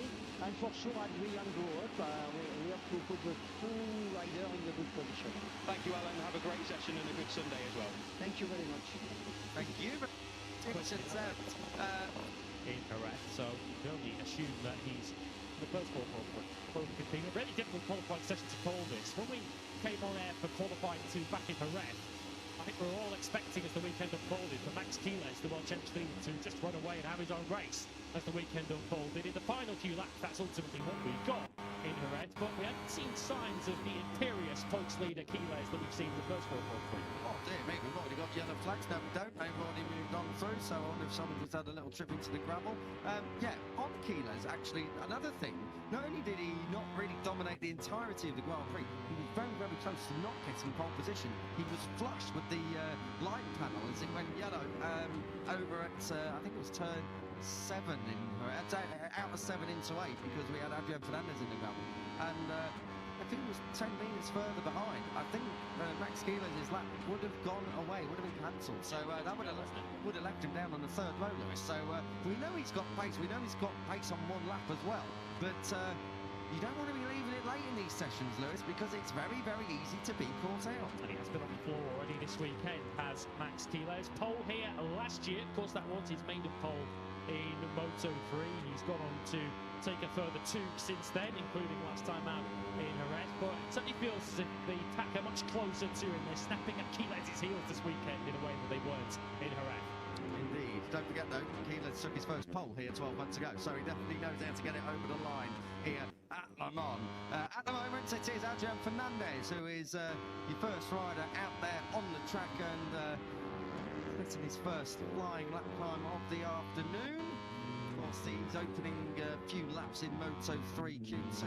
It's all about getting a banker down. It's less so about going gung-ho and time attack mode, but you do need to be pushing on and you do need to get a lap time in, because you saw just how close it gets to not moving through. In the case of Q1 for Guido Pini, it can be very, very close to being mired down the field, to not having pace, but just through bad luck. Like Jerez, this is a circuit that the rookies in Moto3 know quite well. Red Bull rookies do race here. This young man won here last year, and the rookies did Brian Uriarte, and he's had the kind of form of a rider who does enjoy this Le Mans Bugatti circuit so far this weekend. 5th overall yesterday was Uriarte on the 51 bike, and there's every reason to suspect that he could challenge the front row today. Yeah, 5th overall yesterday on a 140.598. I can tell you they're going to be going around that, if not quicker. I'm fairly sure the likes of Brian Uriarte are going to get down towards 1:39 today. 41.1 is Adrian Fernandez's opening gambit. Veda Patama 40.8. Pini at 41.3. As we take all the Hondas across the line, it seems Morelli down the KCM 40.6, 40.4 for Joel Kelso, who's just behind Morelli on track to pick up the number 66 Australian now, who is still looking for his first top 10 come Grand Prix Sunday. Quiles across the line, 40.7 for him. So our opening laps, maybe not representative of where we're going to be. All tenths quicker than anything Kelso had done so far this weekend. So he's found some big pace on that M-Lab Honda. Of course, Kelso's had a pole position, but wrapping my brains, I don't think the M-Lab team have. No, they've had front rows. They've had front rows, haven't they? But they've not had any pole positions to my reckoning. They've not had a podium either. They've had very, very close results. I think back to Argentina a good few years ago. But I'll tell you what, they're flying this weekend. Obviously, it's a really tricky track that does actually bring everyone a little bit more together because there's got so many different dynamics to it. So a massive, great big front straight, but the rider really can make a difference to the rest of it because it's the kind of place you've got to get on with. You need good trust in your front end. You need a bike that's very stable under braking, good acceleration too out of all of these slower hairpins. We're into the twistier section, the S work, the final lap. We're on board with the Leopard Honda of Adrian Fernandez, and up ahead of us is the Recordamon, the double right-hander. Straight up ahead of us is where the Circuit de la Sarthe, the 24-hour four-wheel circuit, rejoins the Bugatti layout. And Adrian Fernandez on the 31 is targeting P1. Worth noting that's not the long lap this weekend. Long lap down at turns 7 and 8. Garage route. So no need to peel off to the left as we head down towards La Chapelle. Marco Morelli across the line, fantastic lap from him at 140.280. Not quite as quick as Munoz yesterday. That is Max Quiles on a 140.184. That's a fantastic lap from Quiles, and that is the fastest lap of the weekend thus far. Aspar 1 and 2 then. Good lap from Veda Pratama too, at 40.3. The Indonesian currently on the front row of the grid. Of course, he's been a very strong qualifier so far this season, but gets to start on the front row of the grid is the Indonesian.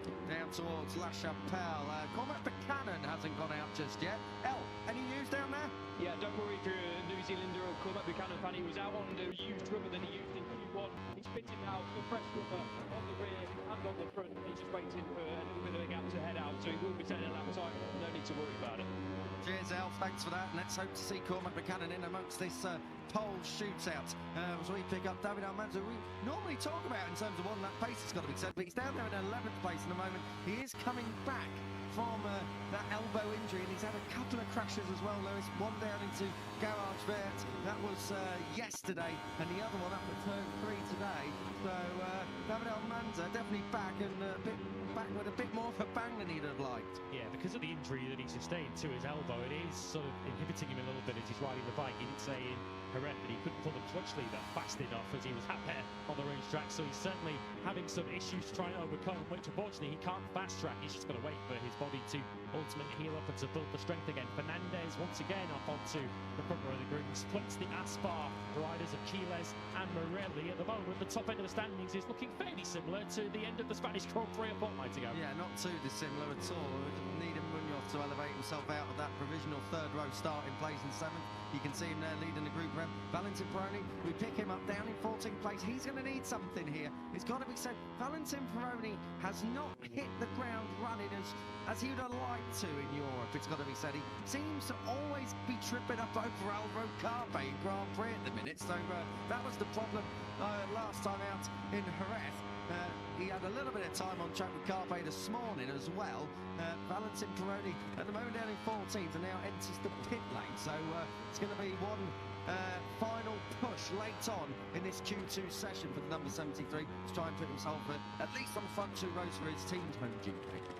Grand Prix as mentioned for both CID and for Tech 3. Well, as Max Quiles just been keeping his powder dry so far in this weekend, has been hanging around the lower end of the top 10 for much of this French Grand Prix so far, but when the crucial moment of Q2 has come about, Quiles has delivered that 140.184, and with 6 minutes to go and one more run remaining, surely we're going to get laps in the 130s, but as it stands, Quiles is on course for back-to-back Le Mans pole. Yeah, which will be fine for him if Alvaro Carpe is mired down on the third row of the grid and half a second second off the pace. So Carpe at the minute in 9th place, 2 places behind this rider here, David Munoz, who was on the podium last time out at home in Jerez. Just behind Carpe is Pini, your COTA winner, and then Almanda, your Thai GP winner, down there in 11th. So it's a real cluster of riders who you'd expect to be a little bit further up. At least Adrian Fernandez was second last time out, and he's trying his best to keep Max Kilos honest here.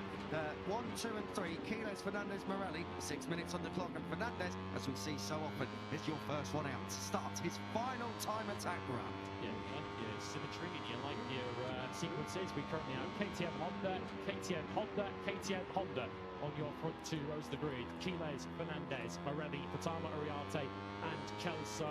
Here is Valentin Perrone, who really paid the price for qualifying poorly in Jerez. Got himself stuck in some mid-packs and groups that he really shouldn't have been in. Had some contact midway through the race as well with Jesus Rios. So crucial, particularly with this first chicane here, Kiko, at the start of the lap. That run down to the Dunlop chicane, it is a pain in the backside if you're starting anywhere away from the front 2 rows of the grid. It is a big problem, and going back through Grand Prix history, how many times have we seen riders trip up over each other across all classes? It's not a Moto3 related problem, it's Moto2, MotoGP, I think back a few years as well, even last year when we had Pecco being skittled by Enea Bastianini down there at the first chicane. So it's tricky. Throw in a bit of rain and a bit of moisture, it gets a lot worse. So keep an eye out tomorrow. This is the part of the track we're talking about because it's such a big, fast sweep in, and the actual width of the track is quite big at that point, and it's very easy to rush up the inside. So just keep an eye out tomorrow. It's the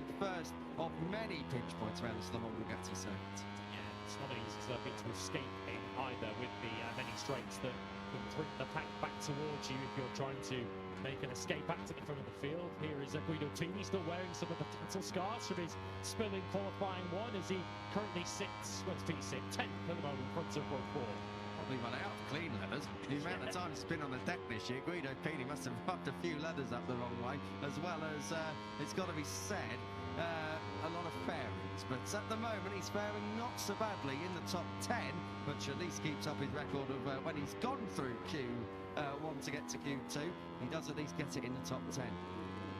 Conor Buchanan's on his first official, I guess, representative time back of the Q2 session. Buchanan did a 140.734 in qualifying 1. If he can replicate that now, that would put him up into the top 10. But I guess given he's just got the 1 fresh tyre available to him this Q2 session, perhaps exercising a bit of caution on this first lap. He needs to be there in the checkered flag to try and get the best of the track conditions in what are fairly hot conditions now. When they were out on track this morning in Moto3, track temperature was down in the teens. It's now up into the 30s. Yeah, perfect for setting a time attack map as well, I've got to say. It's not too hot, everything's performing in its optimum range. It's got to be... Oh dear me, he's taken the tyre warmer. Jesus Rios is going to hit the track with a tyre warmer. I don't know if he knows. Guido Pini's trying to tell him here.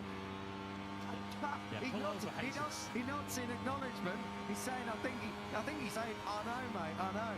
But I don't think he does. Jesus Rios then is taking a tyre warmer out on the track. Now he sees it. And we've got a blue flag, of course, for slow traffic. That's not going to be easy to dislodge that, Kiko. That is going to be a real pain. He's got to do it with one hand as well. He's got to keep the clutch pulled in. He can't allow that to die on him. So, oh, dearie me, what a mess this is for the Reva Colt Snipers team. And they've got it done. Oh, now he's lost the engine. I think he stalled it. So, problem after problem for the number 54 of Jesus Rios. They're going to have to take that right now behind the wall and restart it from there. Of course, new rule for 2026. If you lose the engine, you've got to go behind the wall onto the service road and restart from there. We've only got 2.5 minutes remaining. And I'm not sure there's an easy access point there. I think you've got to go out towards the right-hand side, but like past the gravel. Up past the gravel. So I think Jesus Rios, well, what a pickle he's ended up in. I'm talking of pickles. Look at this lot. All this Dordon. How many times have we seen this in years gone by? Moto3, they just never learn. Yeah, well, Joel Kelso has kept himself clear of all of that, and he might be rewarded here with a pole position at Le Mans. He's got Morelli as a bit of a reference, a corner up the road. At the moment, Kelso looking to try and lift himself from what would already be a fine 6th on that end lap Honda, he's targeting the front row. This is going to be a heck of a lap if he can hold this all together. He's dropped a little bit of time in that third sector as the team watch on. The Grid MLAV team are pushing on for a front row. It's been a first front row in a long, long time, Lewis, and I can't remember many that have come in dry conditions. So coming through Recordamon, Morelli's across the line first. He's not going to improve, but where is this going to put the number 66 of Joel Keltner into P2? I think that was Keeney down at the back of the picture. Not like a Leopard Honda. Fernandez is in the second sector. It is the second crash of the afternoon for Pini. Disaster. Another crash for Guido Pini. We're just saying about his leathers and his bearing. Guido Pini's gone down. That'll be yellow flags for a few of them. At least he's got him back up on his wheels. And well, I think that's it. He's no way he's going to improve from there because he's already lost all his momentum going on to the front straight. So alone with the best for Guido Pini, who once again manages to find the gravel trap in Le Mans. So disaster for Pini. On the other side of this Leopard on the box though, Fernandez is charging through this third sector now, comes across the line, he's in touch, but he's not going to go P1 if he holds that, but he's good in that last sector. Carpe likewise on it. Keyless, not a personal best or session best, but 15,000's out and in touch. Our fans in Southeast Asia might be getting excited because Haki Danish and Vader Pratama are both up at the halfway stage. Keep an eye on that particular pair as Fernandez now attacks the line. He will get one more shot at this, and he needs it because he didn't improve. At the moment, we've got Hondas 2 and 3. Munoz and Carpe on great laps. Carpe's in the third sector. I think Munoz's following him, so Carpe is going to be coming through turns 9 and 10 very soon. Indeed, he is. He's just getting under Scott Ogden, so that's fantastic stuff from Carpe. Oh, he went on the green, and that's going to be cancelled, I'm sure. Alvaro Carpe, well, down in 9th, not great. Yeah, that's the end of his lap as we've got Danish attacking, and for good reason, because Danish at the moment is on course to potentially get himself onto the front 2 rows of the grid. Danish currently sits down in 13th place. Munoz is getting pulled there. He's trying to get underneath Peroni. We know Munoz has got a history of attacking that final corner. Scott Ogden just about saves it. It's all going on. What a save. That front end was under him for a calendar month. Scott Ogden, fantastic stuff. Munoz moves up to 5th. Carpe goes in. Uriarte! Brian Uriarte, out of shot, has somehow managed to go P1. Fantastic. The number 51. Fantastic stuff by 30 thousandths of a second. Oh, yeah, no, his lap time's been cancelled. His lap time's been cancelled. He's clearly exceeded track limits. Uriarte back down to 7th place. And that doesn't mean that Max Keyless is guaranteed pole position because Adrian Fernandez hasn't taken the checker back. Remember, he got over with 20 seconds to spare and he's under Keyless' time. And just to talk about Uriarte, if I can, for a moment, Lewis, before Fernandez gets through this final sector, he had a lot of lap times cancelled for track limits. That's such a shame for the 51, but the 31 is charging through here. Leopard Racing, well, it's been a contrasting Q2. Guido Pini's hit the deck already, but is it going to be P1 for Adrian Fernandez, who now lights out to go to the line? P1 and pole! Adrian Fernandez gets Mildred Couture's team celebrating. It is going to be a French GP pole for Adrian Fernandez, who denies Max Keyless at the death of the session. Fantastic stuff, and a big shout out as well in 3rd. Michael Laverty's team have representation on the front row. Joel Kelso, the number 66, is going to complete that front row in 3rd. He's going to go up towards turn 1, 2 and that big braking area tomorrow with the opportunity to perhaps lead on that Grid MLAV Honda. Pole number 4 though for Adrian Fernandez, scores first pole since he was on pole for the final race of last season in Valencia, and we know what happened there. Corner number 31. Keyless second, and as mentioned, a brilliant front row for Kelso. Morelli, Munoz and Pratama on the second row just didn't come together in the final sector for Pratama. And of course, Uriarte paid the price for playing a few too many liberties with track limits. His punishment is 6 places. He goes from pole back to 7th. Unbelievable. What a flurry of action right at the end of that session. Brian Uriarte, such a shame for him to lose that lap. I've got to say, brilliant stuff for Britain's P10 in Eddie O'Shea. The number 8 has done a cracking job. Double top 10 on the grid for Michael Laverty. Well, I'll tell you what, we know where the beer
said the Achilles start fast. Martin from 8th to 1st. Is Jorge Martin serious? He went right at the inside of the factory Ducatis through turn 2 and then steamed round the outside of his teammate Marco Bezzecchi. It wasn't a remote possibility for Jorge Martin to win this sprint. Unbelievable. What a start. What a first couple of corners. Skill and bravery in equal measure there from Jorge Martin.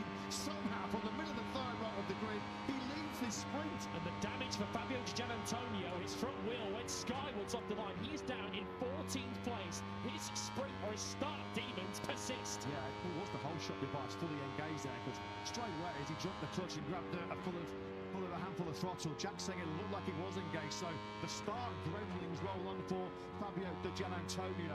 But what a start of Jorge Martin's career made here in this Le Mans sprint. Absolutely sensational. The other rider who had a poor start was Alex Rins from 12th back to 20th now. He's just passed Jack Miller. This then is the battle for second place, and this is Bagnaia looking to get on with it and get past his fellow Italian Bezzecchi. Yeah, here comes a posture on the inside of Mir. Picks up the Honda rider going into turn 13. Mir himself was thinking about eyeing up a move of Marc Marquez ahead of him, he got picked off.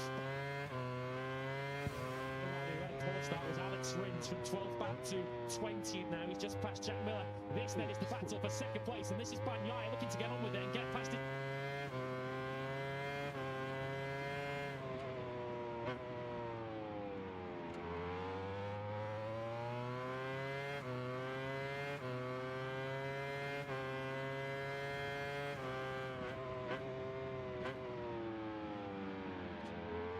Fellow Italian Bezzecchi. Yeah, here comes a posture on the inside of Mir. Picks up the Honda rider going into turn 13. Mir himself was thinking about eyeing up a move of Marc Marquez ahead of him, he got picked off by Costa. So at the end of that incredible first lap, Jorge Martin leads at the end of that opening lap in this 13-lap sprint, and a factory Aprilia 1-2. Bagnaia once again showing Bez's front wheels. We go into 3 and 4. The rider who's not having some early confidence already joining here is Marc Marquez, who's back to 5th, down 3 places, and he's not exactly swallowing all over the back of Fabio Quartararo right now. If anything, he's nearer to Acosta. They're running 5th and 6th. So Fabio Di Giannantonio started this sprint 1 row, 4 places ahead of Jorge Martin. He ended lap 1, 3 seconds behind the Spaniard. Talk about a big twist early on here. That's Marini's gone down. Yellow flags around the second sector. I think he's down at La Chapelle. So one of the factory Hondas is up in 7th place. The other one looks like he's out as we now look back from Marco Bezzecchi. Confirmation. Here's Marini. The number 10 is down. And we're looking at the pole sitter of Pecco Bagnaia. But look at the lead. The Jorge Martin's already pulling out. Solid tell for Marini, having led. Jonas Folger's also gone down. Manu Vinales is injury replacement. Marini's French Grand Prix started in stunning fashion when he topped FP1 yesterday morning. That already feels like an awful long time ago, doesn't it, for the Italian who's struggled for pace ever since. At the front there, Martin is just streaking right in front of this sprint. He's now over 8/10 clear of Bezzecchi. Acosta's past Marquez. Not through on Marc Marquez. Marc Marquez is going the wrong way here, isn't he?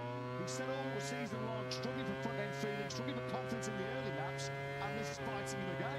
Yeah, he's being dropped at the moment as Mir's now swabbing all over the back of him. Fast lap of the sprint then at 30.6 for Jorge Martin. His lead is 8/10 of a second, but Marc Marquez down now 4 places from where he started, and any hopes of getting involved in the sprint will are up. Mir now takes it. The 2020 world champion relegates Marc Marquez to 7th place. This is unbelievable. Let's not forget this morning in Q1, Marc Marquez delivered the fastest ever and one of the best ever laps of this Ducati circuit here in Le Mans. But the Ducati rider, well, he's just engaged reverse gear. When have we seen this on so many occasions in recent years where Marc Marquez is just going completely the wrong way? As Bezzecchi goes wide, Bezzecchi makes a right hash of the museum corner. That's a free move there into Pecco Bagnaia. He snaps on the inside, so Bagnaia with a bit of a gift up into second. It could be a key moment that for Bagnaia, because he looks like he was getting a bit impatient behind his fellow Italian. It's not as severe as some of the others we've seen, but you have to jot that down as another sprint error for Marco Bezzecchi. In FP2 this morning on worn tyres, Pecco Bagnaia looks absolutely awesome. Now they're a clear track ahead of him. Nobody disrupting his lines or his braking markers in front. What can he do now to hunt down Jorge Martin, of course? Those two career-long rivals, former teammates all the way back in that Moto3 days. This is Bagnaia, certainly the best we've seen him so far, isn't it? In 2026, pole position now up into 2nd place in terms of the championship. Jorge Martin at the moment pulling 5 back on Bezzecchi. Marquez now putting a bit of pressure from his younger brother Alex, who's in 8th place. Got to give another shout out to Fabio Quartararo, who's running in 4th place at the moment, and doing a low 31 to 30.5 though for Martin. Only Bagnaia looks like he's even got close to an answer right now. Fair play to Barrera as well. That last lap he passed the Gian Antonio and Bastianini. Awesome performance by the Brazilian rookie there. Top job by him. Successive fastest laps then for Martini, trying to get on with business here early on, isn't he? A 1:35.561. Yellow flags around the first.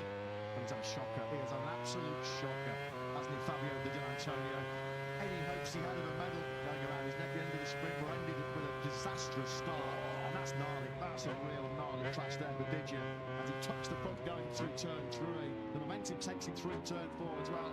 Fair play, the riders behind him to avoid any kind of contact there. His teammate Frankie Morbidelli there had to go left right around the very side of the racetrack to avoid him, so it's cost Morbidelli places too. Morbidelli is now running towards the back of the field himself. In fact, he is the last runner on track now, down in 19th place. Quartararo now into 4th place. But has anybody got the pace to go with Jorge Martin on that last lap? Martin Bagnaia into 1:30. So too Costa and Mia. Driving at the moment inside the top 6. Of course, on that last lap with that 1:30.8 that he delivered, that was also coming through at Marc Marquez. Costa's going to attack into the corner on. He's not had the best luck with this corner so far this weekend. A little better luck this time as he moves through into 4th place. Not been a good lap for the French pair because John Zarco had a problem in the 3rd sector, dropped a further 3 places. He's now out of the points. Bagnaia has got his head down, as you knew he would do. A 1:30.739 is Pecco's fastest lap of this sprint so far. That's just eaten into Martin's lead and got it down to just over a second. At the moment, struggling to go with that Ducati pace as we look at Jorge Martin.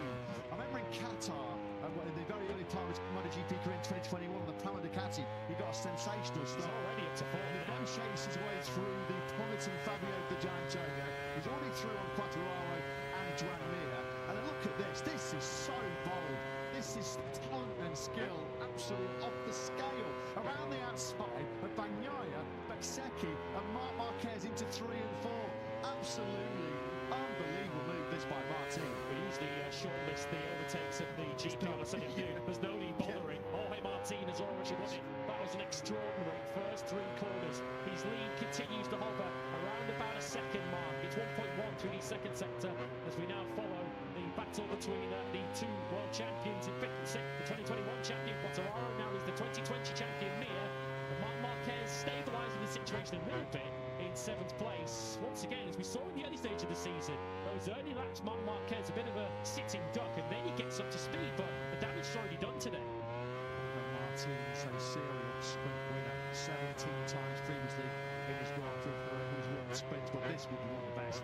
Just for the start alone, you kind of feel that he deserved to win the sprint just for the first half a mile of it because it was absolutely out of this world. Bagnaia is trying his level best to put some pressure on as we've lost Enea Bastianini. It's been a pretty miserable Saturday for the Beast. That's his 2nd crash of the day here. Bagnaia once again has just put in another PB lap, a 1:30.723, but that was slightly slower than Martin ahead of him. That was Bastianini crashing out of 12th place, so that does promote John Zarco back up the order. That is the area of looking at the top 3. It's Martin a second ahead of Bagnaia, who's nearly now a second ahead of Marco Bezzecchi. No danger at the moment of Bezzecchi coming under pressure for 3rd place from Pedro Acosta. It's now Marc Marquez that we need to keep an eye on as he now finally gets himself up to speed. He's now trying to find a way back past his former teammate Joan Mir. On that last lap, there was only 5 riders in the 1:30s. The top 2, Martin and Bagnaia, throwing Marc Marquez into that equation, and the track out of Prix, Mariah Gil and Ralph Fernandez. They're also getting into some pretty decent rhythm. Looking back into Shimano if we go, Fabio Quartararo there ahead of Joan Mir. There is Marc Marquez looking to make inroads the right way now in this sprint. Fabio Quartararo hasn't scored many Sunday points. He's just scored 4 of them so far this season. His best results have come in sprints. Remember, he was up in the top 6 in Brazil earlier in the season. He then took 7th in that madcap sprint in Jerez when he was able to navigate his way through all the chaos. This is another super Saturday showing from the Frenchman. Awesome performance by Fabio Quartararo. Marc Marquez, well, didn't see this coming from the front row of the grid. Somebody further down the field has taken a tumble in the final sector. Yellow flags are out in sector 4. It was miserable afternoon for VR26. It's Frankie Morbidelli who very nearly crashed with his teammate in the chicane when he went down ahead of him. Morbidelli only made it a further couple of laps. Yeah, the pace behind the top two, Martin and Bagnaia, just slacking off ever so slightly here. In the middle of 13 and 14 goes Frankie Morbidelli. Martin and Bagnaia, both 130.7s. And then you've got Ralph Fernandez, the only other rider on that lap 6 of 13 that was keeping himself in those 130s just with a 130.9. Ralph Fernandez at the moment outside of the point scoring places in 10th. Alex Marquez does not have a great pace at the moment. He's doing low 31s. He's not closing in at any stage really on this group that we're watching. Just see in the back of the picture on the Grassini bike. He's going to come under pressure soon from those Trackhouse Aprilias who are in the high 130s. Aguirre in a lap or two is going to be right up behind Alex Marquez in that battle for 8th place. At the moment, he's just got nothing for Martin. In fact, the gap's just through the second split on this lap 7 of 13. It was as high as 1.3 seconds. Bagnaia slightly quicker through the third split. Deep into this last sector now we go. Turns 13 and 14. This, you're never going to get tired of watching this, are you? Yeah. The place that we just launched by the GP26, haven't we? Well, I think this is PlayStation mode, Xbox mode engaged by Jorge Martin. Look at this. Around the outside he's going to go at Bezzecchi, Marc Marquez and Pecco Bagnaia. Somehow from the middle of the third row of the grid through turn 4, he leads this Tissot sprint here. Look at that, there was contact there, big contact, wasn't there, between Quartararo and Bagnaia on the exit of turn 4. As our eyes were drawn, quite rightly so, to the sheer mesmerising brilliance of Martin off the line. Puts off in the crash out of Marco Bezzecchi there into the double chicane. He thinks he's covered off the two factory Ducatis, and he thinks he's in pretty good shape to beat this sprint. And he'll look over to his right and say, how has my teammate got there? Jorge Martin was starting 8th on the grid. How has he just swept around the outside of me after the first 3 corners? A rocket start moment. I remember he was brilliant up the line in Jerez on the Sunday. That was even better. Well, just before it was lights out, I've said the onus of Marc Marquez and Pecco Bagnaia to try and defend against the lightning launch of Marco Bezzecchi. And in comes Jorge Martin. Jorge Martin enters the chat, and in some spectacular fashion as well. What a start, what a start. One of the best starts you will ever see to any sprint or Grand Prix in your life. Is that start going to be rewarded? It should be, shouldn't it, with 12 maximum points here and a record 18 sprint win for Jorge Martin, and crucially in the World Championship, he's cutting Bez's leading half. Yeah, and let's be fair, once he's got there, he's got the pace to quite easily lead this sprint to the moment. Bagnaia and Bezzecchi crucially, teammate to Martin has had no answer at this stage. Since Martin took the lead, he's just gradually been extending that advantage. Centric sprint all weekend, he's had race pace, he's had the speed. Still at the moment, there's one small weakness, one area which Jorge's got to try and improve on. He knows it himself, just not quite getting the explosive pace that he's traditionally famous for in MotoGP. And a software type on the Aprilia. I'll tell you what though, if he works that out, this field have got some serious trouble. In particular, his teammate Marco Bezzecchi, as you say, is losing a big chunk of his World Championship lead at the moment. Bez can't afford another sprint slip up here to try and hit the scenery, because he would lose that World Championship lead back again to Jorge Martin, which we thought was a remote possibility when this sprint began. Here is our battle of the champions then. 5th, 6th and 7th, Fabio Quartararo, Joan Mir and Marc Marquez. So 9 MotoGP World Championships between them. And at the moment, it's Yamaha's Quartararo who's holding off the Honda of Mir and the Ducati of Marc Marquez. Potentially Quartararo's best sprinter since Portimao at the back end of 2025. Doing an absolutely sensational job at the moment. Nothing really going as far as fellow Frenchman Joan Zarco is concerned. He's actually at the moment behind his LCO Honda teammate Diogo Moreira, who's doing a brilliant job in 11th place. That might be as good as it gets as far as Moreira's concerned. He's over 2 seconds adrift to Ralph Fernandez in 10th. Fernandez has had nothing, has he, for his teammate Aguirre, working ahead of the Trackhouse. The Prix have been in tandem pretty much for the whole sprint, which does advantage Aguirre. Aguirre is now right behind Alex Marquez, just 3 tenths between them. You can just see them behind Marc Marquez on the 93.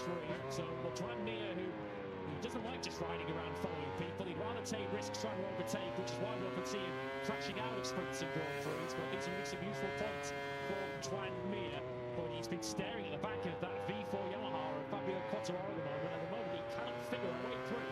Potentially his 3rd straight 2nd place in sprints for Pecco Bagnaia. We might have feared the big challenge coming from Monaco, most likely in the hands of the 72 of Marco Bezzecchi.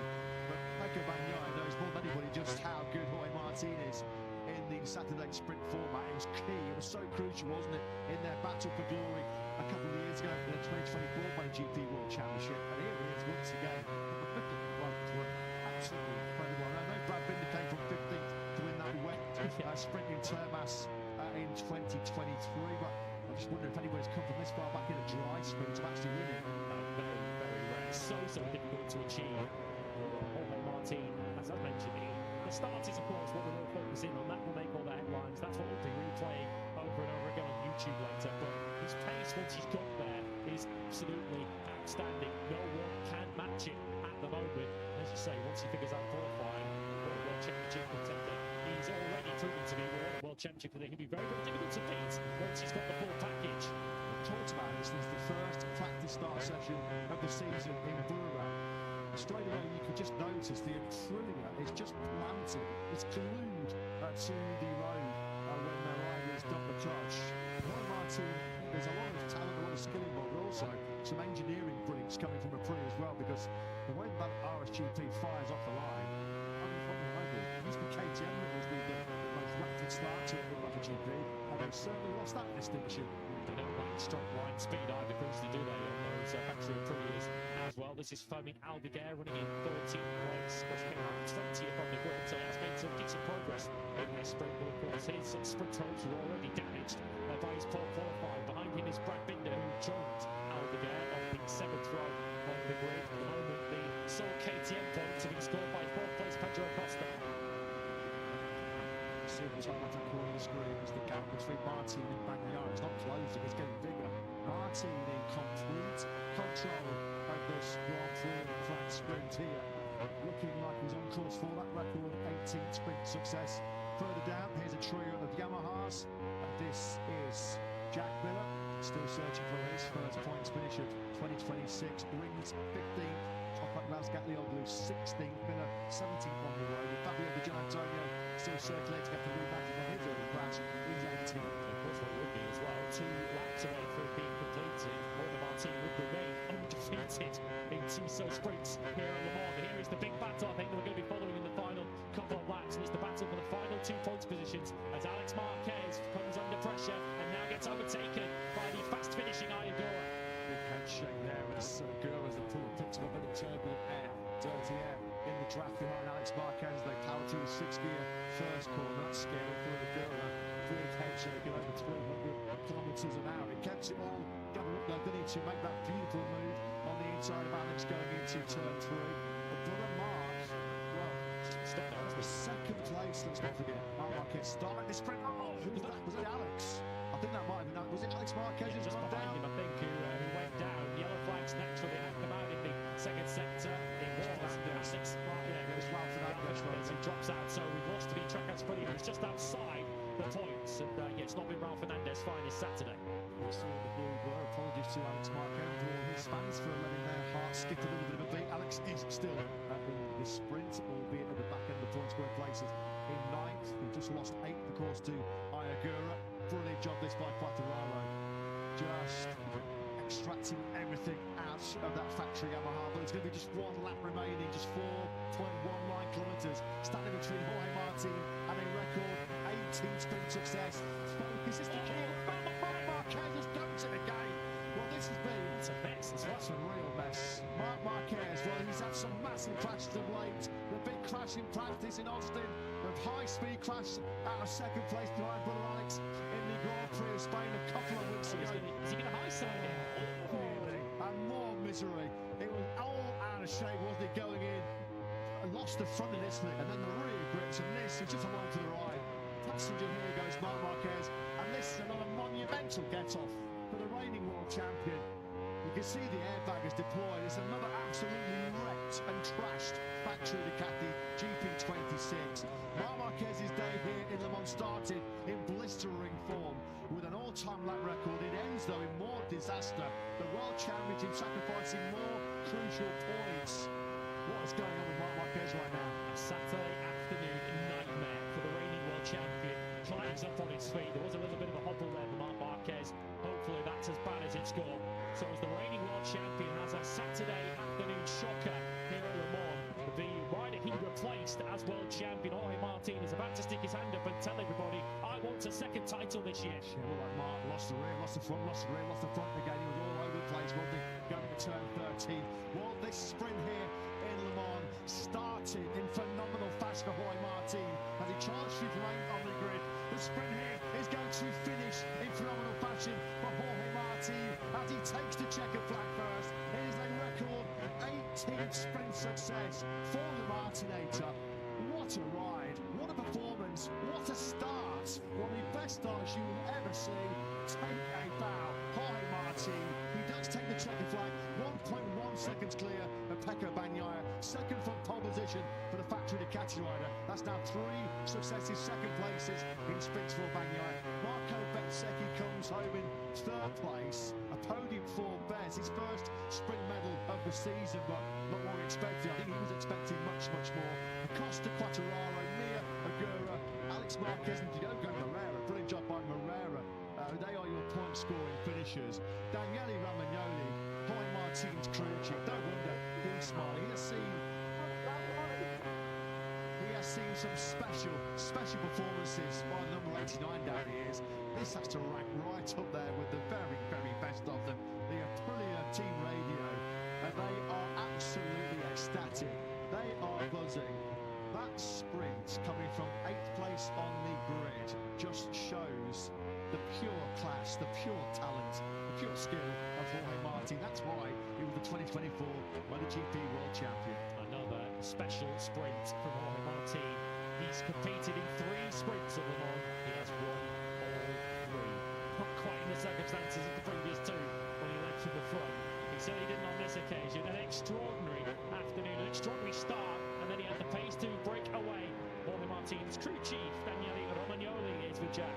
Well, Daniele, I mean, what a start that was. The launch itself, the move around 3 riders into the first corner, and how much did this victory mean? It feels as though, as the guys have just said on commentary, that's Jorge telling everyone I'm a World Championship contender. Well, I mean, almost I said to him, you are like a cat in the start, and he can jump incredible.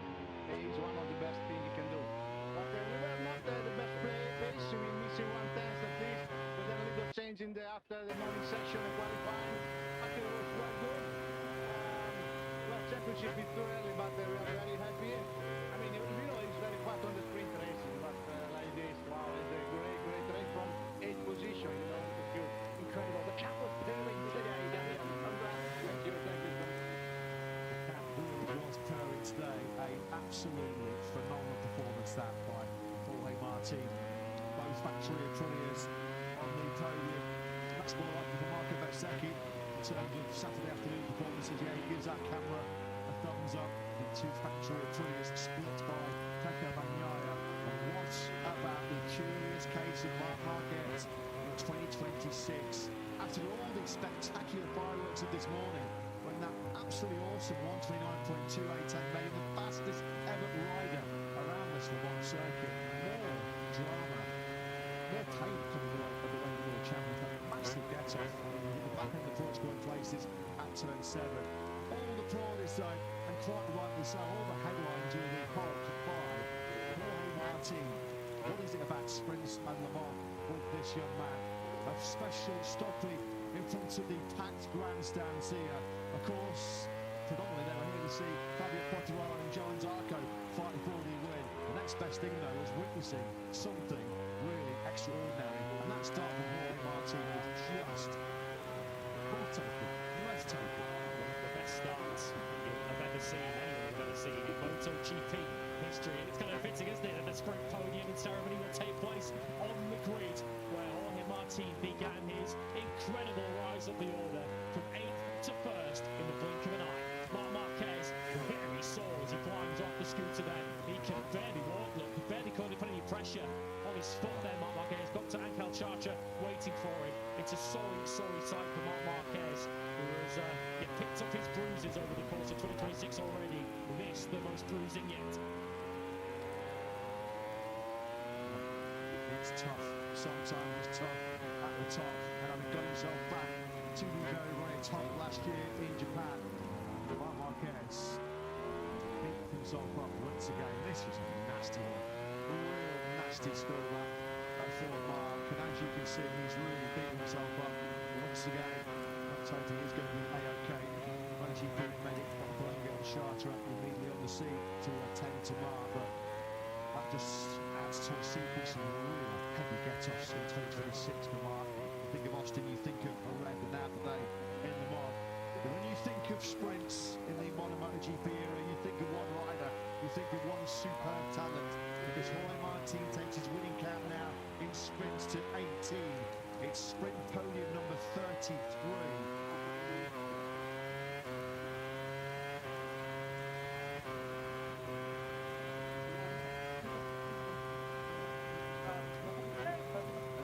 With a brilliant tech girl around there in the spectacles, Fabiano Sterlicini, what a job he's done to turn this a brilliant into the dominant force right now, the MotoGP World Championship, and that gap, it is just 6 points now between Bez and Roy Martin at the top of the championship. And as we were touching upon off air, Marc Marquez is now 51 points off the World Championship leader, Marco Bezzecchi, and you've got to say another show of strength for Aprilia today.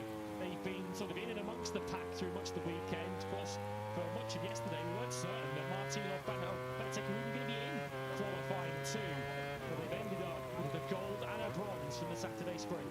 I think Pecco just said to him, what the hell happened at the start there? I mean, it's like there's a nitrous button on that factory of Aprilia. I mean, without any question, the best starting motorcycle in Grand Prix motorcycle racing right now is that factory of Aprilia. Enjoy it, Jorge. So many dark moments that he had to go through in 2025. He wasn't even at this French Grand Prix here last year as he was beginning at another long recovery and rehabilitation. He's the sprint winner here. Marco Bezzecchi takes his first sprint podium of 2026. Still the world champion leader. Let's get Bez's thoughts for Jack. Yeah, we'll just let Marco put the cap on. Well, you've stood on a podium so far this year on a number of occasions, but does this feel like a weight off the shoulders to have a success on Saturday? Yeah, I'm very happy. Of course, it was a tough race. I wasn't feeling very good. So happy to grab this result and